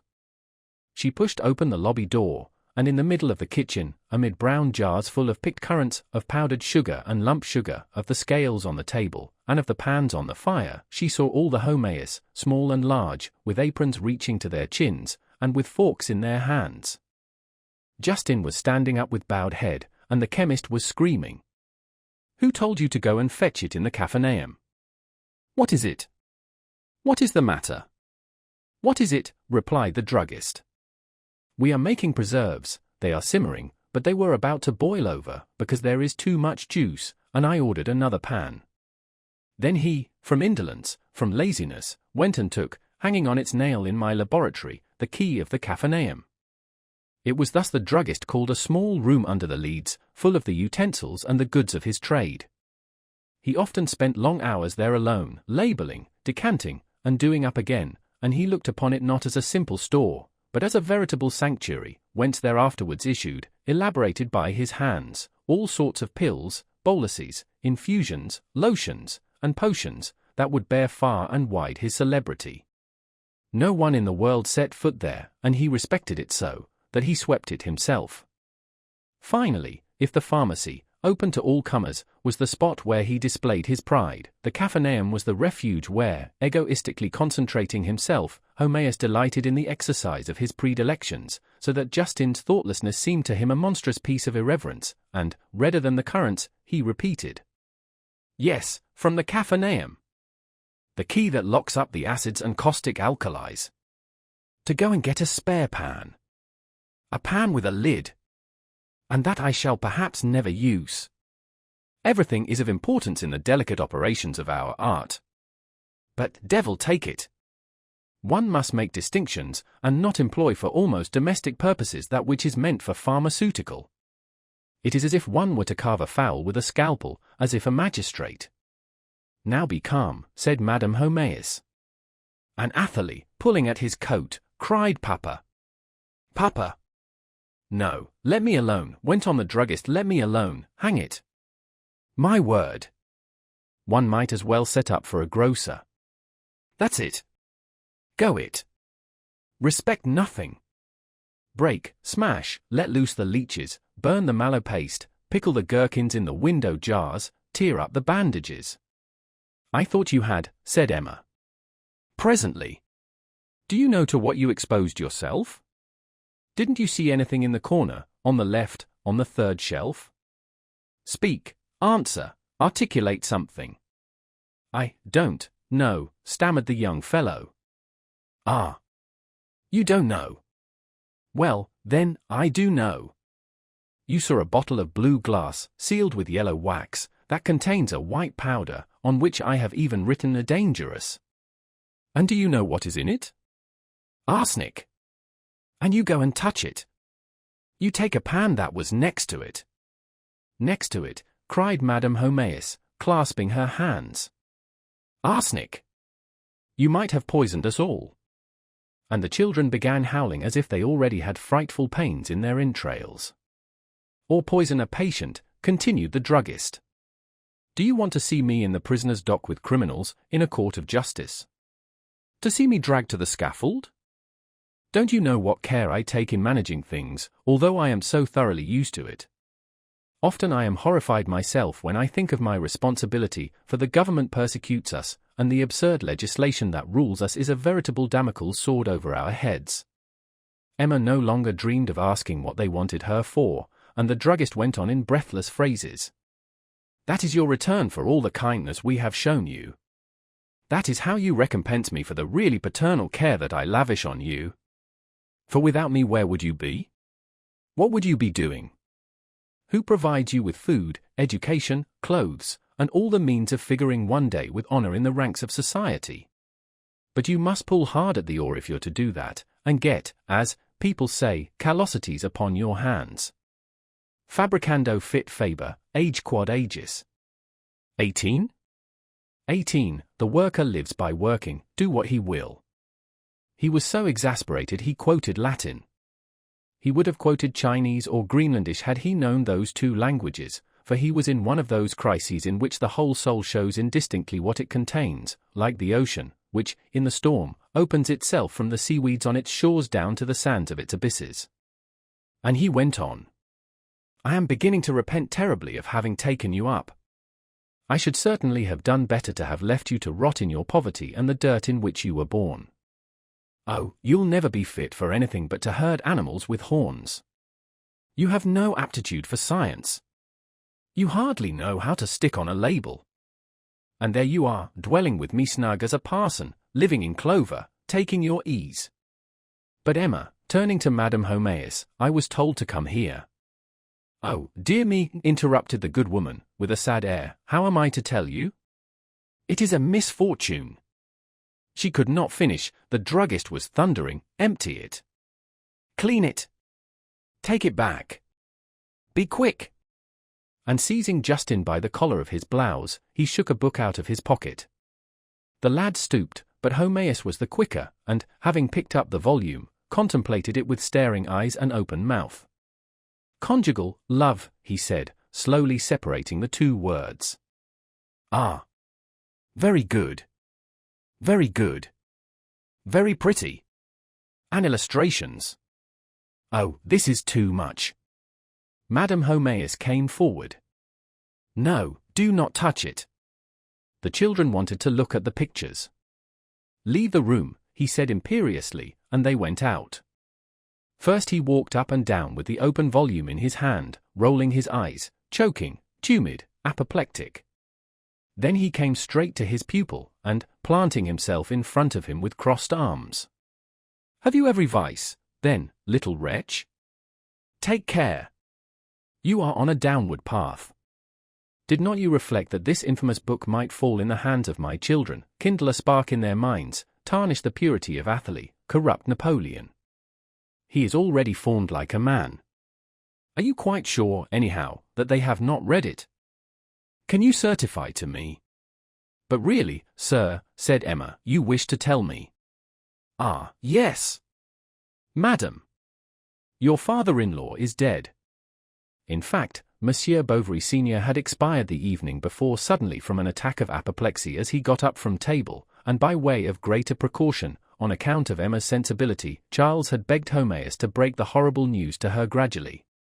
Homéus had thought over his speech, he had rounded, polished it, made it rhythmical, it was a masterpiece of prudence and transitions, of subtle turns and delicacy, but anger had got the better of rhetoric. Emma, giving up all chance of hearing any details, left the pharmacy, for Monsieur Homéus had taken up the thread of his vituperations. However, he was growing calmer, and was now grumbling in a paternal tone whilst he fanned himself with his skullcap. "It is not that I entirely disapprove of the work. Its author was a doctor.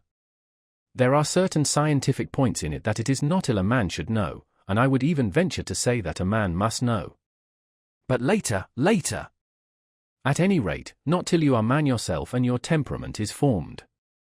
When Emma knocked at the door, Charles, who was waiting for her, came forward with open arms and said to her with tears in his voice, "Ah, my dear." And he bent over her gently to kiss her.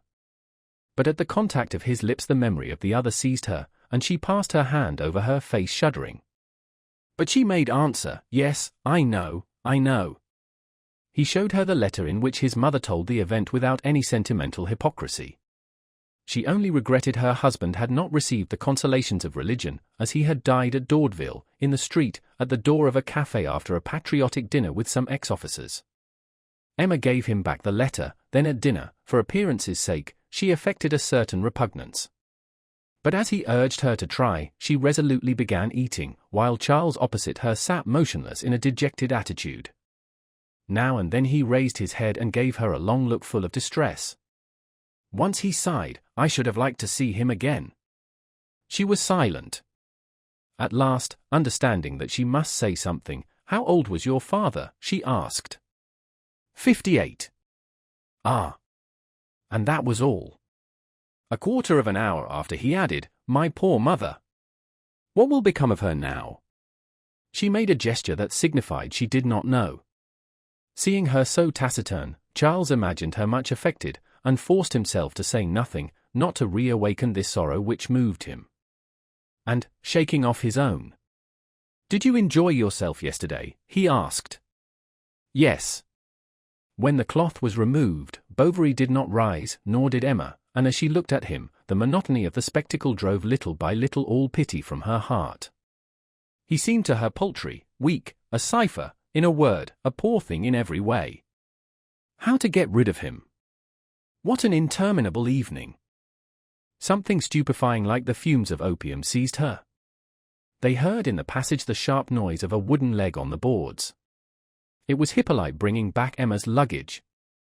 In order to put it down he described painfully a quarter of a circle with his stump. He doesn't even remember any more about it, she thought, looking at the poor devil, whose coarse red hair was wet with perspiration. Bovary was searching at the bottom of his purse for a centime, and without appearing to understand all there was of humiliation for him in the mere presence of this man, who stood there like a personified reproach to his incurable incapacity. "Hello! You've a pretty bouquet," he said, noticing Leon's violets on the chimney. "Yes," she replied indifferently, "it's a bouquet I bought just now from a beggar." Charles picked up the flowers, and freshening his eyes, red with tears, against them, smelt them delicately. She took them quickly from his hand and put them in a glass of water. The next day Madame Bovary Senior arrived. She and her son wept much. Emma, on the pretext of giving orders, disappeared. The following day they had a talk over the morning.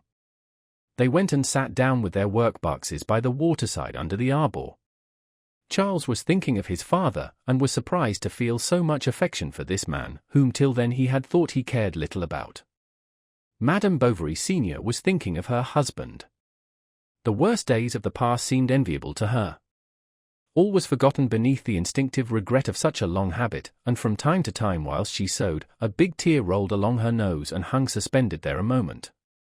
Emma was thinking that it was scarcely 48 hours since they had been together, far from the world, all in a frenzy of joy, and not having eyes enough to gaze upon each other.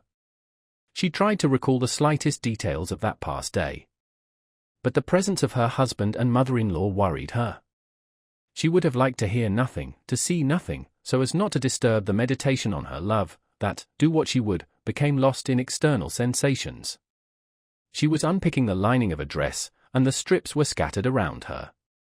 Madame Bovary Senior was plying her scissor without looking up, and Charles, in his list slippers and his old brown surtout that he used as a dressing gown, sat with both hands in his pockets, and did not speak either. Near them Berthe, in a little white pinafore, was raking sand in the walks with her spade.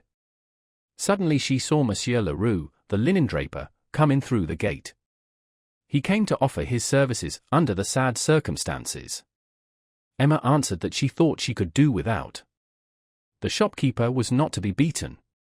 "I beg your pardon," he said, "but I should like to have a private talk with you." Then in a low voice, "It's about that affair, you know." Charles crimsoned to his ears. "Oh, yes. Certainly." And in his confusion, turning to his wife, "Couldn't you, my darling?" She seemed to understand him, for she rose, and Charles said to his mother, "It is nothing particular. No doubt, some household trifle." He did not want her to know the story of the bill, fearing her reproaches. As soon as they were alone, Monsieur Leroux in sufficiently clear terms began to congratulate Emma on the inheritance, then to talk of indifferent matters, of the espaliers, of the harvest, and of his own health, which was always so, always having ups and downs. In fact, he had to work devilish hard, although he didn't make enough, in spite of all people said, to find butter for his bread. Emma let him talk on. She had bored herself so prodigiously the last 2 days. "And so you're quite well again," he went on. "Ma foi. I saw your husband in a sad state. He's a good fellow, though we did have a little misunderstanding." She asked what misunderstanding, for Charles had said nothing of the dispute about the goods supplied to her. "Why, you know well enough," cried Leroux. "It was about your little fancies, the travelling trunks." He had drawn his hat over his eyes, and, with his hands behind his back, smiling and whistling, he looked straight at her in an unbearable manner. Did he suspect anything? She was lost in all kinds of apprehensions. At last, however, he went on.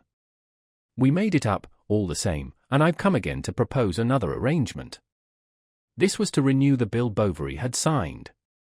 The doctor, of course, would do as he pleased. He was not to trouble himself, especially just now, when he would have a lot of worry.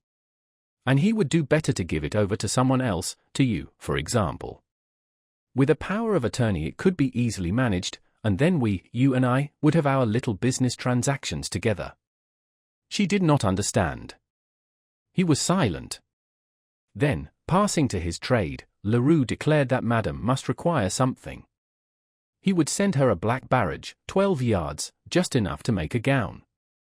"The one you've on is good enough for the house, but you want another for calls. I saw that the very moment that I came in. I've the eye of an American."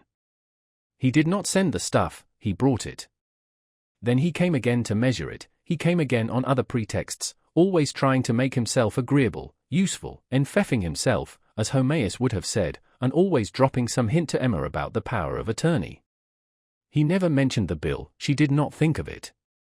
Charles, at the beginning of her convalescence, had certainly said something about it to her, but so many emotions had passed through her head that she no longer remembered it. Besides, she took care not to talk of any money questions. Madame Bovary seemed surprised at this, and attributed the change in her ways to the religious sentiment she had contracted during her illness. But as soon as she was gone, Emma greatly astounded Bovary by her practical good sense. It would be necessary to make inquiries, to look into mortgages, and see if there were any occasion for a sale by auction or a liquidation. She quoted technical terms casually, pronounced the grand words of order, the future, foresight, and constantly exaggerated the difficulties of settling his father's affairs so much, that at last one day she showed him the rough draft of a power of attorney to manage and administer his business, arrange all loans, sign and endorse all bills, pay all sums, etc. She had profited by Leroux's lessons. Charles naively asked her where this paper came from. Monsieur Guillaumin, and with the utmost coolness she added, "I don't trust him overmuch." Notaries have such a bad reputation. Perhaps we ought to consult, we only know no one. Unless Leon, replied Charles, who was reflecting. But it was difficult to explain matters by letter. Then she offered to make the journey, but he thanked her. She insisted. It was quite a contest of mutual consideration. At last she cried with affected waywardness. No, I will go. How good you are, he said, kissing her forehead.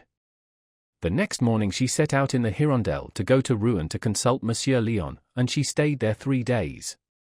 Chapter 3. They were 3 full, exquisite days, a true honeymoon. They were at the Hôtel de Boulogne, on the harbour, and they lived there, with drawn blinds and closed doors, with flowers on the floor, and iced syrups were brought them early in the morning. Towards evening they took a covered boat and went to dine on one of the islands. It was the time when one hears by the side of the dockyard the caulking mallet sounding against the hull of vessels. The smoke of the tar rose up between the trees, there were large fatty drops on the water, undulating in the purple colour of the sun, like floating plaques of Florentine bronze.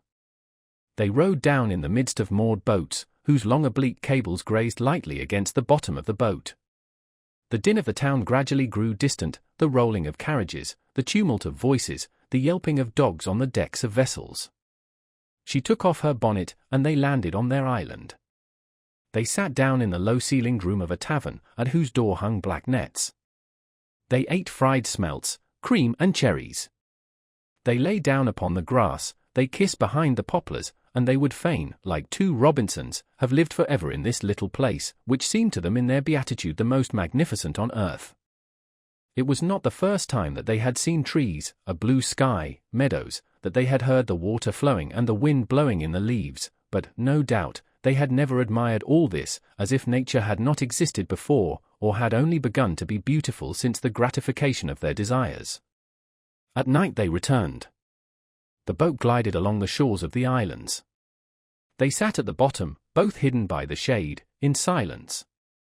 The square oars rang in the iron thwarts, and, in the stillness, seemed to mark time, like the beating of a metronome, while at the stern the rudder that trailed behind never ceased its gentle splash against the water. Once the moon rose, they did not fail to make fine phrases, finding the orb melancholy and full of poetry. She even began to sing. One night, do you remember, we were sailing, etc. Her musical but weak voice died away along the waves, and the winds carried off the trills that Leon heard pass like the flapping of wings about him. She was opposite him, leaning against the partition of the shallop, through one of whose raised blinds the moon streamed in.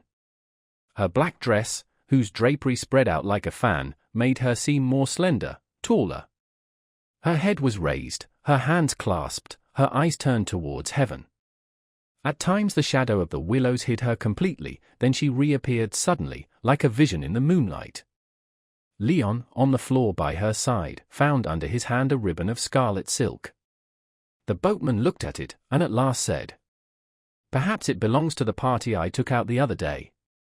A lot of jolly folk, gentlemen and ladies, with cakes, champagne, cornets, everything in style. There was one especially, a tall handsome man with small moustaches, who was that funny. And they all kept saying, 'Now tell us something, Adolphe, Dolp, I think.'" She shivered. "You are in pain?" asked Leon, coming closer to her. "Oh, it's nothing." "No doubt, it is only the night air. And who doesn't want for women, either," softly added the sailor, thinking he was paying the stranger a compliment. Then, spitting on his hands, he took the oars again. Yet they had to part.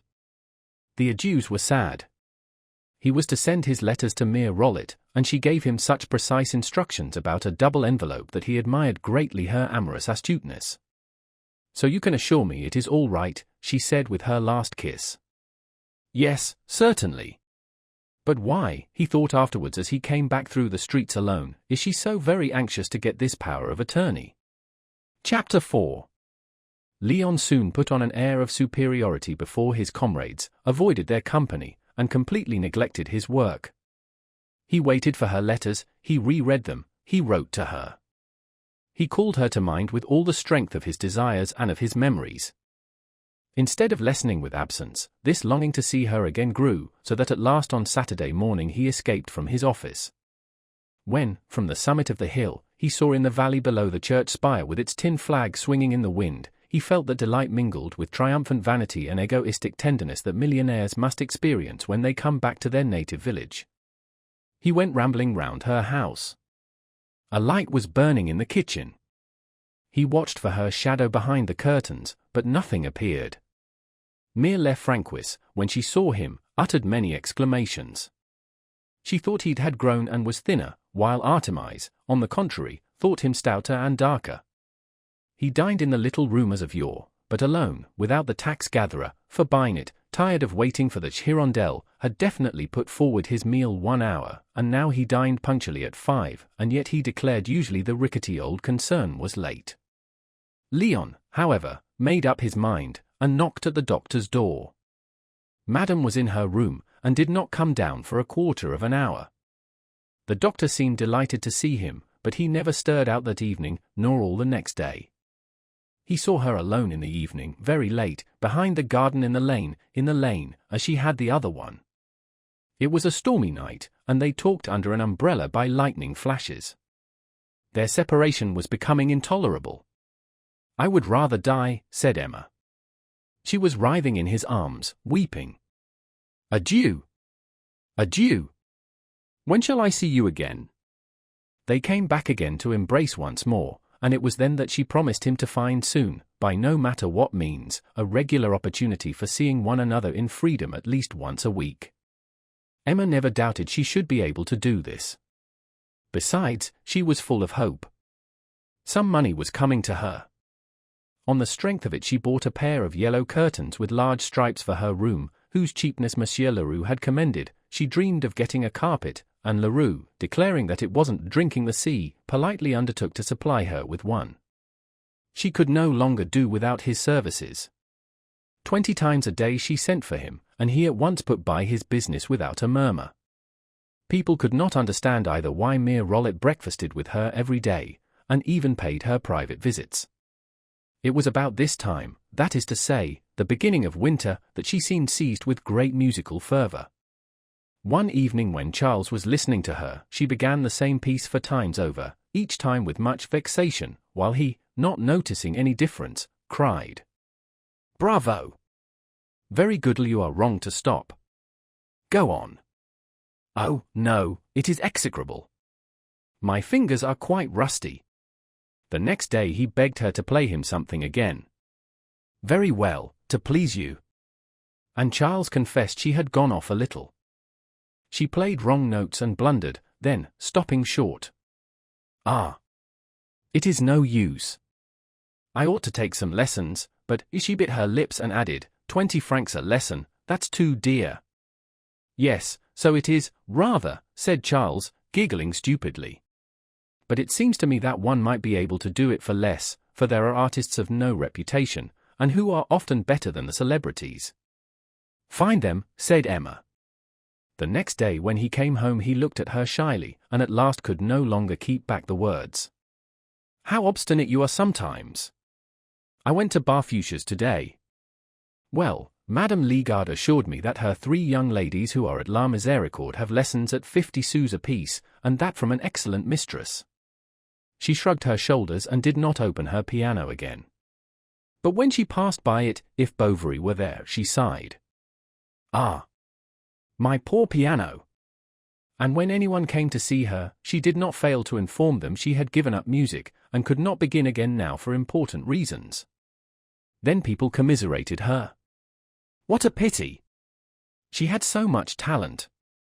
They even spoke to Bovary about it. They put him to shame, and especially the chemist. "You are wrong. One should never let any of the faculties of nature lie fallow.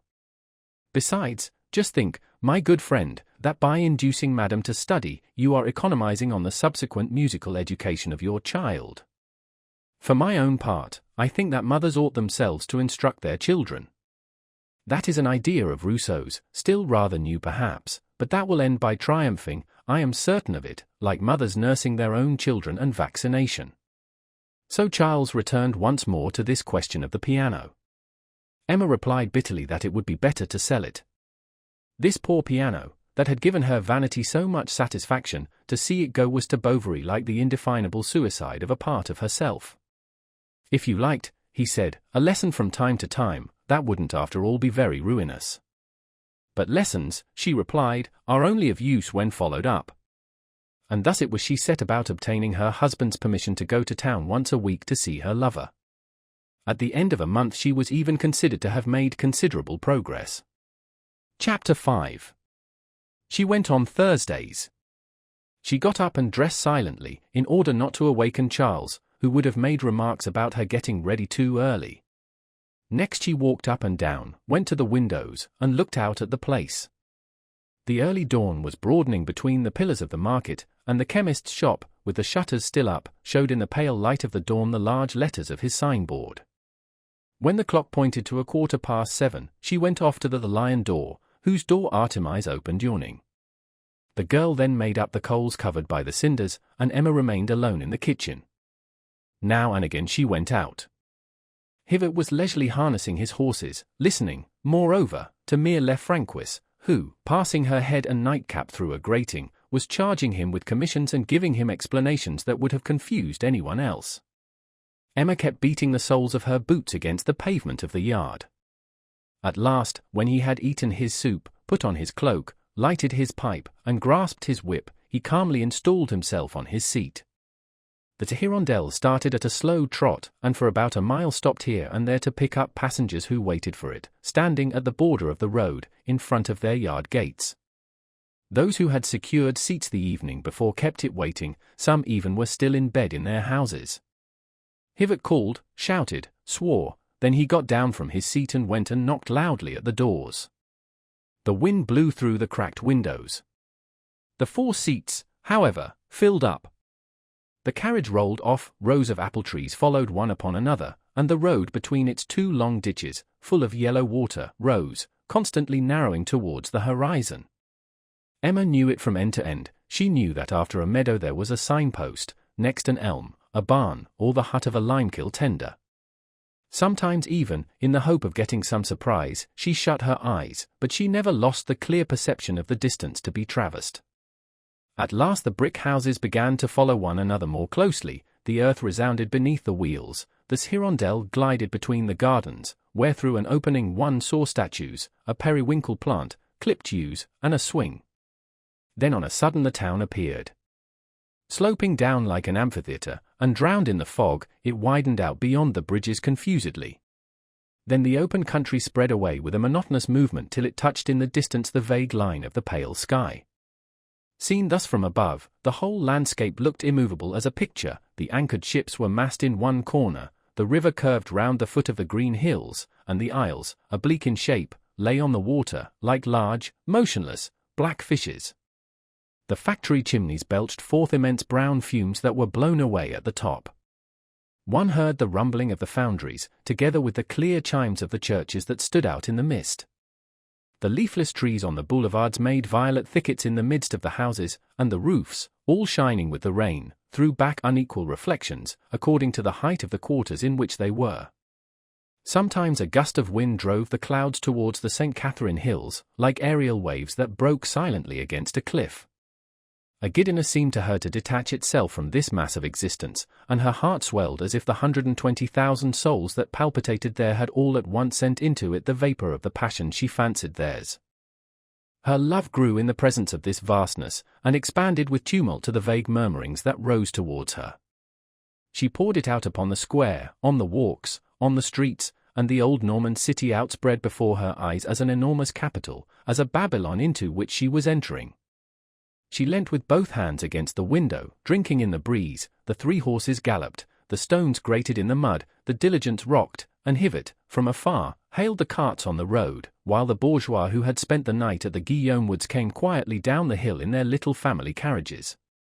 They stopped at the barrier. Emma undid her overshoes, put on other gloves, rearranged her shawl, and some 20 paces farther she got down from the Hirondelle. The town was then awakening. Shop boys in caps were cleaning up the shop fronts, and women with baskets against their hips, at intervals uttered sonorous cries at the corners of streets. She walked with downcast eyes, close to the walls, and smiling with pleasure under her lowered black veil. For fear of being seen, she did not usually take the most direct road. She plunged into dark alleys, and, all perspiring, reached the bottom of the Rue Nationale, near the fountain that stands there. It is the quarter for theatres, public houses, and whores. Often a cart would pass near her, bearing some shaking scenery. Waiters in aprons were sprinkling sand on the flagstones between green shrubs. It all smelt of absinthe, cigars, and oysters. She turned down a street. She recognized him by his curling hair that escaped from beneath his hat. Leon walked along the pavement. She followed him to the hotel. He went up, opened the door, entered. What an embrace! Then, after the kisses, the words gushed forth. They told each other the sorrows of the week, the presentiments, the anxiety for the letters, but now everything was forgotten. They gazed into each other's faces with voluptuous laughs and tender names. The bed was large, of mahogany, in the shape of a boat. The curtains were in red levantine, that hung from the ceiling and bulged out too much towards the bell-shaped bedside, and nothing in the world was so lovely as her brown head and white skin standing out against this purple color, when, with a movement of shame, she crossed her bare arms, hiding her face in her hands. The warm room, with its discreet carpet, its gay ornaments, and its calm light, seemed made for the intimacies of passion. The curtain rods, ending in arrows, their brass pegs, and the great balls of the fire-dogs shone suddenly when the sun came in. On the chimney between the candelabra there were two of those pink shells in which one hears the murmur of the sea if one holds them to the ear. How they loved that dear room, so full of gaiety, despite its rather faded splendor. They always found the furniture in the same place, and sometimes hairpins, that she had forgotten the Thursday before, under the pedestal of the clock. They lunched by the fireside on a little round table, inlaid with rosewood. Emma carved, put bits on his plate with all sorts of coquettish ways, and she laughed with a sonorous and libertine laugh when the froth of the champagne ran over from the glass to the rings on her fingers. They were so completely lost in the possession of each other that they thought themselves in their own house, and that they would live there till death, like two spouses eternally young. They said, "Our room, our carpet." She even said, "My slippers," a gift of Leon's, a whim she had had. They were pink satin, bordered with swansdown. When she sat on his knees, her leg, then too short, hung in the air, and the dainty shoe, that had no back to it, was held only by the toes to her bare foot. He for the first time enjoyed the inexpressible delicacy of feminine refinements. He had never met this grace of language, this reserve of clothing, these poses of the weary dove. He admired the exaltation of her soul and the lace on her petticoat. Besides, was she not a lady and a married woman, a real mistress, in fine? By the diversity of her humor, in turn mystical or mirthful, talkative, taciturn, passionate, careless, she awakened in him 1,000 desires, called up instincts or memories. She was the mistress of all the novels, the heroine of all the dramas, the vague chief of all the volumes of verse. He found again on her shoulder the amber coloring of the podolisk bathing. She had the long waist of feudal chatelaines, and she resembled the pale woman of Barcelona. But above all she was the angel. Often looking at her, it seemed to him that his soul, escaping towards her, spread like a wave about the outline of her head, and descended drawn down into the whiteness of her breast. He knelt on the ground before her, and with both elbows on her knees looked at her with a smile, his face upturned. She bent over him, and murmured, as if choking with intoxication, "Oh, do not move.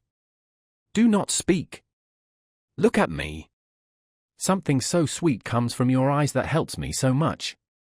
She called him the child. "Child, do you love me?" And she did not listen for his answer in the haste of her lips that fastened to his mouth. On the clock there was a bronze Cupid, who smirked as he bent his arm beneath a golden garland. They had laughed at it many a time, but when they had to part everything seemed serious to them. Motionless in front of each other, they kept repeating, "Till Thursday, till Thursday." Suddenly she seized his head between her hands, kissed him hurriedly on the forehead, crying, "Adieu," and rushed down the stairs. She went to a hairdresser's in the Rue de la Comedie to have her hair arranged. Night fell, the gas was lighted in the shop. She heard the bell at the theatre calling the mummers to the performance, and she saw, passing opposite, men with white faces and women in faded gowns going in at the stage door. It was hot in the room, small, and too low where the stove was hissing in the midst of wigs and pomades.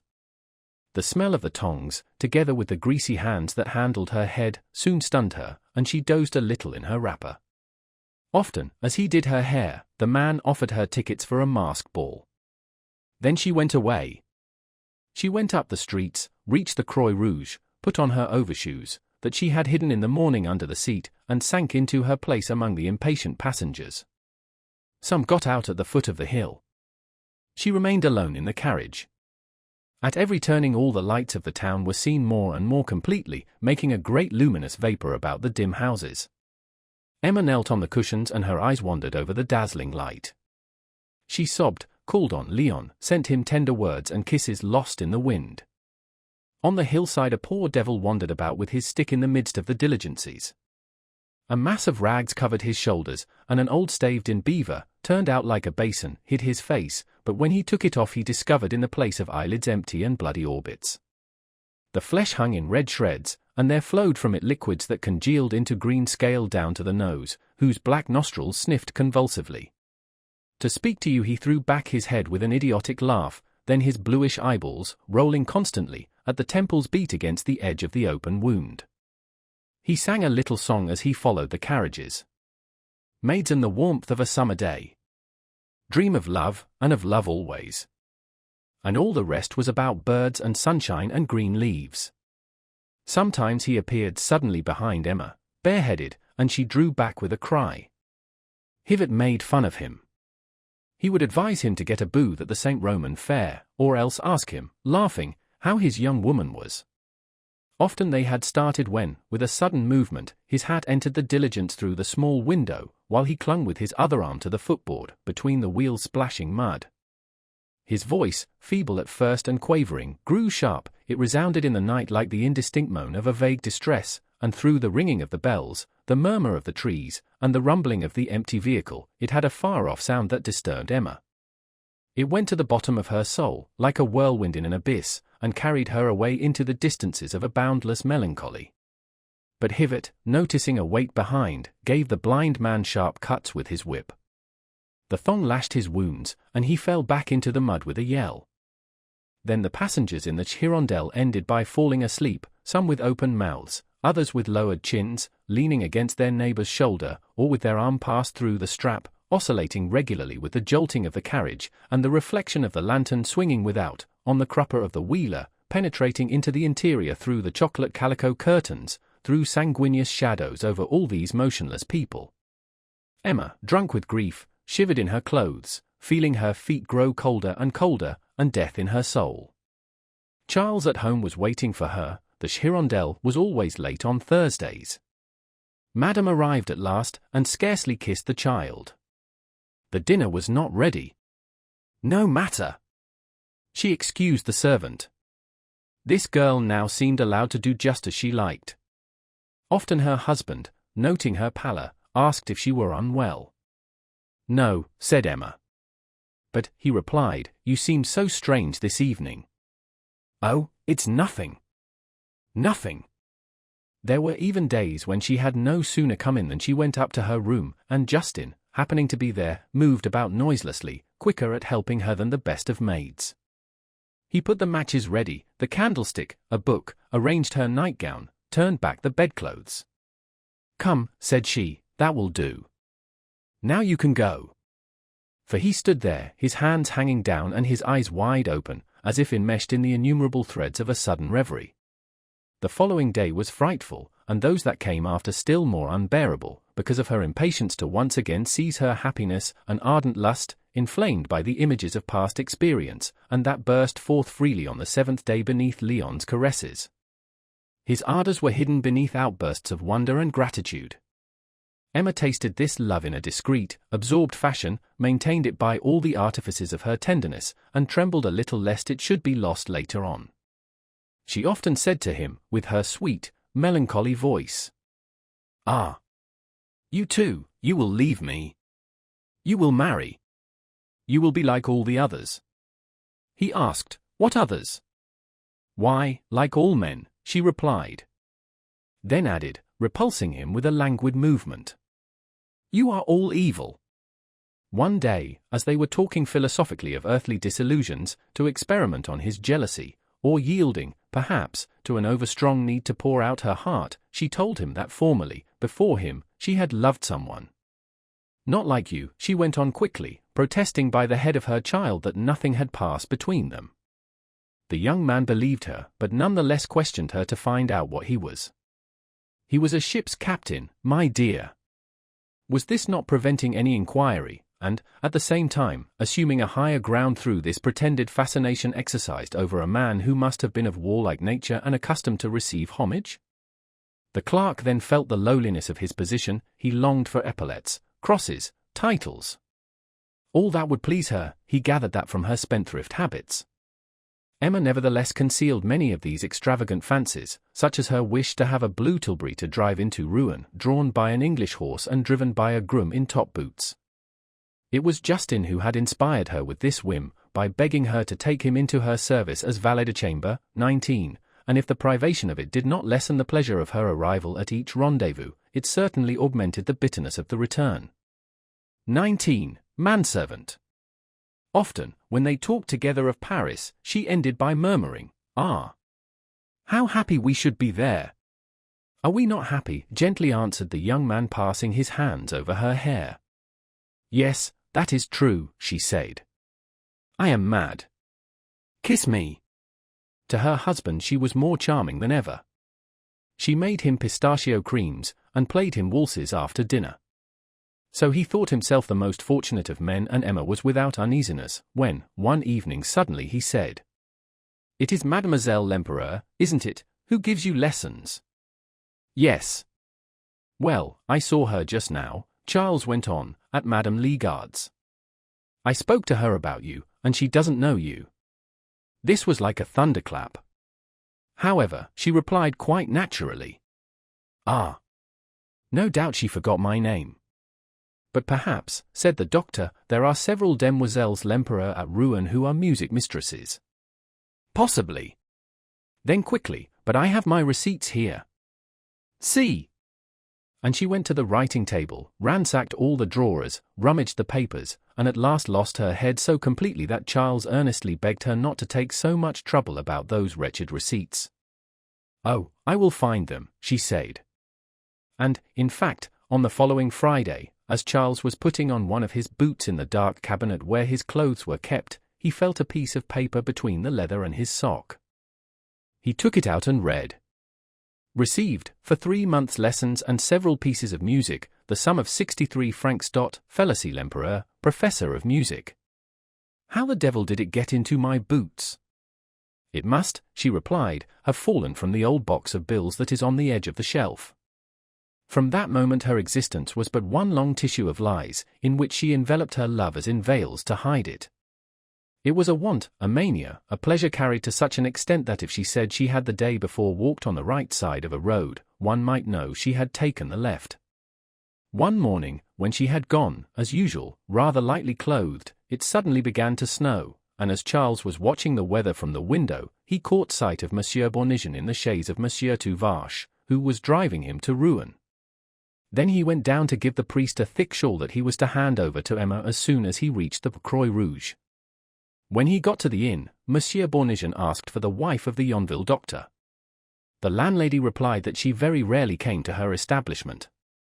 So that evening, when he recognized Madame Bovary in the Hirondelle, the cure told her his dilemma, without, however, appearing to attach much importance to it, for he began praising a preacher who was doing wonders at the cathedral, and whom all the ladies were rushing to hear. Still, if he did not ask for any explanation, others, later on, might prove less discreet. So she thought well to get down each time at the Croix Rouge, so that the good folk of her village who saw her on the stairs should suspect nothing. One day, however, Monsieur Leroux met her coming out of the Hôtel de Boulogne on Lyon's Arm, and she was frightened, thinking he would gossip. He was not such a fool. But 3 days after he came to her room, shut the door, and said, "I must have some money." She declared she could not give him any. Leroux burst into lamentations and reminded her of all the kindnesses he had shown her. In fact, of the 2 bills signed by Charles, Emma up to the present had paid only 1. As to the second, the shopkeeper, at her request, had consented to replace it by another, which again had been renewed for a long date. Then he drew from his pocket a list of goods not paid for, to wit, the curtains, the carpet, the material for the armchairs, several dresses, and divers articles of dress, the bills for which amounted to about 2,000 francs. She bowed her head. He went on. But if you haven't any ready money, you have an estate. And he reminded her of a miserable little hovel situated at Barneville, near Ormeil, that brought in almost nothing. It had formerly been part of a small farm sold by Monsieur Bovary Senior, for Leroux knew everything, even to the number of acres and the names of the neighbors. If I were in your place, he said, I should clear myself of my debts, and have money left over. She pointed out the difficulty of getting a purchaser. He held out the hope of finding one, but she asked him how she should manage to sell it. Haven't you your power of attorney? He replied. The phrase came to her like a breath of fresh air. Leave me the bill, said Emma. Oh, it isn't worthwhile, answered Leroux. He came back the following week and boasted of having, after much trouble, at last discovered a certain Langlois, who, for a long time, had had an eye on the property, but without mentioning his price. Never mind the price, she cried. But they would, on the contrary, have to wait, to sound the fellow. The thing was worth a journey, and, as she could not undertake it, he offered to go to the place to have an interview with Langlois. On his return he announced that the purchaser proposed 4,000 francs. Emma was radiant at this news. Frankly, he added, that's a good price. She drew half the sum at once, and when she was about to pay her account the shopkeeper said, It really grieves me, on my word, to see you depriving yourself all at once of such a big sum as that. Then she looked at the banknotes, and dreaming of the unlimited number of rendezvous represented by those 2,000 francs, she stammered. What? What? Oh, he went on, laughing good-naturedly, one puts anything one likes on receipts. Don't you think I know what household affairs are? And he looked at her fixedly, while in his hand he held 2 long papers that he slid between his nails. At last, opening his pocket-book, he spread out on the table 4 bills to order, each for 1,000 francs. Sign these, he said, and keep it all. She cried out, scandalized. But if I give you the surplus, replied Monsieur Leroux impudently, is that not helping you? And taking a pen he wrote at the bottom of the account, received of Madame Bovary 4,000 francs. Now who can trouble you, since in 6 months you'll draw the arrears for your cottage, and I don't make the last bill due till after you've been paid. Emma grew rather confused in her calculations, and her ears tingled as if gold pieces, bursting from their bags, rang all round her on the floor. At last Leroux explained that he had a very good friend, Vincart, a broker at Rouen, who would discount these 4 bills. Then he himself would hand over to Madame the remainder after the actual debt was paid. But instead of 2,000 francs he brought only 1,800, for the friend Vincart, which was only fair, had deducted 200 francs for commission and discount. Then he carelessly asked for a receipt. You understand, in business, sometimes. And with the date, if you please, with the date. A horizon of realizable whims opened out before Emma. She was prudent enough to lay by 1,000 crowns, with which the first 3 bills were paid when they fell due, but the 4th, by chance, came to the house on a Thursday, and Charles, quite upset, patiently awaited his wife's return for an explanation. If she had not told him about this bill, it was only to spare him such domestic worries. She sat on his knees, caressed him, cooed to him, gave him a long enumeration of all the indispensable things that had been got on credit. Really, you must confess, considering the quantity, it isn't too dear. Charles, at his wit's end, soon had recourse to the eternal Leroux, who swore he would arrange matters if the doctor would sign him 2 bills, one of which was for 700 francs, payable in 3 months. In order to arrange for this he wrote his mother a pathetic letter. Instead of sending a reply she came herself, and when Emma wanted to know whether he had got anything out of her, yes, he replied, but she wants to see the account. The next morning at daybreak Emma ran to Leroux to beg him to make out another account for not more than 1,000 francs, for to show the one for 4,000 it would be necessary to say that she had paid 2/3, and confess, consequently, the sale of the estate, a negotiation admirably carried out by the shopkeeper, and which, in fact, was only actually known later on. Despite the low price of each article, Madame Bovary Senior, of course, thought the expenditure extravagant. Couldn't you do without a carpet? Why have recovered the armchairs? In my time there was a single armchair in a house, for elderly persons, at any rate it was so at my mother's, who was a good woman, I can tell you. Everybody can't be rich. No fortune can hold out against waste. I should be ashamed to coddle myself as you do. And yet I am old. I need looking after. And there, fitting up gowns. Fallals. What? Silk for lining at 2 francs, when you can get jaconet for 10 sous, or even for 8, that would do well enough. Emma, lying on a lounge, replied as quietly as possible, "Ah, madam, enough. Enough." The other went on lecturing her, predicting they would end in the workhouse. But it was Bovary's fault. Luckily he had promised to destroy that power of attorney. What? Ah. He swore he would, went on the good woman. Emma opened the window, called Charles, and the poor fellow was obliged to confess the promise torn from him by his mother. Emma disappeared, then came back quickly, and majestically handed her a thick piece of paper. "Thank you," said the old woman. And she threw the power of attorney into the fire. Emma began to laugh, a strident, piercing, continuous laugh. She had an attack of hysterics. "Oh, my God," cried Charles. "Ah. You really are wrong. You come here and make scenes with her." His mother, shrugging her shoulders, declared it was all put on. But Charles, rebelling for the first time, took his wife's part, so that Madame Bovary, Senior, said she would leave. She went the very next day, and on the threshold, as he was trying to detain her, she replied, "No, no. You love her better than me, and you are right. It is natural. For the rest, so much the worse. You will see. Good day, for I am not likely to come soon again, as you say, to make scenes." Charles nevertheless was very crestfallen before Emma, who did not hide the resentment she still felt at his want of confidence, and it needed many prayers before she would consent to have another power of attorney. He even accompanied her to Monsieur Guillaumin to have a second one, just like the other, drawn up. "I understand," said the notary, "a man of science can't be worried with the practical details of life."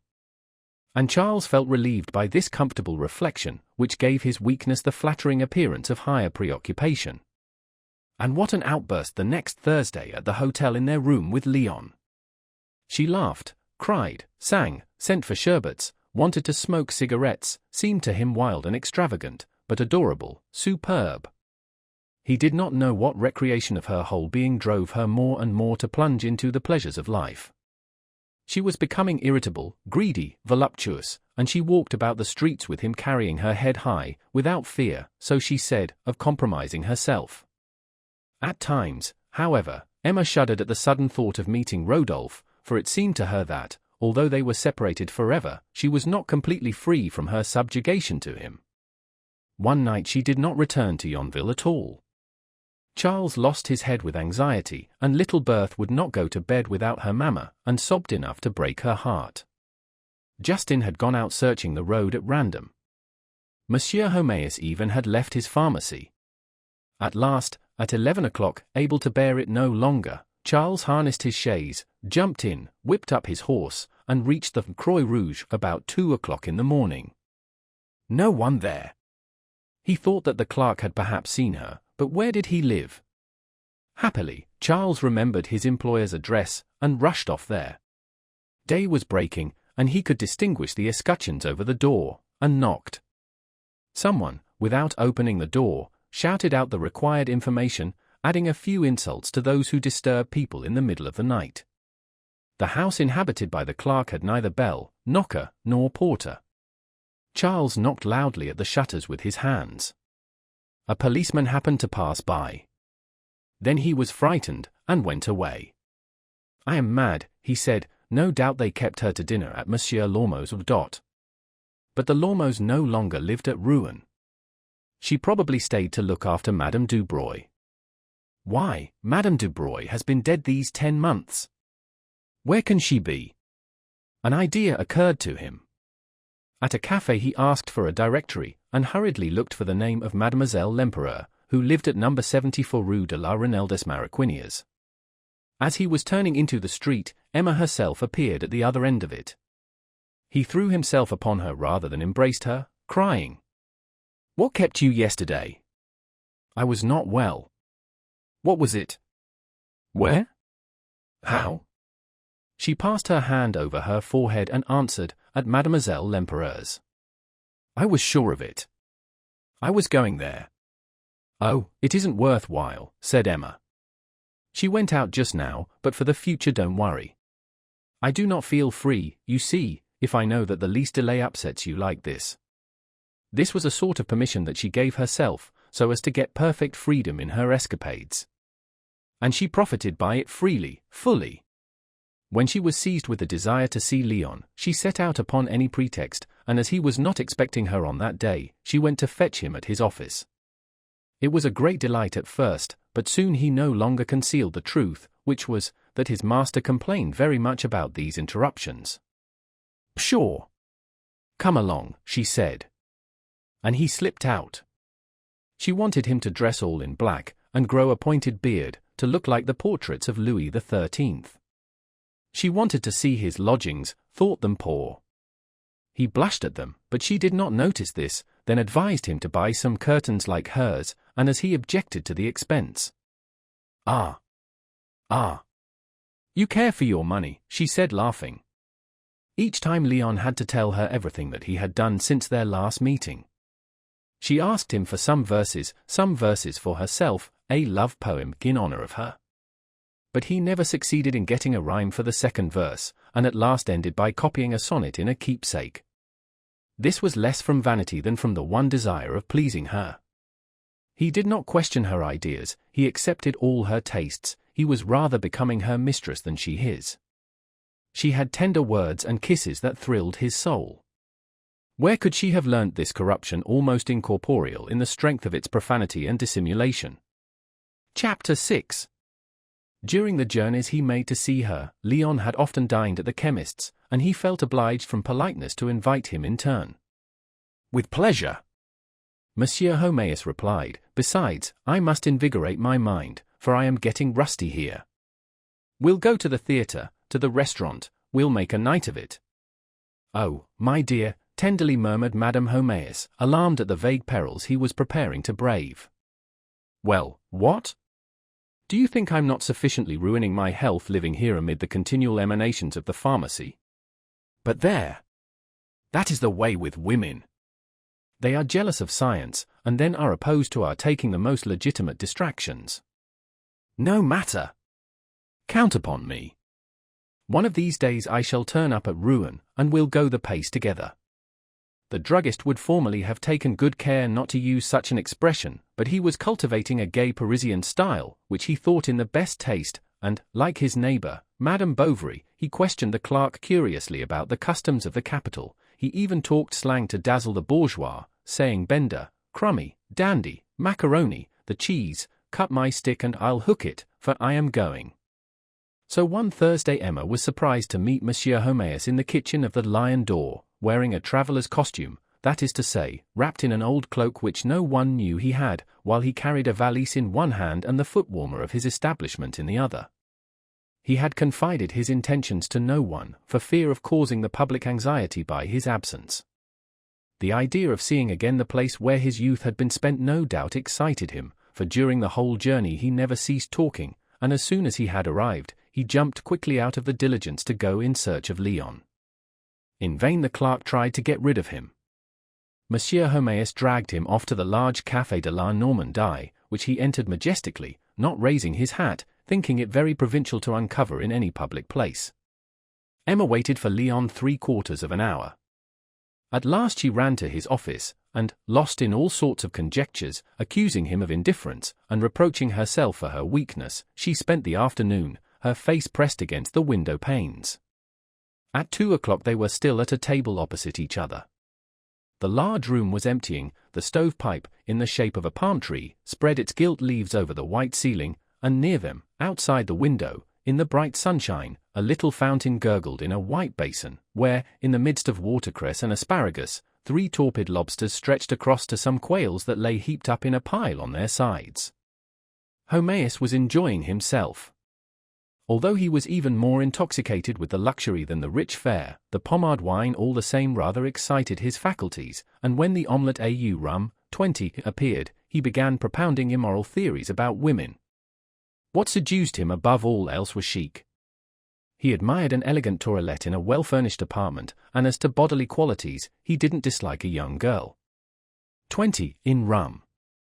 Leon watched the clock in despair. The druggist went on drinking, eating, and talking. "You must be very lonely," he said suddenly, "here at Rouen. To be sure your ladylove doesn't live far away." And the other blushed. "Come now, be frank. Can you deny that at Yonville?" The young man stammered something. "At Madame Bovary's, you're not making love to." "To whom?" "The servant." He was not joking, but vanity getting the better of all prudence, Leon, in spite of himself, protested. "Besides, he only liked dark women." "I approve of that," said the chemist, "they have more passion." And whispering into his friend's ear, he pointed out the symptoms by which one could find out if a woman had passion. He even launched into an ethnographic digression. The German was vaporish, the French woman licentious, the Italian passionate. "And negresses?" asked the clerk. "They are an artistic taste," said Homaeus. "Waiter! 2 cups of coffee." "Are we going?" at last asked Leon impatiently. "J.A." But before leaving he wanted to see the proprietor of the establishment and made him a few compliments. Then the young man, to be alone, alleged he had some business engagement. "Ah! I will escort you," said Homaeus. And all the while he was walking through the streets with him he talked of his wife, his children, of their future, and of his business, told him in what a decayed condition it had formerly been, and to what a degree of perfection he had raised it. Arrived in front of the Hôtel de Boulogne, Leon left him abruptly, ran up the stairs, and found his mistress in great excitement. At mention of the chemist she flew into a passion. He, however, piled up good reasons. It wasn't his fault. Didn't she know Homaeus? Did she believe that he would prefer his company? But she turned away, he drew her back, and, sinking on his knees, clasped her waist with his arms in a languorous pose, full of concupiscence and supplication. She was standing up, her large flashing eyes looked at him seriously, almost terribly. Then tears obscured them, her red eyelids were lowered, she gave him her hands, and Leon was pressing them to his lips when a servant appeared to tell the gentleman that he was wanted. "You will come back," she said. "Yes." "But when?" "Immediately." "It's a trick," said the chemist, when he saw Leon. "I wanted to interrupt this visit, that seemed to me to annoy you. Let's go and have a glass of Garras at Bridoux. Leon vowed that he must get back to his office. Then the druggist joked him about quill drivers and the law. "Leave Cujas and Barthole alone a bit. Who the devil prevents you? Be a man. Let's go to Bridoux. You'll see his dog.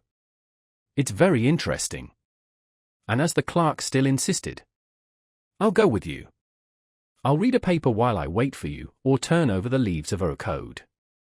Leon, bewildered by Emma's anger, Monsieur Homaeus' chatter, and, perhaps, by the heaviness of the luncheon, was undecided, and, as it were, fascinated by the chemist, who kept repeating, "Let's go to Bridoux.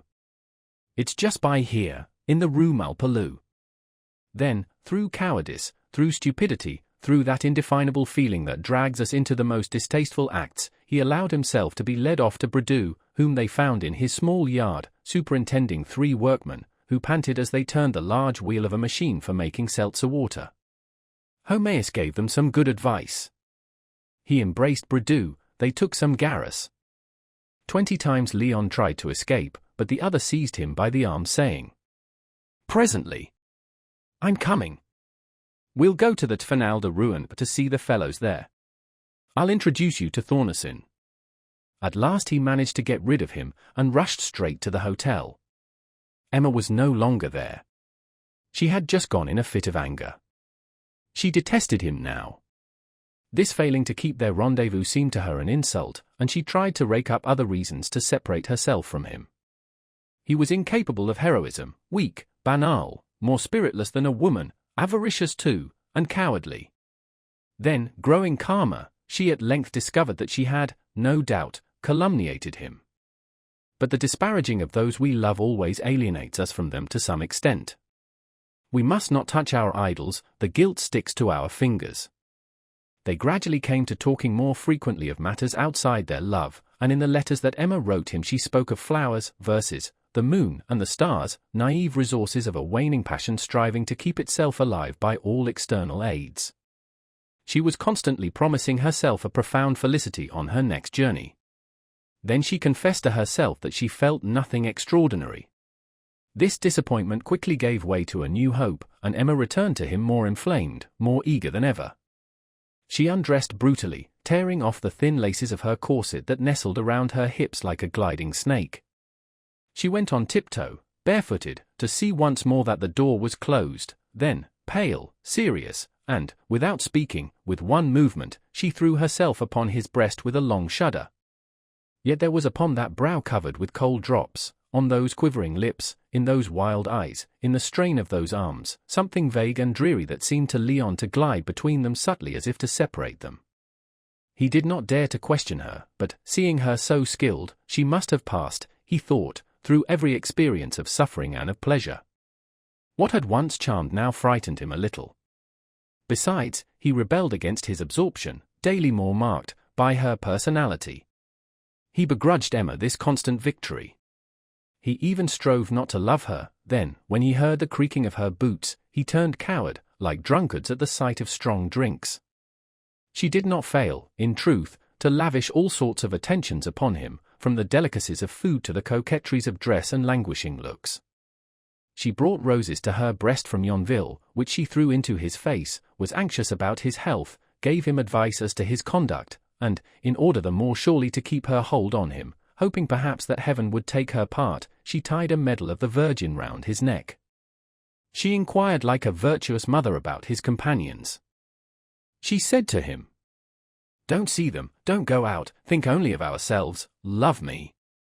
She would have liked to be able to watch over his life, and the idea occurred to her of having him followed in the streets.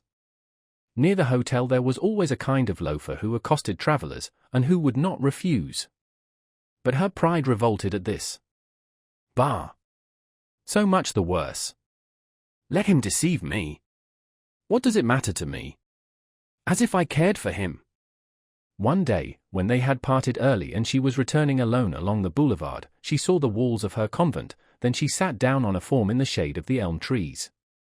How calm that time had been! How she longed for the ineffable sentiments of love that she had tried to figure to herself out of books! The first month of her marriage, her rides in the wood, the Viscount that waltzed, and Lagardy singing, all repassed before her eyes. And Leon suddenly appeared to her as far off as the others. Yet I love him, she said to herself. No matter. She was not happy, she never had been. Whence came this insufficiency in life, this instantaneous turning to decay of everything on which she leant? But if there were somewhere a being strong and beautiful, a valiant nature, full at once of exaltation and refinement, a poet's heart in an angel's form, a lyre with sounding chords ringing out elegiac epithalamia to heaven, why, perchance, should she not find him? Ah! How impossible! Besides, nothing was worth the trouble of seeking it, everything was a lie. Every smile hid a yawn of boredom, every joy a curse, all pleasure satiety, and the sweetest kisses left upon your lips only the unattainable desire for a greater delight. A metallic clang droned through the air, and 4 strokes were heard from the convent clock. For a clock! And it seemed to her that she had been there on that form an eternity. But an infinity of passions may be contained in a minute, like a crowd in a small space. Emma lived all absorbed in hers, and troubled no more about money matters than an archduchess. Once, however, a wretched-looking man, rubicund and bald, came to her house, saying he had been sent by Monsieur Vincart of Rouen.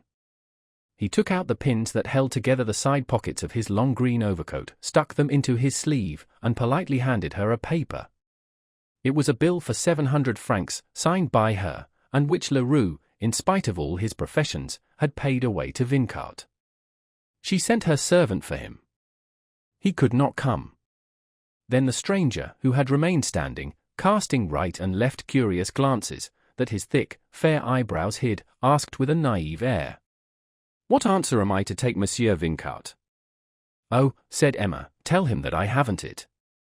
I will send next week, he must wait, yes, till next week."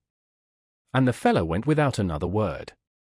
But the next day at 12 o'clock she received a summons, and the sight of the stamped paper, on which appeared several times in large letters, "Maitre Haring, bailiff at Buchy," so frightened her that she rushed in hot haste to the linen-draper's.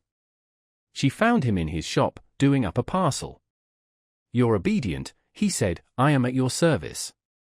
But Leroux, all the same, went on with his work, helped by a young girl of about 13, somewhat hunchbacked, who was at once his clerk and his servant. Then, his clogs clattering on the shop-boards, he went up in front of Madame Bovary to the first door, and introduced her into a narrow closet, where, in a large bureau in sapenwood, lay some ledgers, protected by a horizontal padlocked iron bar. Against the wall, under some remnants of calico, one glimpsed a safe, but of such dimensions that it must contain something besides bills and money. Monsieur Leroux, in fact, went in for pawnbroking, and it was there that he had put Madame Bovary's gold chain, together with the earrings of poor old Tellier, who, at last forced to sell out, had bought a meagre store of grocery at Quincampoix, where he was dying of catarrh amongst his candles, that were less yellow than his face. Leroux sat down in a large cane armchair, saying, "What news?" "See!" And she showed him the paper. "Well, how can I help it?" Then she grew angry, reminding him of the promise he had given not to pay away her bills. He acknowledged it. "But I was pressed myself, the knife was at my own throat." "And what will happen now?" she went on. "Oh, it's very simple, a judgment and then a distraint, that's about it." Emma kept down a desire to strike him, and asked gently if there was no way of quieting Monsieur Vincart. "I dare say." "Quiet Vincart? You don't know him, he's more ferocious than an Arab." Still Monsieur Leroux must interfere. "Well, listen. It seems to me so far I've been very good to you." And opening one of his ledgers, "See," he said. Then running up the page with his finger, "Let's see. Let's see. August 3d, 200 francs, June 17th, 150, March 23d, 46. In April." He stopped, as if afraid of making some mistake. Not to speak of the bills signed by Monsieur Bovary, one for 700 francs, and another for 300. "As to your little installments, with the interest, why, there's no end to M, one gets quite muddled over M. I'll have nothing more to do with it." She wept, she even called him her good Monsieur Leroux. But he always fell back upon that rascal Vincart. Besides, he hadn't a brass farthing, no one was paying him nowadays, they were eating his coat off his back, a poor shopkeeper like him couldn't advance money. Emma was silent, and Monsieur Leroux, who was biting the feathers of a quill, no doubt became uneasy at her silence, for he went on. "Unless one of these days I have something coming in, I might. Besides," said she, as soon as the balance of Barneville. "What?" And on hearing that Langlois had not yet paid he seemed much surprised. Then in a honeyed voice, "And we agree, you say?" "Oh, to anything you like." On this he closed his eyes to reflect, wrote down a few figures, and declaring it would be very difficult for him, that the affair was shady, and that he was being bled, he wrote out 4 bills for 250 francs each, to fall due month by month. "Provided that Vincart will listen to me. However, it's settled. I don't play the fool, I'm straight enough." Next he carelessly showed her several new goods, not one of which, however, was in his opinion worthy of Madame. "When I think that there's a dress at 3 halfpenny a yard, and warranted fast colours. And yet they actually swallow it. Of course you understand one doesn't tell them what it really is." He hoped by this confession of dishonesty to others to quite convince her of his probity to her. Then he called her back to show her 3 yards of guipure that he had lately picked up at a sale. "Isn't it lovely?" said Leroux. "It is very much use now for the backs of armchairs. It's quite the rage." And, more ready than a juggler, he wrapped up the guipure in some blue paper and put it in Emma's hands. "But at least let me know." "Yes, another time," he replied, turning on his heel. That same evening she urged Bovary to write to his mother, to ask her to send as quickly as possible the whole of the balance due from the father's estate. The mother-in-law replied that she had nothing more, the winding up was over, and there was due to them besides Barneville an income of 600 francs, that she would pay them punctually. Then Madame Bovary sent in accounts to 2 or 3 patients, and she made large use of this method, which was very successful. She was always careful to add a postscript: "Do not mention this to my husband, you know how proud he is. Excuse me. Yours obediently." There were some complaints, she intercepted them. To get money she began selling her old gloves, her old hats, the old odds and ends, and she bargained rapaciously, her peasant blood standing her in good stead. Then on her journey to town she picked up knick-knacks second-hand, that, in default of anyone else, Monsieur Leroux would certainly take off her hands.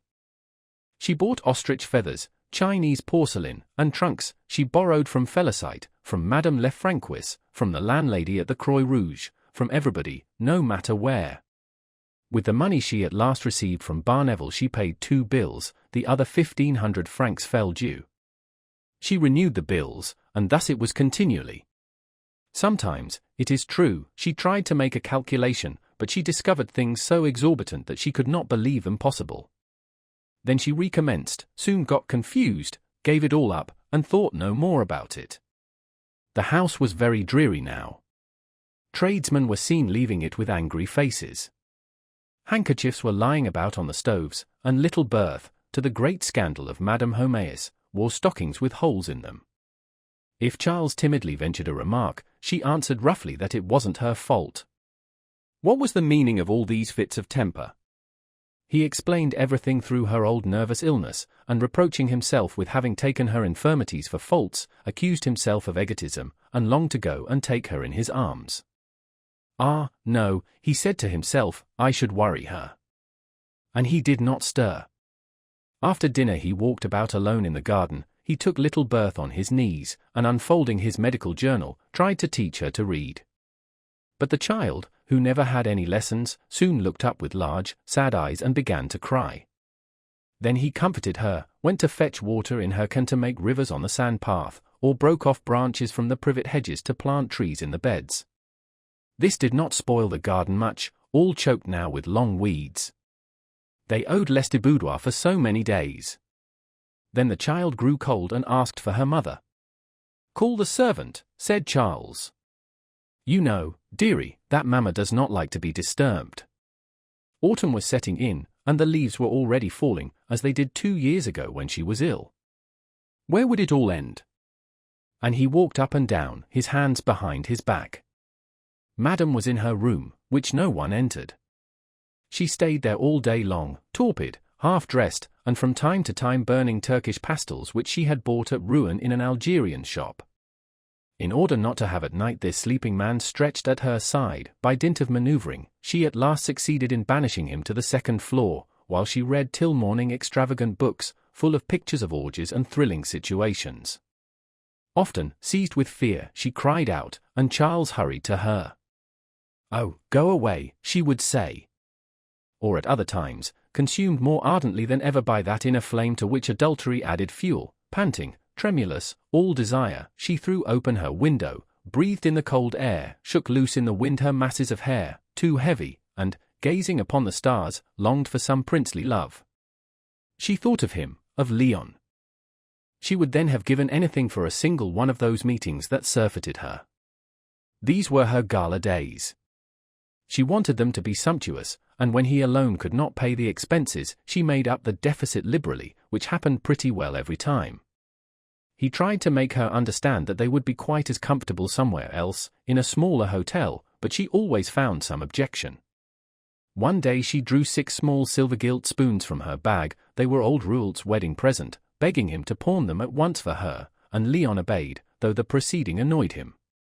He was afraid of compromising himself. Then, on reflection, he began to think his mistress's ways were growing odd, and that they were perhaps not wrong in wishing to separate him from her.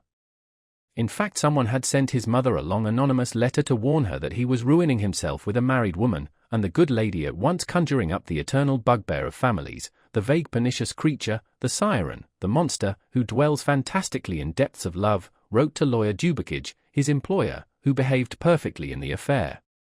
He kept him for 3/4 of an hour trying to open his eyes, to warn him of the abyss into which he was falling. Such an intrigue would damage him later on, when he set up for himself. He implored him to break with her, and, if he would not make this sacrifice in his own interest, to do it at least for his, Dubacage's sake. At last Leon swore he would not see Emma again, and he reproached himself with not having kept his word, considering all the worry and lectures this woman might still draw down upon him, without reckoning the jokes made by his companions as they sat round the stove in the morning. Besides, he was soon to be head clerk, it was time to settle down. So he gave up his flute, exalted sentiments, and poetry, for every bourgeois in the flush of his youth, were it but for a day, a moment, has believed himself capable of immense passions, of lofty enterprises. The most mediocre libertine has dreamed of sultanas, every notary bears within him the debris of a poet.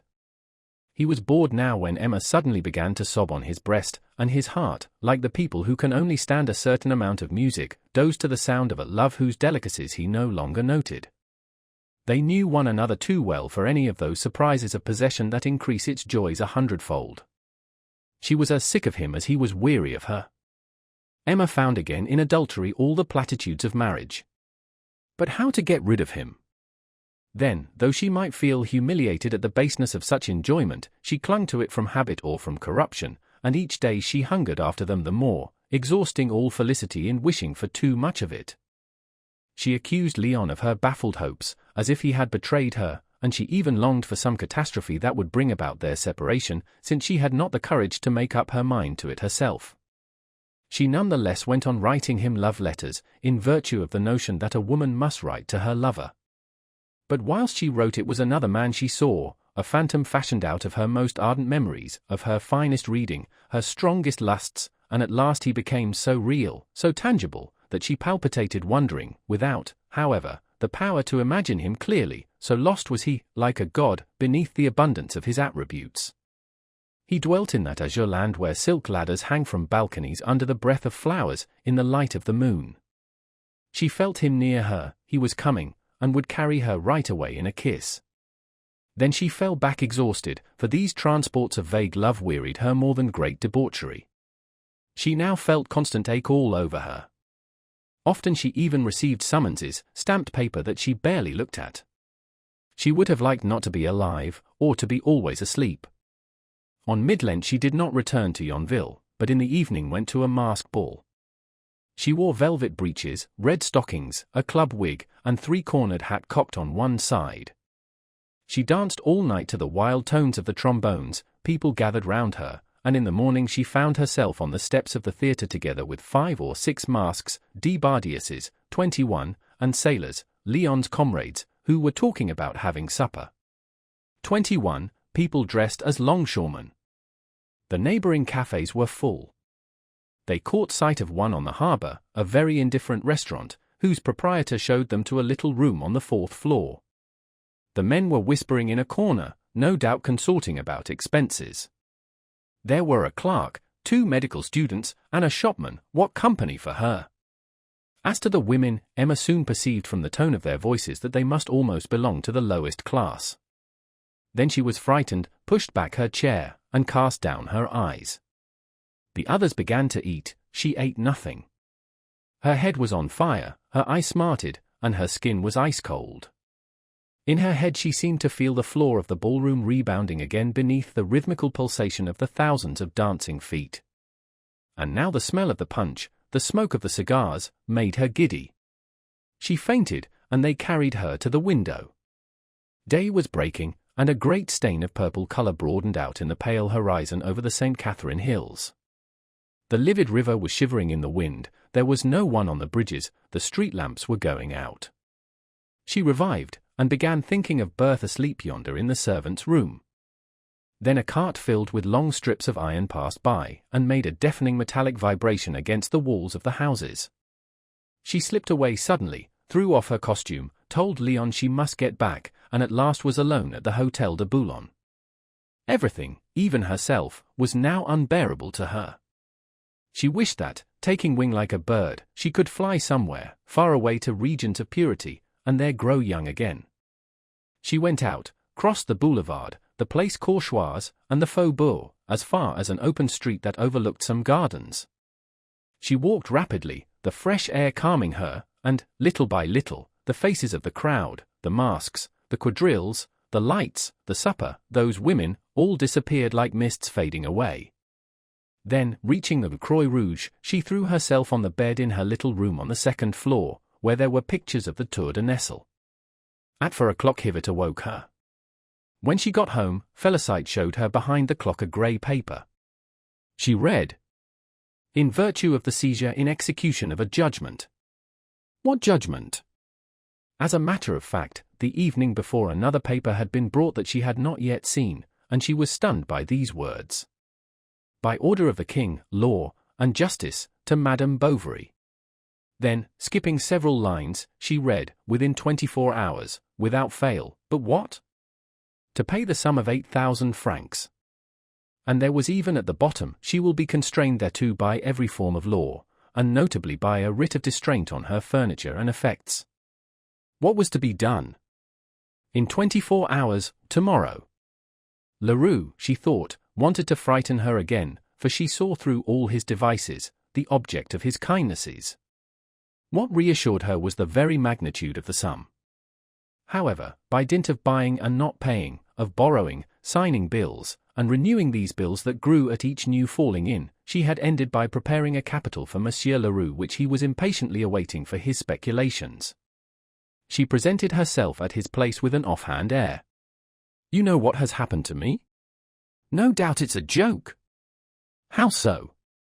He turned away slowly, and, folding his arms, said to her, "My good lady, did you think I should go on to all eternity being your purveyor and banker, for the love of God? Now be just. I must get back what I've laid out. Now be just." She cried out against the debt. "Ah! So much the worse. The court has admitted it. There's a judgment. It's been notified to you. Besides, it isn't my fault. It's Vincart's. Could you not? Oh, nothing whatever. But still, now talk it over." And she began beating about the bush. She had known nothing about it, it was a surprise. "Whose fault is that?" he said Leroux, bowing ironically. "While I'm slaving like a nigger, you go gallivanting about." "Ah! No lecturing. It never does any harm," he replied. She turned coward, she implored him, she even pressed her pretty white and slender hand against the shopkeeper's knee. "There, that'll do. Anyone think you wanted to seduce me? You are a wretch," she cried. "Oh, oh. Go it. Go it. I will show you up. I shall tell my husband." "All right. I too. I'll show your husband something." And Leroux drew from his strong box the receipt for 1,800 francs that she had given him when Vincart had discounted the bills. "Do you think," he added, "that he'll not understand your little theft, the poor dear man?" She collapsed, more overcome than if felled by the blow of a pole-axe. He was walking up and down from the window to the bureau, repeating all the while, "Ah! I'll show him. I'll show him." Then he approached her, and in a soft voice said, "It isn't pleasant, I know, but, after all, no bones are broken, and, since that is the only way that is left for you paying back my money." "But where am I to get any?" said Emma, wringing her hands. "Bah! When one has friends like you." And he looked at her in so keen, so terrible a fashion, that she shuddered to her very heart. "I promise you," she said, "to sign. I've enough of your signatures. I will sell something." "Get along," he said, shrugging his shoulders, "you've not got anything." And he called through the peephole that looked down into the shop, "Annette, don't forget the 3 coupons of number 14. The servant appeared. Emma understood and asked how much money would be wanted to put a stop to the proceedings. "It is too late. But if I brought you several thousand francs, a quarter of the sum, a third, perhaps the whole." "No, it's no use." And he pushed her gently towards the staircase.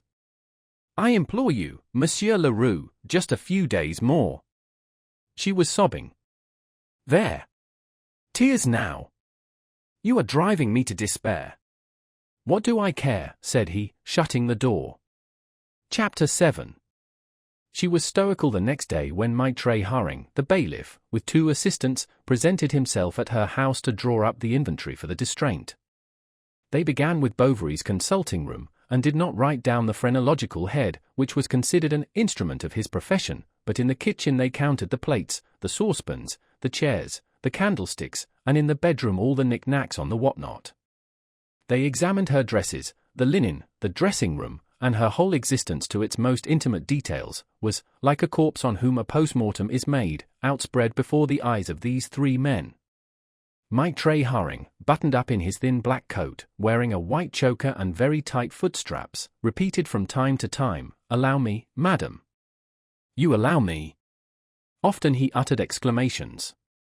"Charming. Very pretty." Then he began writing again, dipping his pen into the horn inkstand in his left hand. When they had done with the rooms they went up to the attic. She kept a desk there in which Rodolphe's letters were locked. It had to be opened. "Ah. A correspondence," said Maitre Haring, with a discreet smile. "But allow me, for I must make sure the box contains nothing else." And he tipped up the papers lightly, as if to shake out Napoleons. Then she grew angered to see this coarse hand, with fingers red and pulpy like slugs, touching these pages against which her heart had beaten. They went at last. Felicite came back. Emma had sent her out to watch for Bovary in order to keep him off, and they hurriedly installed the man in possession under the roof, where he swore he would remain. During the evening Charles seemed to her careworn. Emma watched him with a look of anguish, fancying she saw an accusation in every line of his face. Then, when her eyes wandered over the chimney-piece ornamented with Chinese screens, over the large curtains, the armchairs, all those things, in a word, that had softened the bitterness of her life, remorse seized her, or rather an immense regret, that, far from crushing, irritated her passion.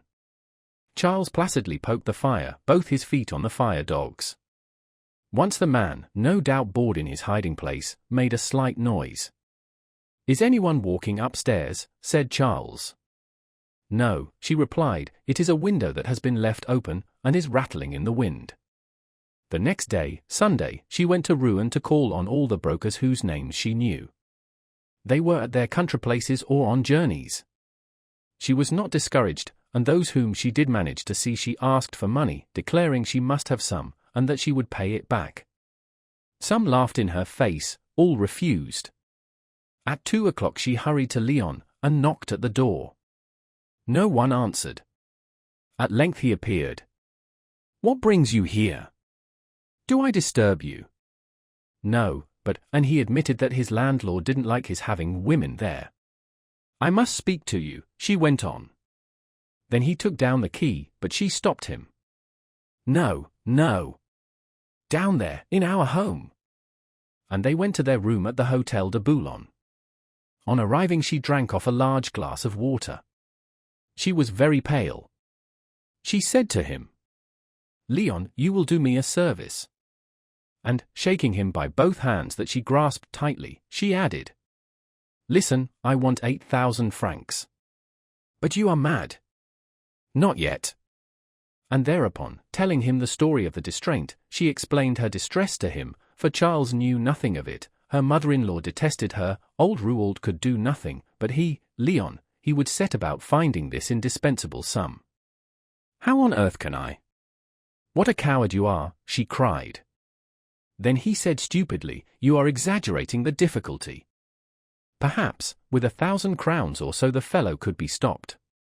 All the greater reason to try and do something. It was impossible that they could not find 3,000 francs. Besides, Leon could be security instead of her. "Go, try.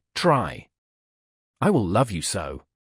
He went out and came back at the end of an hour, saying, with solemn face, "I have been to 3 people with no success." Then they remained sitting face to face at the 2 chimney corners, motionless, in silence. Emma shrugged her shoulders as she stamped her feet.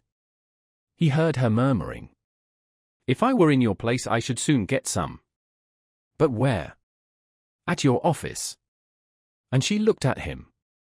An infernal boldness looked out from her burning eyes, and their lids drew close together with a lascivious and encouraging look, so that the young man felt himself growing weak beneath the mute will of this woman who was urging him to a crime. Then he was afraid, and to avoid any explanation he smote his forehead, crying, "Morel is to come back tonight. He will not refuse me, I hope." This was one of his friends, the son of a very rich merchant, "and I will bring it you tomorrow," he added. Emma did not seem to welcome this hope with all the joy he had expected. Did she suspect the lie? He went on, blushing. "However, if you don't see me by 3 o'clock, do not wait for me, my darling. I must be off now, forgive me.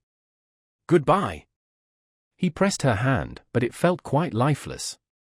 Emma had no strength left for any sentiment. 4 o'clock struck, and she rose to return to Yonville, mechanically obeying the force of old habits. The weather was fine. It was one of those March days, clear and sharp, when the sun shines in a perfectly white sky. The Rouen folk, in Sunday clothes, were walking about with happy looks. She reached the Place du Parvis. People were coming out after Vespers. The crowd flowed out through the 3 doors like a stream through the 3 arches of a bridge, and in the middle one, more motionless than a rock, stood the beadle. Then she remembered the day when, all anxious and full of hope, she had entered beneath this large nave, that had opened out before her, less profound than her love, and she walked on weeping beneath her veil, giddy, staggering, almost fainting. "Take care," cried a voice issuing from the gate of a courtyard that was thrown open. She stopped to let pass a black horse, pawing the ground between the shafts of a tilbury, driven by a gentleman in sable furs. Who was it? She knew him. The carriage darted by and disappeared. Why, it was he, the Viscount. She turned away. The street was empty. She was so overwhelmed, so sad, that she had to lean against a wall to keep herself from falling. Then she thought she had been mistaken. Anyhow, she did not know. All within her and around her was abandoning her. She felt lost, sinking at random into indefinable abysses, and it was almost with joy that, on reaching the Croix Rouge, she saw the good Homéus, who was watching a large box full of pharmaceutical stores being hoisted onto the Hirondelle. In his hand he held tied in a silk handkerchief 6 cheminots for his wife. Madame Homéus was very fond of these small, heavy turban-shaped loaves, that are eaten in Lent with salt butter, a last vestige of Gothic food that goes back, perhaps, to the time of the Crusades, and with which the robust Normans gorged themselves of yore, fancying they saw on the table, in the light of the yellow torches, between tankards of Hippocras and huge boars' heads, the heads of Saracens to be devoured. The druggist's wife crunched them up as they had done, heroically, despite her wretched teeth. And so whenever Homéus journeyed to town, he never failed to bring her home some that he bought at the great baker's in the Rue Massacre. "Charmed to see you," he said, offering Emma a hand to help her into the Hirondelle. Then he hung up his cheminots to the cords of the netting, and remained bareheaded in an attitude pensive and Napoleonic. But when the blind man appeared as usual at the foot of the hill, he exclaimed, "I can't understand why the authorities tolerate such culpable industries. Such unfortunates should be locked up and forced to work. Progress, my word, creeps at a snail's pace. We are floundering about in mere barbarism." The blind man held out his hat, that flapped about at the door, as if it were a bag in the lining that had come unnailed. "This," said the chemist, "is a scrofulous affection." And though he knew the poor devil, he pretended to see him for the first time, murmured something about cornea, opaque cornea, sclerotic, facies, then asked him in a paternal tone, "My friend, have you long had this terrible infirmity? Instead of getting drunk at the public, you do better to die yourself." He advised him to take good wine, good beer, and good joints. The blind man went on with his song. He seemed, moreover, almost idiotic. At last Monsieur Homéus opened his purse. Now there's a sou, give me back 2 lairds, and don't forget my advice, you'll be the better for it. Hivet openly cast some doubt on the efficacy of it. But the druggist said that he would cure himself with an antiphlogistic pomade of his own composition, and he gave his address, Monsieur Homéus, near the market, pretty well known. Now, said Hivet, for all this trouble you'll give us your performance. The blind man sank down on his haunches, with his head thrown back, whilst he rolled his greenish eyes, lolled out his tongue, and rubbed his stomach with both hands as he uttered a kind of hollow yell like a famished dog. Emma, filled with disgust, threw him over her shoulder a 5-franc piece. It was all her fortune. It seemed to her very fine thus to throw it away. The coach had gone on again when suddenly Monsieur Homéus leant out through the window, crying, "No farinaceous or milk food, where wool next the skin, and expose the diseased parts to the smoke of juniper berries." The sight of the well-known objects that defiled before her eyes gradually diverted Emma from her present trouble. An intolerable fatigue overwhelmed her, and she reached her home stupefied, discouraged, almost asleep. Come what may come, she said to herself. And then, who knows? Why, at any moment could not some extraordinary event occur? Leroux even might die. At 9 o'clock in the morning she was awakened by the sound of voices in the place. There was a crowd round the market reading a large bill fixed to one of the posts, and she saw Justin, who was climbing onto a stone and tearing down the bill. But at this moment the rural guard seized him by the collar. Monsieur Homéus came out of his shop, and Mere Lefrancois, in the midst of the crowd, seemed to be perorating. "Madam! Madam!" cried Félicite, running in, "it's abominable." And the poor girl, deeply moved, handed her a yellow paper that she had just torn off the door. Emma read with a glance that all her furniture was for sale. Then they looked at one another silently. The servant and mistress had no secret one from the other. At last Félicite sighed. "If I were you, madam, I should go to Monsieur Guillaumin. Do you think?" And this question meant to say, "You who know the house through the servant, has the master spoken sometimes of me?" "Yes, you do well to go there." She dressed, put on her black gown, and her hood with jet beads, and that she might not be seen, there was still a crowd on the place, she took the path by the river, outside the village. She reached the notary's gate quite breathless. The sky was sombre, and a little snow was falling. At the sound of the bell, Theodore in a red waistcoat appeared on the steps. He came to open the door almost familiarly, as to an acquaintance, and showed her into the dining room. A large porcelain stove crackled beneath a cactus that filled up the niche in the wall, and in blackwood frames against the oak-stained paper hung Steuben's Esmeralda and Chopin's Potiphar. The red-allayed table, the 2 silver chafing dishes, the crystal doorknobs, the parquet and the furniture, all shone with a scrupulous, English cleanliness. The windows were ornamented at each corner with stained glass. Now this, thought Emma, is the dining room I ought to have. The notary came in pressing his palm-leaf dressing gown to his breast with his left arm, while with the other hand he raised and quickly put on again his brown velvet cap, pretentiously cocked on the right side, whence looked out the ends of 3 fair curls drawn from the back of the head, following the line of his bald skull. After he had offered her a seat he sat down to breakfast, apologizing profusely for his rudeness. "I have come," she said, "to beg you, sir." "What, madam?" "I am listening." And she began explaining her position to him. Monsieur Guillaumin knew it, being secretly associated with the linen draper, from whom he always got capital for the loans on mortgages that he was asked to make.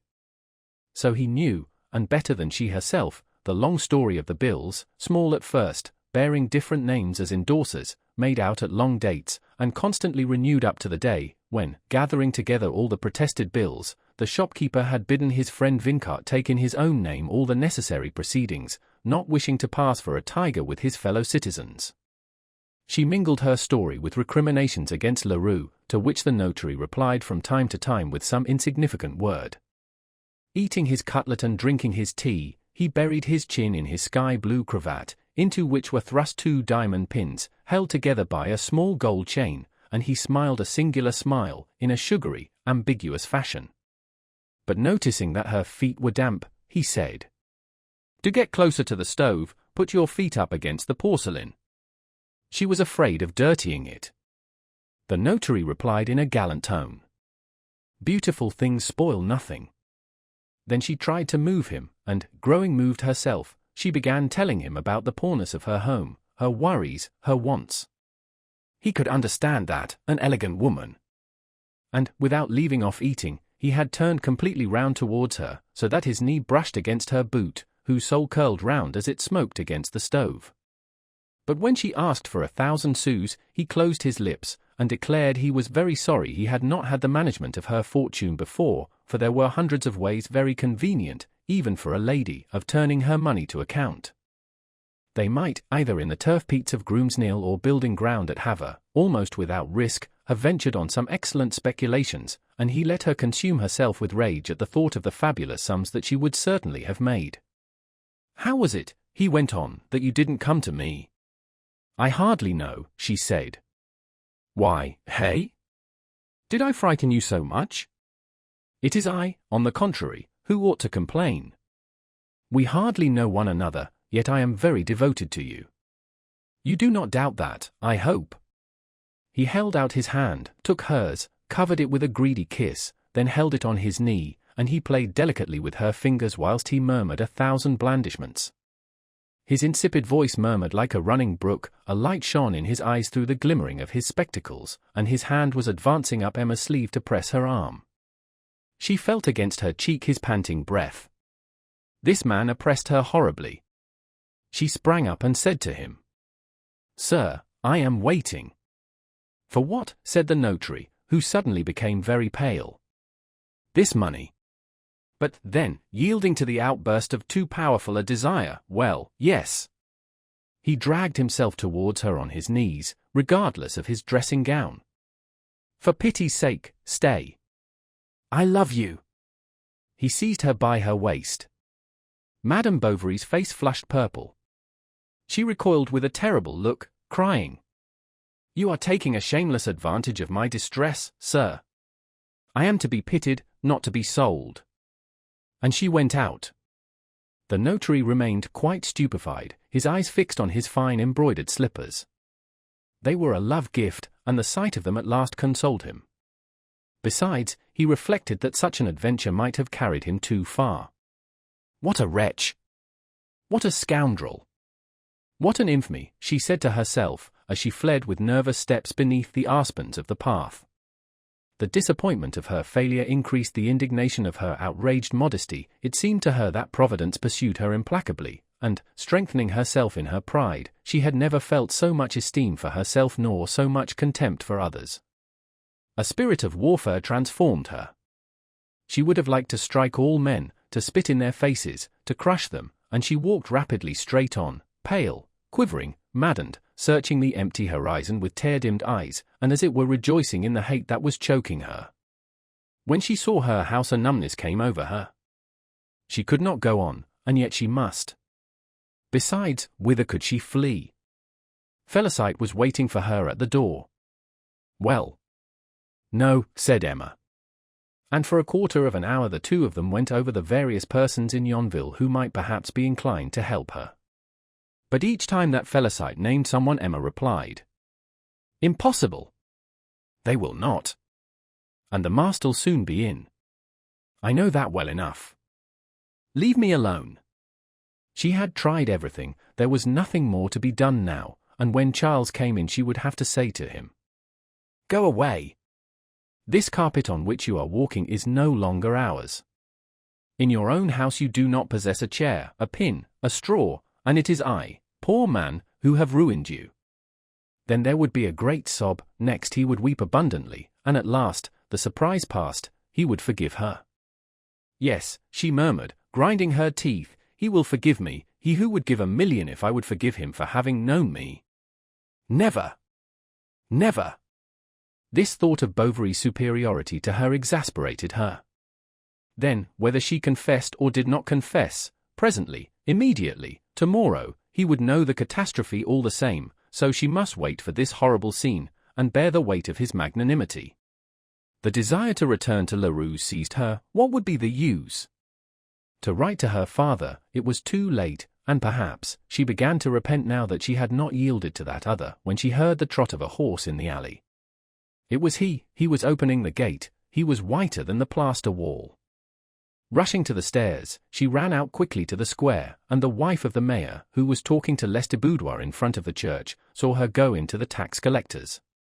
She hurried off to tell Madame Caron, and the two ladies went up to the attic, and, hidden by some linen spread across props, stationed themselves comfortably for overlooking the whole of Bynet's room. He was alone in his garret, busy imitating in wood one of those indescribable bits of ivory, composed of crescents, of spheres hollowed out one within the other, the whole as straight as an obelisk, and of no use whatever, and he was beginning on the last piece, he was nearing his goal.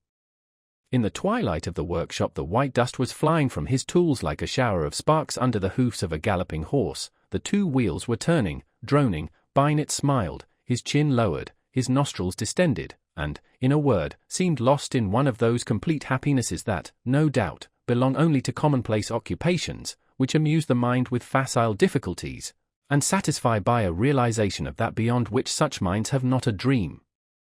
"Ah! There she is," exclaimed Madame Tuvache. But it was impossible because of the lathe to hear what she was saying.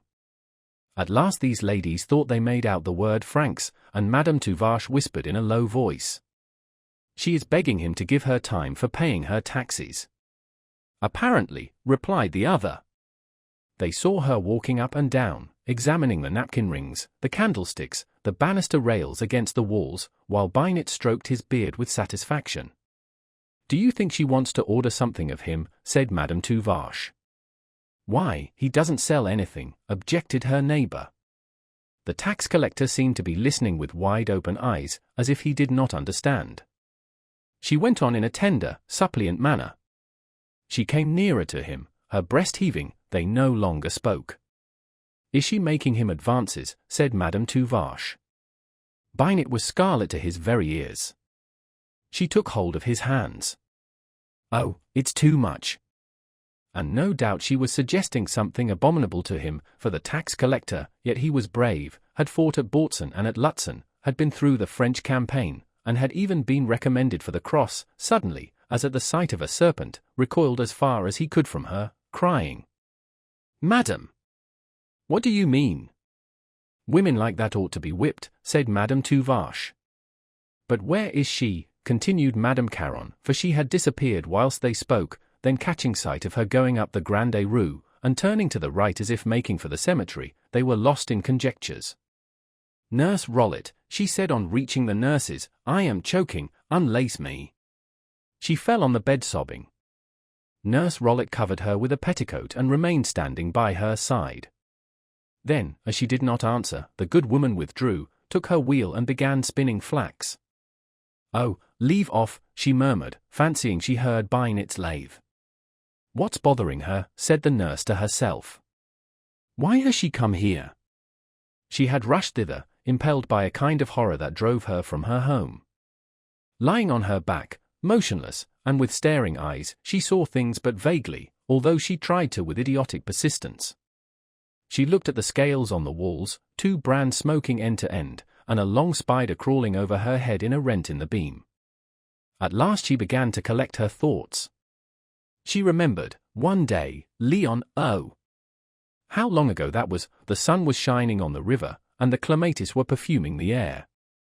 Then, carried away as by a rushing torrent, she soon began to recall the day before. "What time is it?" she asked. Mere Rollet went out, raised the fingers of her right hand to that side of the sky that was brightest, and came back slowly, saying, "Nearly 3. "Ah! Thanks, thanks." For he would come, he would have found some money. But he would, perhaps, go down yonder, not guessing she was here, and she told the nurse to run to her house to fetch him. "Be quick!" "But, my dear lady, I'm going. She wondered now that she had not thought of him from the first. Yesterday he had given his word, he would not break it. And she already saw herself at Leroux's spreading out her 3 banknotes on his bureau. Then she would have to invent some story to explain matters to Bovary. What should it be? The nurse, however, was a long while gone. But as there was no clock in the cot, Emma feared she was perhaps exaggerating the length of time. She began walking round the garden, step by step. she went into the path by the hedge, and returned quickly, hoping that the woman would have come back by another road. At last, weary of waiting, assailed by fears that she thrust from her, no longer conscious whether she had been here a century or a moment, she sat down in a corner, closed her eyes, and stopped her ears. The gate grated, she sprang up. Before she had spoken, Mere Rollet said to her, "There is no one at your house." "What?" "Oh, no one. And the doctor is crying. He is calling for you, they're looking for you." Emma answered nothing. She gasped as she turned her eyes about her, while the peasant woman, frightened at her face, drew back instinctively, thinking her mad. Suddenly she struck her brow and uttered a cry, for the thought of Rodolphe, like a flash of lightning in a dark night, had passed into her soul. He was so good, so delicate, so generous. And besides, should he hesitate to do her this service, she would know well enough how to constrain him to it by rewaking, in a single moment, their lost love. So she set out towards La Huchette, not seeing that she was hastening to offer herself to that which but a while ago had so angered her, not in the least conscious of her prostitution. Chapter 8. She asked herself as she walked along, "What am I going to say? How shall I begin?" And as she went on she recognized the thickets, the trees, the sea rushes on the hill, the chateau yonder. All the sensations of her first tenderness came back to her, and her poor aching heart opened out amorously. A warm wind blew in her face, the melting snow fell drop by drop from the buds to the grass. She entered, as she used to, through the small park gate. She reached the avenue bordered by a double row of dense lime trees. They were swaying their long whispering branches to and fro. The dogs in their kennels all barked, and the noise of their voices resounded, but brought out no one. She went up the large straight staircase with wooden balusters that led to the corridor paved with dusty flags, into which several doors in a row opened, as in a monastery or an inn. His was at the top, right at the end, on the left. When she placed her fingers on the lock her strength suddenly deserted her. She was afraid, almost wished he would not be there, though this was her only hope, her last chance of salvation. She collected her thoughts for one moment, and, strengthening herself by the feeling of present necessity, went in. He was in front of the fire, both his feet on the mantelpiece, smoking a pipe. "What? It is you," he said, getting up hurriedly. "Yes, it is I, Rodolphe. I should like to ask your advice." And, despite all her efforts, it was impossible for her to open her lips. "You have not changed, you are charming as ever." "Oh," she replied bitterly, "they are poor charms since you disdained them." Then he began a long explanation of his conduct, excusing himself in vague terms, in default of being able to invent better. She yielded to his words, still more to his voice and the sight of him, so that, she pretended to believe, or perhaps believed, in the pretext he gave for their rupture, this was a secret on which depended the honor, the very life of a third person. "No matter," she said, looking at him sadly. "I have suffered much."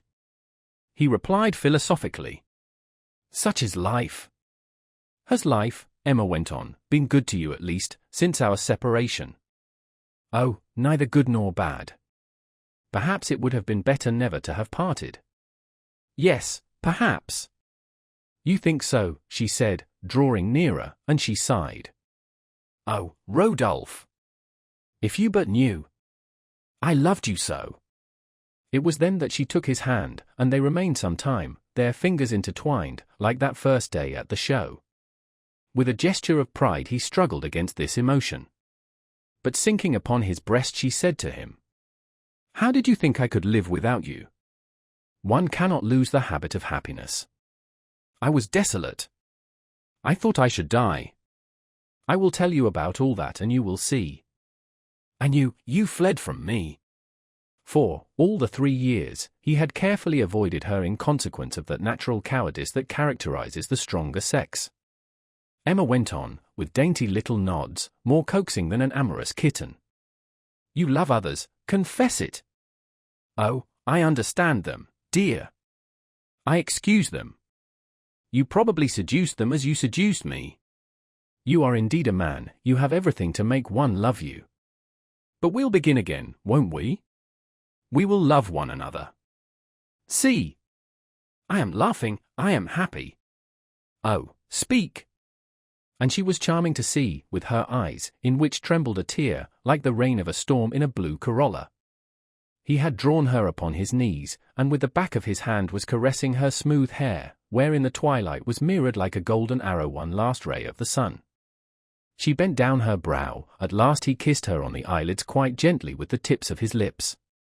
Why, you have been crying. What for? She burst into tears. Rodolphe thought this was an outburst of her love. As she did not speak, he took this silence for a last remnant of resistance, and then he cried out. Oh, forgive me. You are the only one who pleases me. I was imbecile and cruel. I love you. I will love you always. What is it? Tell me. He was kneeling by her. Well, I am ruined, Rodolphe. You must lend me 3,000 francs. But, said he, getting up slowly, while his face assumed a grave expression. You know, she went on quickly, that my husband had placed his whole fortune at a notary's. He ran away. So we borrowed, the patients don't pay us. Moreover, the settling of the estate is not yet done, we shall have the money later on. But today, for want of 3,000 francs, we are to be sold up. It is to be at once, this very moment, and, counting upon your friendship, I have come to you. Ah, thought Rodolphe, turning very pale, that was what she came for.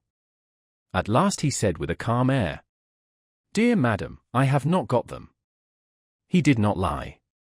If he had had them, he would, no doubt, have given them, although it is generally disagreeable to do such fine things, a demand for money being, of all the winds that blow upon love, the coldest and most destructive. First she looked at him for some moments. You have not got them, she repeated several times. You have not got them. I ought to have spared myself this last shame. You never loved me. You are no better than the others. She was betraying, ruining herself. Rodolphe interrupted her, declaring he was hard up himself. Ah! I pity you, said Emma. Yes, very much. And fixing her eyes upon an embossed carabine, that shone against its panoply, but when one is so poor one doesn't have silver on the butt of one's gun. One doesn't buy a clock inlaid with tortoise shell, she went on, pointing to a bull timepiece, nor silver-gilt whistles for one's whips, and she touched them, nor charms for one's watch. Oh, he wants for nothing. Even to a liqueur stand in his room. For you love yourself, you live well. You have a chateau, farms, woods, you go hunting, you travel to Paris. Why, if it were but that, she cried, taking up 2 studs from the mantelpiece, but the least of these trifles, one can get money for them. Oh, I do not want them, keep them. And she threw the 2 links away from her, their gold chain breaking as it struck against the wall. But I would have given you everything. I would have sold all, worked for you with my hands, I would have begged on the high roads for a smile, for a look, to hear you say a thanks. And you sit there quietly in your armchair, as if you had not made me suffer enough already. But for you, and you know it, I might have lived happily. What made you do it? Was it a bet? Yet you loved me, you said so. And but a moment since, it would have been better to have driven me away. My hands are hot with your kisses, and there is the spot on the carpet where at my knees you swore an eternity of love. You made me believe you, for 2 years you held me in the most magnificent, the sweetest dream. Our plans for the journey, do you remember? Oh, your letter. Your letter? It tore my heart. And then when I come back to him, rich, happy, free, to implore the help the first stranger would give, a suppliant, and bringing back to him all my tenderness, he repulses me because it would cost him 3,000 francs. I haven't got them, replied Rodolphe, with that perfect calm with which resigned rage covers itself as with a shield. She went out. The walls trembled, the ceiling was crushing her, and she passed back through the long alley, stumbling against the heaps of dead leaves scattered by the wind. At last she reached the ha-ha hedge in front of the gate. She broke her nails against the lock in her haste to open it. Then 100 steps farther on, breathless, almost falling, she stopped. and now turning round, she once more saw the impassive chateau, with the park, the gardens, the 3 courts, and all the windows of the facade. She remained lost in stupor, and having no more consciousness of herself than through the beating of her arteries, that she seemed to hear bursting forth like a deafening music filling all the fields. The earth beneath her feet was more yielding than the sea, and the furrows seemed to her immense brown waves breaking into foam. Everything in her head, of memories, ideas, went off at once like 1,000 pieces of fireworks. She saw her father, Leroux's closet, their room at home, another landscape. Madness was coming upon her, she grew afraid, and managed to recover herself, in a confused way, it is true, for she did not in the least remember the cause of the terrible condition she was in, that is to say, the question of money. She suffered only in her love, and felt her soul passing from her in this memory, as wounded men, dying, feel their life ebb from their bleeding wounds. Night was falling, crows were flying about. Suddenly it seemed to her that fiery spheres were exploding in the air like fulminating balls when they strike, and were whirling, to melt at last upon the snow between the branches of the trees. In the midst of each of them appeared the face of Rodolphe. They multiplied and drew near her, penetrating her. It all disappeared, she recognized the lights of the houses that shone through the fog. Now her situation, like an abyss, rose up before her. She was panting as if her heart would burst. Then in an ecstasy of heroism, that made her almost joyous, she ran down the hill, crossed the cowplank, the footpath, the alley, the market, and reached the chemist's shop. She was about to enter, but at the sound of the bell someone might come, and slipping in by the gate, holding her breath, feeling her way along the walls, she went as far as the door of the kitchen, where a candle stuck on the stove was burning. Justin in his shirt-sleeves was carrying out a dish. "Ah! They are dining, I will wait." He returned, she tapped at the window. He went out. "The key?" "The one for upstairs where he keeps the—" "What?" And he looked at her, astonished at the pallor of her face, that stood out white against the black background of the night. She seemed to him extraordinarily beautiful and majestic as a phantom. Without understanding what she wanted, he had the presentiment of something terrible. But she went on quickly in a love voice, in a sweet, melting voice, "I want it, give it to me." As the partition wall was thin, they could hear the clatter of the forks on the plates in the dining room. She pretended that she wanted to kill the rats that kept her from sleeping. "I must tell master." "No, stay." Then with an indifferent air, "Oh, it's not worth while, I'll tell him presently. Come, light me upstairs." She entered the corridor into which the laboratory door opened. Against the wall was a key labeled Caffeinaeum. "Justin," called the druggist impatiently. "Let us go up." And he followed her. The key turned in the lock, and she went straight to the 3rd shelf, so well did her memory guide her, seized the blue jar, tore out the cork, plunged in her hand, and withdrawing it full of a white powder, she began eating it. "Stop," he cried, rushing at her. "Hush! Someone will come." He was in despair, was calling out. "Say nothing, or all the blame will fall on your master." Then she went home, suddenly calmed, and with something of the serenity of one that had performed a duty. When Charles, distracted by the news of the distraint, returned home, Emma had just gone out. He cried aloud, wept, fainted, but she did not return. Where could she be? He sent Felicite to Homéus, to Monsieur Tuvache, to Leroux, to the Lion d'Or, everywhere, and in the intervals of his agony he saw his reputation destroyed, their fortune lost, birth's future ruined. By what? Not a word. He waited till 6 in the evening. At last, unable to bear it any longer, and fancying she had gone to ruin, he set out along the high road, walked a mile, met no one, again waited, and returned home. She had come back. What was the matter? Why? Explain to me. She sat down at her writing table and wrote a letter, which she sealed slowly, adding the date and the hour. Then she said in a solemn tone, "You are to read it tomorrow. Till then, I pray you, do not ask me a single question." No, not one. But, oh, leave me. She lay down full length on her bed. A bitter taste that she felt in her mouth awakened her. She saw Charles, and again closed her eyes. She was studying herself curiously, to see if she were not suffering. But no. Nothing as yet. She heard the ticking of the clock, the crackling of the fire, and Charles breathing as he stood upright by her bed. Ah! It is but a little thing, death, she thought. I shall fall asleep and all will be over. She drank a mouthful of water and turned to the wall. The frightful taste of ink continued. I am thirsty, oh! So thirsty, she sighed. What is it? Said Charles, who was handing her a glass. It is nothing. Open the window, I am choking. She was seized with a sickness so sudden that she had hardly time to draw out her handkerchief from under the pillow. Take it away, she said quickly, throw it away. He spoke to her, she did not answer. She lay motionless, afraid that the slightest movement might make her vomit. But she felt an icy cold creeping from her feet to her heart. Ah! It is beginning, she murmured. What did you say? She turned her head from side to side with a gentle movement full of agony, while constantly opening her mouth as if something very heavy were weighing upon her tongue. At 8 o'clock the vomiting began again. Charles noticed that at the bottom of the basin there was a sort of white sediment sticking to the sides of the porcelain. This is extraordinary, very singular, he repeated.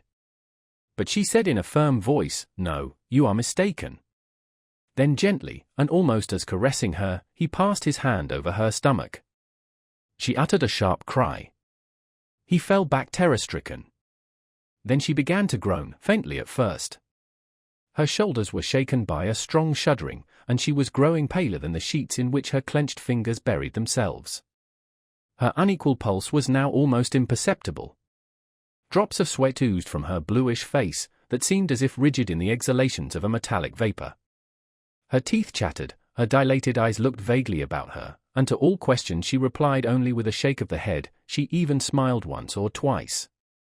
Gradually, her moaning grew louder, a hollow shriek burst from her. She pretended she was better and that she would get up presently. But she was seized with convulsions and cried out. Ah! My God! It is horrible! He threw himself on his knees by her bed. Tell me! What have you eaten? Answer, for heaven's sake! And he looked at her with a tenderness in his eyes such as she had never seen.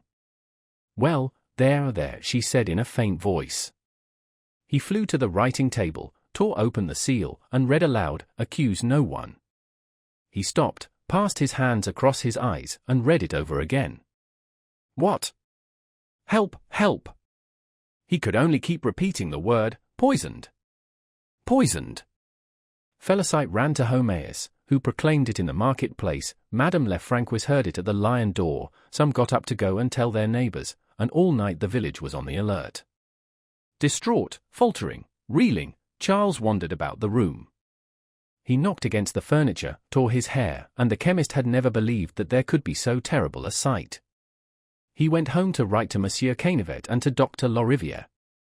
He lost his head, and made more than 15 rough copies. Hippolyte went to Neufchâtel, and Justin so spurred Bovary's horse that he left it foundered and 3 parts dead by the hill at Bois Guillaume. Charles tried to look up his medical dictionary, but could not read it. The lines were dancing. Be calm, said the druggist, we have only to administer a powerful antidote. What is the poison? Charles showed him the letter. It was arsenic. Very well, said Homéus, we must make an analysis. For he knew that in cases of poisoning an analysis must be made, and the other, who did not understand, answered. Oh, do anything. Save her. Then going back to her, he sank upon the carpet, and lay there with his head leaning against the edge of her bed, sobbing. Don't cry, she said to him. Soon I shall not trouble you any more. Why was it? Who drove you to it? She replied. It had to be, my dear. Weren't you happy? Is it my fault? I did all I could. Yes, that is true, you are good, you. And she passed her hand slowly over his hair. The sweetness of this sensation deepened his sadness. he felt his whole being dissolving in despair at the thought that he must lose her, just when she was confessing more love for him than ever. And he could think of nothing, he did not know, he did not dare. The urgent need for some immediate resolution gave the finishing stroke to the turmoil of his mind. So she had done, she thought, with all the treachery, and meanness, and numberless desires that had tortured her. She hated no one now, a twilight dimness was settling upon her thoughts, and, of all earthly noises, Emma heard none but the intermittent lamentations of this poor heart, sweet and indistinct like the echo of a symphony dying away. "Bring me the child," she said, raising herself on her elbow. "You are not worse, are you?" asked Charles. "No, no." The child, serious, and still half asleep, was carried in on the servant's arm in her long white nightgown, from which her bare feet peeped out. She looked wonderingly at the disordered room, and half closed her eyes, dazzled by the candles burning on the table. They reminded her, no doubt, of the morning of New Year's Day and Mid-Lent, when thus awakened early by candlelight she came to her mother's bed to fetch her presents, for she began saying, "But where is it, Mamma? And as everybody was silent, but I can't see my little stocking." Felicite held her over the bed while she still kept looking towards the mantelpiece. "Has nurse taken it?" she asked. And at this name, that carried her back to the memory of her adulteries and her calamities, Madame Bovary turned away her head, as at the loathing of another bitterer poison that rose to her mouth. But Berthe remained perched on the bed. "Oh, how big your eyes are, Mamma! How pale you are! How hot you are!" Her mother looked at her. "I am frightened," cried the child, recoiling. Emma took her hand to kiss it, the child struggled. "That will do. Take her away," cried Charles, who was sobbing in the alcove. Then the symptoms ceased for a moment, she seemed less agitated, and at every insignificant word, at every respiration a little more easy, he regained hope. At last, when Canivet came in, he threw himself into his arms. "Ah! It is you. Thanks. You are good. But she is better. See! Look at her." His colleague was by no means of this opinion, and, as he said of himself, never beating about the bush, he prescribed an emetic in order to empty the stomach completely. She soon began vomiting blood. Her lips became drawn. Her limbs were convulsed, her whole body covered with brown spots, and her pulse slipped beneath the fingers like a stretched thread, like a harp string nearly breaking. After this she began to scream horribly. She cursed the poison, railed at it, and implored it to be quick, and thrust away with her stiffened arms everything that Charles, in more agony than herself, tried to make her drink. He stood up, his handkerchief to his lips, with a rattling sound in his throat, weeping, and choked by sobs that shook his whole body. Felicite was running hither and thither in the room. Homéus, motionless, uttered great sighs, and Monsieur Canivet, always retaining his self-command, nevertheless began to feel uneasy. "The devil! Yet she has been purged, and from the moment that the cause ceases." "The effect must cease," said Homéus, "that is evident." "Oh, save her," cried Bovary. And, without listening to the chemist, who was still venturing the hypothesis, it is perhaps a salutary paroxysm, Canivet was about to administer some theriac, when they heard the cracking of a whip, all the windows rattled, and a post-chaise drawn by 3 horses abreast, up to their ears in mud, drove at a gallop round the corner of the market. It was Dr. Loriviere. The apparition of a god would not have caused more commotion. Bovary raised his hands, Canivet stopped short, and Homéus pulled off his skullcap long before the doctor had come in. He belonged to that great school of surgery begotten of Bichat, to that generation, now extinct, of philosophical practitioners, who, loving their art with a fanatical love, exercised it with enthusiasm and wisdom. Everyone in his hospital trembled when he was angry, and his students so revered him that they tried, as soon as they were themselves in practice, to imitate him as much as possible. So that in all the towns about they were found wearing his long-wadded merino overcoat and black frock coat, whose buttoned cuff slightly covered his brawny hands, very beautiful hands, and that never knew gloves, as though to be more ready to plunge into suffering. Disdainful of honours, of titles, and of academies, like one of the old night hospitallers, generous, fatherly to the poor, and practising virtue without believing in it, he would almost have passed for a saint if the keenness of his intellect had not caused him to be feared as a demon. His glance, more penetrating than his bistouries, looked straight into your soul and dissected every lie athwart all assertions and all reticences. And thus he went along, full of that debonair majesty that is given by the consciousness of great talent, of fortune, and of 40 years of a laborious and irreproachable life. He frowned as soon as he had passed the door when he saw the cadaverous face of Emma stretched out on her back with her mouth open. Then, while apparently listening to Canivet, he rubbed his fingers up and down beneath his nostrils and repeated, "Good! Good!" But he made a slow gesture with his shoulders. Bovary watched him, they looked at one another, and this man, accustomed as he was to the sight of pain, could not keep back a tear that fell on his shirt frill. He tried to take Canivet into the next room. Charles followed him. "She is very ill, isn't she? If we put on sinapisms? Anything. Oh, think of something, you who have saved so many." Charles caught him in both his arms, and gazed at him wildly, imploringly, half fainting against his breast. "Come, my poor fellow, courage! There is nothing more to be done." And Dr. Lariviere turned away. "You are going?" "I will come back." He went out only to give an order to the coachman, with Monsieur Canivet, who did not care either to have Emma die under his hands. The chemist rejoined them on the place. He could not by temperament keep away from celebrities, so he begged Monsieur Lariviere to do him the signal honor of accepting some breakfast. He sent quickly to the Lion d'Or for some pigeons, to the butcher's for all the cutlets that were to be had, to Tuvache for cream, and to Lestiboudois for eggs, and the druggist himself aided in the preparations, while Madame Homéus was saying as she pulled together the strings of her jacket, "You must excuse us, sir, for in this poor place, when one hasn't been told the night before." "Wine glasses," whispered Homéus. "If only we were in town, we could fall back upon stuffed trotters." "Be quiet! Sit down, doctor." He thought fit, after the first few mouthfuls, to give some details as to the catastrophe. "We first had a feeling of siccity in the pharynx, then intolerable pains at the epigastrium, superpurgation, coma." "But how did she poison herself?" "I don't know, doctor, and I don't even know where she can have procured the arsenious acid." Justin, who was just bringing in a pile of plates, began to tremble. "What's the matter?" said the chemist. At this question the young man dropped the whole lot on the ground with a crash. "Imbecile!" cried Homéus, "awkward lout! Blockhead! Confounded ass!" But suddenly controlling himself, "I wished, doctor, to make an analysis, and primo I delicately introduced a tube." "You would have done better," said the physician, "to introduce your fingers into her throat." His colleague was silent, having just before privately received a severe lecture about his emetic, so that this good Canivet, so arrogant and so verbose at the time of the clubfoot, was today very modest. He smiled without ceasing in an approving manner. Homéus dilated in amphitrionic pride, and the affecting thought of Bovary vaguely contributed to his pleasure by a kind of egotistic reflex upon himself. Then the presence of the doctor transported him.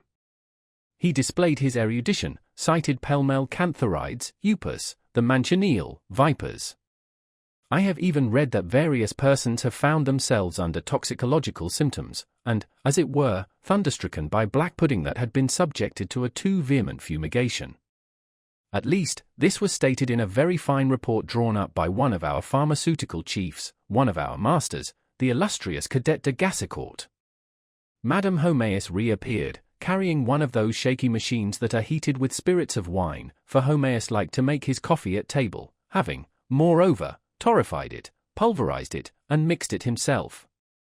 "Saccharum, doctor," said he, offering the sugar. Then he had all his children brought down, anxious to have the physician's opinion on their constitutions. At last Monsieur Lariviere was about to leave, when Madame Homéus asked for a consultation about her husband. He was making his blood too thick by going to sleep every evening after dinner. "Oh, it isn't his blood that's too thick," said the physician. And, smiling a little at his unnoticed joke, the doctor opened the door. But the chemist's shop was full of people, he had the greatest difficulty in getting rid of Monsieur Tuvache, who feared his spouse would get inflammation of the lungs, because she was in the habit of spitting on the ashes, then of Monsieur Binet, who sometimes experienced sudden attacks of great hunger, and of Madame Caron, who suffered from tinglings, of Leroux, who had vertigo, of Lestiboudois, who had rheumatism, and of Madame Lefrancois, who had heartburn. At last the 3 horses started, and it was the general opinion that he had not shown himself at all obliging.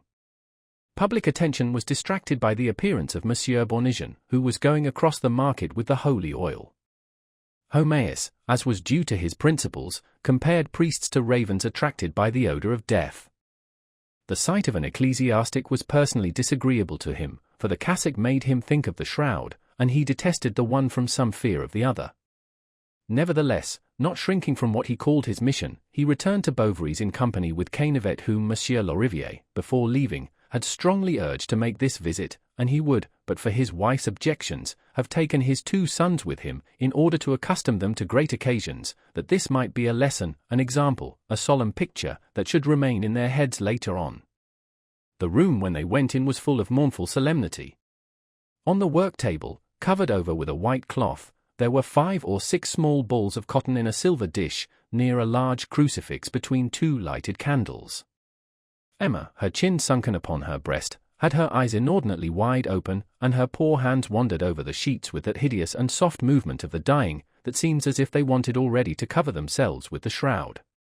Pale as a statue and with eyes red as fire, Charles, not weeping, stood opposite her at the foot of the bed, while the priest, bending one knee, was muttering words in a low voice. She turned her face slowly, and seemed filled with joy on seeing suddenly the violet stole, no doubt finding again, in the midst of a temporary lull in her pain, the lost voluptuousness of her first mystical transports, with the visions of eternal beatitude that were beginning. The priest rose to take the crucifix, then she stretched forward her neck as one who is athirst, and gluing her lips to the body of the man God, she pressed upon it with all her expiring strength the fullest kiss of love that she had ever given.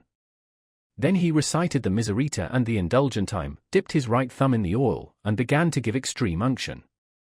First upon the eyes, that had so coveted all worldly pomp, then upon the nostrils, that had been greedy of the warm breeze and amorous odors, then upon the mouth, that had uttered lies, that had curled with pride and cried out in lewdness, then upon the hands that had delighted in sensual touches, and finally upon the soles of the feet, so swift of yore, when she was running to satisfy her desires, and that would now walk no more. The cure wiped his fingers, threw the bit of cotton dipped in oil into the fire, and came and sat down by the dying woman, to tell her that she must now blend her sufferings with those of Jesus Christ and abandon herself to the divine mercy. Finishing his exhortations, he tried to place in her hand a blessed candle, symbol of the celestial glory with which she was soon to be surrounded. Emma, too weak, could not close her fingers, and the taper, but for Monsieur Bournisien, would have fallen to the ground. However, she was not quite so pale, and her face had an expression of serenity as if the sacrament had cured her. The priest did not fail to point this out. He even explained to Bovary that the Lord sometimes prolonged the life of persons when he thought it meet for their salvation, and Charles remembered the day when, so near death, she had received the communion. Perhaps there was no need to despair, he thought. In fact, she looked around her slowly, as one awakening from a dream. Then in a distinct voice she asked for her looking-glass, and remained some time bending over it, until the big tears fell from her eyes. Then she turned away her head with a sigh and fell back upon the pillows. Her chest soon began panting rapidly, the whole of her tongue protruded from her mouth, her eyes, as they rolled, grew paler, like the 2 globes of a lamp that is going out, so that one might have thought her already dead but for the fearful laboring of her ribs, shaken by violent breathing, as if the soul were struggling to free itself. Felicite knelt down before the crucifix, and the druggist himself slightly bent his knees, while Monsieur Cainevet looked out vaguely at the place. Bournisien had again begun to pray, his face bowed against the edge of the bed, his long black cassock trailing behind him in the room. Charles was on the other side, on his knees, his arms outstretched towards Emma. He had taken her hands and pressed them, shuddering at every beat of her heart, as at the shaking of a falling ruin. As the death rattle became stronger, the priest prayed faster, his prayers mingled with the stifled sobs of Bovary, and sometimes all seemed lost in the muffled murmur of the Latin syllables that tolled like a passing bell. Suddenly on the pavement was heard a loud noise of clogs and the clattering of a stick, and a voice rose, a raucous voice, that sang. Maids in the warmth of a summer day, dream of love and of love always. Emma raised herself like a galvanized corpse, her hair undone, her eyes fixed, staring. Where the sickle blades have been. Ninette, gathering ears of corn, passes bending down, my queen, to the earth where they were born. The blind man, she cried. And Emma began to laugh, an atrocious, frantic, despairing laugh, thinking she saw the hideous face of the poor wretch that stood out against the eternal night like a menace. The wind is strong this summer day. Her petticoat has flown away. She fell back upon the mattress in a convulsion. They all drew near. She was dead. Chapter 9. There is always after the death of anyone a kind of stupefaction, so difficult is it to grasp this advent of nothingness and to resign ourselves to believe in it. But still, when he saw that she did not move, Charles threw himself upon her, crying, "Farewell! Farewell!" Homaeus and Canivet dragged him from the room. "Restrain yourself." "Yes," said he, struggling, "I'll be quiet. I'll not do anything. But leave me alone. I want to see her. She is my wife." And he wept. "Cry," said the chemist, "let nature take her course, that will solace you." Weaker than a child, Charles let himself be led downstairs into the sitting-room, and Monsieur Homaeus soon went home. On the place he was accosted by the blind man, who, having dragged himself as far as Yonville, in the hope of getting the antiphlogistic pomade, was asking every passer-by where the druggist lived. "There now. As if I hadn't got other fish to fry. Well, so much the worse, you must come later on." And he entered the shop hurriedly. He had to write 2 letters, to prepare a soothing potion for Bovary, to invent some lie that would conceal the poisoning, and work it up into an article for the Journal, without counting the people who were waiting to get the news from him, and when the Yonvillers had all heard his story of the arsenic that she had mistaken for sugar in making a vanilla cream. Homaeus once more returned to Bovary's. He found him alone. Monsieur Canivet had left, sitting in an armchair near the window, staring with an idiotic look at the flags of the floor. "Now," said the chemist, "you ought yourself to fix the hour for the ceremony." "Why? What ceremony?" Then, in a stammering, frightened voice, "Oh, no. Not that. No. I want to see her here." Homaeus, to keep himself in countenance, took up a water bottle on the whatnot to water the geraniums. "Ah. Thanks," said Charles, "you are good." But he did not finish, choking beneath the crowd of memories that this action of the druggist recalled to him. Then to distract him, Homaeus thought fit to talk a little horticulture. Plants wanted humidity. Charles bowed his head in sign of approbation. "Besides, the fine days will soon be here again." "Ah," said Bovary. The druggist, at his wit's end, began softly to draw aside the small window curtain. "Hello! There's Monsieur Tuvache passing." Charles repeated like a machine. "Monsieur Tuvache passing." Homaeus did not dare to speak to him again about the funeral arrangements. It was the priest who succeeded in reconciling him to them. He shut himself up in his consulting room, took a pen, and after sobbing for some time, wrote, "I wish her to be buried in her wedding dress, with white shoes, and a wreath. Her hair is to be spread out over her shoulders. 3 coffins, 1 of oak, 1 of mahogany, 1 of lead. Let no one say anything to me. I shall have strength. Over all there is to be placed a large piece of green velvet. This is my wish, see that it is done." The 2 men were much surprised at Bovary's romantic ideas. The chemist at once went to him and said, "This velvet seems to me a superfetation. Besides, the expense." "What's that to you?" cried Charles. "Leave me. You did not love her. Go." The priest took him by the arm for a turn in the garden. He discoursed on the vanity of earthly things. God was very great, was very good, one must submit to his decrees without a murmur, nay, must even thank him. Charles burst out into blasphemies, "I hate your God." The The spirit of rebellion is still upon you, sighed the ecclesiastic. Bovary was far away. He was walking with great strides along by the wall, near the espalier, and he ground his teeth. He raised to heaven looks of malediction, but not so much as a leaf stirred. A fine rain was falling. Charles, whose chest was bare, at last began to shiver. He went in and sat down in the kitchen. At 6 o'clock a noise like a clatter of old iron was heard on the place. It was the Hirondelle coming in, and he remained with his forehead against the window-pane, watching all the passengers get out, one after the other. Felicite put down a mattress for him in the drawing-room. He threw himself upon it and fell asleep. Although a philosopher, Monsieur Homéus respected the dead.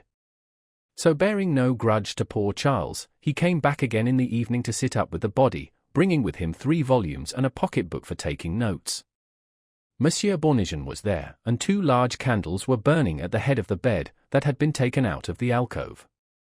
The druggist, on whom the silence weighed, was not long before he began formulating some regrets about this unfortunate young woman, and the priest replied that there was nothing to do now but pray for her. Yet, Homéus went on, one of 2 things: either she died in a state of grace, as the Church has it, and then she has no need of our prayers, or else she departed impertinent, that is, I believe, the ecclesiastical expression, and then. Bournisien interrupted him, replying testily that it was none the less necessary to pray. But, objected the chemist, since God knows all our needs, what can be the good of prayer? What, cried the ecclesiastic, prayer? Why, aren't you a Christian? Excuse me, said Homéus, I admire Christianity. To begin with, it enfranchised the slaves, introduced into the world a morality. That isn't the question. All the texts dash. Oh. As to texts, look at history. It is known that all the texts have been falsified by the Jesuits. Charles came in, and advancing towards the bed, slowly drew the curtains. Emma's head was turned towards her right shoulder. The corner of her mouth, which was open, seemed like a black hole at the lower part of her face. Her 2 thumbs were bent into the palms of her hands, a kind of white dust besprinkled her lashes, and her eyes were beginning to disappear in that viscous pallor that looks like a thin web, as if spiders had spun it over. The sheet sunk in from her breast to her knees, and then rose at the tips of her toes, and it seemed to Charles that infinite masses, an enormous load, were weighing upon her. The church clock struck 2. They could hear the loud murmur of the river flowing in the darkness at the foot of the terrace. Monsieur Bournisien from time to time blew his nose noisily, and Homéus' pen was scratching over the paper. Come, my good friend, he said, withdraw, this spectacle is tearing you to pieces. Charles once gone, the chemist and the cure recommenced their discussions. Read Voltaire, said the one, read D'Holbach, read the Encyclopedia. Read the letters of some Portuguese Jews, said the other, read The Meaning of Christianity, by Nicholas, formerly a magistrate. They grew warm, they grew red, they both talked at once without listening to each other. Bournisien was scandalized at such audacity, Homéus marveled at such stupidity, and they were on the point of insulting one another when Charles suddenly reappeared. A fascination drew him. He was continually coming upstairs. He stood opposite her, the better to see her, and he lost himself in a contemplation so deep that it was no longer painful. He recalled stories of catalepsy, the marvels of magnetism, and he said to himself that by willing it with all his force he might perhaps succeed in reviving her. Once he even bent towards her, and cried in a low voice, Emma! Emma! His strong breathing made the flames of the candles tremble against the wall. At daybreak Madame Bovary Senior arrived. Charles, as he embraced her, burst into another flood of tears. She tried, as the chemist had done, to make some remarks to him on the expenses of the funeral. He became so angry that she was silent, and he even commissioned her to go to town at once and buy what was necessary. Charles remained alone the whole afternoon. They had taken berth to Madame Homéus. Felicite was in the room upstairs with Madame Lefrancois. In the evening he had some visitors. He rose, pressed their hands, unable to speak. Then they sat down near one another, and formed a large semicircle in front of the fire. With lowered faces, and swinging one leg crossed over the other knee, they uttered deep sighs at intervals. Each one was inordinately bored, and yet none would be the first to go. Homaeus, when he returned at 9 o'clock, for the last 2 days only Homaeus seemed to have been on the place, was laden with a stock of camphor, of benzine, and aromatic herbs. He also carried a large jar full of chlorine water, to keep off all miasmata. Just then the servant, Madame Lefrancois, and Madame Bovary Senior were busy about Emma, finishing dressing her, and they were drawing down the long stiff veil that covered her to her satin shoes. Félicité was sobbing, "Ah! My poor mistress! My poor mistress! Look at her," said the landlady, sighing, "how pretty she still is. Now, couldn't you swear she was going to get up in a minute?" Then they bent over her to put on her wreath. They had to raise the head a little, and a rush of black liquid issued, as if she were vomiting, from her mouth. "Oh, goodness! The dress, take care," cried Madame Lefrancois. "Now, just come and help," she said to the chemist. "Perhaps you're afraid." "Afraid," replied he, shrugging his shoulders. "I dare say. I've seen all sorts of things at the hospital when I was studying pharmacy. We used to make punch in the dissecting room. Nothingness does not terrify a philosopher, and, as I often say, I even intend to leave my body to the hospitals, in order, later on, to serve science." The cure on his arrival inquired how Monsieur Bovary was, and, on the reply of the druggist, went on, "The blow, you see, is still too recent." Then Homaeus congratulated him on not being exposed, like other people, to the loss of a beloved companion, whence there followed a discussion on the celibacy of priests. "For," said the chemist, "it is unnatural that a man should do without women. There have been crimes." "But, good heaven," cried the ecclesiastic, "how do you expect an individual who is married to keep the secrets of the confessional, for example?" Homaeus fell foul of the confessional. Bonnigin defended it. He enlarged on the acts of restitution that it brought about. He cited various anecdotes about thieves who had suddenly become honest. Military men on approaching the tribunal of penitence had felt the scales fall from their eyes. At Fribourg there was a minister. His companion was asleep. Then he felt somewhat stifled by the over-heavy atmosphere of the room. He opened the window. This awoke the chemist. "Come, take a pinch of snuff," he said to him. "Take it, it'll relieve you." A continual barking was heard in the distance. "Do you hear that dog howling?" said the chemist. "They smell the dead," replied the priest. "It's like bees, they leave their hives on the decease of any person." Homaeus made no remark upon these prejudices, for he had again dropped asleep. Monsieur Bonnigin, stronger than he, went on moving his lips gently for some time, then insensibly his chin sank down, he let fall his big black boot, and began to snore. They sat opposite one another, with protruding stomachs, puffed-up faces, and frowning looks, after so much disagreement uniting at last in the same human weakness, and they moved no more than the corpse by their side, that seemed to be sleeping. Charles coming in did not wake them. It was the last time he came to bid her farewell. The aromatic herbs were still smoking, and spirals of bluish vapor blended at the window sash with the fog that was coming in. There were few stars, and the night was warm. The wax of the candles fell in great drops upon the sheets of the bed. Charles watched them burn, tiring his eyes against the glare of their yellow flame. The watering on the satin gown shimmered white as moonlight. Emma was lost beneath it, and it seemed to him that, spreading beyond her own self, she blended confusedly with everything around her, the silence, the night, the passing wind, the damp odors rising from the ground. Then suddenly he saw her in the garden at Toasts, on a bench against the thorn hedge, or else at Rouen in the streets, on the threshold of their house, in the yard at Bertaux's. He again heard the laughter of the happy boys beneath the apple trees, the room was filled with the perfume of her hair, and her dress rustled in his arms with a noise like electricity. The dress was still the same. For a long while he thus recalled all his lost joys, her attitudes, her movements, the sound of her voice. Upon one fit of despair followed another, and even others, inexhaustible as the waves of an overflowing sea. A terrible curiosity seized him. Slowly, with the tips of his fingers, palpitating, he lifted her veil. But he uttered a cry of horror that awoke the other two. They dragged him down into the sitting-room. Then Félicité came up to say that he wanted some of her hair. Cut some off, replied the druggist. And as she did not dare to, he himself stepped forward, scissors in hand. He trembled so that he pierced the skin of the temple in several places. At last, stiffening himself against emotion, Homaeus gave 2 or 3 great cuts at random that left white patches amongst that beautiful black hair. The chemist and the cure plunged anew into their occupations, not without sleeping from time to time, of which they accused each other reciprocally at each fresh awakening. Then Monsieur Bournisien sprinkled the room with holy water and Homaeus threw a little chlorine water on the floor. Felicite had taken care to put on the chest of drawers, for each of them, a bottle of brandy, some cheese, and a large roll. And the druggist, who could not hold out any longer, about 4 in the morning sighed. My word! I should like to take some sustenance.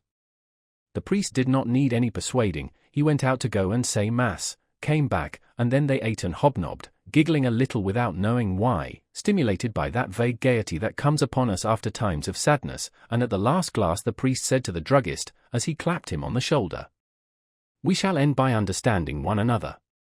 In the passage downstairs they met the undertaker's men, who were coming in. Then Charles for 2 hours had to suffer the torture of hearing the hammer resound against the wood.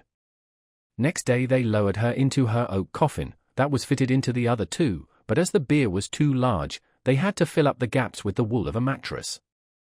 At last, when the 3 lids had been planed down, nailed, soldered, it was placed outside in front of the door, the house was thrown open, and the people of Yonville began to flock round.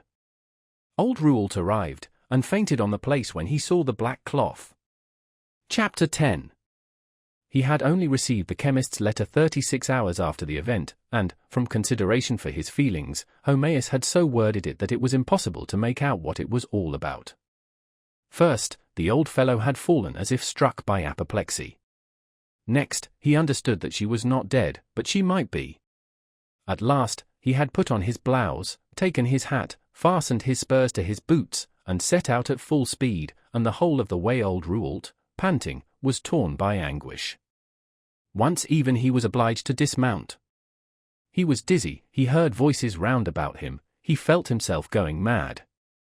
Day broke. He saw 3 black hens asleep in a tree. He shuddered, horrified at this omen. Then he promised the Holy Virgin 3 chasubles for the church, and that he would go barefooted from the cemetery at Bertaux's to the chapel of Vassonville. He entered Murom shouting for the people of the inn, burst open the door with a thrust of his shoulder, made for a sack of oats, emptied a bottle of sweet cider into the manger, and again mounted his nag, whose feet struck fire as it dashed along. He said to himself that no doubt they would save her, the doctors would discover some remedy surely. He remembered all the miraculous cures he had been told about. Then she appeared to him dead.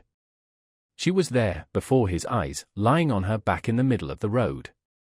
He reined up, and the hallucination disappeared. At Quincampoix, to give himself heart, he drank 3 cups of coffee one after the other. He fancied they had made a mistake in the name in writing.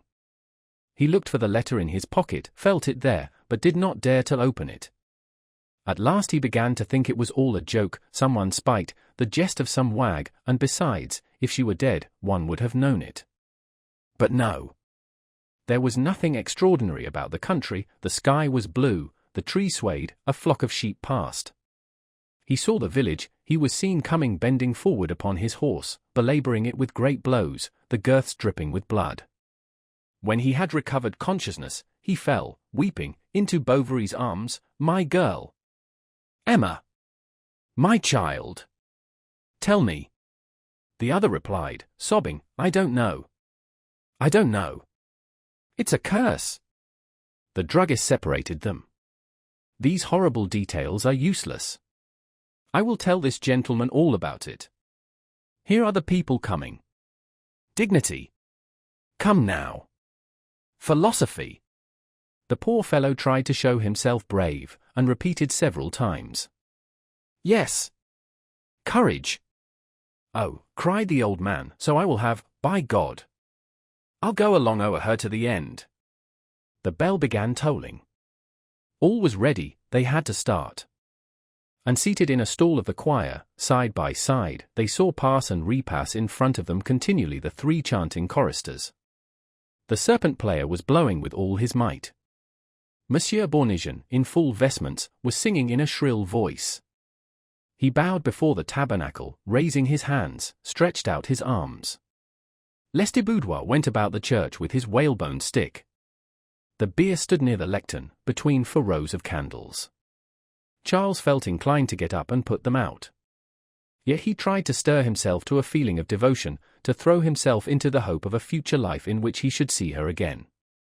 He imagined to himself she had gone on a long journey, far away, for a long time.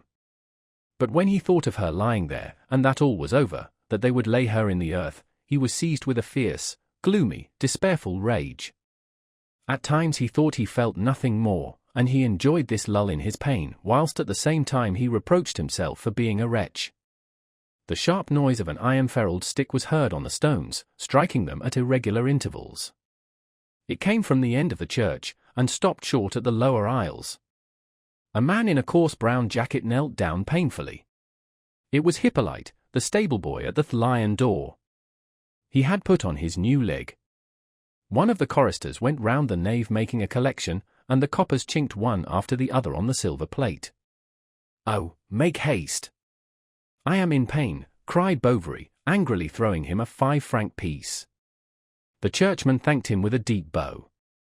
They sang, they knelt, they stood up, it was endless.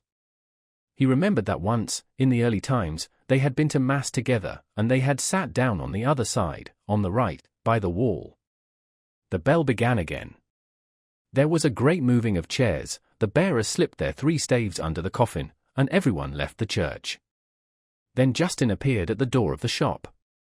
He suddenly went in again, pale, staggering. People were at the windows to see the procession pass. Charles at the head walked erect. He affected a brave air, and saluted with a nod those who, coming out from the lanes or from their doors, stood amidst the crowd. The 6 men, 3 on either side, walked slowly, panting a little. The priests, the choristers, and the 2 choir boys recited the De Profundis, 22, and their voices echoed over the fields, rising and falling with their undulations. Sometimes they disappeared in the windings of the path, but the great silver cross rose always before the trees. 22, Psalm CXXX. The women followed in black cloaks with turned-down hoods, each of them carried in her hands a large lighted candle, and Charles felt himself growing weaker at this continual repetition of prayers and torches, beneath this oppressive odor of wax and of cassocks. A fresh breeze was blowing, the rye and colza were sprouting, little dewdrops trembled at the roadsides and on the hawthorn hedges. All sorts of joyous sounds filled the air, the jolting of a cart rolling afar off in the ruts, the crowing of a cock, repeated again and again, or the gambling of a foal running away under the apple trees. The pure sky was fretted with rosy clouds, a bluish haze rested upon the cots covered with iris. Charles as he passed recognized each courtyard. He remembered mornings like this, when, after visiting some patient, he came out from one and returned to her. The black cloth bestrewn with white beads blew up from time to time, laying bare the coffin. The tired bearers walked more slowly, and it advanced with constant jerks, like a boat that pitches with every wave. They reached the cemetery. The men went right down to a place in the grass where a grave was dug.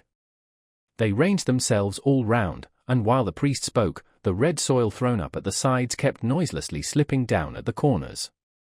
Then when the 4 ropes were arranged, the coffin was placed upon them.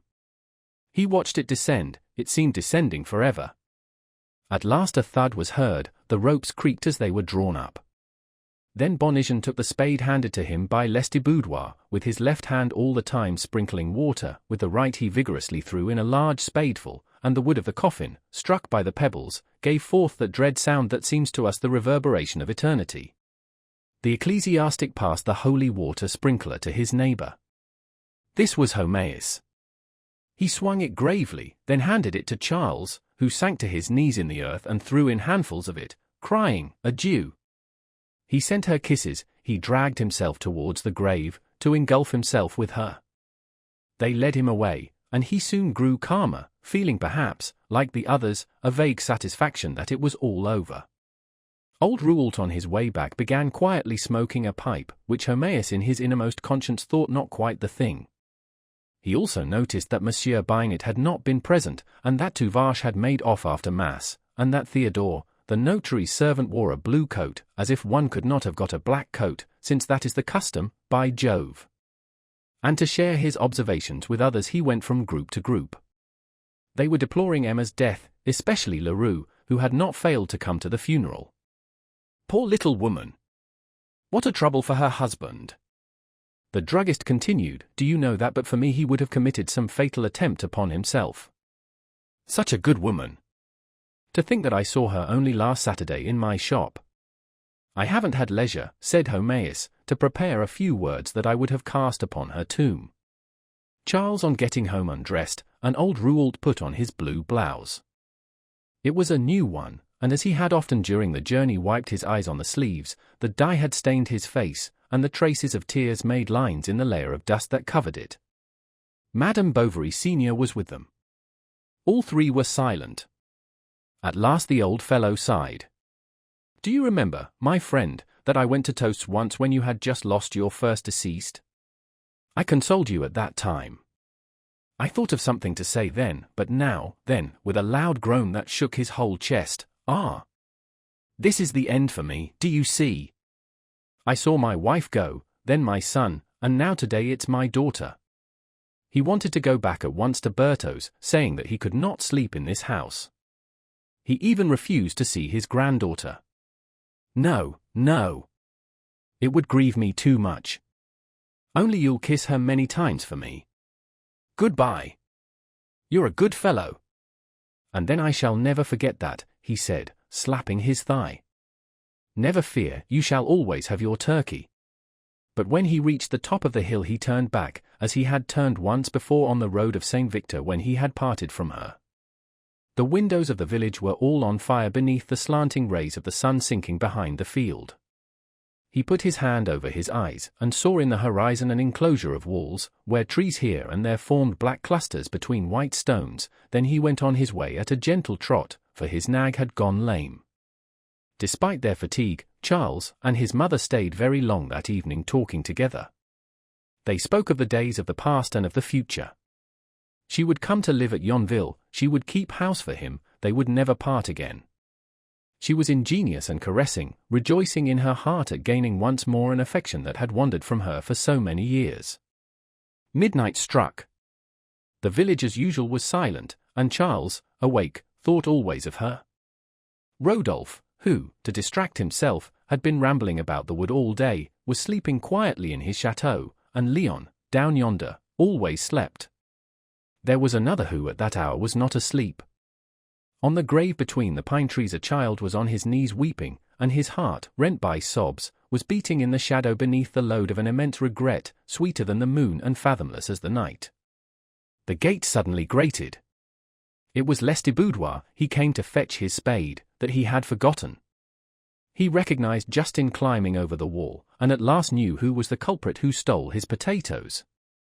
Chapter 11. The next day Charles had the child brought back. She asked for her mamma. They told her she was away, that she would bring her back some playthings.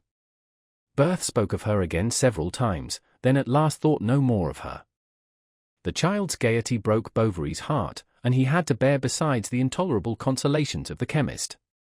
Money troubles soon began again, Monsieur Leroux urging on anew his friend Vincart, and Charles pledged himself for exorbitant sums, for he would never consent to let the smallest of the things that had belonged to her be sold. His mother was exasperated with him, he grew even more angry than she did. He had altogether changed.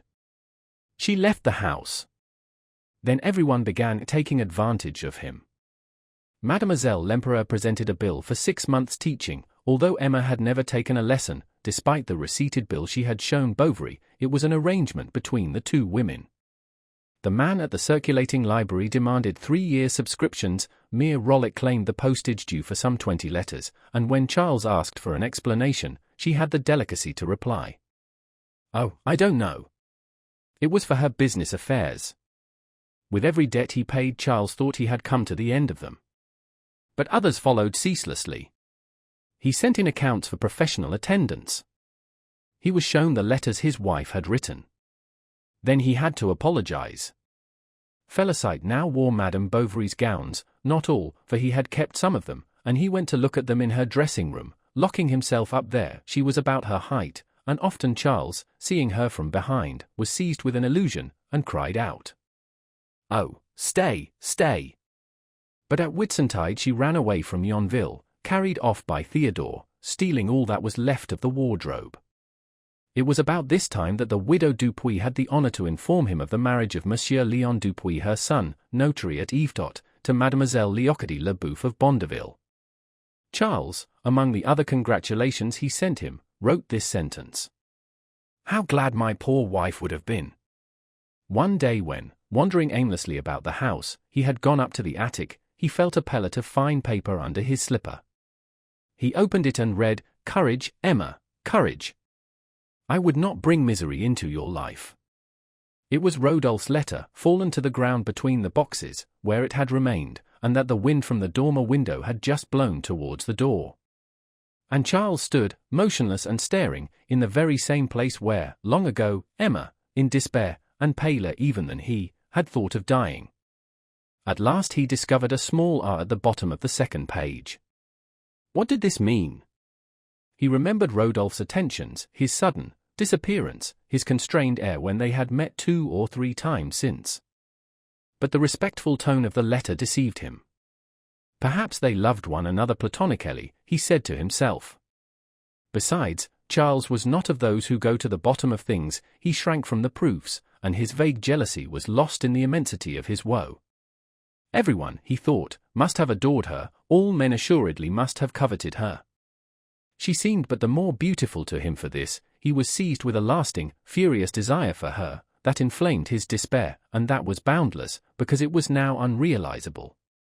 To please her, as if she were still living, he adopted her predilections, her ideas. He bought patent leather boots and took to wearing white cravats. He put cosmetics on his moustache, and, like her, signed notes of hand. She corrupted him from beyond the grave. He was obliged to sell his silver piece by piece. Next he sold the drawing-room furniture. All the rooms were stripped, but the bedroom, her own room, remained as before. After his dinner Charles went up there. He pushed the round table in front of the fire, and drew up her armchair. He sat down opposite it. A candle burnt in one of the gilt candlesticks. Berthe by his side was painting prints. He suffered, poor man, at seeing her so badly dressed, with laceless boots, and the armholes of her pinafore torn down to the hips, for the charwoman took no care of her. But she was so sweet, so pretty, and her little head bent forward so gracefully, letting the dear fair hair fall over her rosy cheeks, that an infinite joy came upon him, a happiness mingled with bitterness, like those ill-made wines that taste of resin. He mended her toys, made her puppets from cardboard, or sewed up half-torn dolls. Then, if his eyes fell upon the work-box, a ribbon lying about, or even a pin left in a crack of the table, he began to dream, and looked so sad that she became as sad as he. No one now came to see them, for Justin had run away to Rouen, where he was a grocer's assistant, and the druggist's children saw less and less of the child, Monsieur Homéus not caring, seeing the difference of their social position, to continue the intimacy. The blind man, whom he had not been able to cure with the pomade, had gone back to the hill of Bois Guillaume, where he told the travellers of the vain attempt of the druggist, to such an extent, that Homéus when he went to town hid himself behind the curtains of the Hirondelle to avoid meeting him. He detested him, and wishing, in the interests of his own reputation, to get rid of him at all costs, he directed against him a secret battery, that betrayed the depth of his intellect and the baseness of his vanity. Thus, for 6 consecutive months, one could read in the Fanal de Rouen editorials such as these. All who bend their steps towards the fertile plains of Picardy have, no doubt, remarked, by the Bois Guillaume hill, a wretch suffering from a horrible facial wound. He importunes, persecutes one, and levies a regular tax on all travellers. Are we still living in the monstrous times of the Middle Ages, when vagabonds were permitted to display in our public places leprosy and scrofulas they had brought back from the Crusades? Or, in spite of the laws against vagabondage, the approaches to our great towns continue to be infected by bands of beggars. Some are seen going about alone, and these are not, perhaps, the least dangerous. What are our idlers about? Then Homéus invented anecdotes. Yesterday, by the Bois Guillaume Hill, a skittish horse, and then followed the story of an accident caused by the presence of the blind man. He managed so well that the fellow was locked up. But he was released. He began again, and Homaeus began again. It was a struggle. Homaeus won it, for his foe was condemned to lifelong confinement in an asylum.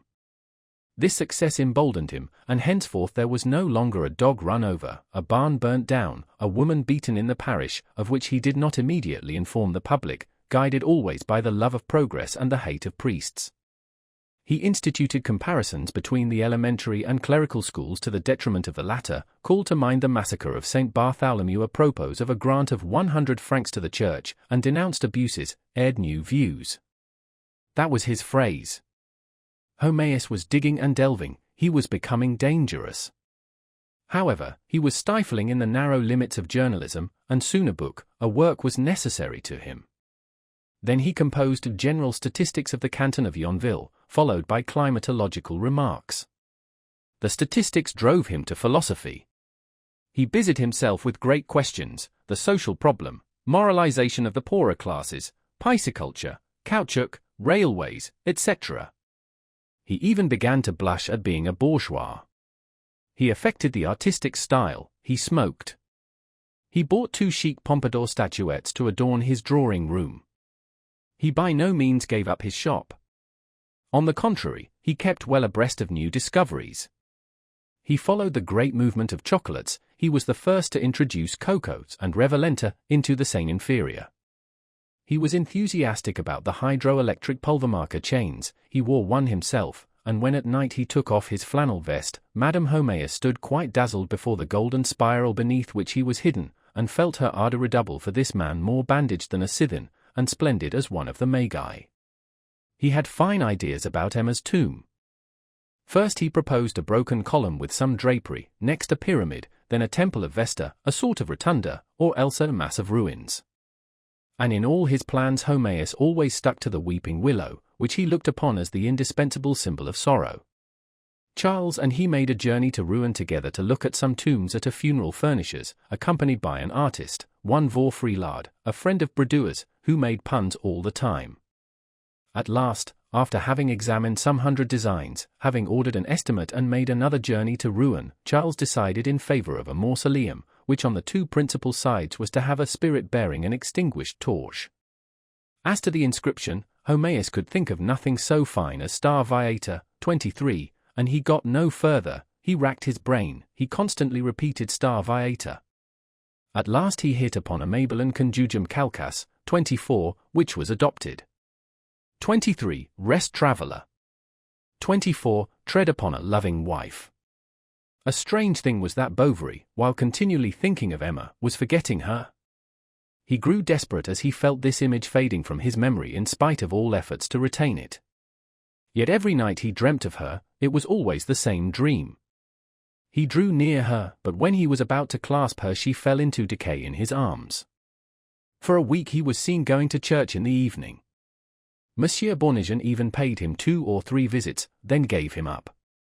Moreover, the old fellow was growing intolerant, fanatic, said Homaeus.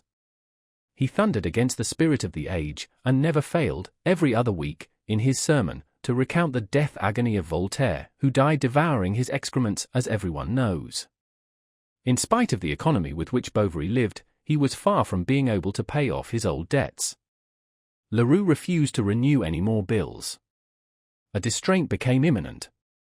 Then he appealed to his mother, who consented to let him take a mortgage on her property, but with a great many recriminations against Emma, and in return for her sacrifice she asked for a shawl that had escaped the depredations of Felicite. Charles refused to give it her, they quarrelled. She made the first overtures of reconciliation by offering to have the little girl, who could help her in the house, to live with her. Charles consented to this, but when the time for parting came, all his courage failed him. Then there was a final, complete rupture. As his affections vanished, he clung more closely to the love of his child. She made him anxious, however, for she coughed sometimes, and had red spots on her cheeks. Opposite his house, flourishing and merry, was the family of the chemist, with whom everything was prospering. Napoleon helped him in the laboratory, Athalie embroidered him a skullcap, Irma cut out rounds of paper to cover the preserves, and Franklin recited Pythagoras' table in a breath. He was the happiest of fathers, the most fortunate of men. Not so. A secret ambition devoured him. Homaeus hankered after the cross of the Legion of Honor. He had plenty of claims to it. First, having at the time of the cholera distinguished myself by a boundless devotion; second, by having published, at my expense, various works of public utility, such as, and he recalled his pamphlet entitled, Cider, its manufacture and effects, besides observation on the lanigerous plant louse, sent to the Academy, his volume of statistics, and down to his pharmaceutical thesis. Without counting that I am a member of several learned societies, he was member of a single one. In short, he cried, making a pirouette, if it were only for distinguishing myself at fires. Then Homaeus inclined towards the government. He secretly did the prefect great service during the elections. He sold himself, in a word, prostituted himself. He even addressed a petition to the sovereign in which he implored him to do him justice. He called him our good king, and compared him to Henri IV. And every morning the druggist rushed for the paper to see if his nomination were in it. It was never there. At last, unable to bear it any longer, he had a grass plot in his garden designed to represent the star of the Cross of Honor with two little strips of grass running from the top to imitate the reband. He walked round it with folded arms, meditating on the folly of the government and the ingratitude of men. From respect, or from a sort of sensuality that made him carry on his investigation slowly, Charles had not yet opened the secret drawer of a rosewood desk which Emma had generally used. One day, however, he sat down before it, turned the key, and pressed the spring. All Leon's letters were there. There could be no doubt this time. He devoured them to the very last, ransacked every corner, all the furniture, all the drawers, behind the walls, sobbing, crying aloud, distraught, mad. He found a box and broke it open with a kick. Rodolphe's portrait flew full in his face in the midst of the overturned love letters. People wondered at his despondency. He never went out, saw no one, refused even to visit his patients. Then they said he shut himself up to drink.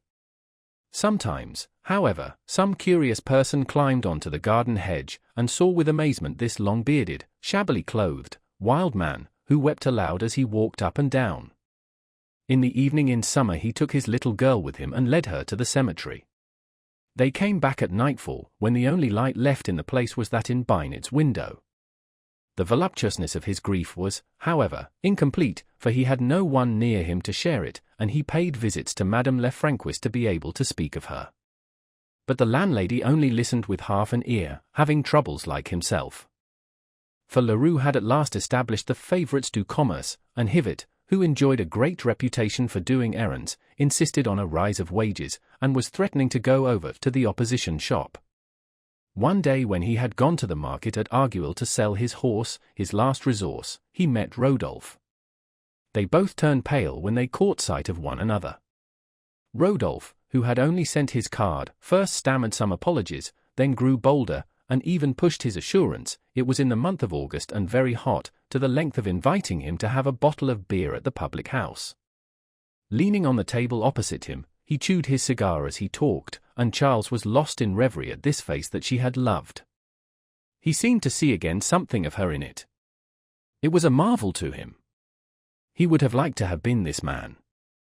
The other went on talking agriculture, cattle, pasturage, filling out with banal phrases all the gaps where an allusion might slip in. Charles was not listening to him. Rodolphe noticed it, and he followed the succession of memories that crossed his face.